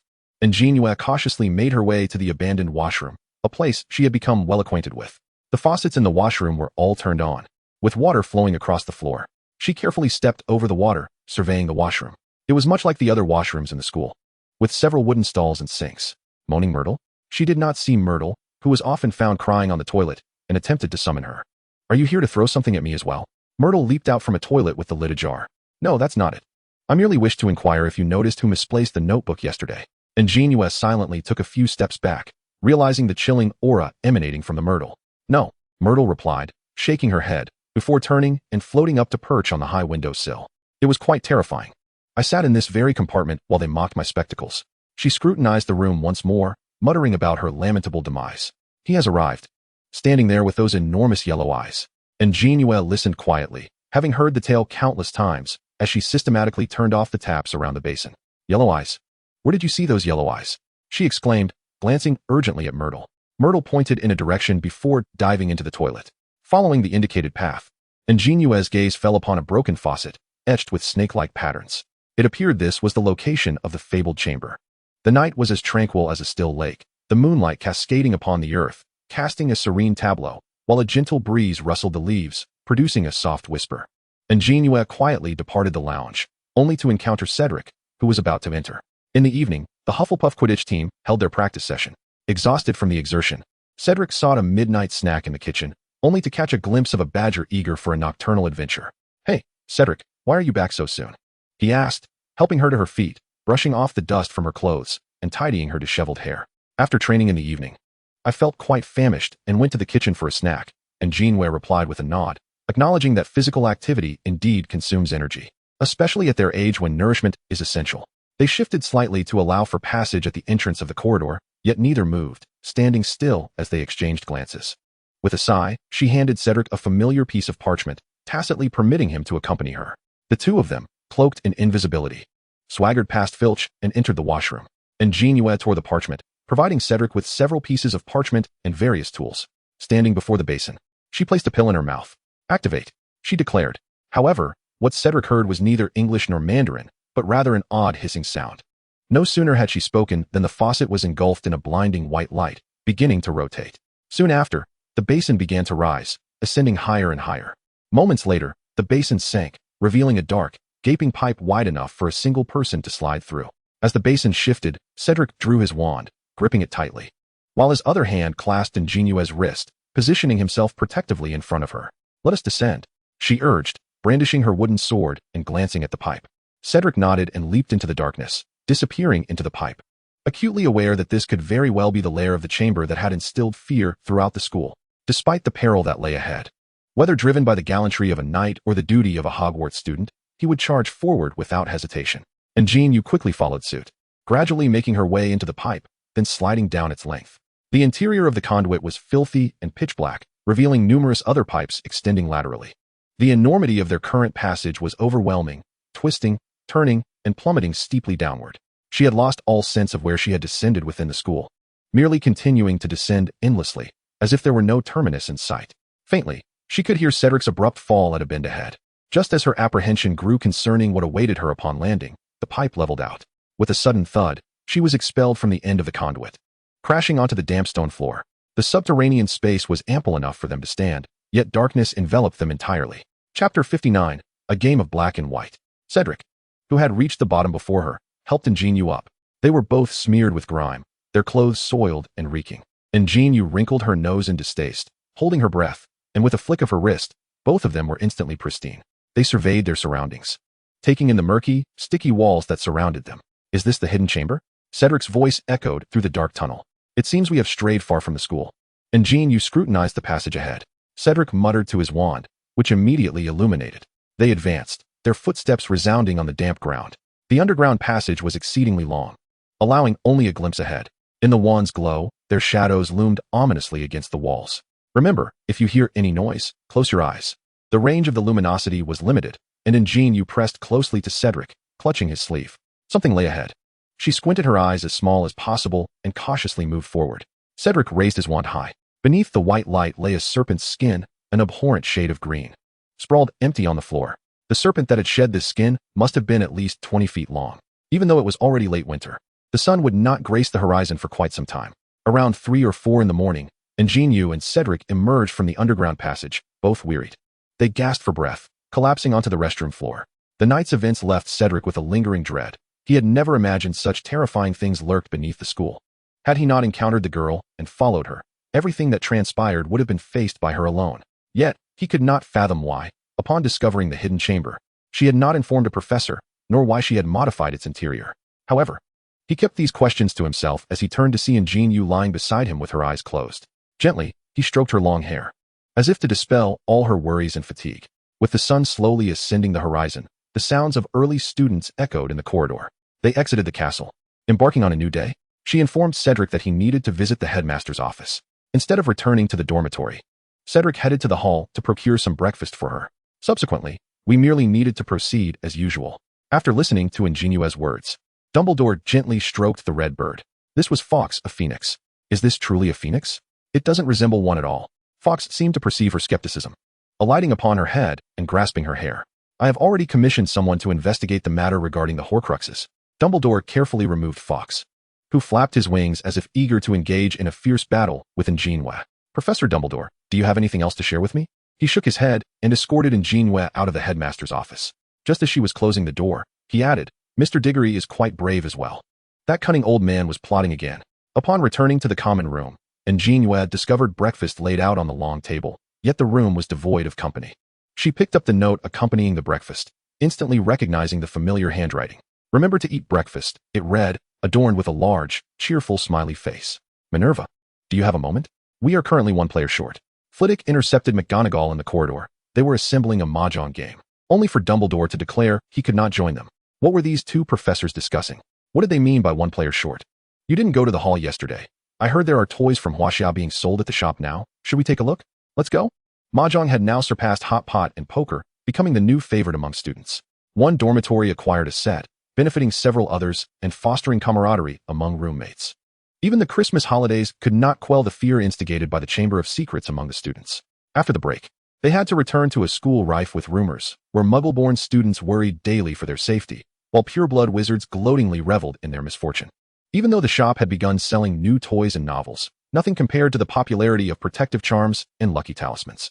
Through his previous failures, Lockhart concluded that the key was to avoid Harry and that Huaxia girl. Those 2 were simply cursed. The moment he had a brilliant idea about a morale booster. It was during breakfast on February 14th, and An JinYue, having been occupied with the tasks assigned by Dumbledore over the past few nights, had not been getting enough sleep. Thus, when she hurried to the Great Hall, she arrived a tad late. She stood at the entrance, dazed for quite some time, even doubting whether she had entered the correct door. All the walls were adorned with large, vibrant pink flowers. To make matters worse, heart-shaped colored paper hung from the pale blue ceiling. Approaching the Hufflepuff table, An JinYue observed Sophia and Hannah struggling to suppress their laughter. What is going on? She inquired, sitting down and brushing the colored paper off her lap. Another badger pointed to the stage, clearly too disgusted to speak. Dressed in a vibrant pink robe, Lockhart was waving his hands, while the professors on either side stood rigidly. From her position, An JinYue could observe the slight twitch of Professor McGonagall's cheek. Snape appeared as though he had just been force-fed a mouthful of durian. Happy Valentine's Day, Lockhart exclaimed exuberantly. I am grateful to have sent cards to 46 individuals thus far. Indeed, I have arranged a surprise for all of you in the Great Hall. And there is more to come. Clapping his hands, a flock of little angels entered through the great doors of the entrance hall. However, these were not true angels. Lockhart had adorned them with golden wings while they held harps. With his characteristic smile, Lockhart announced that they would be circulating throughout the school today, distributing Valentine's cards. What? Good heavens. What on earth is he doing? An JinYue looked around at the chaotic scene, as the little angels had already begun their work. Wood was directly blocked at the entrance of the hall, as a little angel loudly recited a sappy love letter to him. The amusement did not end there. I believe my colleagues are eager to partake in this occasion as well. Lockhart continued to stoke the flames from the platform. If looks could kill, Snape would have pierced him through. Lockhart was loudly promoting Snape's love potion. Snape appeared as if he were ready to administer a vial of poison to the very first student who dared to request the love potion from him. Chapter 60, A Crisis Emerges. Professor Flitwick buried his face in his palms, wondering if he could not spend this time playing a game of mahjong instead. Throughout the day, the little angels incessantly barged into classrooms, distributing Valentine's cards, much to the annoyance of the teachers. Later in the afternoon, as An JinYue and Cedric were ascending the stairs, a particularly morose little angel squeezed through the crowd and approached An JinYue. "Missin, I have a love letter for you." An JinYue recalled the scene Wood had faced that morning, her face burning with embarrassment. Especially in such a public setting, it was mortifying. Moreover, Cedric was present. She hid behind Cedric, preparing to slip away. "I must personally deliver a good message to Miss Sin," the little angel declared, strumming her harp in a demonstrative manner. "She is not here." An JinYue urged the little angel to leave quickly, hiding within the crowd. The little angel pushed through the throng and clung to her leg. "Ah," said. Cedric stepped forward, shaking off the little angel and shielding her in his embrace. The little angel, undeterred by the romantic display of the couple, commenced her performance. In full view of everyone, she produced a small pink card, scattering confetti as she loudly read aloud. "Do you know what my favorite class is?" "What class?" "Every moment spent with you." An JinYue covered her face and dashed away. "Help! Who on earth wrote this cringeworthy love letter?" The little angel chased after her, reciting the love letter all the while. No matter where she and Cedric sought refuge, those little angels would find them. Cedric watched the 12th little angel depart and teased. "Diana, you were so popular." His tone, however, was laced with jealousy. Likewise, An JinYue gazed at the mountain of love letters piled upon his desk, curling her lips in disdain. A veritable hive of attraction. That evening, Hannah and Sophia regaled her with tales of the scene when Harry received his letters. For words to describe it, extraordinarily lively. Hannah also confided that she had penned a love letter to Neville that very day, having witnessed him accept it, albeit from a distance that obscured his expression. Meanwhile, Harry, nestled in the common room, uncovered the secret of the notebook, with only a fragment of Tom's lingering soul guiding him back 50 years. Upon discovering the truth, Harry dashed back to the dormitory, calling out for Ron. The following morning, as An JinYue organized her belongings in the common room, a first-year Hufflepuff informed her that 3 individuals were seeking her outside. Instantly recognizing it to be Harry and his companions, she dismissed the notion of it being Hagrid. She and Hermione countered Harry's claims. Harry recounted how Tom had taken him to witness events from 50 years past. The 4 of them engaged in a fervent debate, with Ron suggesting they simply inquire for clarity. "Furry, are you speaking of me?" At that moment, they turned to find Hagrid standing behind them, carrying a metal bucket. "No," they chorused in unison, hastily covering up. Hagrid regarded them thoughtfully before departing to tend to the mandrakes. The group stood in silence, watching his retreating figure. Suddenly, Neville rushed over, breathless, informing Harry that his dormitory was in chaos. An JinYue, unable to enter Gryffindor's common room, chose to return to the castle alone. Another Quidditch match was on the horizon, and Cedric had been diligently training. With nothing to occupy her time, An JinYue wandered aimlessly through the corridors. "Junior sister, there you are? Come quickly and see this," Mo Jinrue exclaimed, sprinting towards her, breathless as he extended a piece of paper. An JinYue patted his back with one hand while grasping the letter with the other. Upon reading its contents, her hand froze mid-motion. Professor McGonagall hurriedly approached, parchment in hand. "Mr. Mo, it would be prudent for you to return to your dormitory now. Missin, I fear you must accompany me." Her gaze shifted pointedly to An JinYue. Leading the way with purpose, McGonagall's long strides compelled An JinYue to quicken her pace to keep up. "Professor, what is the matter?" McGonagall offered no response, merely guiding her onward. They exited the castle and arrived at the Quidditch pitch, where McGonagall halted Wood's training session. Announcing the cancellation of this term's Quidditch matches, she instructed Wood to escort the other team members back to their dormitory and then led Harry and An JinYue to the infirmary. Inside the infirmary, they found Hermione lying rigidly on a bed, her hand raised. "Hermione, she had been discovered near the library," Professor McGonagall explained. "Can any of you elucidate this?" she inquired, gesturing to an object on the floor beside them. Picking up a small handheld mirror from the table, Harry and Ron shook their heads, their gazes fixated on Hermione. An JinYue glanced at the mirror, recalling Professor McGonagall's earlier remark about Hermione's discovery near the library. A fleeting thought crossed her mind as she noticed that Hermione's right hand seemed to grasp something. "Harry, do you think Hermione is holding something?" she whispered to Harry, who was still holding Hermione's hand. Upon hearing her words, Harry lowered his gaze to the hand he held, and indeed, a corner of something was protruding. "I shall escort you back to your dormitory," Professor McGonagall declared solemnly. "Regardless, I must address the students." She ushered them away from the infirmary, and just before departing, Harry discreetly concealed the object in Hermione's hand within the palm of his own robe. Another attack had instilled fear in every student, and the school had now forbidden them from venturing outside freely until the perpetrator was found. An JinYue sat before the fireplace, lost in thought as she gazed at the flickering flames. A familiar scent of sandalwood wafted from beside her, where the sofa had sunk slightly under the weight of another. Silence enveloped them. The only sounds were the rustling of pages and the crackling wood. "Cedric, I am the one who harmed Hermione," she muttered hoarsely, her voice laced with guilt. Cedric set down his book and raised a hand, intending to draw her into his embrace, but as he lowered it, it instead rested gently on her arm. "It is not your fault, Diana," he reassured her. She shook her head, tears welling in her eyes. Her hands clasped tightly in her lap. "I should have informed them sooner." Her voice trembled increasingly. Cedric could only hold her gently, patting her back. "You have done more than enough, Diana." A solitary tear fell into the crook of Cedric's neck, its warmth stirring a pang of sorrow within him, causing his heart to flutter. He stroked her back soothingly, attempting to calm her overwhelming emotions. What was once believed to be a foolproof plan had nearly endangered her dear friend. "It's all Voldemort's fault. Why can't he just keep to himself?" An JinYue lamented inwardly. Suddenly, she recalled the note in Hermione's hand. If Hermione had truly uncovered clues about the basilisk, Harry would undoubtedly suspect Hagrid's involvement. "Cedric, Harry is in danger." Chapter 61, The Peril in the Forbidden Forest. An JinYue shared with Cedric the details of Hermione's findings regarding the basilisk and Harry's suspicions of Hagrid. They deduced that Harry would likely seek Hagrid to inquire about the truth, and without a moment's hesitation, they stealthily slipped out of the castle using the invisibility cloak. The night was shrouded in darkness, as if an endless expanse of ink had been smeared across the sky, leaving no trace of starlight. Upon reaching Hagrid's hut, they noticed a light flickering within, yet despite their persistent knocking, no one answered. Cedric peered through the window and saw that the interior was empty. "The tea is still warm. He must have just left," An JinYue remarked, feeling the warmth of several teacups on the table. They circled the hut, both front and back, but found no sign of Hagrid or Harry. Just as they decided to return to the castle for further discussion, summer began to creep across the land surrounding the castle, the sky and the Black Lake transforming into a vibrant blue, while various flowers blossomed in the greenhouse. Harry found An JinYue and recounted the events of that fateful night in Hagrid's hut. Lucius Malfoy, accompanied by officials from the Ministry of Magic, had usurped Dumbledore's position as headmaster and taken Hagrid away. They even claimed that 50 years prior, it was Hagrid who had opened the Chamber of Secrets, and for the safety of the school, he must be confined once more. Such absurdity. Ron chewed angrily on his chicken leg, recognizing this as Malfoy's scheme.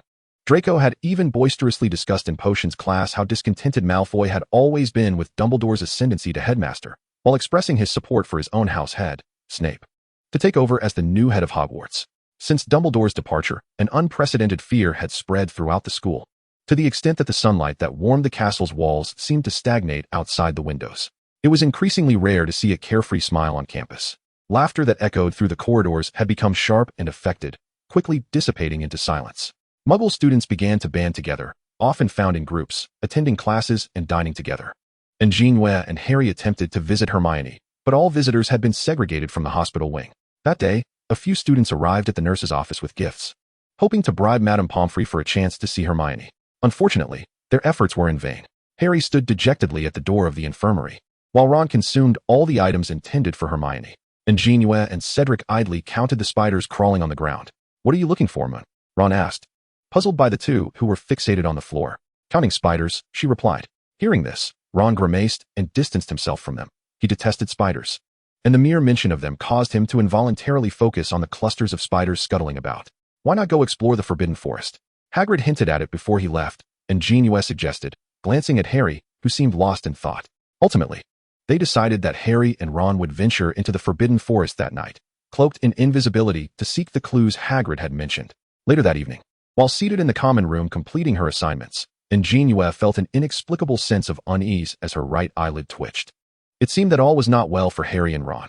Unable to concentrate on her studies, she straightened up and, after a moment of contemplation, realized that something was indeed amiss with Harry.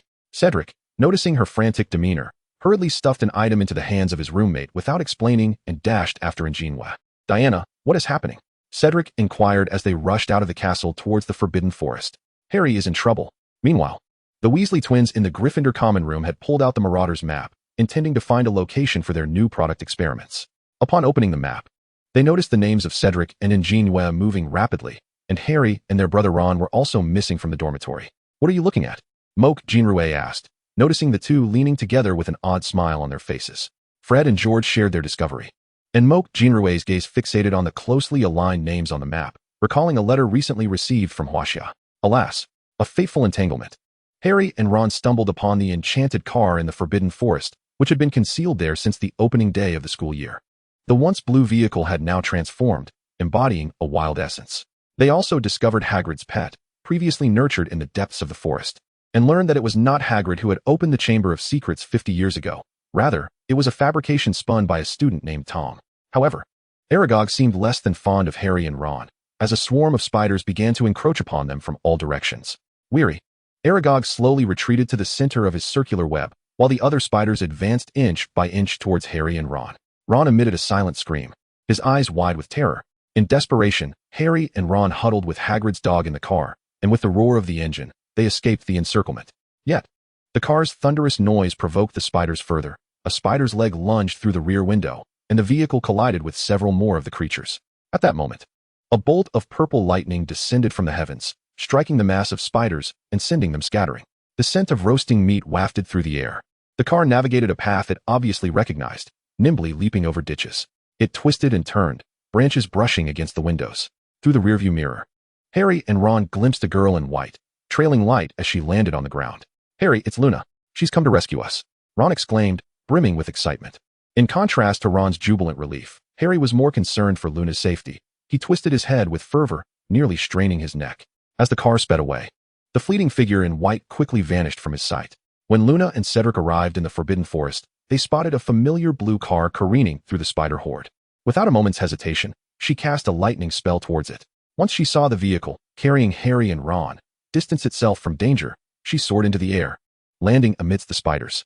Cedric was left outside, compelled to use his wand to assist her from the perimeter. "Inferno Fury, banish the evil." Their voices echoed in unison, a flash of white light erupting forth.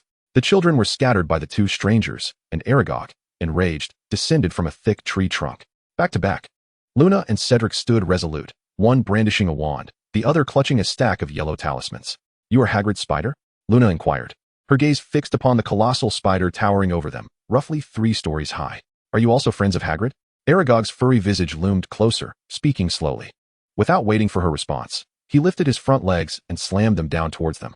Luna swiftly pushed Cedric aside and rolled on the ground to evade the attack. She sprang to her feet, leveraging her right foot against a tree trunk and leaping into the air. With a flick of her wrist, she sent a talisman flying, precisely landing on Aragog's enormous face. Such a temper, always resorting to violence. "Here's a purification talisman for you. No thanks needed." Luna landed gracefully, sticking her tongue out at Aragog as she pulled Cedric away from the fray. Suddenly, the car came to a halt, nearly throwing Harry and Ron against the windshield. They had reached the edge of the castle.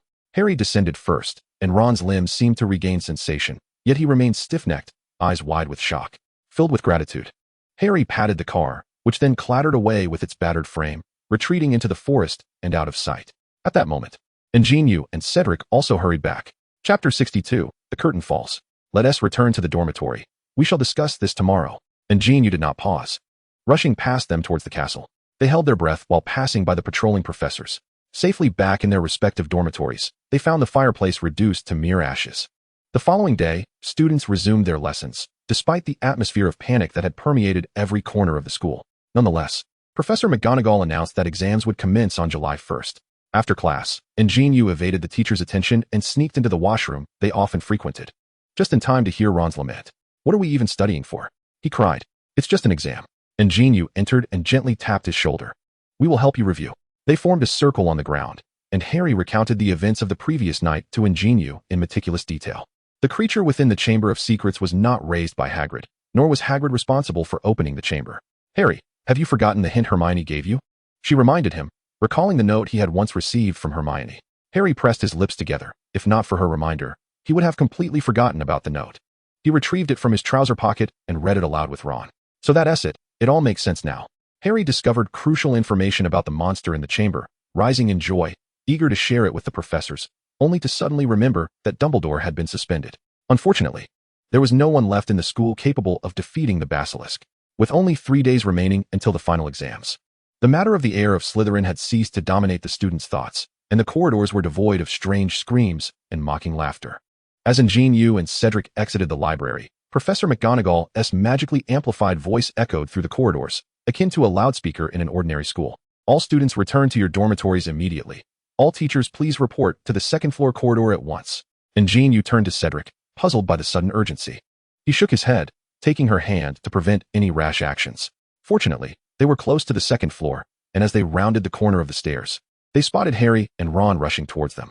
Shoo, An JinYue whispered, placing a finger to her lips while waving her other hand in front of her face, signaling that the professors were just ahead. They concealed themselves around the corner, peering out as some professors appeared perplexed, while others looked visibly alarmed. Professor McGonagall informed everyone that yet another incident had occurred. A student had been captured by the monster. Upon hearing this, the hearts of those hiding in the corner sank. Who is it? Professor Sprout asked, her voice trembling. Which student? Ginny Weasley. An JinYue felt Ron beside her slump slightly, and she discreetly propped him up with her arm. Tomorrow, we must return all the students home. I apologize for dozing off. What have I missed? Lockhart, adorned in his distinctive white robe, approached with an air of exuberance from a corner where several individuals had taken refuge. A few professors ceased their conversation, and Snape stepped forward, his voice as deep as ever, stating, "It is you. A girl has been captured." Lockhart's countenance instantly paled, and Professor Sprout interjected. "Did you not assert yesterday that you knew the location of the Chamber of Secrets?" Lockhart stammered a vague affirmation, struggling to respond. The professors resolved that Lockhart should endeavor to rescue Ginny, while the others would tend to the remaining students on campus. "Let us follow," Harry remarked, watching Lockhart's retreating figure. As An JinYue tugged Ron in a different direction, they trailed behind Lockhart towards his office. The office was barren, 2 large suitcases sprawled on the floor, and his belongings haphazardly crammed within. The group entered through the ajar door, where Lockhart was attempting to stuff his light purple robes into a suitcase. "Where do you intend to go?" Harry inquired. Initially, Lockhart sought excuses for his impending flight, but as Harry and Ron pressed him, he ultimately conceded defeat, admitting his utter ineptitude and that all his exploits and publications were exaggerated fabrications. His words faltered as An JinYue emerged from behind him. "A puppet spell. We must hasten. Ginny remains in the chamber." They escorted Lockhart down the nearest staircase until they reached the unmistakable washroom. Guided by the description of the pair, Harry located the tap adorned with serpent engravings, while Ron suggested that speaking in Parseltongue might unlock it. Standing at the rear, An JinYue and Cedric silently observed as Harry opened the door to the chamber they had visited countless times before. They pushed Lockhart ahead, navigating the crooked passageway underground. Surprisingly, the underground was impeccably clean, devoid of even a hint of foul odor. "By Merlin's beard, how pristine it is!" Ron exclaimed, his eyes gleaming with wonder and excitement. "How could it not be clean? It has been wiped down with several garments." Cedric, overhearing Ron's musings, stepped back further from the surrounding walls. "You are not the least bit astonished," Ron observed as An JinYue and Cedric stood together, remarkably composed, as if they were familiar with the surroundings. "Indeed," An JinYue echoed, noticing their calm demeanor, and discreetly tugged at Cedric's sleeve. Suddenly, Lockhart lunged and tackled Ron, seizing the wand he had secured at his waist. Standing tall, wand in hand, he aimed it at them. "The adventure ends here, children." Everything transpired too swiftly for anyone to react. An JinYue spotted the fallen parchment and thought, "Next time, it should be 502. Lockhart, with a slight smile, raised the wand above his head and shouted, "A curse." A flash of green light erupted. The wand exploded above him, and Lockhart was struck by the rebound of the spell, soaring through the air before crashing against the stone wall. It turns out that Ron, in his haste, mistakenly grabbed the wrong wand, the one that had previously been broken. The earth trembled as Cedric shielded An JinYue's head, taking refuge against a protruding stone wall, while Harry dashed forward to evade the falling boulders above them. The rocks crashed down between them and Ron, destroying the mechanisms An JinYue had meticulously set up. Harry resolved that the 3 of them would continue onward, leaving Ron to await rescue. They navigated through the serpent skin, traversing a labyrinth of underground passages, only to be obstructed by a wall adorned with carvings of 2 serpents. As before, Harry opened the great door, causing the wall to rotate. An JinYue gripped Cedric's hand tightly in anxious anticipation. Behind the stone wall lay an expansive space, where Ginny lay beside a pool of water. Harry hurried over, kneeling beside her to inspect her condition. From the shadowy corner emerged a strikingly handsome youth. Seemingly around 17 or 18 years of age, approaching Harry from behind. "She will not awaken," he stated. Chapter 63, the conclusion of the second year. Harry looked up to find a figure he knew all too well, the one who had unveiled the so-called truth to him, Tom Riddle. An JinYue and Cedric, hearing another's voice, entered the space as well. This was not part of their original plan. Had Dumbledore sent someone else in? Tom glanced toward the entrance, his gaze landing on the figure that caused him such distress. Although he now possessed a mere fraction of his former strength, all thanks to her. Initially, he had thought her to be a naive and innocent girl, but she proved to be impervious to reason. She disregarded everything he said, indulging in trivialities he wished to forget. Ultimately, she had even pilfered from him while he slept. Fortunately, she had left him with just one arm. Thus, he had hastily lost himself amidst the throngs in the hall. How was it possible that she was here today as well? With An JinYue's arrival, Tom could no longer afford to focus on Harry. He had to redeem himself today. Skipping the formalities, he summoned his great serpent, observing the pristine robes of the others. He recalled his own disheveled appearance upon first entering the Chamber of Secrets, prompting him to shout in exasperation, "Kill them!" Harry saw the serpent slithering towards An JinYue and quickly attempted to halt its advance with Parseltongue, but this time his words bore no effect. Tom, grinning, watched as An JinYue stood frozen in place, seemingly paralyzed with fear. He envisioned her demise within the serpent's maw. He could not suppress his laughter. Yet the next moment, his mirth was abruptly silenced as the serpent bypassed her and headed towards Harry. "I'm sorry, Master. I cannot defeat her. She only requires me to acknowledge the savior." The serpent lamented internally, its mouth wide open in a fierce display. Harry rose to his feet and ran outward. An JinYue stood before Tom, witnessing him emerge from the pages of the notebook, looking quite dapper in his Slytherin robes. Oh, a prefect, no less, with just one arm remaining. I wonder how he managed to achieve that status. Was it merely his appearance? If so, Cedric's face alone would surely secure him the title of male head. Tom's face twisted in fury, his previously sustained magical form now waning, revealing the clear stone wall behind him. He drew the wand he had obtained from Hinny, poised to cast a spell when he was suddenly afflicted by a soul-binding curse. Hesitant and sluggish, An JinYue assessed Hinny's condition, realizing she had been drained of her vitality. Administering a healing pill, she assured herself that a few days of sunlight would suffice for recovery. She then guided Cedric to a clean spot to await Harry's return. Harry, wandering through the passage with the basilisk, soon made his way back to the chamber. At that moment, a red bird swooped down, clutching an unknown object, and dropped it at Harry's feet. It was Fawkes. The phoenix circled overhead before diving down to peck out the basilisk's eyes. In agony, the creature writhed on the ground, now reliant on sound to locate Harry. What a dreadful pain. It hissed, feeling wronged. It lifted its head and slammed down with force. Harry narrowly evaded the attack, catching sight of a sword glinting from the hat that Fawkes had left on the ground. Grasping the hilt, he recalled the swordsmanship lessons An JinYue had taught him in the washroom during Christmas. Ascending to a higher vantage point, he brandished the sword wildly at the basilisk. Despite having learned some techniques, he felt unprepared for the current situation. With a determined thrust, he drove the sword into the gaping maw of the creature. The blade pierced through its head, blood coating the weapon. As he withdrew the sword, it came free with one of the creature's venomous fangs still embedded in his arm. The basilisk collapsed into the pool, losing consciousness, its final thought lingering on the absurdity of their earlier agreement. Upon noticing the venomous fang lodged in Harry's arm, An JinYue quickly retrieved a potion from her storage bag and forced it into his mouth. With time of the essence, she had no opportunity to discern its properties. It contained a mixture of everything. She extracted the fang, preparing to bandage his wound. Cedric took over, expertly applying a cloth and medicinal powder to tend to Harry's injury. Turning her attention back to Tom, she removed the soul-binding curse, eager to hear what he had to say. In a fit of rage, Tom discarded his wand. The basilisk lay dead, and his dwindling power left him unable to prevail. Yet still he could boast, "Voldemort shall return." An JinYue scoffed, and Harry regarded Tom with confusion. Tom inscribed his name in the air, which transformed with a flourish into the letters of Voldemort. "I am Voldemort's past." Having grown weary of such villainous proclamations, An JinYue raised the venomous fang toward the notebook cradled in Ginny's arms. Her intention was to disgust Tom, but to her surprise, the fang could destroy Horcruxes. With a prolonged, anguished scream, ink erupted from the pages, spilling onto the ground. A gaping wound formed on Tom's body, illuminating with a golden light. The brilliance forced them to shield their eyes, and after a moment of radiance, Tom vanished. They gazed at the spot where he once stood, now empty, as if everything had been a mere dream. Suddenly, Ginny gasped for breath, her eyes fluttering open. As she stood before Harry, her face flushed, she expressed her gratitude. The matter had been resolved, and An JinYue was eager to inform Dumbledore about Voldemort, while Harry's wound required attention from the nurse. Thus, she urged them to hasten their departure. On their way back to search for Ron, Ginny divulged everything to them. It was she who had manipulated Hagrid's chicken and inscribed the words on the wall. "Ginny, you were ensnared by Tom." Noticing Ginny's distress, An JinYue could only comfort her, urging her not to dwell on it. Upon returning to their original separation point, they found Lockhart still babbling nonsensically while signing autographs. Ron had excavated a sizable hole amidst the fallen rocks, just wide enough for a person to pass through.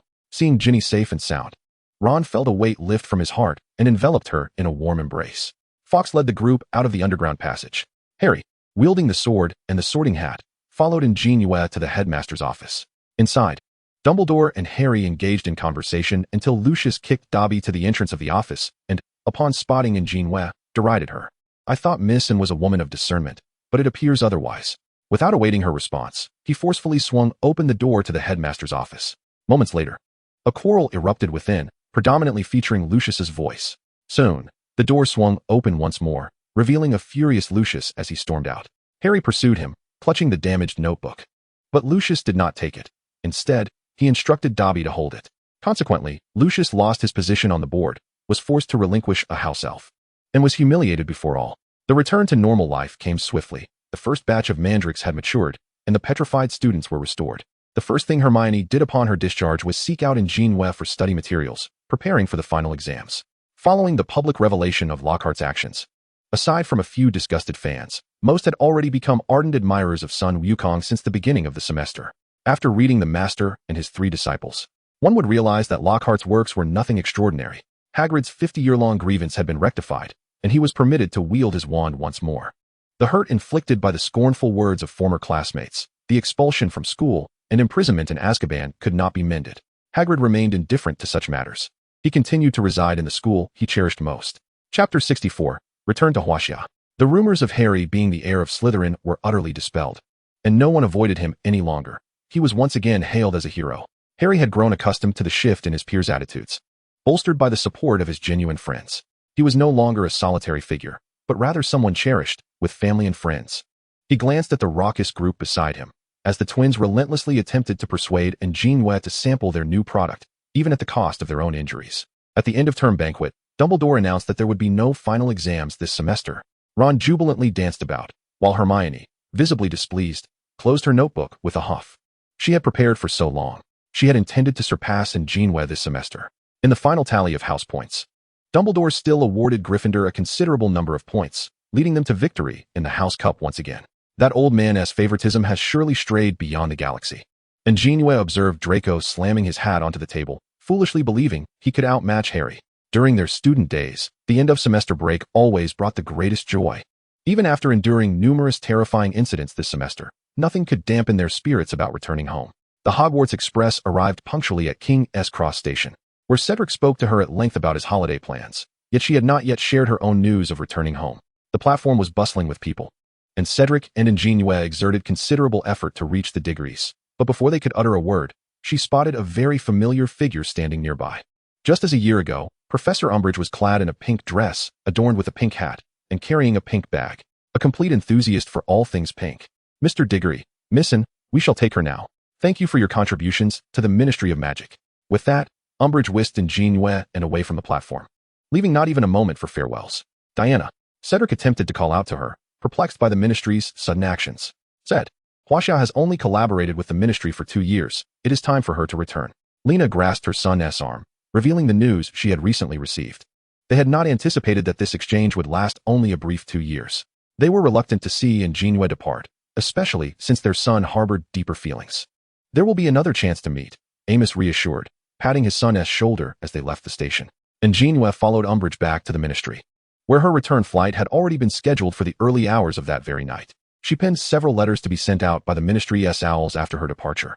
She felt a deep attachment to Cedric and to everyone she had met here. The thought of bidding farewell in person filled her with trepidation, fearing that she might find it impossible to leave. Thus, she refrained from informing anyone when she received the news, but the moment of parting had inevitably arrived. In the early hours, she waved goodbye to London and embarked on her journey home. The following morning at 7:10 a.m., the plane landed at the capital airport. Returning to her hometown after a year, she was astonished by the profound changes it had undergone.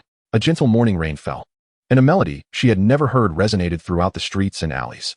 The investigation team's vehicles delivered them home, where her parents had prepared a sumptuous breakfast to welcome An JinYue back. "Yeah." As she opened the door, Her mother enveloped her in a warm embrace, tears cascading onto her neck. An JinYue reciprocated her mother's embrace, while her father held both of the most important people in his life close. All right. Let us allow Yeye to eat first. Her mother released her, taking her hand and guiding her to a chair. The breakfast spread was filled with all her favorite dishes from the time she had lived at home, an abundant feast laid out before her. Motherin did not eat. Instead, she sat there gazing at her daughter, occasionally turning to wipe the tears from her face. Yeye has grown up and become more beautiful, Fatherin remarked, scrutinizing their daughter. Over the span of a year, she had elongated and her features had blossomed.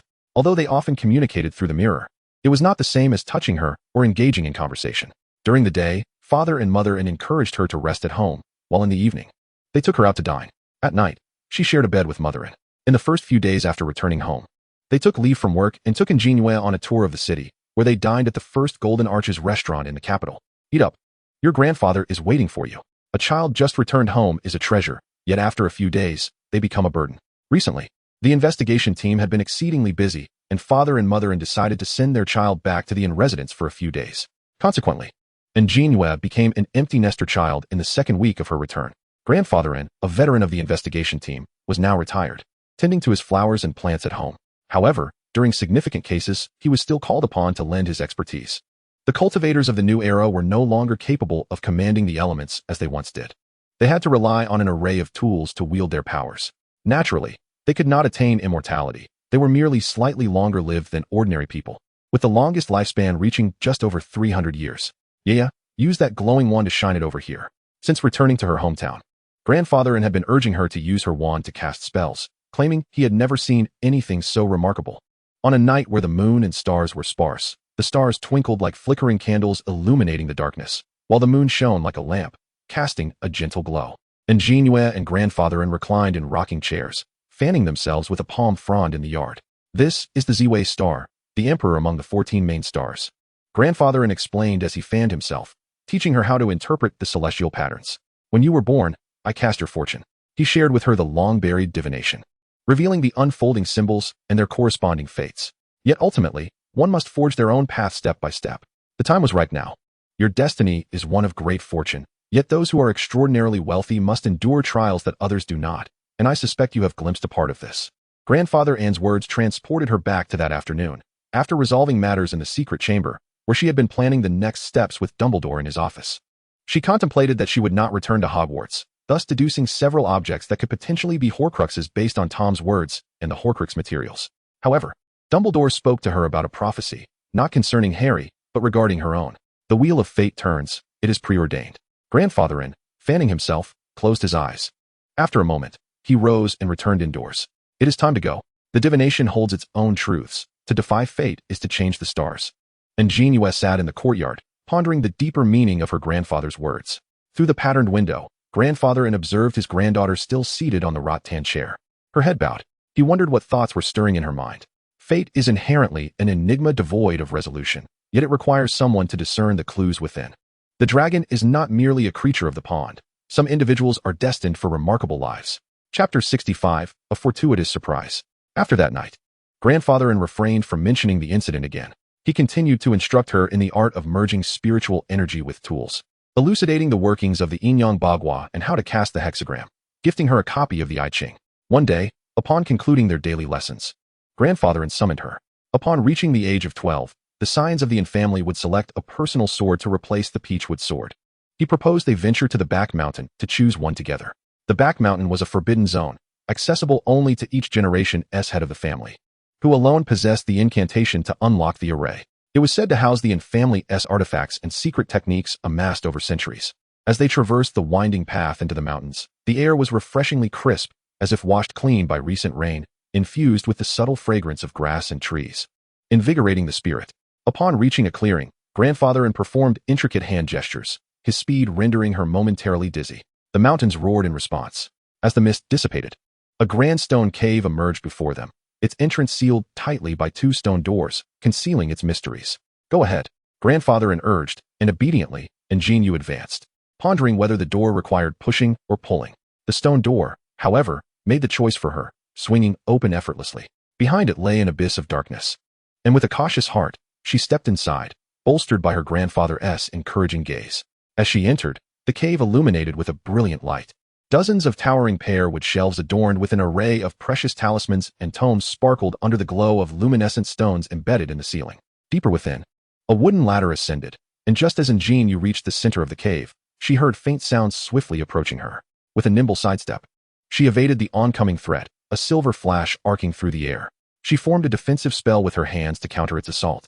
Finally discerning that the object of her peril was a slender silver sword, glistening with a silvery sheen. Its hilt intricately entwined with dragon scale motifs and crowned with exquisite gems. When the silver sword realized it could not breach her defenses, it settled obediently beside her. "Do you wish to accompany me?" The sword seemed to hum, bending slightly as if nodding. Fearing her potential refusal, it shrank to the size of a hairpin, nestling itself within her hair. Observing this diminutive blade, grandfather stroked his white beard, nodding approvingly. "The demon-subduing spirit sword indeed aligns with your destiny." Upon hearing the name of the spiritual sword, An JinYue mused on its significance, noting the resemblance to the dark wizard's name it echoed. In the afternoon, she diligently cultivated her bond with the spirit sword as instructed by her grandfather. By evening, her parents returned with news from the investigation team, revealing that the world was evolving, with many Chinese opting to study abroad to better manage exceptional circumstances on an international scale. The investigation office decided to establish its first overseas branch in the United Kingdom. Coincidentally, news from Hogwarts indicated that An JinYue and Mo JinRue had not participated in the recent examination. Technically, this meant they had not met the requirements for their exchange, necessitating an extension of their time abroad. In the United Kingdom, an office is being established, necessitating someone well-versed in the international wizarding community. Thus, opinions are sought on whether they would be willing to continue their studies at Hogwarts until graduation, after which they could directly join the London division. "Moyue, do not feel pressured. Listen to your heart," grandfather gently advised her, adding, "I shall retire in London."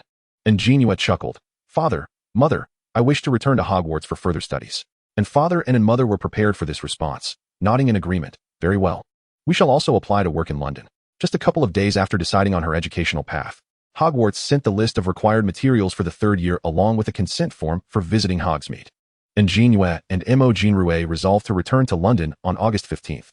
During this interim, An JinYue consulted her grandfather on how to defy destiny. He imparted a brief yet profound saying, "The dust of the world stirs, and the stars shift. Do not overly trust others. Always heed your heart." An JinYue, still unable to grasp the full depth of his words, merely added to her practice of defensive artifacts and formations. An ancient tome recorded a formation known as the Xuanwu array, capable of withstanding lethal strikes.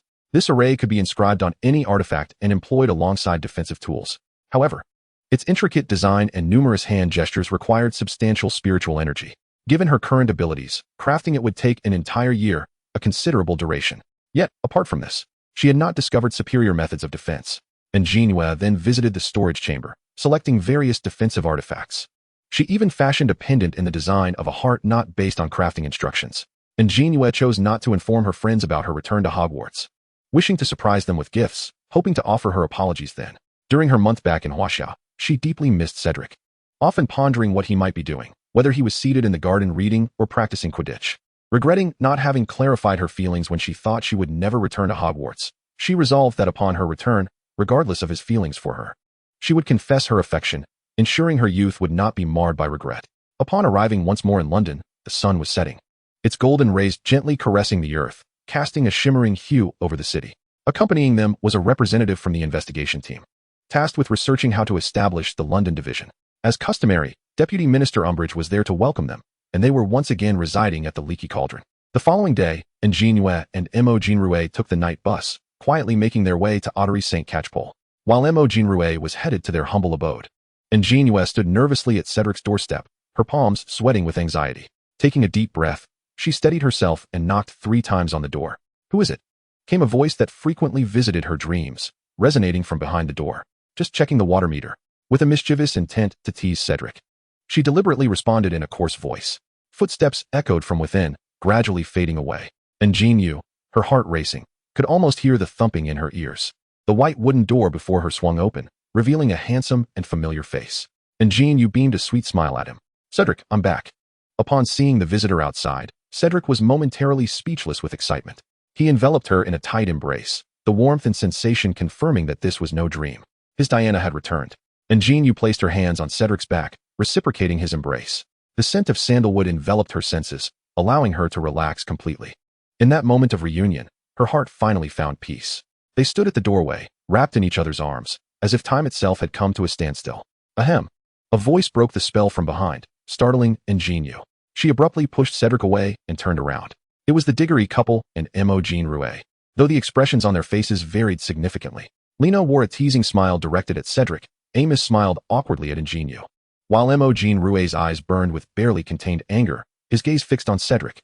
Chapter 66. The First Confession. Amos and Lena settled onto one sofa, while An JinYue had initially sat beside Cedric. This was customary at Cedric's home, but upon seeing this, An JinYue plopped down between them, forcing Cedric to relocate to another sofa. The Wesley family had traveled to Egypt. Noticing the tension in the air, Amos promptly addressed An JinYue. May I invite you to the study? I have an inquiry regarding Huaxia. Amos rose to lead An JinYue away, discreetly casting Cedric a glance that spoke volumes. Son, this is all I can assist you with. Lena, perceptive as ever, excused herself to tend to the garden. In an instant, the living room was left with just the two of them. An JinYue, who had intended to confess to Cedric upon seeing him, felt her courage dissipate amidst the disruption. She lowered her gaze, nervously fidgeting with the hem of her clothing. With no one else around, Cedric could finally gaze openly at his beloved. In just over a month apart, she seemed to have transformed significantly. Her once delicate features had matured, becoming even more captivating, and her figure was transitioning into a graceful elegance, tall and slender. Will you leave again? Cedric inquired, taking a seat beside her, his urgency palpable. I want tea. An JinYue replied, her gaze meeting his dark eyes. She cherished looking into his eyes, for there she saw a reflection of herself, as if his heart and soul harbored only her. His gaze rested gently upon her, the laughter in his eyes evident, akin to the soft glow of the moonlight, with the corners of his mouth curling into a tender smile. They sat quietly on the sofa, and merely being in the same space drew their hearts closer together. By the way, I have brought gifts for Aunt Lena and Uncle Amos. An JinYue extracted a large bundle of parcels from her storage bag, all brought back from Huaxia, including Lena's favorite flower seeds and a calligraphy book that Amos cherished. Cedric observed her as she unveiled the gifts, introducing each one to its intended recipient. After an extended introduction, however, he noticed that there was nothing for himself. Diana, is there nothing for me? He said slowly, his voice tinged with a barely perceptible hint of disappointment, his eyelids glistening as if he were a child denied a present. Yet, the fervent affection in his gaze was unmistakable, as if it might consume her entirely. Oh dear, what should I do? I forgot to bring a gift for Cedric. Her lips curled into a radiant smile, bright as cherry blossoms blooming in the morning sun, with two dimples dancing on her cheeks. It doesn't matter, she began. But her words were cut short by An JinYue, who emerged from the study, while Amos awkwardly chuckled behind him. He had already made considerable efforts to stall, only to find his son lacking in initiative. We've overstayed our welcome. It is time for us to depart. An JinYue lifted her from the sofa and guided her out of Cedric's home. An JinYue gestured to Cedric, indicating that they should keep in touch through letters, and reluctantly left with An JinYue. As Amos witnessed their figures fade from view, he cast a frustrated glare at Cedric. Useless. Cedric disregarded his father's reproachful gaze and informed them that all the gifts on the table were brought by An JinYue before he turned and retreated to his bedroom to write a letter. On the journey back, An JinYue incessantly emphasized the adverse consequences of early romantic entanglements, warning that they could hinder academic pursuits. As your elder brother, I take on the role of a father and uncle in absence. You must heed my advice. An JinYue half listened, allowing his words to pass through one ear and out the other, her heart untroubled. Upon returning to her room at the Broken Cauldron pub, an owl bearing a pink letter tapped at her window. She sent the already prepared gift back with the owl and tidied up a few things. After arriving in London yesterday, she had informed Hermione and Sophia and arranged to meet Harry on Privet Drive the following day. Having packed her belongings for the morrow, she sat at the table and opened Cedric's letter, the handwriting on the envelope as neat and beautiful as he was. However, the quality of the envelope seemed lacking. The pink ink slightly smudged and uneven. She opened the envelope.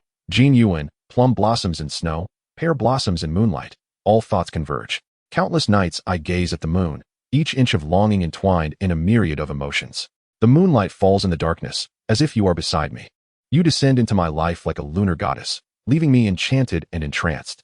I realize that my hidden yearning runs deep, for it has long since taken root in my bones. I would traverse mountains and waters, seeking your radiant brilliance for all eternity. Cedric likes An JinYue. Will Diana consent to be solely his Diana? May I be like the stars, and you like the moon, shining brightly together each night. Cedric Diggory. An JinYue never anticipated that he would send her a love letter, a gesture that momentarily stole her breath away. The rhythmic pounding of her heart and the warmth in her cheeks served as poignant reminders of the fervent feelings she harbored for him. feelings that were reciprocated. Her heart danced with uncontainable joy, as if it were on the verge of bursting, despite having already come to terms with her own emotions. The arrival of this letter left her utterly flustered.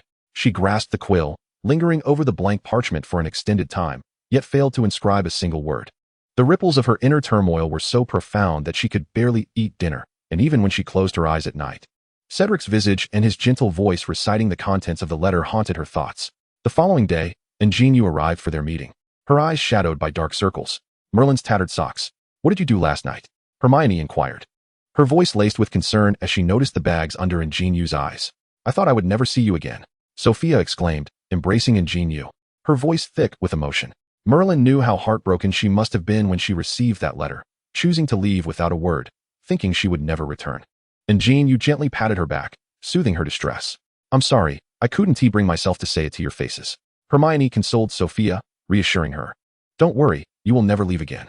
Wiping away her tears, Sophia led them to a CAF not far from the London Eye. An JinYue absent-mindedly twirled the cup containing her cappuccino, hesitated, and finally spoke. I have a friend. Hermione, recognizing the familiar opener, calmly took a sip of her coffee. Rolling her eyes behind the cup, Sophia's eyes sparkled with curiosity as she eagerly awaited the continuation. Embarrassed, An JinYue lowered her gaze and confided the matter that had troubled her throughout the night. So, my friend doesn't know whether she should accept. Hermione mentally substituted An JinYue for the protagonist, reflecting on the situation, reminiscent of something Harry would do. She exclaimed excitedly, Harry confessed to you? What? Sophia's thoughts were consumed with images of Cedric and An JinYue. Their voices were so loud that other patrons in the CAF turned to look at them, prompting a flustered An JinYue to cover half of her face with her hand. Shoo, keep it down. It's not Harry. It's a friend of mine. Upon realizing it wasn't about her beloved character, Sophia's enthusiasm dimmed. Then just go on a date and see if it fits before deciding, Hermione suggested, explaining that in England, one could date even without being a couple and could simultaneously engage with different boys until finding the most suitable match. Chapter 67, Cedric's Secret Affection. Daily life 2. The holiday of his 4th year was perhaps the one he least wished to recall or endure. On the day of the break, he witnessed his girl leave without a backward glance, not even offering a farewell. She simply vanished from his sight, from his life. He learned that exchange students only had 2 years of exchange time. She was returning to Huaxia, to a place he could not go. He had yet to confess his feelings to her, nor had he presented the meticulously prepared gift. Cedric gazed at the hairpin in his hand, an item he had discovered within the pages of a book gifted by the proprietor of a shop on Chinatown. In ancient Huaxia, a man would bestow a hairpin upon the woman he adored as a symbol of their bond. He withdrew a notebook from the shelf, turned to a page, and extracted a pink envelope tucked within. The pages beneath the envelope were inscribed with a single name.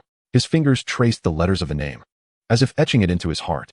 He blinked back tears, lifting his gaze to the corner of the room where a flying broomstick, a gift from her, stood. The memory of her radiant smile upon learning he had become the Quidditch captain lingered vividly in his mind. He reached out, only to grasp at emptiness. A sudden, crisp sound jolted him back to reality. It was the accidental brush of his brooch against the table. A bittersweet chuckle echoed in the hollow room, as everything within his sight was intertwined with her presence.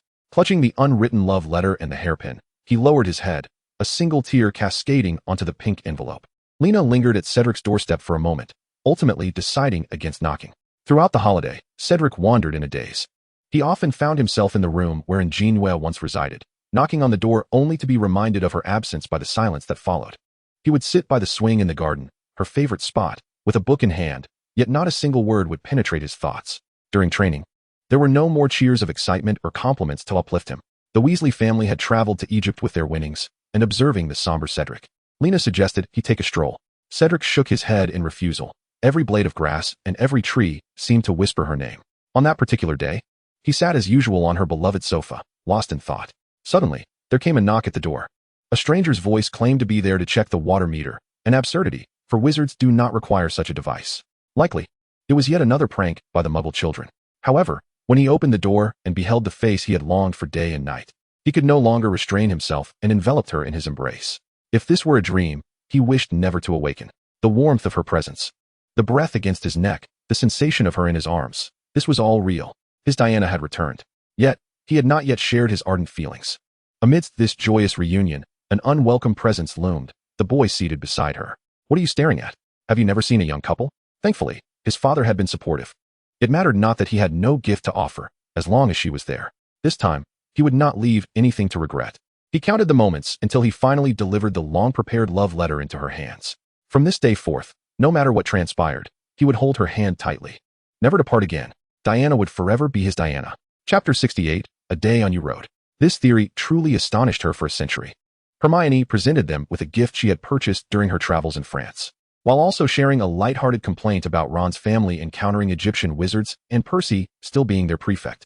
After engaging in delightful conversations about their holiday experiences in a CAF, the group set off together on the subway towards Privet Drive. Meanwhile, Harry found himself alone, watering the lawn in front of the Dursleys' house. Unfortunately, Ron had called him, but Uncle Vernon had answered the phone by chance. The outcome was predictable. Harry was now forbidden from having breakfast first and was instead tasked with tidying up the pristine garden. Bored, he swung the hose around aimlessly, reminiscent of tossing a rope. Harry! Harry! It seemed someone was calling his name. Harry looked up, surveying the scene filled with parked cars and a few pedestrians. Over the past 5 weeks, he had deemed this summer utterly dreadful. His best friend had returned to his own country, while his other wizarding friends had not contacted him at all. He swung the hose again, the water dancing in the air like serpents. Harry! Harry! Came another call. He dropped the hose and gripped his wand at his waist. He was determined to teach those muggle brats, akin to Dudley, a lesson.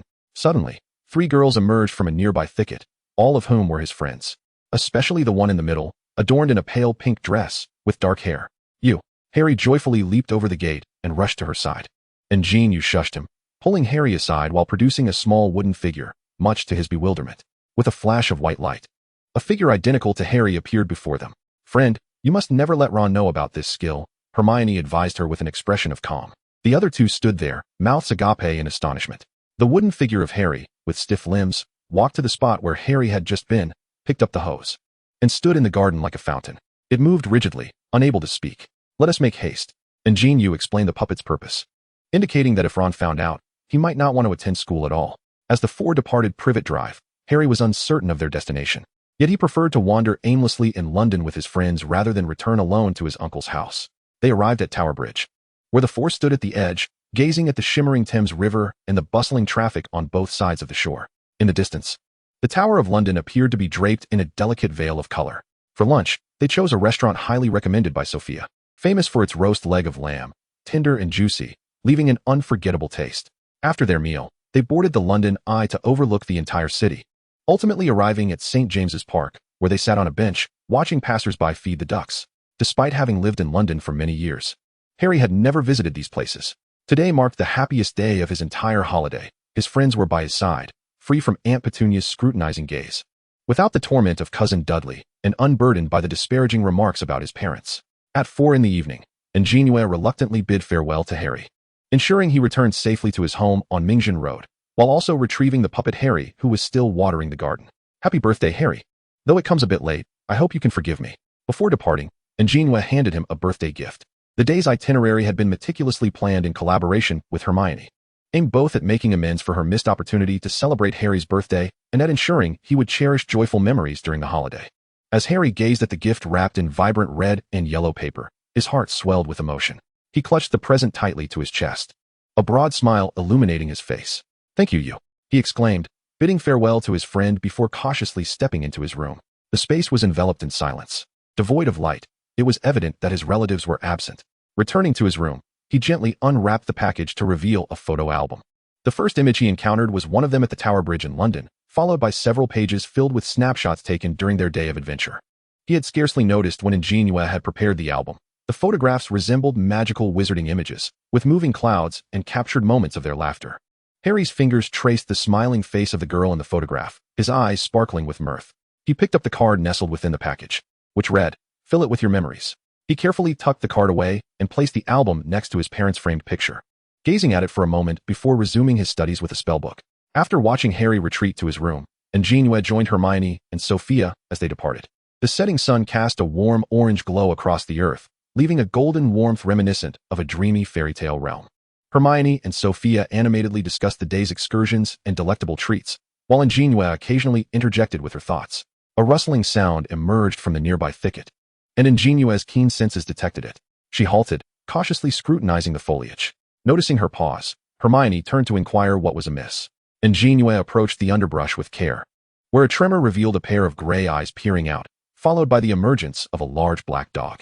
The dog, filthy and crouching before her, emitted a low growl. Realizing it was merely a stray, An JinYue felt a wave of relief, momentarily fearing they were being followed. Hermione beckoned her to hurry along. And as An JinYue took a few steps forward, she glanced back, only to find the black dog had vanished. Upon returning to the leaky cauldron, An JinYue swiftly dismissed the unusual stray from her mind. She entrusted a letter to Cedric, which contained a single phrase, "Your heart mirrors mine," written in Mandarin.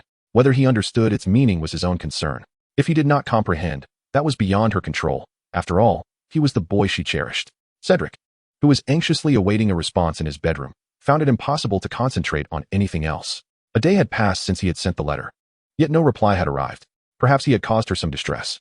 A self-deprecating smile crossed his lips as he realized how agonizing it was to be so consumed by longing. He placed a hand over his chest, where a dull ache resided, each heartbeat echoing with unending pain. In Chapter 69, The Mischievous Child, he reluctantly gazed out the window once more. In the distance, a dark figure was swiftly approaching him. Cedric sprang to his feet, knocking over the teacup on his table without a second thought. He hurried to the window, flinging it open to welcome the owl that carried hope from afar. The plump creature swooped into the living room, circled once, and dropped the letter into Cedric's embrace before soaring away without sparing him a glance. His heart raced, drowning out the sounds around him as he struggled to open the envelope. Taking a deep breath, he unfolded the letter, which bore just 5 succinct words. Even in the language of Huaxia, he could decipher its meaning. A wave of joy washed over him. Before he could even think of replying, another unfamiliar owl appeared, delivering yet another letter. This one, too, was from An JinYue, stating that the internship would last for a year. The wizarding world was rife with anxiety due to the escape of a prisoner from Azkaban. This individual had once been a follower of Voldemort, responsible for the betrayal that led to the murder of Harry's parents. In his flight, he had also killed Harry's parents' friend, Peter Pettigrew, along with 13 muggles. When the Ministry of Magic arrived, he stood alone amidst the chaos, laughing, with only a severed finger lying on the ground. An JinYue felt it was hasty to apprehend him without thorough investigation, especially since the main culprit was no longer present. Tom informed her that the mysterious figure had vanished, leaving everyone in a state of panic. Many dubious wizards within the ministry were busy washing away their own stains, indifferent to the truth, as long as someone was captured to bear the blame. Moreover, the fugitive had not claimed his innocence at the time. A wanted poster for the prisoner adorned the walls of the leaky cauldron, depicting a tall, handsome man with dark hair, caught in a silent roar. Each time An JinYue passed by, she was startled by his sudden movement.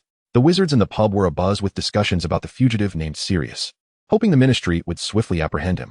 That evening, as An JinYue sat in the first-floor hall enjoying dinner, she noticed a well-dressed man entering with Tom's respectful guidance.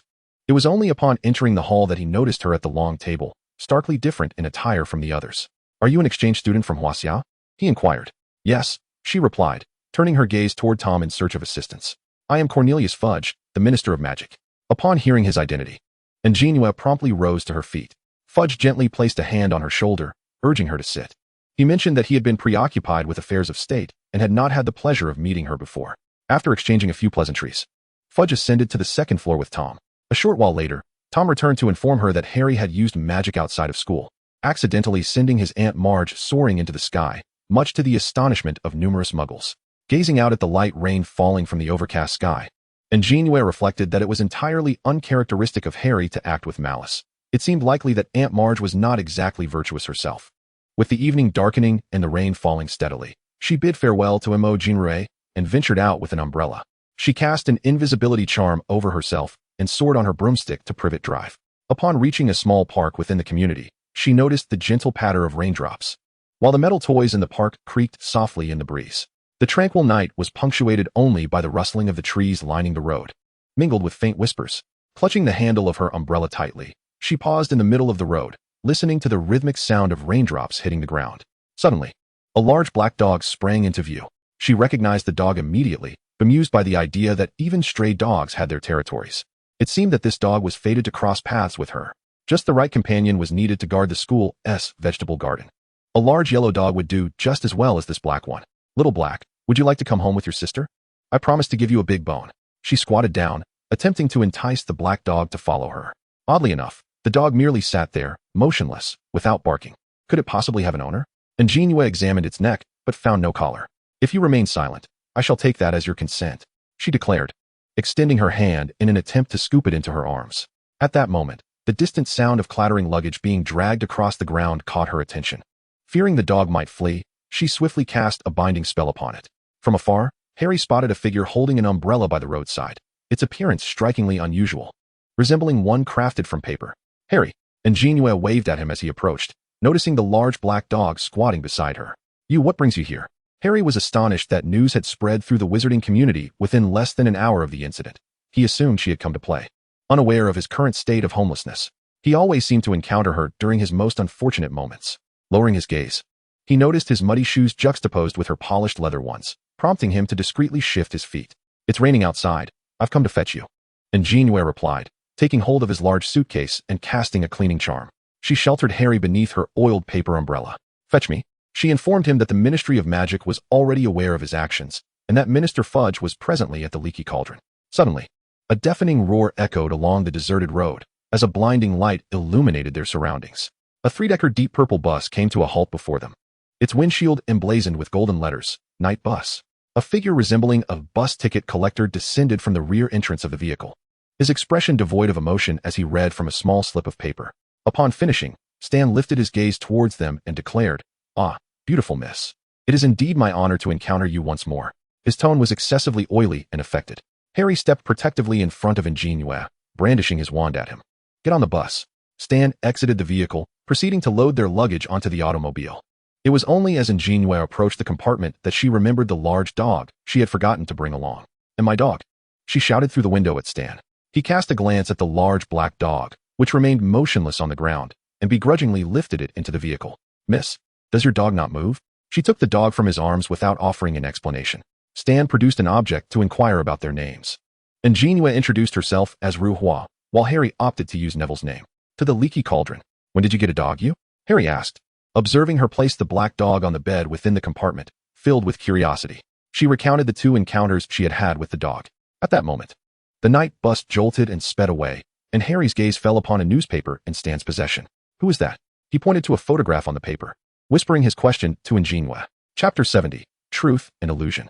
Stan caught wind of his inquiry, his tone ominously frightening them. It was Harry's first experience on the bus, and he was tossed about within the compartment, colliding with the windshield on 2 occasions. They returned to the leaky cauldron without incident, where Tom led Harry upstairs to find Fudge, while An JinYue pinched her nose and brought the filthy dog to the bathroom. "Come here, little black. Sister will give you a nice wash." She placed the dog in the bathtub and turned on the faucet to rinse its body. The binding spell had worn off, and the dog struggled fiercely in the tub, splashing water all over her. "You're misbehaving. No bones for you later." An JinYue smacked the dog's head, causing it to see stars. "Oh dear, look at you, so dirty. The water is all black." Evidently, the dog was resilient, quickly regaining its composure, shaking off the water as it continued to struggle. All right, no more washing." She fetched a large towel to absorb the water, but the dog resumed its efforts to escape. An JinYue held it down firmly, refusing to let it flee. "Sister still doesn't know whether you're a boy or a girl," she said, reaching towards its hindquarters. The black dog pressed its body down, evading her outstretched hand, desperately attempting to break free from her grasp. The more it struggled, the more resolutely she pressed down. The dog turned its head in a mock threat to bite her, and as An JinYue loosened her grip, it seized the opportunity to escape. Seeing it dart around the room, An JinYue, irritated, waved her hand to activate the formation she had practiced earlier. Aware it could not evade capture, the black dog obediently squatted down, appearing quite well behaved. An JinYue scoffed. She would not be fooled again. This was simply a mischievous creature. Today, she must establish house rules. At that moment, the formation suddenly shimmered with bursts of light. It was a specific field formation designed to restrict the movements of spiritual beasts, known as the mountain ring formation, commonly employed for capturing or binding spiritual creatures. The conditions for utilizing the formation are excessively stringent. Apart from the master, all other life forms within the formation must be non-human. Even spirit beasts that can transform into human form are excluded. Due to its impracticality, this formation has been forsaken.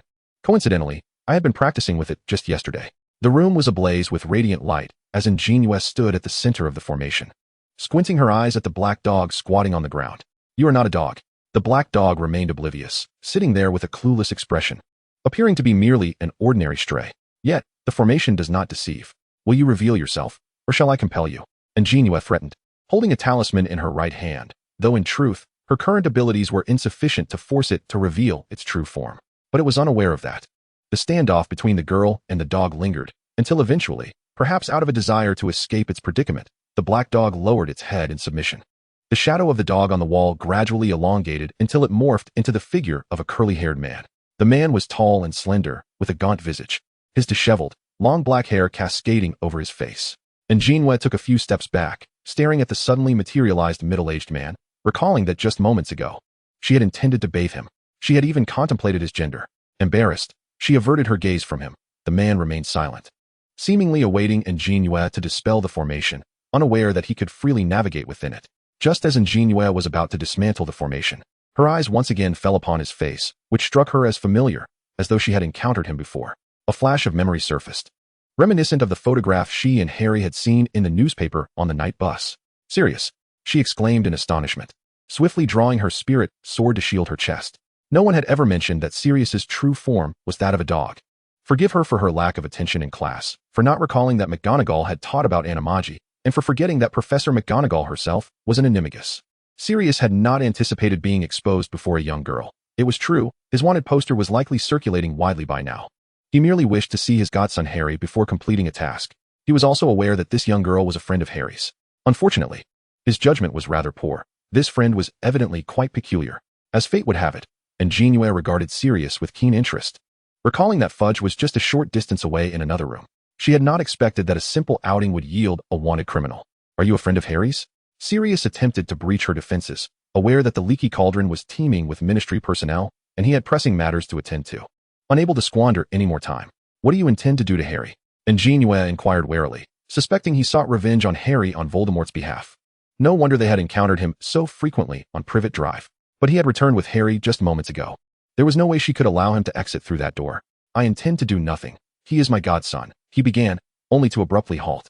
An JinYue, of course, would not take his word for it, even if she believed that events from years past had been rather hasty. She could not afford to let him go freely for the sake of her dear friend's safety. At that moment, the voices of Harry and Tom echoed outside the door, and Sirius displayed a heightened sense of excitement upon hearing Harry's voice. He insisted he would not harm anyone. An JinYue positioned her sword against his throat, her gaze piercing as she regarded him. The atmosphere in the room became tense, charged with an electric anticipation, as Sirius, weighed down by the prolonged confinement, exhibited signs of agitation. Noting his fierce expression, she pressed the sword forward an inch, the blade now grazing his skin, as if the next instant might sever his neck. "I do not intend to harm Harry. I am here to kill Peter Pettigrew." Sirius uttered Harry's name with a tender affection. Yet his tone turned venomous when he mentioned Peter Pettigrew. Although he was a student of Gryffindor, the essence of the Black family's cunning was ingrained within him. Years of life in Azkaban had dulled his once proud spirit. "Peter Pettigrew? Hasn't he been dead for ages?" And JinYue dismissed his claims outright. What flimsy excuses. The man had been dead for years, reduced to mere bones. "He is not dead. I will kill him." He deceived everyone. Sirius became agitated once more at the mention of the name, his features contorted with rage, the hatred in his gray eyes nearly palpable. Fearing an explosive outburst, An JinYue produced a calming charm and affixed it to his back. A wave of unknown tranquility surged through his mind, soothing his inner turmoil. Subsequently, she applied a binding spell as well, retracting her arm, which ached from holding the sword for so long. "How did he deceive you?" Seizing the moment of his relaxation, An JinYue employed a mental spell to guide Sirius into revealing his true intentions. For reasons unknown, he suddenly felt an overwhelming sense of trust towards her. And without reservation, he disclosed the details of Peter Pettigrew's betrayal and escape plan. He even confided that Harry was his godson. Is that so? And JinYue pondered this entirely different narrative, where each party had their own truths. However, the fact that he was Harry's godfather was rather intriguing. In light of this revelation, she was determined to uncover the truth of those bygone days. She stroked her chin and flashed Sirius a sly smile. "Shall we collaborate?" Chapter 71, A Delicate Alliance. Sirius crossed his arms, gazing down at the young girl who barely reached his chest. Surprised that someone so young would dare to propose a partnership, he chuckled softly, leaning against the wall, eyes closed in serene contentment. After all these years, what was a little more time? He silently reassured himself. "I will help you clear your name, and if you truly are Harry's godfather, you should provide him with a home." The mere mention of Harry's name caused a tremor in Sirius's heart. James and Lily's child, his godson. Collaborating with her would allow him to see Harry frequently. Observing his wavering resolve, An JinYue intensified her offer. The prospect of regularly seeing Harry struck a chord deep within him. He had originally planned to quietly watch over Harry. But she was right. There ought to be a home for both Harry and Sirius in this world. "I can still assist you with the enchantments of Huaxia. As you have observed, let us collaborate." "What?" And JinYue continued to entice with even more appealing terms of cooperation. only to be interrupted before she could finish. Could it truly be Harry's godfather? Pleasant collaboration, Sirius. She extended her left hand, her face adorned with a sincere smile.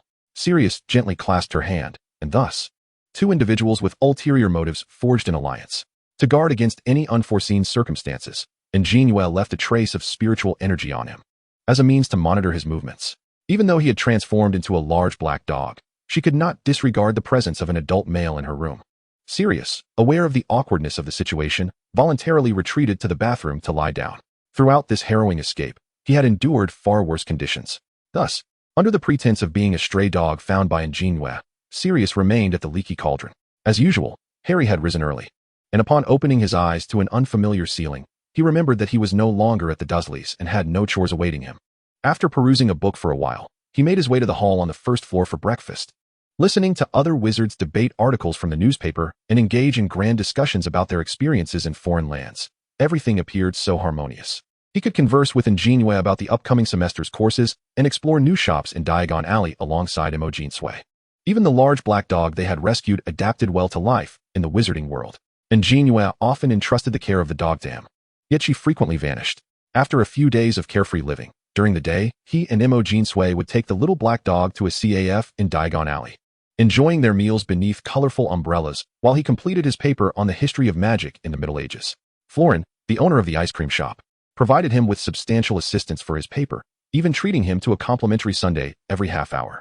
When he emerged from Gringotts at noon, he spotted Hermione and An JinYue squeezed among a crowd of wizards and exerted considerable effort to join them. On the platform before him rested the most exquisite broomstick he had ever laid eyes upon, but he reminded himself to exercise restraint and avoid reckless spending. Harry, Hermione, sensing someone to her left, turned to find Harry, whom she had not seen in days. She had already heard about his recent happenings. The Ministry of Magic had purchased his books, so he accompanied the girls to Flourish and Blots to procure the items on their school supply list. An JinYue noticed that a collection of monstrous books, themselves peculiar creatures, had replaced the decorative spellbound tomes on the display shelves. Behind them, approximately 100 of these monstrous tomes were imprisoned within a large iron cage. These books would gnaw at one another, their torn pages fluttering about like discarded flyers in the Muggle world. Previously, these books had been difficult to manage, but now they had grown considerably thicker. The shop assistant, exasperated, repeatedly cleaned the floor strewn with scattered pages.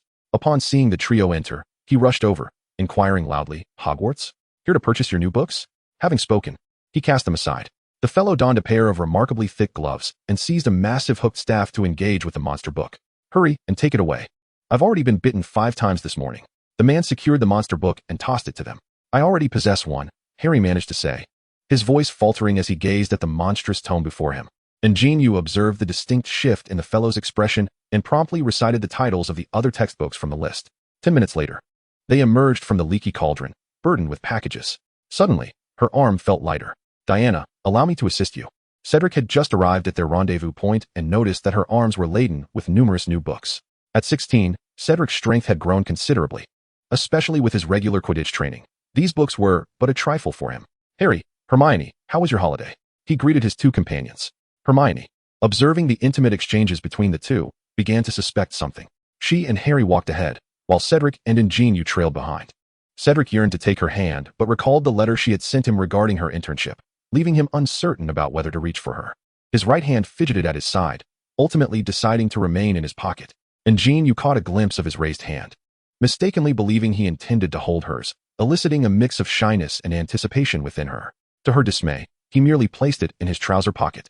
This was both amusing and infuriating. She raised her innocent face to him, her cheeks slightly puffed, her voice soft. "Why not hold hands?" Seeing her pout in a playful manner softened Cedric's heart, his eyes filled with affection. "I'm sorry, Diana, I thought you." Though he uttered apologies, he firmly grasped her left hand. An JinYue responded by gently intertwining her fingers with his. Hermione and Harry stood at the entrance of the magical menagerie, waiting for the two slowpokes behind them. With keen eyes, Hermione noticed their hands clasped between their garments and cast a glance at Harry, who was still cheerfully conversing with An JinYue. Some were eliminated before even entering.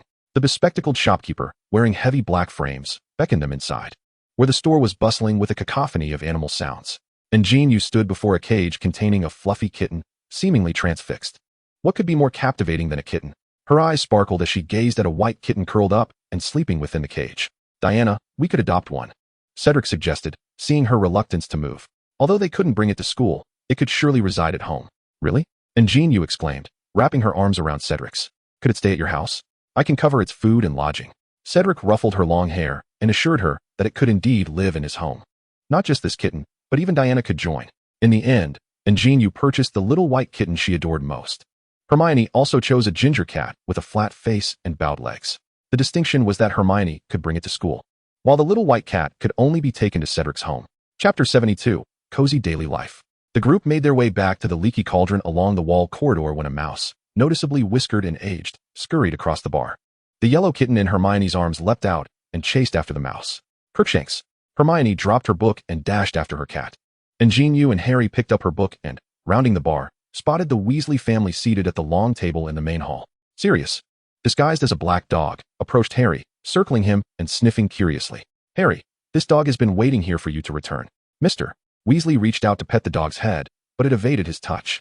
Not insisting further, Mr. Weasley wrapped his arm around Harry's shoulders and led him aside, seemingly at a loss for words. Hermione, keep an eye on your cat. Ron descended the stairs, protecting his mouse as Hermione argued with him about the cat's instinct to catch mice. It is only natural, she insisted. He should be responsible for his own mouse. Unable to counter her argument, Ron set the mouse on the long table and proudly displayed a silhouette photo of his family taken in Egypt to An JinYue, who was chatting with Ginny. Are you showing off your clippings again, Ron? The twins and Ginny strolled over, discussing their business plans for the semester, suggesting the inclusion of new props they had crafted during their time in Egypt. The once quiet black dog, lying on the ground, lazily opened one eye upon seeing the mouse nibbling on food at the long table, suddenly leapt onto the table. The mouse, small and agile, darted behind various items to evade the pursuing dog. Chaos erupted at the long table as Ron hurriedly tried to safeguard his pet. Little Black, come back. An JinYue restrained the agitated black dog, calming it not to scare the mouse away. What is going on? After a holiday apart, how did you end up with so many frightful creatures? Ron, while soothing his pet Scabbers, complained that their pets had frightened Scabbers. Hermione held Crookshanks while discussing the wonders of Egypt with Ginny, and the twins demonstrated the effects of their new props. For a moment, no one paid attention to Ron, who was distressed by the pet chaos.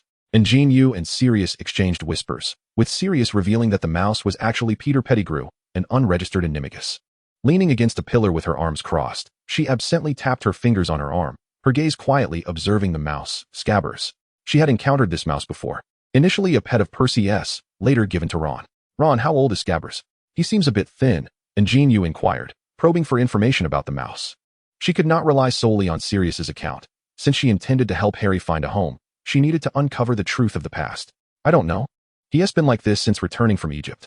I plan to take him to the vet, Ron replied, shaking one of Scabbers' feet. Observing closely, An JinYue noticed that one of Scabbers' toes appeared to be missing. She recalled the newspaper's description of the sacrifice made by the diminutive Peter, leaving behind only a single finger.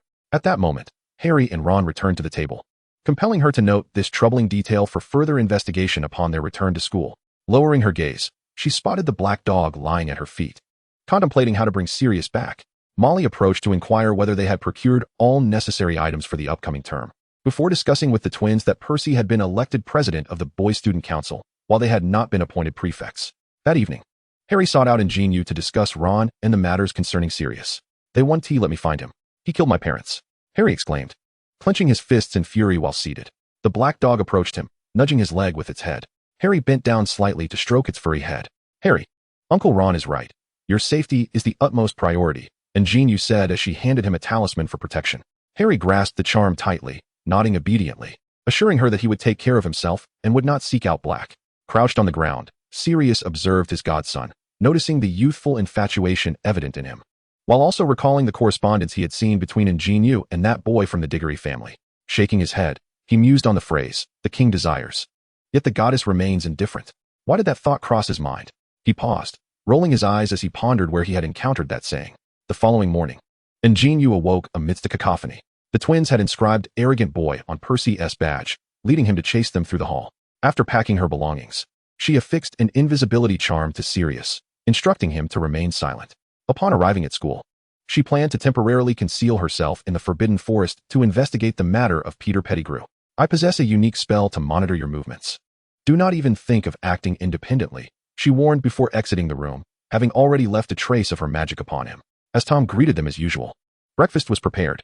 They clumsily hefted their luggage, squeezing into the narrow confines of the leaky cauldron. Just in time for the train's departure, they arrived at the platform. The familiar Hogwarts Express, with its plump red chimney, puffing white smoke, enveloped the entire platform. Molly kissed each child. Even An JinYue did not escape her affection. Their group was quite large and had arrived rather late, leaving few carriages with ample space. Reluctant to jostle through the crowd in search of Cedric, An JinYue opted to squeeze into the last carriage with Harry and the others. Inside, there was a stranger covered with a cloak. An JinYue and Hermione sat opposite him while Harry and Ron had no choice but to sit beside him.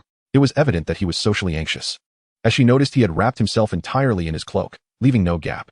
Glancing up, she noted the name on his luggage, Remus John Lupin. During the journey, Ron incessantly recounted the tale of how Harry had sent his aunt flying, declaring it to be utterly brilliant. Harry joined in the banter, playfully teasing himself. Hermione noticed that Ron's legs were incessantly fidgeting. "What is the matter with your feet?" she inquired. Ron shook his feet and replied, "I don't know. I just feel as though something is beneath them." And JinYue discreetly kicked the invisible Sirius, nudging him under the seat. Hermione cast a glance around the cramped compartment, which was cluttered with 5 pairs of shoes, and concluded that Ron ought to consult a healer. Harry rose to shut the compartment door and recounted the situation regarding Sirius to Hermione and Ron. And JinYue realized that since the beginning of this term, she had seldom seen the slumbering speckles, and recalled that just yesterday she noticed it was missing a toe. Evidently, the rat was harboring significant issues. Outside, a torrential rain began to pour, with raindrops cascading down the glass, leaving streaks of water in their wake. The sky darkened, a deep indigo hue resembling an ink-wash painting. Suddenly, the train came to a halt, and the lights above extinguished. "What is happening?" Ron shouted. The moisture on the window crystallized into frost as the temperature inside the compartment plummeted. Outside, the sounds of students screaming and cursing reverberated, and many chose to venture into the aisle to investigate. And JinYue sensed an ominous, unknown entity had boarded the train. Sirius, beneath her feet, began to tremble as if in dread. "Harry," she called to him, who was about to open the door, shaking her head. "Don't move. Something is approaching." She attempted to calm the occupants of the compartment, for this entity instilled in her a profound sense of foreboding. Removing the spirit sword from her hair, she fixed her gaze intently on the compartment door. Ron, with a furrowed brow, muttered incantations under his breath, while Hermione cautiously followed in JinYue's lead. The entity advanced toward their compartment, the outside screams growing louder.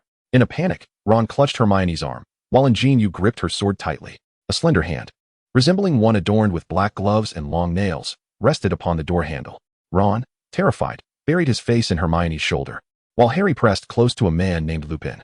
Even amidst the chaos of the train, he did not emerge from his cloak, curled up beneath the seat. Sirius emitted a low, trembling growl that sounded agonized. However, the occupants had no time to ponder the source of the strange sound. Their eyes were fixed on the owner of the hand. With a click, the door swung open. A shadow cloaked in a robe stretched across the ceiling of the compartment, its face entirely concealed beneath the hood. A chilling breeze swept through them. If An JinYue were to describe this entity, it would resemble a dark apparition from a horror film. The shadow loomed above Harry, who felt as if he were being engulfed by the cold. 9 heavens and stars. Exorcise the demonic and quell the evil, swiftly as the law commands. Just before losing consciousness, Harry heard a woman's piercing scream and a familiar, gentle voice. As An JinYue spoke, a beam of purple light struck the shadow, instantly reducing it to ashes. "Remarkable strike." Praises echoed behind her, and turning around, she discovered Lupin, who had been asleep, wielding his wand as if intending to cast a spell as well. Lupin helped Harry, who had collapsed to the ground, rising to his feet. He retrieved a large bar of chocolate from his coat pocket, his peripheral vision scanning the barren floor beneath the empty chair. An JinYue hastily produced a pill and placed it in Harry's mouth. The illumination within the carriage had returned, and after a brief moment, Harry stirred back to consciousness. "Harry, are you all right?" An JinYue inquired, handing him his glasses. Harry sat up, gazing vacantly at his companions. "Have some chocolate. It will make you feel better." "I'll go speak with the driver," Lupin said, offering the chocolate to Harry before departing the compartment. Still in a haze, Harry sat there, clutching the chocolate. What was that strange object we just encountered? An JinYue had been here for 3 years, yet it was her first time witnessing such a thing. As she fashioned her long hair into an updo using her spirit sword as a hairpin, she turned to Hermione, often referred to as the know-it-all. "Month." That was Neville burst through the compartment door, inadvertently stepping on An JinYue's foot. "I'm sorry. I took a wrong turn." He repeatedly apologized, having fled during the earlier commotion and now unable to locate his compartment. His memory had always been poor, often leading him to forget certain details. Hannah, with her twin ponytails, was searching for Neville, who had yet to return. "Month, have you seen Neville?" she called out, spotting An JinYue standing outside a compartment and hastening over to inquire. An JinYue shifted slightly, revealing Neville sitting beside Harry. Upon seeing him, Hannah rushed forward, grasping his arm to inspect him. After finding Neville, Hannah bid farewell to the others. An JinYue observed the two of them linked arm in arm, their intimacy apparent. Surely, those two are not developing feelings for one another. Lupin returned to find Harry still looking rather dispirited. He settled beside him, explaining that the creature that had boarded earlier was a Dementor from Azkaban, sent in search of Sirius Black. At this point, he glanced up at An JinYue, who leaned against the doorframe, gazing out of the window. Cedric had arrived at the train early and secured a seat. Yet he had not seen An JinYue until the train departed. Assuming she was with Hermione, he chose not to interrupt their bonding. Concerned about An JinYue's potential fear of the Dementors, he began searching through the compartments, moving from one to the next. As he neared the last carriage without locating her, worry crept in. Had she, like Harry last semester, missed the train? Fortunately, he finally found his moon in the last carriage. "Diana," Cedric exclaimed, striding swiftly to her, taking her hands and inspecting her for injuries, relieved to find she was unharmed. "Cedric, I'm fine," An JinYue reassured him, noticing the beads of sweat on his forehead. She took out a handkerchief and gently wiped his brow. Cedric bent down in compliance, making it easier for her to reach. The overhead lights cast a gentle halo around them, accentuating their sanctity. Witnessing this scene, Harry finally sensed that something had changed. The carriage could not accommodate so many people. So An JinYue chose to share a compartment with Cedric. She gave a gentle kick to the small Sirius hiding beneath the seat, urging him to follow. Hermione had finally come to terms with her current situation. The opponent was simply too formidable. An JinYue followed Cedric back to his compartment, where they were alone. Leaning against Cedric's shoulder, she took out her schedule to review the courses for the semester. Oh my goodness, is there really this much coursework in the third year? She gazed at the parchment filled with classes in her hand, wondering if students were being treated like donkeys in a production team. Would fourth years not even get to sleep? Cedric, hearing her exclamation, turned slightly to look at the schedule with her. Upon seeing the packed timetable, his eyes widened in astonishment. "Diana, did you select all the elective courses?" he asked. "Electives?" An JinYue looked at Cedric's chiseled profile in confusion. As the schedule came just as it was, Cedric softly explained the course arrangement for third years at Hogwarts, where young wizards could choose classes based on their interests. That old Dumbledore is quite cunning. An JinYue gritted her teeth, realizing that many of the classes overlapped. Could she possibly split herself in two? Cedric gently ruffled her slightly frizzy hair, which had puffed up in her frustration. The train continued its journey northward, the whistle echoing across the vast plains. In the distance, she could still see a few figures in black cloaks drifting amidst the white smoke. In a small interlude, "Sophia, they're giving us sugar. They're giving us sugar. Hannah, my ship has been officially declared.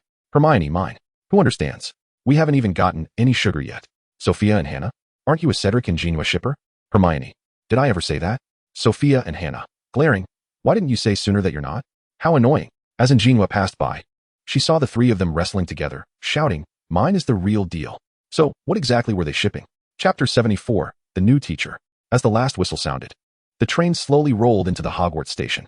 It was drizzling cold rain on the platform, and as An JinYue and Cedric disembarked, they heard a familiar voice greeting the first-year students. Hagrid squeezed through the crowd and called out, "Are you five all right?" He swayed among the throng.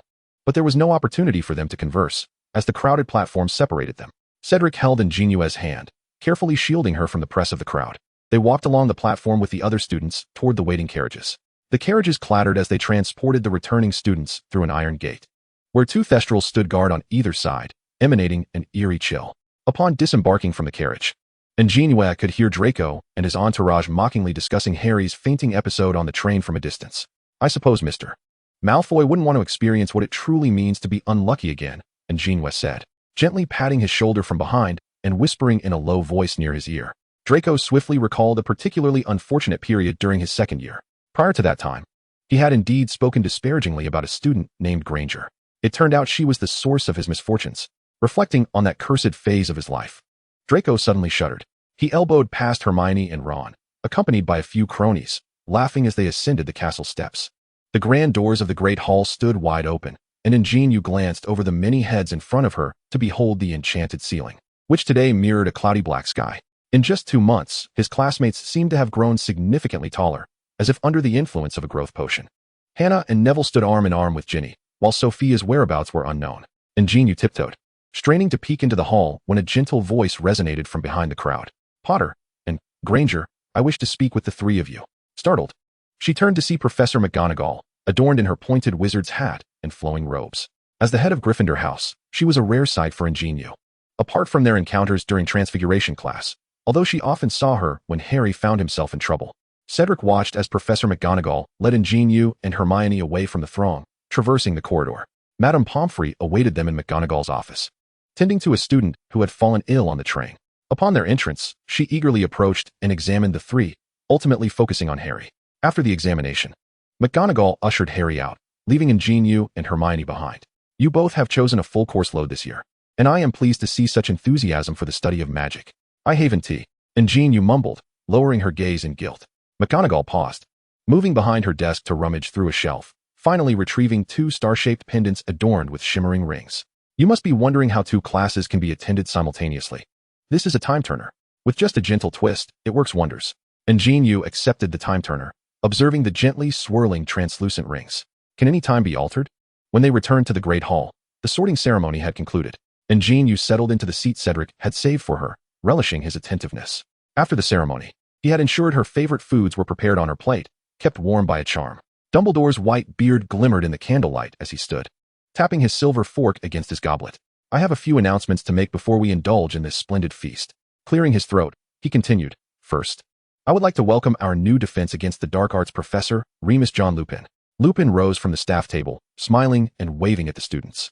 I am also delighted to announce that the position of care of magical creatures will be filled by Rubeus Hagrid. McGonagall discreetly elbowed Hagrid, who excitedly stood up, though his massive frame appeared somewhat cramped at the staff table. In that moment, his belly nudged against the long table, causing the silver goblets to topple in a row. The students in the audience erupted in laughter, and he awkwardly nodded in acknowledgement. Dumbledore waved his hand, introducing this year's professor from the distant east, Zhang San, who would oversee the intermission activities. A young man clad in a red tracksuit dashed onto the stage, waving to the students. His robust physique and captivating features elicited cheers from the female students below. An JinYue recognized Zhang San. He was the investigator dispatched to the UK this year for research, but she had not heard of his intention to teach at Hogwarts. Surely, he was not here to instruct physical education? Dumbledore once again tapped his glass to restore order amid the growing chaos. At the request of the Ministry of Magic, Dementors from Azkaban would be stationed at Hogwarts. After the opening ceremony concluded, Cedric, the newly appointed head of Hufflepuff, escorted the first years to familiarize them with the campus. An JinYue strolled leisurely outside the castle, contemplating the presence of Dementors at Hogwarts. For the safety of Sirius, she intended to conceal him in the Forbidden Forest. It's quite late. I advise against venturing out any further. Dumbledore's voice resonated ahead, where he stood at the castle's entrance, half of his figure illuminated by candlelight, and the other half cloaked in shadow. He guided her back to the headmaster's office, which remained unchanged despite her numerous visits. It appears Minerva has already delivered the converter to you, Dumbledore remarked, his blue eyes fixed on the long pendant around her neck. Can it truly be used at any time? An JinYue inquired, gripping the pendant. I do not know. I have never employed it, and I would not recommend that you do, Dumbledore replied, settling into his chair behind the desk. ISNT at the regrets in life that linger in our minds? He then spoke to An JinYue about the quest for Horcruxes, lamenting that a year had passed without the discovery of a second one. An JinYue nodded. Voldemort was indeed a formidable adversary, and if his secrets were so easily found, the battle would not have lasted as long as it did. Nevertheless, she was quite willing to pursue the task of acquiring equipment from his diminutive form. Old Dung, have you ever considered certain aspects of the school? There is a saying in China, the most dangerous place is often the safest. Upon hearing this, a spark of inspiration flickered in Dumbledore's mind. It was indeed a thought-provoking approach. Voldemort had visited the school multiple times and even aspired to be a professor, granting him ample time. The diary had previously leaked from Malfoy. Could we potentially sway him to our side? An JinYue meticulously recounted the emergence of the first Horcrux, recalling that the diary had indeed surfaced in Diagon Alley. At that time, only the Malfoy family and the Weasleys had physical contact, and there were whispers of the Malfoy family's prior allegiance to Voldemort. They had narrowly escaped due to their substantial wealth. She wondered if their resources were still sufficient for another confrontation. What do you propose? Dumbledore did not underestimate her youth. Rather, he regarded this young girl with a keen intellect very favorably. What does Malfoy value most? Family honor. Chapter 75, Intermission Exercises. In the early morning, delicate wisps of cloud drift across the clear, azure sky, as a ray of sunlight, akin to a golden thread, penetrates the castle's windows. The new students remain ensconced in slumber, savoring the delectable dishes from yesterday's sorting ceremony, dreams filled with the fragrant, spicy sour and hot noodles, the sweet and sour guabao meat, as well as Buddha jumps over the wall and Ruggiemo. Our homeland lies within the fields of hope. A melody resonates through the air over Hogwarts, startling the sparrows foraging below, sending them fluttering away. Merlin's broom. What is happening so early in the morning? Let me know who it is. I shall inform my father. Many students have had their pleasant dreams disrupted. Some throw off their covers, peeking out with disheveled hair, while others irritably pull their blankets over their heads, choosing to frown and continue sleeping amidst the song. 10 miles of lotus ponds, 10 miles of fruity fragrance. The song continues to echo. An JinYue sits up, momentarily believing she is in her school in Huaxia during a midday break. The professors, bleary-eyed, set out to discover which student is responsible for this mischief. With Snape's countenance dark, clearly displeased at being roused, he is certain to deduct points from the culprit's house. Approximately 3 minutes later, the song ceases. Just as everyone thinks they can return to their slumber, another announcement rings out. Students from all houses assemble outside the castle in 10 minutes. Draco lounges in his dark green silk pajamas on the Slytherin common room sofa, bemused by the absurdity of it all. Goyle and Crabbe lean against one another, eyes shut, shaking their heads in disbelief. They too are oblivious to the source of the noise.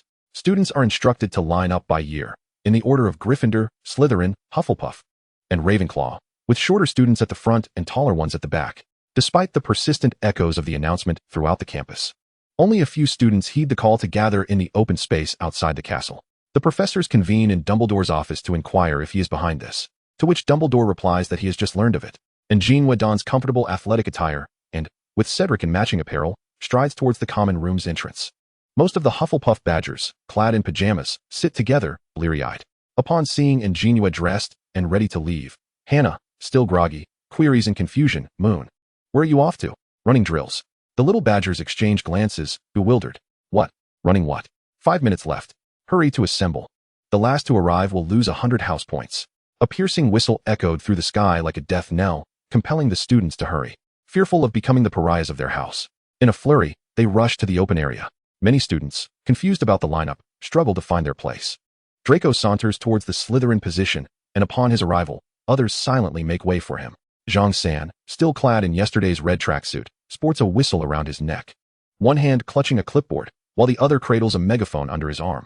He passed by the crooked line of students standing in formation and approached Draco, casting a keen eye upon him. Draco, casting a sidelong glance, quietly scoffed. Zhang San took out a clipboard, recording notes as he spoke. "The white-haired one is late. Slytherin loses 100 points for the third year." Draco's eyes widened in shock as he watched Zhang San return to the front of the line. Severus Snape, arriving just then, shot Draco a glare, prompting him to lower his head in fear. "I suppose I need no further introduction. From today onward, gather here every morning and stand in line according to today's order. We will run 2 laps around the castle." The early risers among the students perked up at this decree, while those who had been mesmerized by Zhang San's handsome features the previous day stood in line with furrowed brows. "You are undisciplined, disorganized. The entire group is 5 minutes late. Thus, we shall add 2 extra laps today." Zhang San retrieved a square object from his pocket, which An JinYue recognized as the stopwatch used during physical education classes at their former school in Huaxia. With a sharp whistle, Zhang San brandished a megaphone, commanding, "All present. Quick march." He stood at the front of the line, leading the entire cohort in a spirited run. The megaphone emitted a rhythmic beat, causing everyone to unconsciously synchronize their steps. 1, 2, 3, 4, 12:34. When Dumbledore and the professors arrived, they were greeted by the sight of the entire student body, marching in unison around the castle to the music. Indeed, accompanied by this melody, the students appeared remarkably coordinated and vibrant. It was the first time Dumbledore had witnessed such harmony among the 4 houses of Hogwarts. An hour later, the students, weary and sore, trudged back to their dormitories. Gryffindor and Ravenclaw, for the first time, felt that their common room was exceedingly high. Zhang San and An JinYue made their way to Dumbledore's office, with Snape leading the way, glaring at Zhang San with evident displeasure. "Xiaoyu, does he have a problem with his eyes? Is he blind? Why do his eyeballs not move?" Zhang San whispered to An JinYue. "Uncle Zhang, you are indeed bold. Do you not realize how many points you deducted from his house?" Upon reaching the door of the headmaster's office, Snape flashed An JinYue a sardonic smile, making her dread the upcoming potions class even more. "Why should I suffer for your inability to negotiate?" Dumbledore first welcomed Zhang San warmly and engaged in some light conversation before redirecting the topic to the morning's exercises. "Just look at the poor physical condition of your school's students. In case of any emergency, they would struggle to escape." Dumbledore chuckled awkwardly, adding, "I believe the students are simply too fatigued." Zhang San twirled the whistle in his hand, suggesting, "I propose that physical assessments be included in the final evaluations from now on." Dumbledore could only agree to consider it, allowing Zhang San to take his leave. Before exiting, An JinYue turned back to Dumbledore, saying, "I believe Zhang's suggestion is excellent. If we enhance our training, it may indeed improve our combat effectiveness. With a greater chance of overcoming Voldemort, Dumbledore pondered for a moment and conceded that the two of them were indeed correct. Strengthening the body was undeniably vital. Thus, he acquiesced to Zhang San's proposal. From that point onward, Hogwarts introduced an additional physical education class, with morning exercises and afternoon workouts. Consequently, Zhang San surpassed Snape to become the most unpopular teacher in the school. Nevertheless, Madame Pomfrey remarked that since the initiation of this program, the number of ailing students in the infirmary had significantly decreased. Zhang San further suggested that the older professors could practice Tai Chi, as they often idled away their time playing mahjong and ought to engage in more physical activity to avoid ailments such as lumbar disorders. Chapter 76, Divination Class. After the morning exercises, coupled with a divination class scheduled for the morning, Sophia and Hannah clasped hands, trembling as they ascended the steps. They observed An JinYue ahead of them, moving with remarkable agility. Merlin's wand. How can she appear so unfazed? Do your legs hurt? Hannah inquired, her voice quivering. I'm accustomed to it. Back when I studied in Huaxia, it was the same, exercises in summer and running in winter. An JinYue awaited them on the platform. You Huaxiao people are truly remarkable, Sophia exclaimed, giving her a thumbs up as she climbed the stairs. Goodness, the divination classroom is exceedingly high. They ascended the final few steps, revealing a small staircase before them. An JinYue turned around, realizing there were no further stairs leading upward. Yet, the schedule indicated that the divination class was at the very top of the North Tower. She raised her gaze to find a circular trapdoor in the ceiling, accompanied by a brass nameplate. Professor Sybil Trelawney, it must be here, An JinYue read aloud from the plaque. No sooner had she spoken than, as if in response, the trapdoor suddenly swung open, revealing a silver staircase at her feet. I'll take the last position, Sophia declared as An JinYue stepped onto the staircase first, with Hannah following closely behind. The divination classroom was a rather peculiar space, resembling neither a conventional classroom nor a typical loft, but rather akin to a quaint old tea house. The room was filled with no more than 20 round tables, all surrounded by upholstered chairs draped in floral cotton.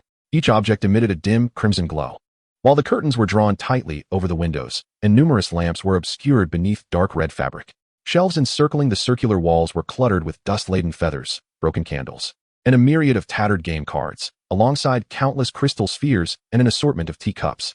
As An JinYue surveyed the classroom, she found no sign of the legendary Professor Trelawney, the seer who had foretold Harry's fate and heralded her own arrival. It is an honor to meet you in the most authentic of worlds, a raspy voice suddenly emerged. An JinYue struggled to articulate her impression of the professor. She appeared exceedingly slender, and her oversized glasses magnified her eyes to an extraordinary degree. Countless strands of beaded necklaces adorned her slender neck, while jingling bracelets adorned her arms and wrists, presenting an image reminiscent of a shaman from the distant land of Huaxia. Please, take a seat. She beckoned to the students lingering at the doorway. An JinYue, Sophia, and Hannah settled around a round table. Professor Trelawney gracefully adjusted her shawl, welcoming them to the divination class. In the ensuing moments, Professor Trelawney, with her raspy voice, began to articulate the distinctive nature of the course, each word lingering in the air. In our first lesson, we shall learn to read tea leaves. Her enormous eyes sparkled with an unsettling intensity, sweeping across the faces of her students. In the second lesson, we will delve into palmistry. Suddenly, her gaze fixed upon one student. My dear, beware of a red-haired man. The student, startled, scanned the classroom but found no such figure, sighing in relief. An JinYue withdrew her gaze from the unfortunate classmate, reflecting on Trelawney's earlier mention of palmistry. So, palmistry exists even in the wizarding world. I wonder how crystal balls compare to the Inyang and Bagua of Huaxia.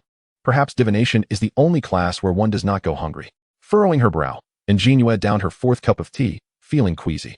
Help! I truly need to visit the restroom. Following Professor Trelawney's instructions, the class meticulously examined the brown tea leaves in their cups. An JinYue endeavored to discern the shapes described in the textbook from the amorphous mass before her. Is this divination? Isn't it merely a test of one's imagination? She struggled to identify the cross that the book spoke of, sighed, and set her cup down. Forgive her for lacking such boundless creativity. Sophia took hold of An JinYue's cup, attempting to perceive something within it. Is that a goat? At that moment, Trelawney approached. My dear, let me see. She took the cup, turned it around, and exclaimed, Ah, a heart shape. My dear, love is on the horizon. Sophia and Hannah exchanged amused glances, while An JinYue, appearing composed, felt her cheeks warm slightly. Trelawney placed the cup in front of An JinYue, leaning in with a voice that seemed to emanate from her very throat. Dear child, destinies intertwine. She gasped dramatically, returning to her chair. I believe we shall conclude here for today. Trelawney urged them to hastily gather their belongings and depart.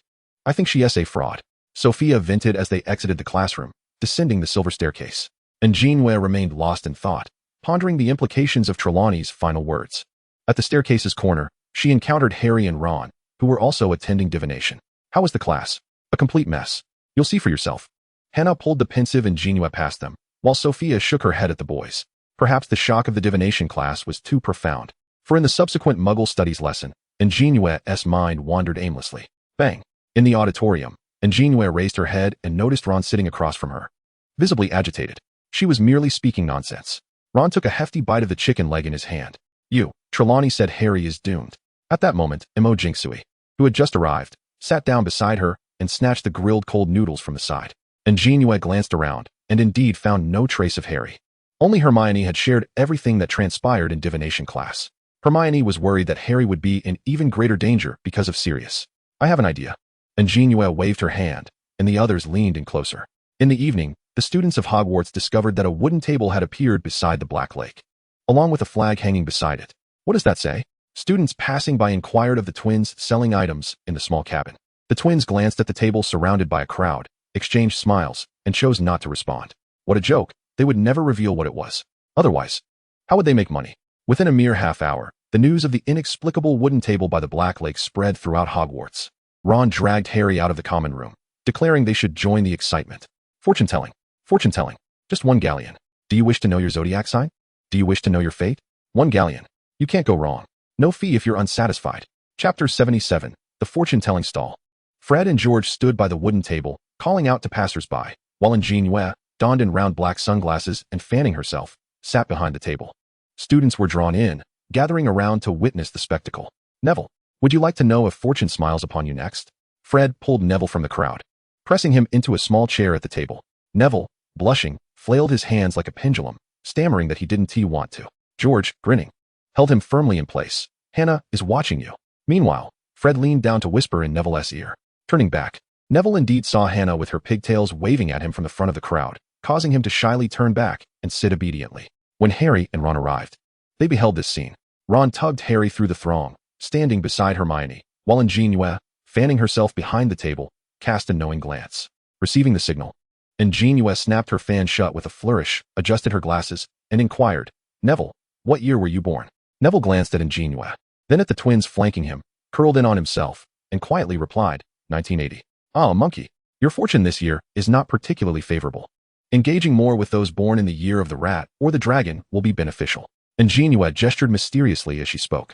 Yet, among the crowd, a few outspoken individuals began to stir. Are you sure about that? Exactly. Professor Trelawney didn't mention any of this in class. What is a zodiac sign anyway? The crowd quickly lost faith in An JinYue's words, led astray by the few doubters. Master. At that moment, a senior student clad in Slytherin robes emerged from the crowd, clinging to An JinYue's arm, weeping profusely. Thanks to the master's guidance, my family has now turned its fortunes around. Among the crowd, some students familiar with the situation began to enlighten others about this individual. It turned out that this Slytherin student hailed from a Muggle family, one that was not well off, and had recently fallen on hard times. After hearing An JinYue's words, they purchased a talisman from the twins, and, before long, good luck began to flow their way. Word had it that both parents had received promotions. Upon hearing this, the crowd surged forward, eager for An JinYue to read their fortunes. Ron and Harry, witnessing the scene, were left in stunned disbelief, their eyes wide with astonishment. Make way. Draco pushed aside Neville, who was seated, taking his place at the table, flanked by several followers. Tell me, what is my zodiac sign? Draco demanded. His face taut, tilting his golden head. You're a monkey, came the reply, as it was common knowledge among their year. What, a monkey? The great Malfoy cannot possibly be a monkey. No way. Change it. Draco stood up, incredulity etched across his features as he slammed his hand on the table, shouting at them. This cannot be changed. You are indeed a monkey. Furthermore, it would be prudent for you to avoid going outdoors in the coming days, as you may encounter harm. An JinYue fanned herself, continuing, to avert misfortune, purchase a talisman from the nearby hut, and it will be 1 gold galleon. This robe is sweltering. Fred extended his palm towards Draco, who, in a daze, handed over the money and hesitantly approached the hut. Ultimately, he bought a protective talisman for his own safety. An JinYue read fortunes for several others, and many awaited their turn, clearly fatigued. As they made their way to the hut for purchases, sensing the momentum building, George stepped in, announcing that they would conclude for the day. As daily slots were limited, arrive early tomorrow to secure your spot. For today's last reading, it was for our dear friend Harry. Confused, Harry was nudged forward by Ron and Hermione to the table, where An JinYue earnestly calculated his fortune. Suddenly, she clapped her hands, startling Harry with a jolt of anxiety. A person of great wealth and prosperity. What you desire will come to fruition this year. Harry was left even more bewildered, recalling Professor Trelawney's ominous predictions from this morning's divination class. How could it change so drastically? And what about his most fervent wish, a home? Would he ever have a home? Compared to Trelawney, he found himself more inclined to believe in An JinYue's insights. A genuine smile finally broke across his face, marking the first true smile of the day. As the crowd gradually dispersed, Harry was sent to the Great Hall for food, while the remaining individuals tidied up by the Black Lake. Cedric was finally permitted to join the gathering, but An JinYue felt anxious about Cedric being nearby. She could not fully embody her role. Those in love often wish to present a gentle and composed demeanor before the ones they cherish. It would be best if Cedric did not witness her in such a foolish state. Unbeknownst to her, Cedric had been standing not far away by the trees, captivated by her every move. He certainly would not view An JinYue in this light as foolish. How delightful she appeared. Is that Slytherin student for real? Ron gazed at An JinYue with an expression of admiration. Which Slytherin? An JinYue, her face a canvas of confusion, pondered for a moment. Aside from Draco, had anyone from Slytherin come by? That one who was fortunate. Little Ron, that's a fabrication. Fred chuckled, draping an arm over Ron's shoulders. The school robes were pilfered from the laundry. George chimed in, joining Fred in pinning Ron down. In that crowd, it cost a galleon. Hermione rolled her eyes, rescuing the beleaguered Ron from the twins' grasp. Ron stood there, dazed as if struck by lightning, unable to regain his composure. Harry returned with the packed food, noticing his good friend standing vacantly to the side. What's wrong with Ron? Several boys took the items, laying out the picnic blanket on the ground. He has been battered by society. And JinYue pulled Cedric down to sit beside her, as Cedric carefully wiped her hands with a handkerchief. Harry nodded, observing An JinYue and Cedric seated closely together. After a moment of reflection, he opted to sit with the twins. Seeing Ron still in a daze, An JinYue devised a plan. She shouted towards Ron in mock terror, "Ron, there's a spider behind you." The mere mention of the word spider jolted Ron back to reality, prompting him to scream and dash behind Hermione for cover. The group erupted in laughter, with the twins dramatically collapsing to the ground in mirth. Hearing the laughter, Ron peeked out from behind Hermione, glancing back at the spot he had vacated. Where's the spider? It's completely empty. Hermione exasperatedly yanked his hand down from where he had tightly gripped her arm. That evening, Hermione explained to Ron that the day's antics were all for Harry's sake, cautioning him not to let anything slip. When Harry returned to the common room, he sat next to Hermione, who was engrossed in writing an essay. After much hesitation, he finally voiced a question he had long contemplated. "You is dating Diggory, isn't she?" Chapter 78, The Great Mouse Battle. Hermione paused her writing, lifting her gaze to Harry, who sat in the shadows where the candlelight did not reach, obscuring his expression. Harry nodded absent-mindedly, a bittersweet smile gracing his lips. "I'm fine, Hermione." He lowered his head, concealing the sorrow in his eyes, observing the melancholic aura enveloping Harry. Hermione moved beside him, gently patting his shoulder in comfort. "Harry, you hasn't said anything about this. Nevertheless, she remains your good friend." Harry continued to keep his head bowed, and Hermione found herself at a loss, especially with Ron mysteriously absent at such a critical moment. The night deepened around them, a shroud of darkness enveloping the earth, while the crescent moon cast a silvery glow, draping the landscape in ethereal light.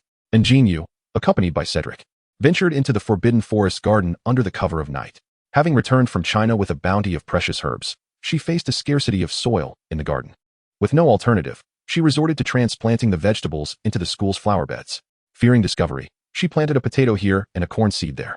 Once the last of the herbs were carefully relocated, Cedric called over to the little black creature in the makeshift shelter he had constructed at the garden's entrance. "Diana, Little Black is not here." Cedric approached An JinYue with a basin of water, naturally taking over the items in her hands to continue her tasks. An JinYue glanced around, indeed not spotting the shadow of Sirius's dog, yet she paid it no mind. Perhaps it had gone out to play. Following An JinYue's instructions, Fred and George cunningly lured their brother Ron out and absconded with his pet rat. What does she need this old rat for? George held the rat by the scruff of its neck, locking eyes with its tiny, bead-like orbs. It must be yet another prank in the making. Fred grinned mischievously, fixated on the rat in George's grasp. Upon uttering this remark, they were amused to see the rat clutching its little arms, trembling in fright. "Sometimes, it truly feels as though it can comprehend our words." George placed the rat in a cage and secured the door. They stood at the entrance of the Hufflepuff common room, holding the cage when, after a short while, An JinYue and Cedric returned, illuminated by the moonlight.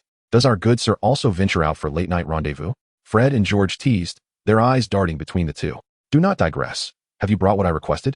An JinYue awkwardly shifted the topic, aware that though their relationship was not explicitly defined, it felt as though everyone was aware of it. Of course, the machinations of a certain gentleman were not to be overlooked, as he affectionately called her by a nickname, exhibited intimate gestures, and hesitated when others inquired about their bond. He had never openly acknowledged their relationship. It was merely speculation among their peers. George raised the cage for An JinYue to see. She extended her finger through the bars, using her magical essence to examine the rat's body. Curious occurrences abound each year, and this year seems particularly rife with them. The dog is not a dog, and the rat is not a rat. She took the cage, producing a bag of galleons. This was her new investment. So far, she had become the largest shareholder in the shop, and the twins had promised that she would soon also be the major stakeholder in Weasley's Wizard Wheezes. Moon, if you intend to play, do so swiftly. Ron treasures his little rat. Before departing, George reminded her to return the rat soon. His words jolted her. Returning it was out of the question. However, a substitute would suffice, as it merely slept all day. Ron would likely not notice. An JinYue rummaged through her bag and retrieved a puppet, transforming it into a likeness of the rat, which she handed to the twins. The twins were enthralled by the puppet, urging An JinYue to teach them. Cedric, scowling, swatted their hands away from An JinYue's arm. Gentlemen, you must return. There will be a next time. An JinYue managed to coax them away. At that moment, a loud argument erupted from the other end of the corridor, prompting An JinYue and Cedric to hastily retreat to their dormitory. Once inside, An JinYue affixed several charms to the cage and concealed it beneath her bed, awaiting a suitable time to present it to Sirius. If, as he claimed, there were grievances from over a decade ago, assistance from Dumbledore would be essential. After all, the Ministry of Magic is not easily swayed. The following day, An JinYue, still bleary-eyed, arrived at the gathering point for running exercises, where students from the neighboring college were quietly discussing the latest gossip. Ravenclaw version, did you hear? 2 professors got into a fight last night because one of them pointed out a winning hand during Mahjong. Slytherin version, last night, 2 professors were attacked because of a winning hand in Mahjong. Gryffindor version, last night, 2 professors set off firecrackers at home. They blew up the place. Before their Care of Magical Creatures class, Hannah and Neville lingered reluctantly on the castle steps, while An JinYue and Sophia watched the love-struck couple bid farewell for 10 minutes. Early in the semester, Hannah had confided that she and Neville had become a couple during the holidays. She had kept this secret from them for an entire holiday. Hannah, we're just going to class. It's not like we'll never see each other again, Sophia exclaimed, unable to contain her frustration at the couple's display of affection. It was evident that among the 3 close friends, she was the only one left single. They made their way across the slippery grass to Hagrid's hut at the edge of the Forbidden Forest. Hagrid awaited his students at the door of his hut, clad in his moleskin coat, with his enormous dog Fong at his feet, appearing somewhat impatient. All right, come closer. Please refrain from talking. He called to the approaching students. Today, you shall feast your eyes. An exciting lesson is about to commence. Is everyone here? Excellent, follow me. However, Hagrid only walked slowly for 5 minutes along the edge of the forest, and the students soon found themselves outside a small enclosure that contained nothing. Hagrid inquired if anyone had opened the textbook for the lesson, but everyone shook their heads. The book was notoriously fearsome. Even An JinYue had used several binding charms to keep it in place.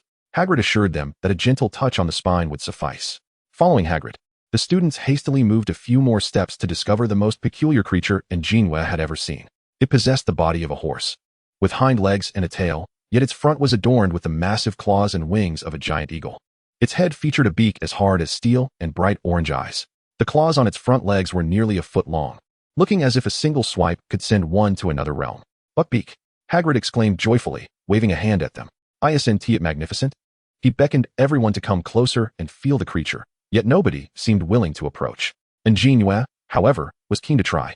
She had never encountered such a creature before. Moreover, this was Hagrid's first lesson. She stepped forward, positioning herself in front of the others. Just as Hagrid was feeling disheartened by the lack of response, he noticed An JinYue bravely stepping forward. Chapter 79, Buckbeak. Hagrid, what should I do? An JinYue asked, standing in the clearing between the students and Hagrid. Buckbeak tossed its fierce head and flexed its powerful wings. Well done, An, Hagrid shouted. You must let it take the initiative. That's the polite way. Hagrid greeted An JinYue and beckoned her forward. An JinYue cautiously fixed her gaze on Buckbeak. Advancing with utmost care, step by step, she bowed to the magnificent creature. Hagrid continued to direct her, reassuring her that Buckbeak would not resist. As An JinYue halted a few paces away from Buckbeak, the majestic creature raised its front leg and flapped its wings. She slightly bent her body, lowering her head in a respectful bow. Hannah and Sophia clasped each other's hands tightly, their faces etched with concern as they observed An JinYue standing before Buckbeak. After a moment, feeling a slight strain in her back, An JinYue witnessed Buckbeak bend its right front leg in return. Well done, and Hagrid applauded her bravery. Tossing a chicken to Buckbeak as a reward, Hagrid encouraged An JinYue to step a bit closer to touch Buckbeak. Hesitantly, she glanced at Hagrid, then at the creature before her, feasting on its chicken. Gradually, she approached, slowly raising her hand, and Buckbeak obligingly lowered its head. She gently stroked Buckbeak's beak, and the creature lazily closed its eyes in enjoyment. The crowd behind her erupted in applause, and Hannah and Sophia sighed in relief. Hagrid ensured that every student had the opportunity to touch and ride Buckbeak. With An JinYue's assistance, Hagrid's first lesson concluded successfully. Thank you, An. After class, once the other students had departed, Hagrid sought her out to express his gratitude. Without her timely intervention, he would have felt quite anxious. Absolutely splendid, Professor. An JinYue sincerely praised Hagrid, believing that the care of magical creatures class was perfectly tailored for him. Hagrid, feeling a bit bashful from the compliments, gratefully invited An JinYue and Sophia to his hut for tea. As for Hannah, she had already dashed off to find her beloved boyfriend the moment class ended. Hagrid mentioned that tomorrow he would have Gryffindor and Slytherin classes, expressing his unease about whether the Slytherin students would heed his instructions, especially since Malfoy had voiced his discontent regarding Hagrid's appointment as their professor. But you are the professor. Today's lesson was fantastic. Everything will be fine, Hagrid. An JinYue comforted Hagrid, who had curled himself into the sofa. McGonagall noticed that the students had recently been chattering about monkeys and chickens. Upon inquiring with some Gryffindor students, she learned that it pertained to a Chinese belief regarding zodiac signs, where everyone has their own animal sign. A person is a person. How can they be associated with animals? McGonagall chastised the students once again for their discussions about zodiac signs during Transfiguration class. She resolved to investigate the matter by the Black Lake after class. In the evening, the orange-hued sunset cast its reflection upon the Black Lake, where a long queue had already formed at the small wooden table by the shore. The lakeside had evolved into a commercial hub, where early arriving students could browse the shop, peruse the latest novels, experiment with the newest twin props, and purchase unique snacks like sunflower seeds. After consulting their fortunes, they could return to buy various talismans, while those in line could also purchase ice pops. In summary, this place thrives with vitality. Each student returning home from Hogwarts eagerly recounts the enchanting scenes to the young wizards who have yet to attend school, resulting in a notable increase in Hogwarts enrollment this year. By the time Professor McGonagall arrived, they had already closed up shop. An JinYue was tidying the tools on the table when she looked up and spotted Professor McGonagall approaching. Assuming she had come to reprimand them, she hastily retrieved a tablecloth from beneath the desk to cover their belongings and pulled out numerous textbooks, pretending to be engrossed in study. As McGonagall drew near, she observed An JinYue and the twins seated at a table, apparently immersed in their studies. Noticing their lack of acknowledgement, McGonagall cleared her throat, feigning a cough. I hear one can discern zodiac signs here. An JinYue feigned confusion, looking toward McGonagall. Professor, what zodiac signs? We have been diligently studying. Enough with the charade. Do you honestly believe those two are studying? McGonagall saw through their ruse, as she knew her students well. How could Fred and George possibly be at the Black Lake to study? An JinYue shot an annoyed glance at the twins. Fred gazed up at the sky, while George busied himself counting the weeds on the ground. Ah, Professor McGonagall, are you here to inquire about zodiac signs, or perhaps careers? An JinYue greeted with a disingenuous smile, rising from behind the table. Ultimately, she did reveal her zodiac sign to Professor McGonagall. It turns out I am a sheep. Indeed. Professor, the fortunes for sheep this year are particularly favorable. McGonagall left the Black Lake, deep in thought, and upon seeing her depart, An JinYue exhaled a long sigh. Finally feeling relaxed, she resolved not to be alone with the twins again, as it could lead to misfortune. The following day, several professors approached An JinYue to inquire about zodiac signs. It seemed McGonagall had returned to boast about this matter, prompting their curiosity about their own zodiac signs. After finally escaping from Professor Flitwick, who insisted on altering his zodiac sign due to a lack of romantic prospects, An JinYue mused, can one truly change such a thing? Seated at the Hufflepuff table, she drained a large cup of honey pomelo tea. This beverage was among the delights she had brought back from Huaxia, having entrusted the recipe to the house elves. After the previous semester concluded, Dobby chose to remain in the Hogwarts kitchens, citing the abundance of delicious food and proximity to Harry. Did you hear? Sophia, sitting beside her, relayed the news.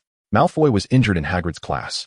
The incident had occurred when Draco provoked Buckbeak, and Hagrid had timely intervened to shield him, resulting in nothing more than a rather undignified tumble. Yet, he now occupied the infirmary, demanding that his father exact vengeance upon Buckbeak. An JinYue cast a worried glance toward the Gryffindor table, noting the absence of Harry and his companions. Surely, Hagrid would fare better with the three of them by his side. Last time, Dumbledore mentioned that Malfoy had agreed to discuss cooperation. Thus, it would not be unreasonable to show goodwill by sparing an innocent Buckbeak. At present, the most pressing matter concerns Sirius Black and Voldemort's Horcruxes. Since returning to Hogwarts, she has not laid eyes on Sirius again, and his whereabouts remain a mystery. The mouse beneath her bed is still awaiting his confirmation. In Chapter 80, the Triwizard Tournament. Before long, the arrogant young master, cradling his plastered right arm, strides into the great hall, flanked by his entourage. He takes his seat in the Slytherin section, boastfully lamenting the severity of his injury. Observing him quietly, An JinYue can discern that his arm is, in fact, unscathed, leaving her puzzled as to how he managed to persuade Madame Pomfrey to encase it in plaster.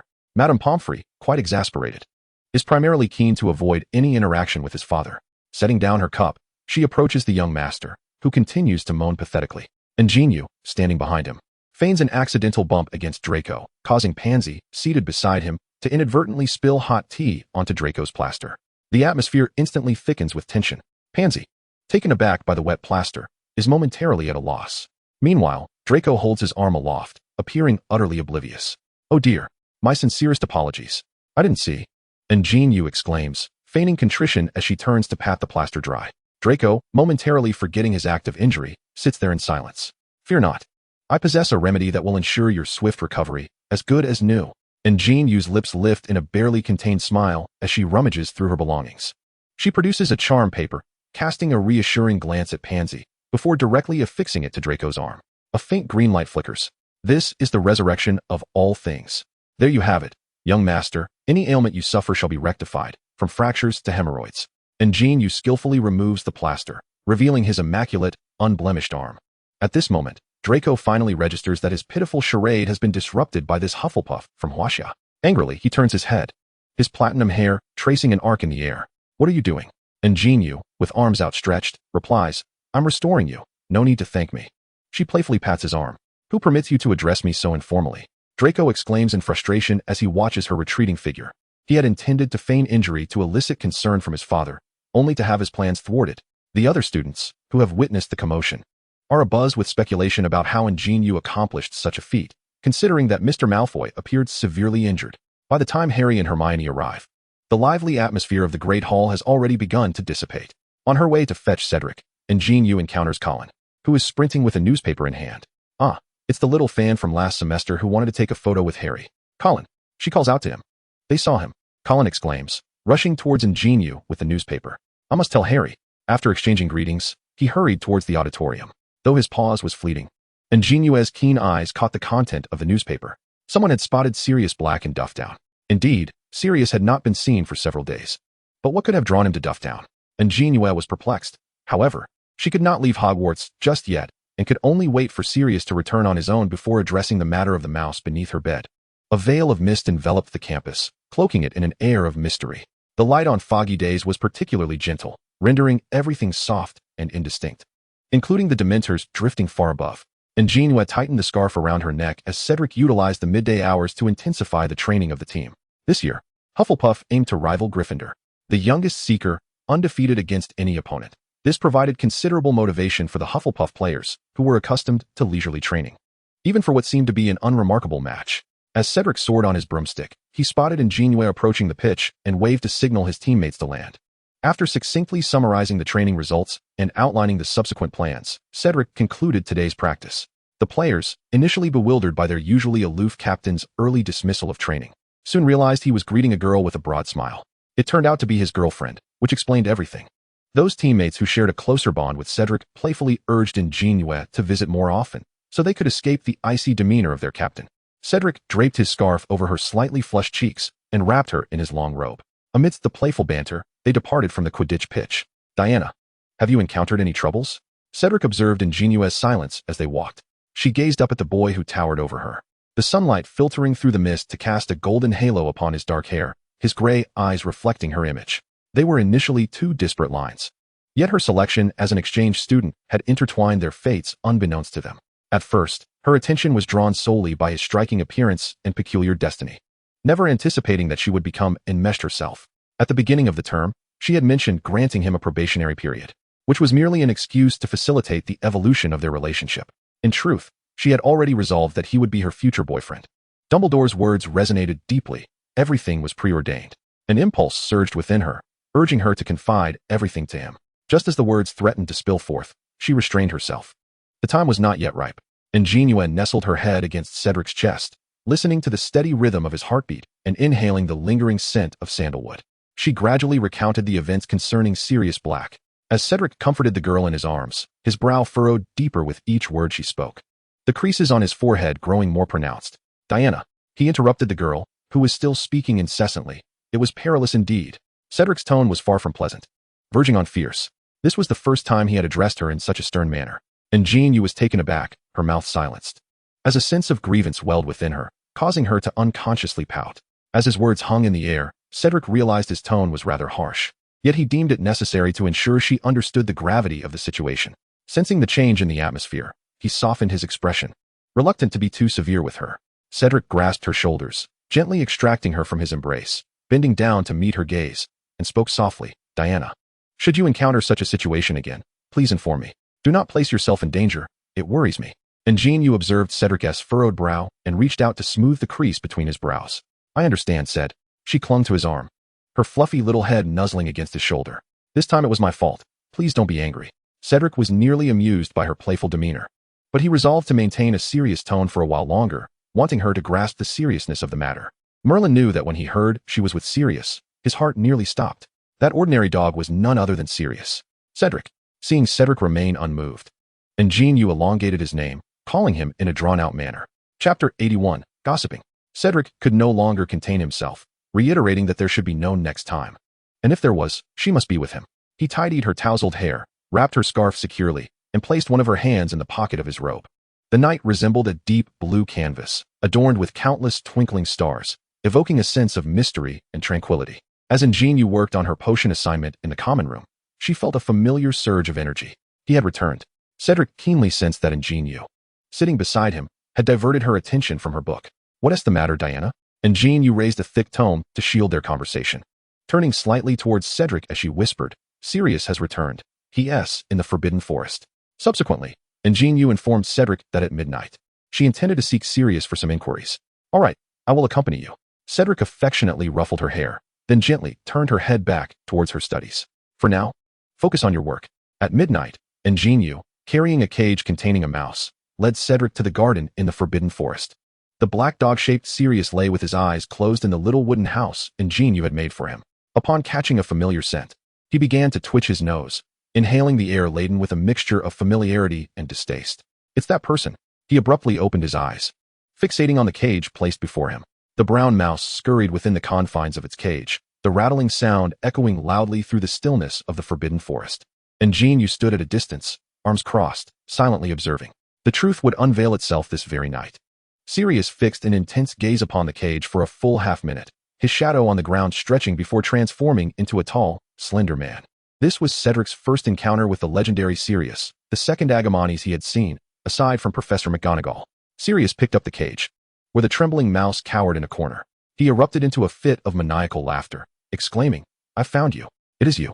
I shall end your life. He held the cage up to his face, gritting his teeth as he spoke to the mouse within. Noticing Sirius's frenzied demeanor, Cedric instinctively moved to shield An JinYue, slightly positioning himself in front of her. Sirius continued to laugh, preparing to open the small door of the cage when An JinYue detected footsteps approaching from the nearby vegetable garden. She swiftly drew her wand and stood beside Cedric at the entrance. A man in a somewhat wrinkled dress coat, wand in hand, ambled closer, pausing at the garden gate as if puzzled by the unexpected presence of a garden within the Forbidden Forest. Suddenly, Sirius burst into laughter once more, startling the newcomer, who quickly darted inside. The two, frightened by Sirius, missed their chance for a sudden attack. An JinYue, incensed, stepped forward with her wand raised. A beam of white light struck the man's back, sending his wand flying from his grasp. Taken aback by the presence behind him, he turned, revealing a familiar yet strange face illuminated by the moonlight. Remus, Sirius calmly called his name. Professor Lupin?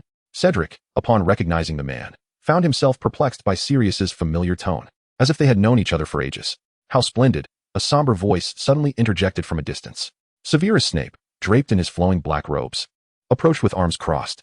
An JinYue observed the group, standing in the middle, uncertain if Hufflepuff would suffer deductions. She might be the first student to turn house points into negative numbers. She hoped the other students wouldn't harbor resentment towards her. Sirius, holding the cage, walked up to Remus, embracing him tightly as though they were long-lost friends. Snape stood expressionless at a distance, while An JinYue sensed her own understanding dwindling. She leaned in to whisper to Cedric, "Do you comprehend any of this?" Cedric shook his head, feeling as though he had unwittingly boarded a pirate ship. He pondered whether he would later inform Snape that he had discovered everything first, uncertain of whether he could trust him. Sirius trembled with excitement, shaking his unkempt hair, urging, "Remus, hurry and kill him. Is there anyone who can explain this?" Snape tugged at his long robes, wrapping himself up tighter. An JinYue opened her mouth, only to find herself utterly bewildered. She prudently closed her lips and quietly stepped back, opting to remain a silent observer. Lupin remained silent as he calmly accepted the cage from Sirius's hands. Sirius paced restlessly, muttering fervently, "Kill him! Kill him!" Lupin picked up the wand lying on the ground and handed it to Sirius, who raised the wand and shouted, "Come forth, Peter Pettigrew." Snape blasted the wand from Sirius's grip, positioning himself between An JinYue and Cedric, effectively blocking their line of sight to Sirius. "At last, I have you in my grasp." Snape refrained from voicing the latter part of his sentence concerning Lily. Upon hearing the name Lily, An JinYue recalled that it was the name of Harry's mother. Could it be Severus? Lupin attempted to address Snape, seemingly wishing to clarify everything. But Snape denied him the opportunity, aiming his wand at Lupin instead. Snape expressed his intent to relay everything to Dumbledore, prompting Sirius to mock him once more. The dynamics among these three appeared exceedingly intricate. An JinYue picked up the neglected cage and pulled Cedric to sit on a small bench. As it seemed the three were about to reminisce. While they exchanged verbal barbs, none took physical action. "Give me a reason." "Severus, you fool. Be silent." "Sirius. Be silent." "Remus. Listen, you two sound like a bickering couple." Suddenly, the tense standoff was interrupted by a peculiar sound, causing the three to halt and turn towards the source. An JinYue awkwardly withdrew her hand from her mouth and extended her other hand, offering sunflower seeds. "Anyone?" The charged atmosphere dissipated. "Shall we discuss Peter?" An JinYue clapped the shell of the sunflower seed in her hand and kicked the cage beneath her feet. With that kick, the slightly ajar door of the cage swung open. It turned out that the mouse had long since gnawed through the lock and escaped. An JinYue produced a small divination plate and placed the mouse fur atop it. Guided by the plate, they located the mouse hiding beneath the whomping willow. An JinYue grasped its tail, exclaiming, "You are quite the runner." A binding spell was cast upon its small, pudgy body. Chapter 82, Broadcast Gymnastics. Sirius snatched the wand from Lupin's hand and unleashed a spell. Ron's pet mouse transformed before their eyes into a greasy, overweight man. An JinYue felt as though she might regurgitate the sunflower seeds she had just consumed. Under the spell's influence, Peter Pettigrew remained stationary, compliant. Snape frowned as he regarded this unexpected appearance of a man presumed dead. This coward. He severed his own finger and deceived everyone. Sirius brandished his wand, targeting the now human Peter Pettigrew, who still bore a rodent-like demeanor. "You betrayed James and Lily to Voldemort." Lupin seized the wand from Snape's hand, flanking Sirius on either side as they aimed at the traitor. Severus Snape appeared profoundly affected, remaining motionless as Remus Lupin seized his wand. "We will kill you." Lupin and Sirius Black stood united before Peter Pettigrew, their wands raised defiantly. "Wait." Just as they were about to utter the incantation, An JinYue halted their actions. Sirius and Lupin turned in stunned disbelief to face her. "He cannot die. At least not now." An JinYue approached them, locking eyes with Sirius. "He must be exposed to vindicate your name." "I do not care," Sirius exclaimed, wildly waving his wand. He had waited far too long, 12 interminable years. Every day in Azkaban, he had yearned to slay Peter Pettigrew with his own hands. Harry cares. He needs family. An JinYue grasped his wand, imploring, "Think of Harry." The mention of Harry's name briefly restored his sanity, and he gradually lowered his wand. "You are right," he conceded. Suddenly, the voice of Dumbledore resonated from behind them. "I shall inform the Ministry of Magic regarding this matter. Sirius will be staying in my office for the next few days." Dumbledore then escorted Sirius and the still immobilized Peter Pettigrew away. To be on the safe side, An JinYue layered several protective charms and wards upon Pettigrew. "JinYue, come to my office tomorrow," Dumbledore instructed her before departing. For a moment, only Snape remained rooted in place. He tucked his wand back into his pocket and cast a glance at An JinYue and Cedric, glaring at them. "While your old professor is still composed, swiftly take your young companion and return to the castle." With that, Snape swept away in his cloak. An JinYue, burdened with unshared secrets, returned to the castle with Cedric. As dawn broke, the first rays of sunlight bathed the land, and the expansive campus lay in serene silence. "Believe in yourself." A peculiar sound suddenly echoed across the campus, rousing the Hogwarts students from slumber, who, with disheveled hair and sleepy eyes, made their way to the courtyard, except for Slytherin. "I must write to Father and demand the dismissal of this so-called third," Draco grumbled, sulking on the leather sofa in the common room. "But, young master, Uncle Malfoy has not been a board member since last term," Crabbe pointed out. munching on a slice of cake from the table. Everyone, line up as we agreed yesterday.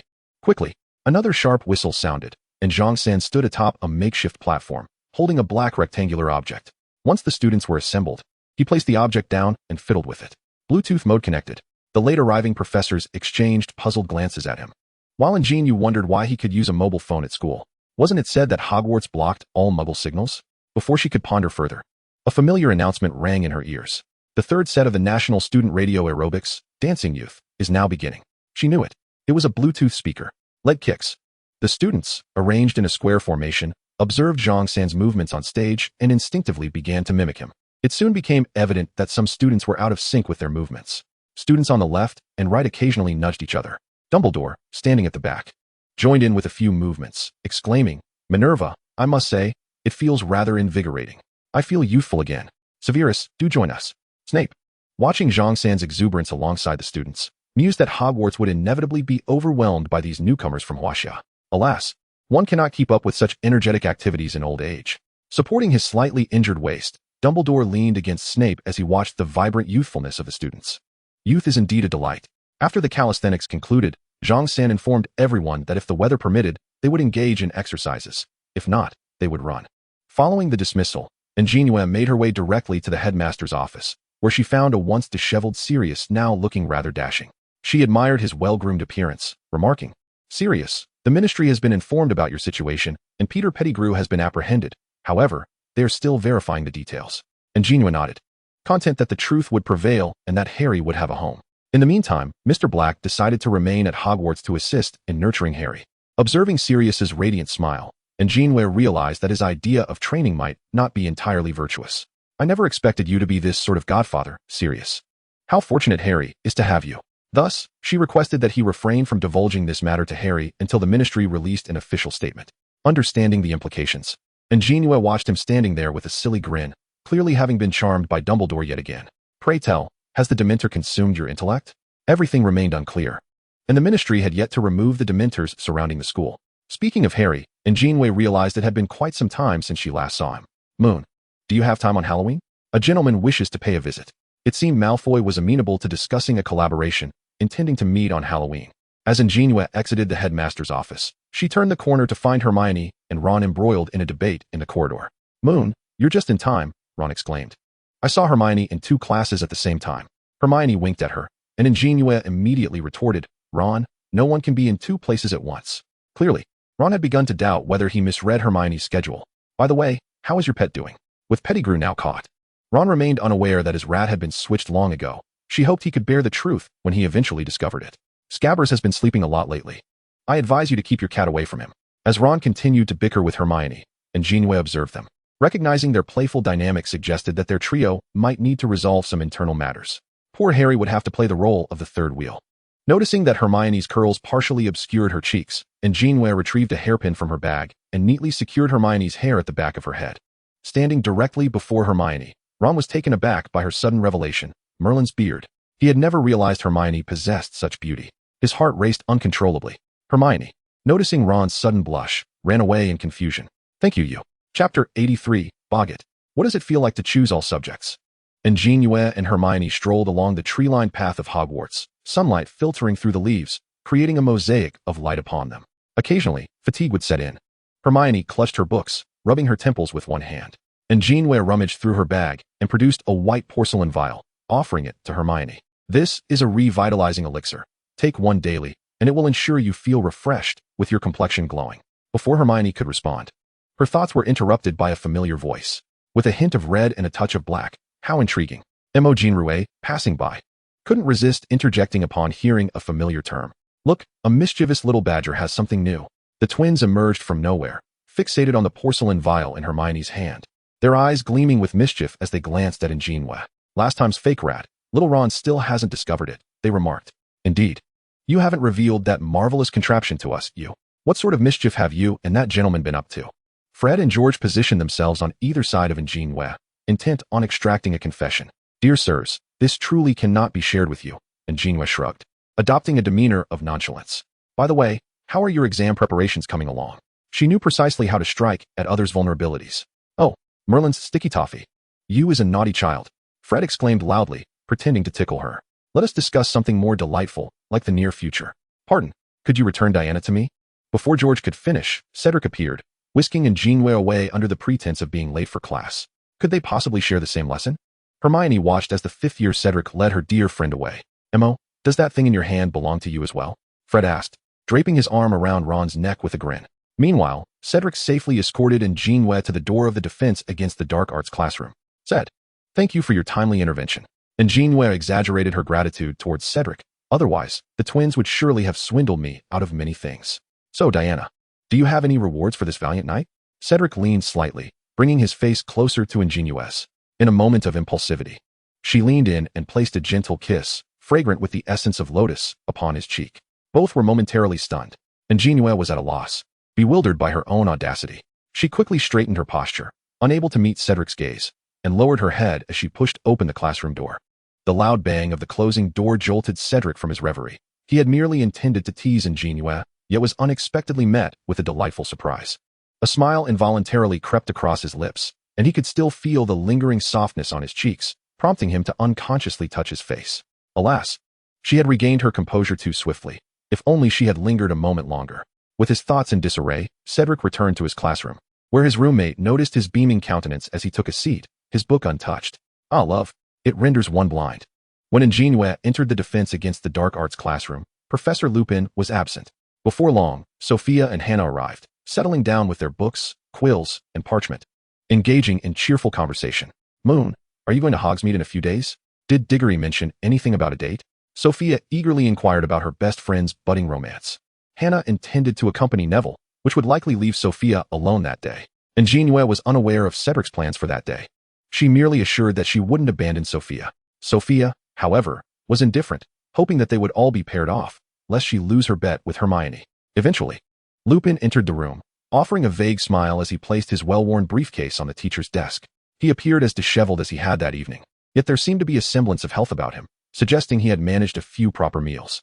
Good afternoon, he said. Please put your books back in your bags. Today we have a practical lesson. You will only need your wands. Lupin led the class through a long corridor to a new classroom. Along the way, they encountered Snape, who strode past them, his billowing black robes resembling a gust of wind. It was as if that night's events had never transpired. Everyone acted as they usually did.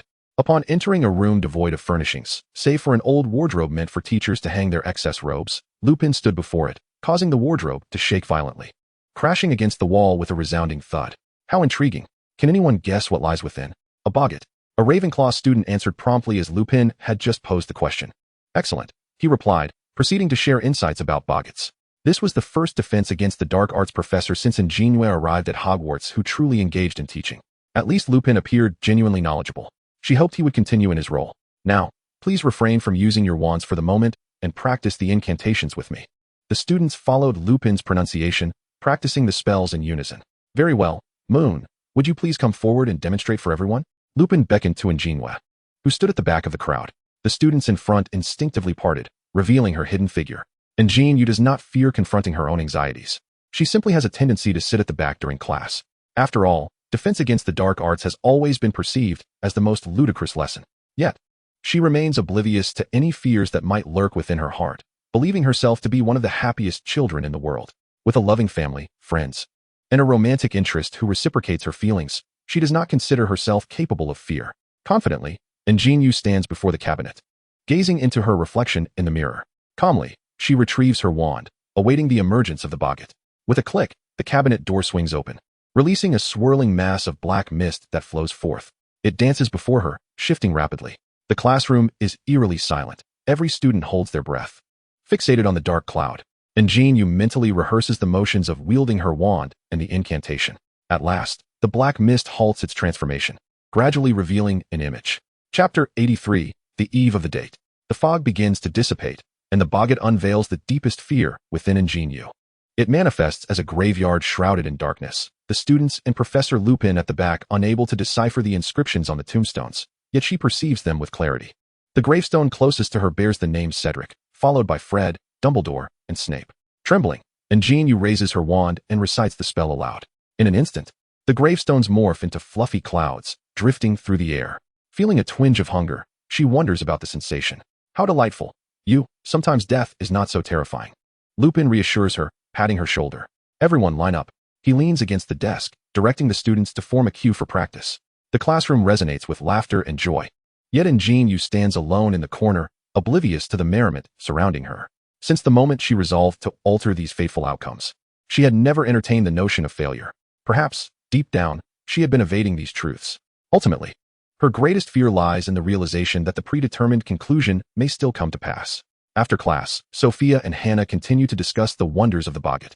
Professor Lupin calls An JinYue aside, indicating he wishes to speak with her. She follows him to his office, the same location as last semester. Yet this time it appears unusually sparse. In stark contrast to Professor Lockhart, Lupin's personal belongings are nearly non-existent. The office retains its original charm, merely adorned with a few books and articles of clothing.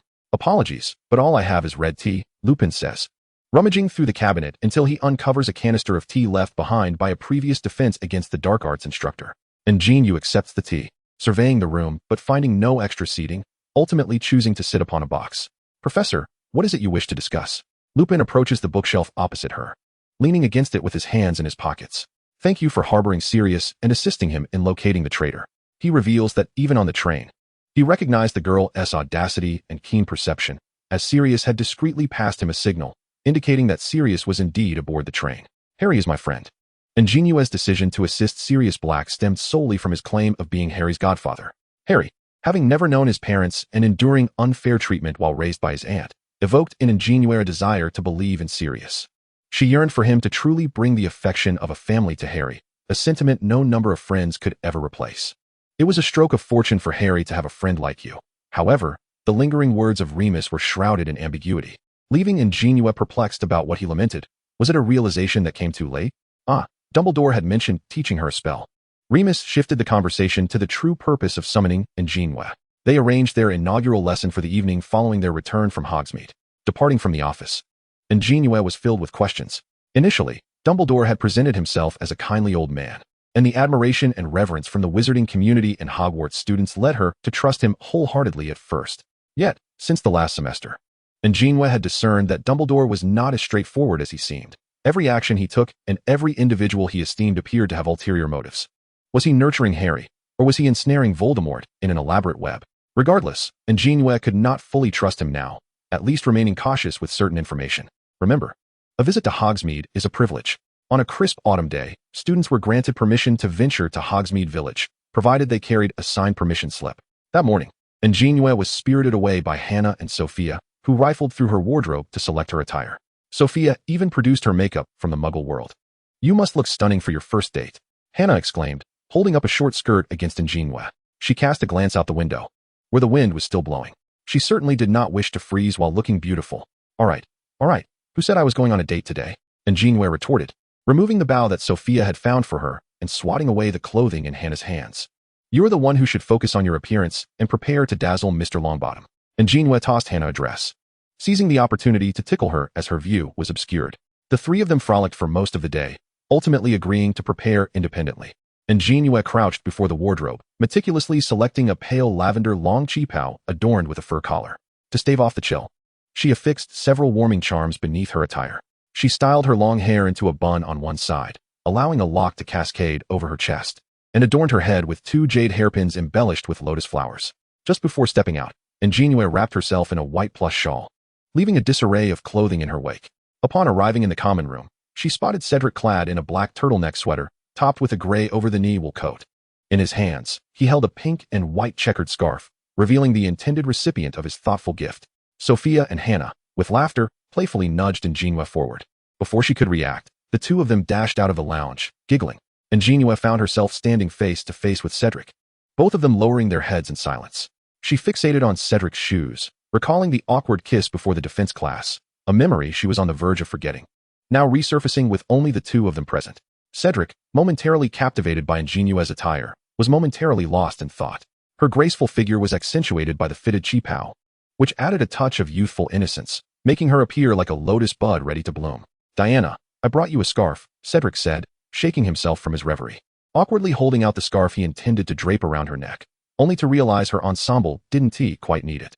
An JinYue noticed that Cedric still felt a bit nervous around her, a stark contrast to the aloof head of Hufflepuff he was reputed to be. The quintessential gentleman of Hogwarts. She accepted the scarf, tiptoed, and carefully placed it around Cedric's neck. Although she didn't require it, it felt like a proclamation of her connection with her intern boyfriend. As they sweetly made their way to the square, Professor McGonagall and Administrator Filch were already collecting permission slips, and numerous excited students with smiling faces stood around. Cedric held An JinYue's hand as they stood at the back of the line, silently praying that the day's arrangements would unfold without a hitch. Chapter 84, The First Date. Earlier, Hannah and Sophia spotted Cedric donning an adorably girlish scarf and exchanged knowing smiles. Just as An JinYue and Cedric positioned themselves in line, she noticed Harry rushing towards them with a permission slip. "Oh my goodness, I completely forgot about this," An JinYue suddenly exclaimed. Cedric looked at her with concern as she realized she had intended to assist Harry with the signature on the permission slip, but had missed the opportunity due to the serious affair. They all knew why Harry's slip remained unsigned. Clearly, a permission slip without a signature would prevent him from visiting the village, and Harry, with a forlorn glance at his companions in line, sadly departed from the square. "We can bring him something," Cedric suggested, gently ruffling An JinYue's hair to ease her guilt. Professor McGonagall led the group to the carriages, and along the way, An JinYue and Cedric nestled closely together, their fingers occasionally brushing against each other's hands. An JinYue pondered whether it would be too forward to simply hold his hand. Just as Cedric brushed against her hand once more, he grasped her wrist, and noticing her lack of resistance, he gradually enveloped her entire hand in his. The warmth radiated from his palm and arm, reaching deep into their hearts.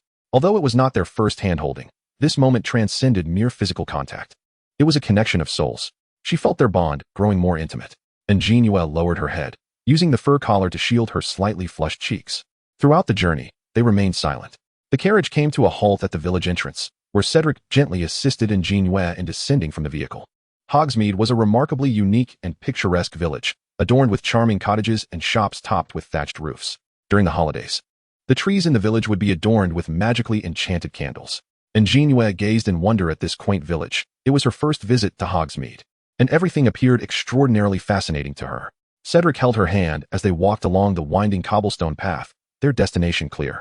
He led An JinYue to a shop that was adorned with a whimsical decor, its walls painted in a spectrum of colors, filled with the rich aroma of confectionery, presenting a visual feast of vibrant and sugary delights. At first glance, An JinYue fell in love with this shop, a veritable paradise for any sweet enthusiast. She lifted her gaze to the shop's sign, realizing it was the most popular candy store among Hogwarts students, renowned for Dumbledore's fondness for their lemon sherbet. Cedric gallantly pushed open the shop door, ushering her inside. Despite their swift entrance, the shop was still bustling with people. An JinYue curiously wandered from window to counter, with Cedric closely trailing behind, holding the candy she adored. Some students, upon seeing the esteemed gentleman from school adorned with a mismatched pink and white scarf, observed the tenderness in his gaze as he watched the petite girl before him. "Merlin's Candies. The handsome upperclassman has made yet another sale." An JinYue exited Honeydukes with a basket full of sweets, eagerly pulling out a feather quill-shaped candy to taste. The flavor of strawberry burst delightfully on her tongue, causing her to squint her eyes in sheer joy, her happiness evident on her face. Cedric, witnessing this scene, felt a lump form in his throat. "Ced, would you like to try some?" An JinYue asked, holding out the candy she had just tasted while rummaging through the basket with her other hand. Without a moment's hesitation, Cedric leaned down and took the candy from her hand. "It's strawberry-flavored. Here, have it all," An JinYue insisted, placing the candy in his hand as she hurriedly covered her flushed cheeks. Cedric savored the candy in his mouth, gazing at her with a smile as she focused on the path ahead. Once she had calmed down a bit, he kindly reminded her, "Diana, you're going the wrong way." "This way?" An JinYue's mind buzzed. She felt as though if Hogsmeade had a tunnel, she would gladly burrow into it. After standing there for a moment, she stomped her foot in frustration and turned back. Cedric couldn't help but chuckle at her antics, eliciting a glare from An JinYue when she looked up. He finished his candy stick and took her hand, leading her in the direction she had just come from. "Oh dear, I was mistaken. Diana, you were right." Upon hearing the teasing in his voice, An JinYue playfully punched his arm. Cedric caught her tiny fist, blowing on it as he said, "I was wrong, Diana." They meandered through the streets, eventually pausing at a shop located at the corner of the main road. An JinYue noticed that the establishment was named Madame Padriff's Tea House, a quaint and cozy tea room adorned with lace trimmings and peculiar decorations, where golden cherubs occasionally scattered sweets among the patrons. The guests were seated in pairs, and with a sense of curiosity, An JinYue followed Cedric inside. They found a small round table by the window. Just as An JinYue spotted Hannah and Neville entering the tea house, before she could greet them, the couple settled at a nearby table, engaged in a French conversation. Her first reaction was that she had forgotten her camera. Then it dawned on her that this might be a couple's tea house. Cedric returned to their table with the hot tea he had ordered, thoughtfully pouring a cup for An JinYue and placing it in front of her. Watching Cedric busily attending to her, a playful impulse surged within her. She pressed her hand over Cedric's, leaning against his shoulder, her fingers playfully poking at his arm. How long had Mr. Diggory's plan been in the making? Cedric hesitated, contemplating whether there had been any missteps along their journey. Had he asked quite a few people? An JinYue continued to press on, intending to retaliate for his earlier teasing. Diana, he gazed down into An JinYue's eyes, revealing that it was his first visit to Hogsmeade, and he feared that his unfamiliarity with the surroundings might lead to an unpleasant experience for her. Upon seeing the tension and uncertainty in Cedric's eyes, An JinYue's heart softened. She lifted her hand and affectionately ruffled his soft black hair, much like he had done to her in the past. I had a wonderful time today, said. Her lively eyes formed charming crescent shapes, captivating all who beheld her endless warmth. Cedric, entranced by the starlit depths of her gaze, gradually lowered his head. As An JinYue beheld his handsome face magnified before her, she felt her heart race, still maintaining her hand in his hair. A gentle kiss graced her forehead. Brief yet poignant. Chapter 85, Sirius's Prank. Her eyelashes fluttered, the sensation on her forehead as light as a feather, while the thumping of her heart grew ever louder. She lifted her gaze to meet his eyes, which brimmed with infinite tenderness, sparkling like stars. A mere glance could ensnare one's soul. Cedric observed the blush blooming on her cheeks, his lips curving upwards, the fine strands of hair dancing in the air, reflecting his joyous spirit. The warm sunlight streamed through the window, casting dappled shadows as two figures leaned closely together. Hannah, your tea has spilled on your clothes, Neville stammered, blushing as he finally gathered the courage to remind his girlfriend. Hannah, momentarily distracted by Neville's words, glanced down to find the brown liquid staining her light attire. Oh, Merlin's teapot. Neville consoled Hannah, suggesting they could purchase her a new outfit. With renewed enthusiasm, Hannah exited the tea house, while Neville discreetly felt the coins in his pocket, determinately following her radiant smile. On moonlit nights, strange sounds emanate from the shrieking shack, yet the villagers have never witnessed anyone entering its confines. Nor could they discern an entrance. Cedric regales An JinYue with tales of the curiosities surrounding Hogsmeade. Could it be haunted within? Such phenomena also exist in Huaxia, where one might find themselves unable to escape a certain place, a phenomenon we refer to as ghost wall. An JinYue, brimming with excitement, implores Cedric to escort her to the shrieking shack, eager to uncover the truth behind the alleged hauntings. Diana, it's too late, we one team make it. Perhaps another time, Cedric remarks, glancing at his pocket watch, noting the approach of their meeting time. All right then. Upon observing the evident disappointment in An JinYue's expression, he chuckles, wrapping an arm around her waist and gently pinching her cheek. I promise, our first stop next time will be the shrieking shack, all right? Pinky swear. An JinYue extends her pinky towards him, her smile radiant. He gazes at the dimple at the corner of her mouth, playfully hooking his pinky with hers and giving it a gentle shake. Their inaugural visit to Hogsmeade swiftly concluded, and the Hogwarts students returned, laden with various items. An JinYue noticed Hannah and Sophia in the line, exchanging knowing glances and gesturing towards her. Said, I might need to visit Madame Pomfrey for some potions. My roommate seems to be unwell. Cedric turned to see Hannah and Sophia politely nodding and smiling at him. Even the looming return to classes could not diminish the students' enthusiasm for their holiday in Hogsmeade. They animatedly discussed new candies, amusing magical gadgets, and beautiful garments in the stairwells, corridors, and during class breaks. Of course, An JinYue was an exception, for her sweets had been confiscated by Cedric on the grounds that she had indulged too much that day, which could harm her teeth. Henceforth, he vowed to bring her a day's worth of candies every morning until they were gone. It's utterly unfair. I bought that candy with my own money. An JinYue lamented, burying her head into her books, while Cedric sat nearby, seemingly unfazed, knowing she had previously used this tactic to procure sweets from him. He calmly turned a page, allowing her to carry on with her antics. Said, my little darling will lose her motivation to study without candy. An JinYue clung to Cedric's arm, resting her chin on it, pouting pitifully at him. Diana, too much candy will lead to toothache. You've already consumed quite a bit today, Cedric replied, unmoved, continuing to peruse his book. Suddenly, An JinYue sat upright. I still haven't delivered Harry's items. I'll go now? When I ask him for candy, he will certainly give me some. I'll go with you, Cedric replied, setting down his book. Well aware of her intentions, he picked up the parcel meant for Harry, arching an eyebrow at the still-seated An JinYue. Not going. He extended his palm in front of her. An JinYue's plans were thwarted once more as she sulkily slapped her hand against his palm. Cedric smiled as he gently grasped her small hand, slightly pulling her up from the sofa. An JinYue followed Cedric and the others along their usual path towards the Gryffindor Tower, but they halted before the portrait of the fat lady at the end of the corridor. They noticed a crowd of students tightly packed together. Why is everyone hesitating to enter? An JinYue inquired with curiosity. Cedric, towering above the rest, peered over the heads of the crowd. The portrait hole was now closed. Let me through, came the voice of Percy, asserting his importance to the bustling throng. What is all this commotion about? Surely, none of you have forgotten the password. Apologies. I am the head boy. Harry, Ron, and Hermione hurried over, spotting An JinYue and Cedric at the rear of the line. What is happening, JinYue? Hermione asked as she squeezed beside her. I'm not sure. It seems someone has forgotten the entrance password, and JinYue relayed the information she had overheard, noticing Harry and greeting him with a smile. As Harry observed An JinYue and Cedric standing hand in hand, a wave of bittersweet emotions surged within him.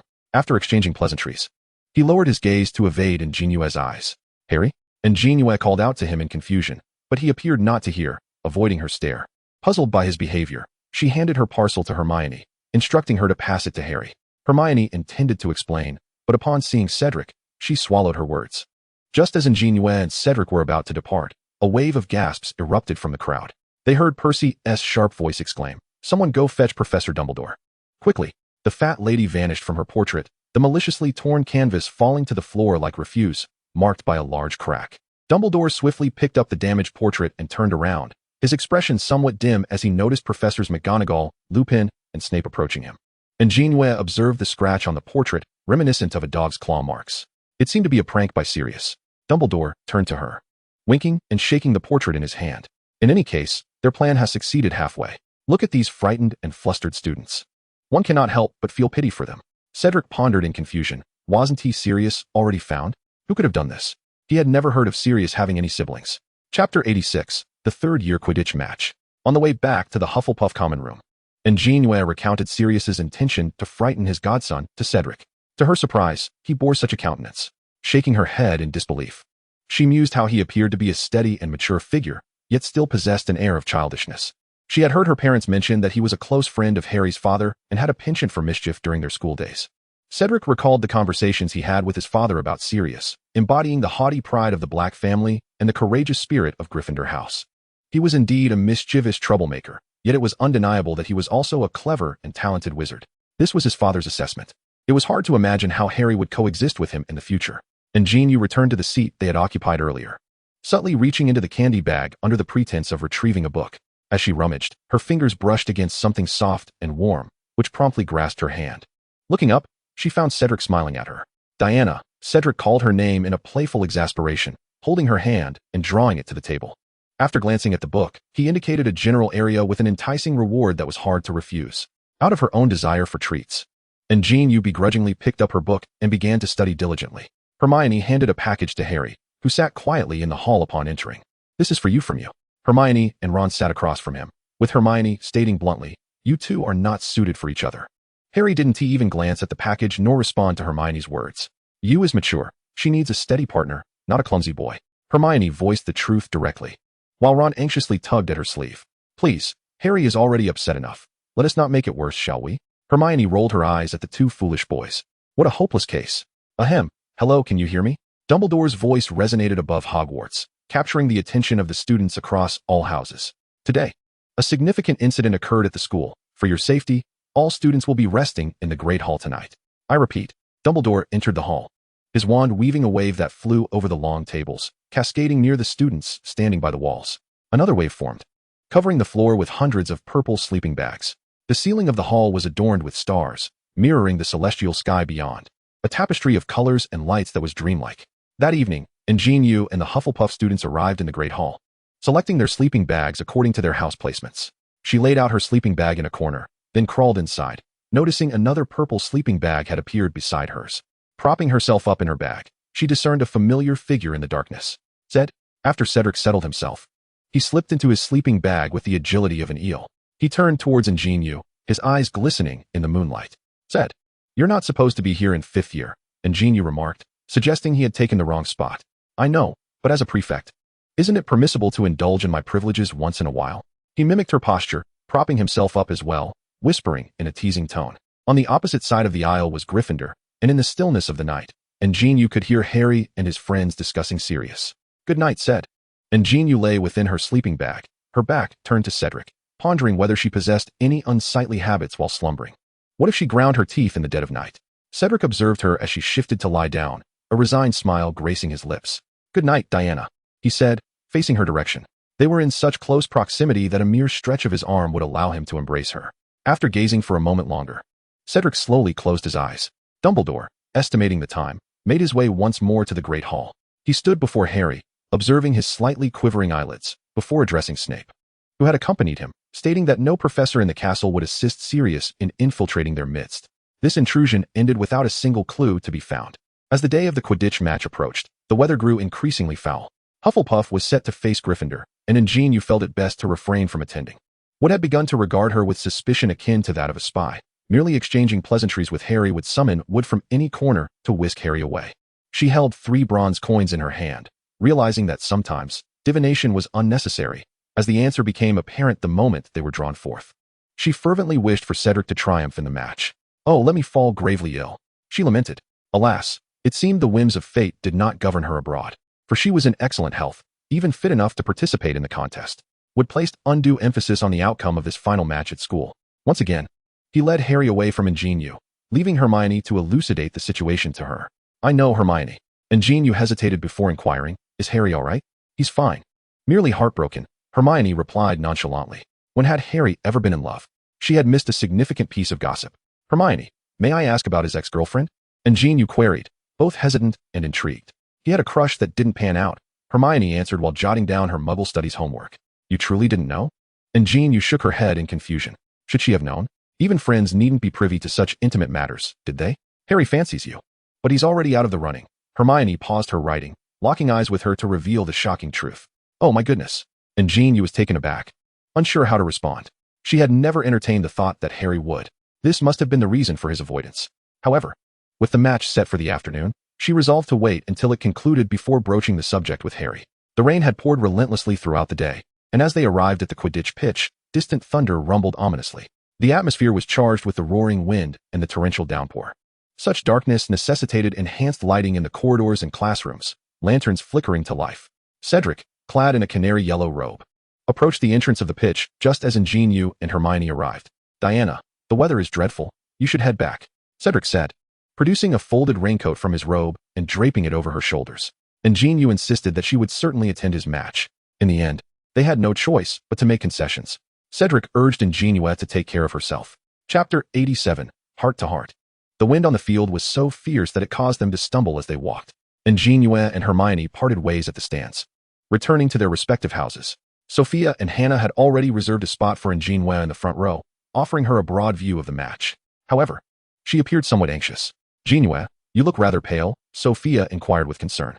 An JinYue shook her head, feeling a sense of unease as if something ominous was about to transpire. A cheer erupted from the crowd as the two teams made their entrance.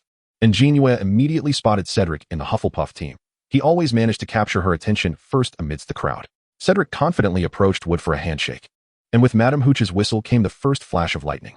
An JinYue clenched her fists tightly, her eyes fixated on the unfolding events. Her anxiety intensified, and she began to experience a ringing in her ears. Following the jagged flash of lightning, thunder roared once more, and the situation grew increasingly perilous.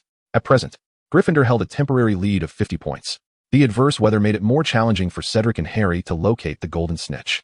As the conditions worsened, An JinYue watched as Harry soared into the sky on his broom, eliciting gasps from the students and professors in the stands.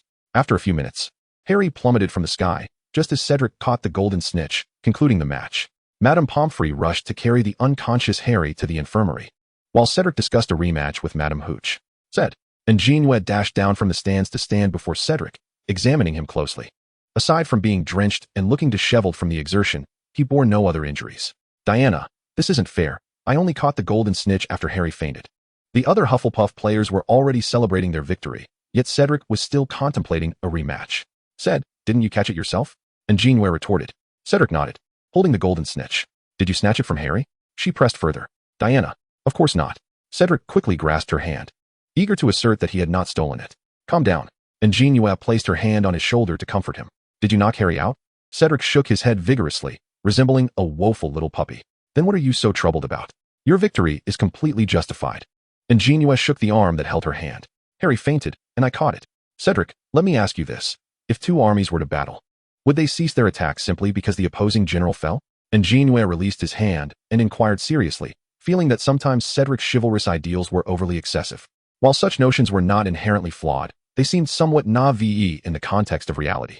The arena was ever-changing. Who could have foreseen that Harry would faint? Diana and JinYue's tone was exceedingly grave, even addressing him by his full name. Cedric, somewhat flustered, repeatedly admitted his fault. You are not at fault. Your respect for your opponent is commendable. And JinYue gently took Cedric's hand, guiding him back to the changing room. However, your teammates and opponents have already accepted this reality. No matter what choices are made, they will not lead to the most favorable outcome for them. Cedric clasped her hand tightly, silently absorbing her insights into human nature. He merely wished to avoid appearing petty and resentful in front of his former rival. A word from you is worth more than years of study. Cedric embraced her, inadvertently brushing the rainwater from his hair onto her cheek. Cedric. And JinYue wiped her face, attempting to dry it on his damp robe, only to find it made her face even muddier. Diana, the prefect has a private washroom. I can offer my apologies, Cedric whispered into her ear. Blushing, and JinYue shot him a glare and turned away from the field, determined not to wait for him. Harry had awakened, and the Gryffindor players crowded around his bedside, all covered from head to toe in mud. What happened? He asked, noticing their labored breathing. You fell. Fred replied. About 50 feet, I suppose. We didn't lose, did we? George chimed in, stating that Diggory had caught the golden snitch and demanded a rematch. But they had won fairly, a fact Wood also acknowledged. Harry looked around, failing to spot Wood. He inquired with Fred and George, who replied. He's still outside in the rain. We think he wants to drown himself. The twins observed Harry's somber demeanor and began discussing how Hufflepuff could win the House Cup. Madame Pomfrey stormed in, shooing away the chattering boys. Only Hermione and Ron remained by Harry's bedside. Hermione explained that Harry had fainted due to the Dementors entering the grounds. And Dumbledore was furious. Has anyone seen my broom? Harry asked, and Ron and Hermione exchanged glances. Just then, the door to the infirmary swung open. And An JinYue entered, cradling a large package. Harry, do you feel any better? She asked softly as she approached the foot of his bed. Harry nodded, pressing on with his inquiry about his broom. The three fell silent, and an ominous feeling suddenly washed over Harry. Harry, you need to brace yourself. And JinYue hesitated before continuing. Your broom fell by the Whomping Willow. Slowly, she turned the bag she held upside down, spilling broken wood onto the bed. The loyal companion that had always stood by Harry had ultimately become a heap of shattered remnants. That night, Harry lay in bed, caressing the fragments of his broom. He knew it seemed foolish, recognized that the broom was beyond repair, and felt utterly helpless. It was as if he had lost his dearest friend. The door of the infirmary creaked open, and Harry nervously reached under his pillow, gripping his wand tightly. Harry, it's me. And JinYue tore off the talisman paper from her body, revealing her figure in the air. Moon, it's so late, Harry exclaimed, sitting up in surprise, inadvertently tugging at his wound. And JinYue quickly supported him, propping up a pillow behind him. She sat at the edge of the bed, gazing down at the shattered pieces of the broom, unsure of how to begin. After a moment of silence, Harry broke the stillness. You and Cedric, he slowly articulated. And JinYue understood what he meant, and thus lifted her head, moving it slightly under his gaze. Harry received the answer he sought, lowering his eyes to his bandaged hand resting on the quilt. I'm sorry, Harry, I don't know, and JinYue said with a furrowed brow, her voice tinged with concern. Hermione said it was because Cedric appears more composed than I do.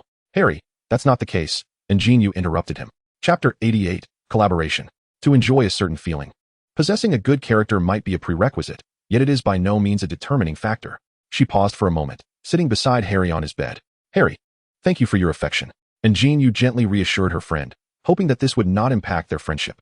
Perhaps Harry simply could not differentiate between the affection of friendship and that of love. Or perhaps it was merely an illusion created by the misattribution of arousal. After all, they always encountered each other in times of peril. Or perhaps it was genuine youthful infatuation, regardless of which it was. And JinYue and Harry would discuss it that evening. She had never contemplated having anything with Harry. She firmly believed in her unwavering commitment. If love were to be intertwined with various conditions, it would cease to be pure love, and could scarcely be termed love at all. Moon, it's too late, you're alone. Do not worry, I am not alone. And JinYue cast a glance at the tightly shut door, offering Harry more medicinal potions for his wounds. Harry grasped the porcelain vial tightly, watching as the door to the infirmary opened and closed repeatedly. He needed to retreat within that line once more. The following day, during a break, Dumbledore handed An JinYue a message. Malfoy had rescheduled their meeting. The time had been unexpectedly moved to that afternoon. Autumn was deepening, the cool breeze rising. The distant mountains undulated, presenting a monotonous indigo hue. As she walked, the sound of crunching leaves accompanied her steps. The headmaster's office had become familiar territory for An JinYue. She ascended the spiral staircase and entered Dumbledore's office. Everything remained unchanged. Sirius seemed to have been sent elsewhere by Dumbledore, and the room was empty. Moon, you've arrived. Dumbledore pushed open the wooden door to find An JinYue seated on the sofa at the desk. How did he come here? An JinYue wondered as she noticed Snape following closely behind Dumbledore, appearing uninterested in leaving. Dumbledore did not respond to her query, merely offering her a smile. The sound of polished shoes and a cane tapping against the wooden floor echoed from behind the door. Lucius Malfoy, with his light golden hair and cold gray eyes embedded in a pale, pointed face, entered the room. A black woolen robe subtly revealed patterns woven with golden threads, while leather black gloves adorned his hands, which held a silver-headed cane. He raised his chin slightly, surveying the room's occupants with an air of arrogance. Upon noticing Snape, he paused momentarily. "Dumbledore, what is the matter?" he inquired, striding into the room without opting to sit on any of the sofas. "Mr. Malfoy, this lady seeks your attention," Dumbledore said, stepping aside to reveal An JinYue, who was seated comfortably in an armchair. As Malfoy caught sight of her, he narrowed his eyes. "Humph, Dumbledore. Have you truly become so muddled in your old age? I dare say the Ministry would be quite eager to replace you as headmaster of Hogwarts." Dumbledore merely chuckled at his words, unfazed by the rudeness. An JinYue observed Malfoy's haughty demeanor and directly addressed the matter at hand. "I have heard that the Malfoy family once served under Voldemort." She crossed her arms and crossed her legs nonchalantly. The mention of that name caused Malfoy to grip his cane tightly. With one hand resting on his other arm, he stepped closer, momentarily recalling that they were at Hogwarts. "Not Malfoy Manor. I admire Miss N's courage. Ignorance breeds no fear," he remarked, halting within half a meter of her, looking down upon her. And JinYue did not flinch at his words. Instead, she met his scornful gaze with a radiant smile. "How much does the Malfoy family possess to clear your name?" This remark seemed to strike a nerve, as anger flashed across Malfoy's face. "The diary was placed in the cauldron of the Weasley girl, was it not? So eager to seize your former master's belongings. Let me ponder this." And JinYue pressed on, leaving him no opportunity to regain composure. "Surely, it isn't just the diary. Mr. Borgin of Knockturn Alley might be quite willing to elucidate our inquiries." These revelations had come from Harry, and she was grateful that he had once taken a wrong turn. With each statement she made, Malfoy's ire intensified. No one had ever threatened the Malfoys. They had always been the ones in control. Malfoy glared at her with barely contained fury, having never loathed anyone as much as he did her, save for Dumbledore. "Miss N, your approach in seeking information from me appears rather aggressive." He quickly realized their intentions. They merely wished to extract information from him. And JinYue lounged languidly in her armchair, tapping her fingers leisurely on the table, dismissive of his retorts. With her chin slightly raised, her deep-set eyes locked onto his. She slowly smiled and spoke in a calm manner. "Mr. Malfoy has misunderstood. We simply wish to share some good news." Lucius Malfoy was taken aback by her words, pondering for a moment before hesitantly asking, "What news?" Dumbledore, holding his teacup, hoped that An JinYue's next words would remain unspoken. Snape stood with his arms crossed, observing the playful antics of the children with disinterest, yet he found himself perplexed by the news. "Your former master is returning. Congratulations, Mr. Malfoy. To be reemployed by your previous company at the age of 30. An JinYue proclaimed, clapping her hands in self-congratulation. Listening to her divulge her most significant card, Dumbledore regretted allowing her to seek out Malfoy. Upon hearing the news, Snape tightened his grip on his own arm to maintain his composure. Lucius Malfoy, bewildered, momentarily lost his faade, his once gray eyes now wide with astonishment. "The information is remarkably accurate, Mr. Malfoy. You must have heard of a spell from Huaxiao that resembles your divination, yes?" Malfoy, caught in a daze, instinctively nodded, indicating he had indeed heard of it. "Excellent. While I can't claim expertise in this area, I can assure you that your former employer will return, only to ultimately fail again. I simply wish to confirm that you still possess funds to absolve your transgressions, correct?" And JinYue continued to provoke the evidently bewildered Mr. Malfoy. "Oh, and do remember to count one more person this time. After all, Draco is growing up." She kindly reminded him not to forget his own son. Silence enveloped the room as Dumbledore resigned to his cup of tea, relinquishing any hope of intervention. Malfoy stood rooted in place, his thoughts racing. He recalled how the family had once unwaveringly supported their master, opposing Muggles without hesitation. But what followed their failure? Dwindling family wealth, repeated inquiries from the Ministry of Magic, and the Malfoy family's status repeatedly under threat. His thoughts drifted to Narcissa in the manor and Draco at Hogwarts. "What do you intend to do?" Malfoy directly inquired about their motives. "We can spare you from punishment and provide protection when necessary, provided that you wish for the Malfoy family to act as messengers?" Lucius Malfoy interrupted, articulating the answer that lingered in his mind. "I prefer to call it a collaboration." Chapter 89, The Patronus Charm. Malfoy scoffed, reflecting on how they once threatened others, and now the tables had turned. What is the benefit? The Malfoy family possesses everything unchanged. Perhaps it could improve in the future. The terms sounded less than enticing. Alternatively, you may choose to have nothing at all. Another silence ensued. Is there even a choice? There was none. And JinYue produced a contract she had prepared earlier, placing it on the table and gazing at Malfoy. "I hear the Ministry of Magic has been conducting raids on dark magical items. We are willing to purchase them at no cost. She presented another condition. You wouldn't want Draco to repeat your experiences, would you? A thinly veiled threat. She unfolded the contract and offered it to Malfoy, as if to entice him. Would you care to take a look? Malfoy obediently accepted the parchment, lowering his gaze to examine it. He felt torn. As a Slytherin, he should learn to assess the situation, yet as a supporter of pure-blood ideals, he felt compelled to follow his master. However, perhaps the child was right. The Malfoy family could not endure another failure. He caressed the mark hidden beneath the sleeve of his robe. Draco, the sole offspring of himself and Narcissa, represented the future of the Malfoy lineage, and it was imperative that no blemish tarnished their name. Should he truly place his trust in Dumbledore? After a moment of contemplation, Malfoy inscribed his name upon the parchment with a quill. Perhaps he could seek a balance between the two factions. Pleasant cooperation, Mr. Malfoy. An JinYue extended her right hand to shake hands in reconciliation. He cast a glance at Snape within the room before sweeping out in his exquisite, finely crafted robe. Snape had encountered Malfoy numerous times, even to the point of feeling a sense of mutual recognition. He understood the man well, and this collaboration would likely prove to be more complex than anticipated. However, he had underestimated this young individual, who bore an air reminiscent of a chosen one. And Mrs. Negotiation skills were indeed enlightening. Stepping from the shadows, Snape remarked, "Is Miss not attending her classes? Allow me to remind you that you have already missed 2 sessions this afternoon." His tone dripped with sarcasm. "Unbelievable. How can your lips utter such frigid words?" Snape shot a glance her way, causing An JinYue to instantly feel intimidated. Must I endure this tension a moment longer?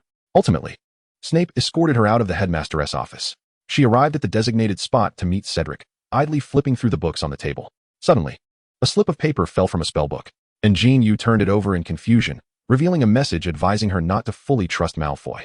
For some unknown reason, the latter part of the sentence remained unfinished. Do not trust Mal. Was it referring to Malfoy? How peculiar that someone was aware of her negotiations with him. Diana? Cedric's voice pulled her from her reverie as she tucked the note back into the book. What troubles you? Cedric kindly helped her organize the table and produced her favorite sweets from his pocket, carefully tearing off the wrapper and feeding them to her. An JinYue shook her head, grasped his hand, and, with a mouthful of candy, mumbled, "Let us hurry." They had conspired with the twins and Harry to celebrate Cedric's victory in the Quidditch match by the small cabin beside the Black Lake.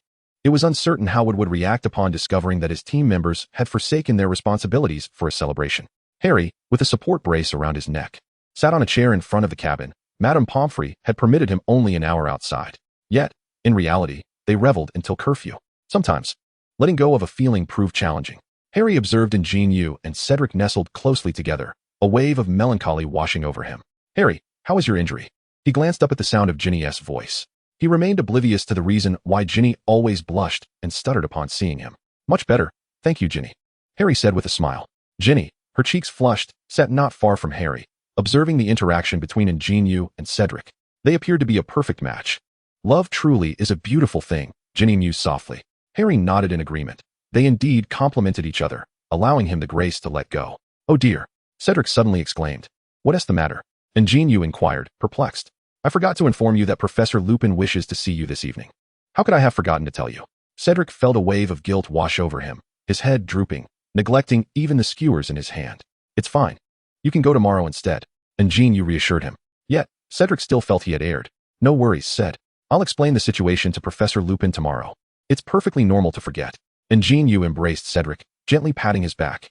Cedric buried his fluffy head in the crook of her neck, nuzzling against her side. The following afternoon, An JinYue hurried to Professor Lupin's office to offer her apologies. Pushing open the door, she found Harry there as well. This was their first occasion of being alone together after their earlier discussion. "Hi, Harry." An JinYue greeted him with enthusiasm. "Moon," Harry replied, mentioning that Madame Pomfrey had granted him discharge but advised caution. "Harry Moon." Professor Lupin returned to the office after concluding a class, noticing both of them present. An JinYue explained why she had not come the previous evening, while also presenting him with some skewers. "Oh, it's quite all right, Moon." Lupin accepted her gift, forgiving her absence. "As it happens, since you are both here, Dumbledore has asked me to teach you the spell to combat Dementors. Young Harry needs to practice as well." He produced a box containing a boggart, standing before them. "Now, take out your wands. This is a rather advanced form of magic." As Lupin spoke, he wandered around the room, waving his wand. The spell is called the Patronus Charm, a manifestation of positive energy that requires you to conjure a strong, joyful memory. Lupin perched on the box containing the boggart, explaining the Patronus Charm to them. "Close your eyes, delve into your memories, and then recite the incantation." An JinYue and Harry practiced the incantation of the Patronus Charm under Lupin's guidance. "Very well, let us begin." Shall we let the lady go first? Lupin inquired, resting his hand on the box's switch. An JinYue nodded, eager to be the first to try. Lupin positioned Harry in front of the box and then opened the lid. A Dementor emerged from the box, and An JinYue stepped forward boldly. Positioning herself in front of Harry, a stream of white light burst forth from her wand, forming a magnificent barrier of light that stood between the Dementor and herself. From the tip of her wand, a small creature leapt forth, circling around An JinYue before also standing guard against the Dementor. After a piercing scream, the Dementor vanished into thin air,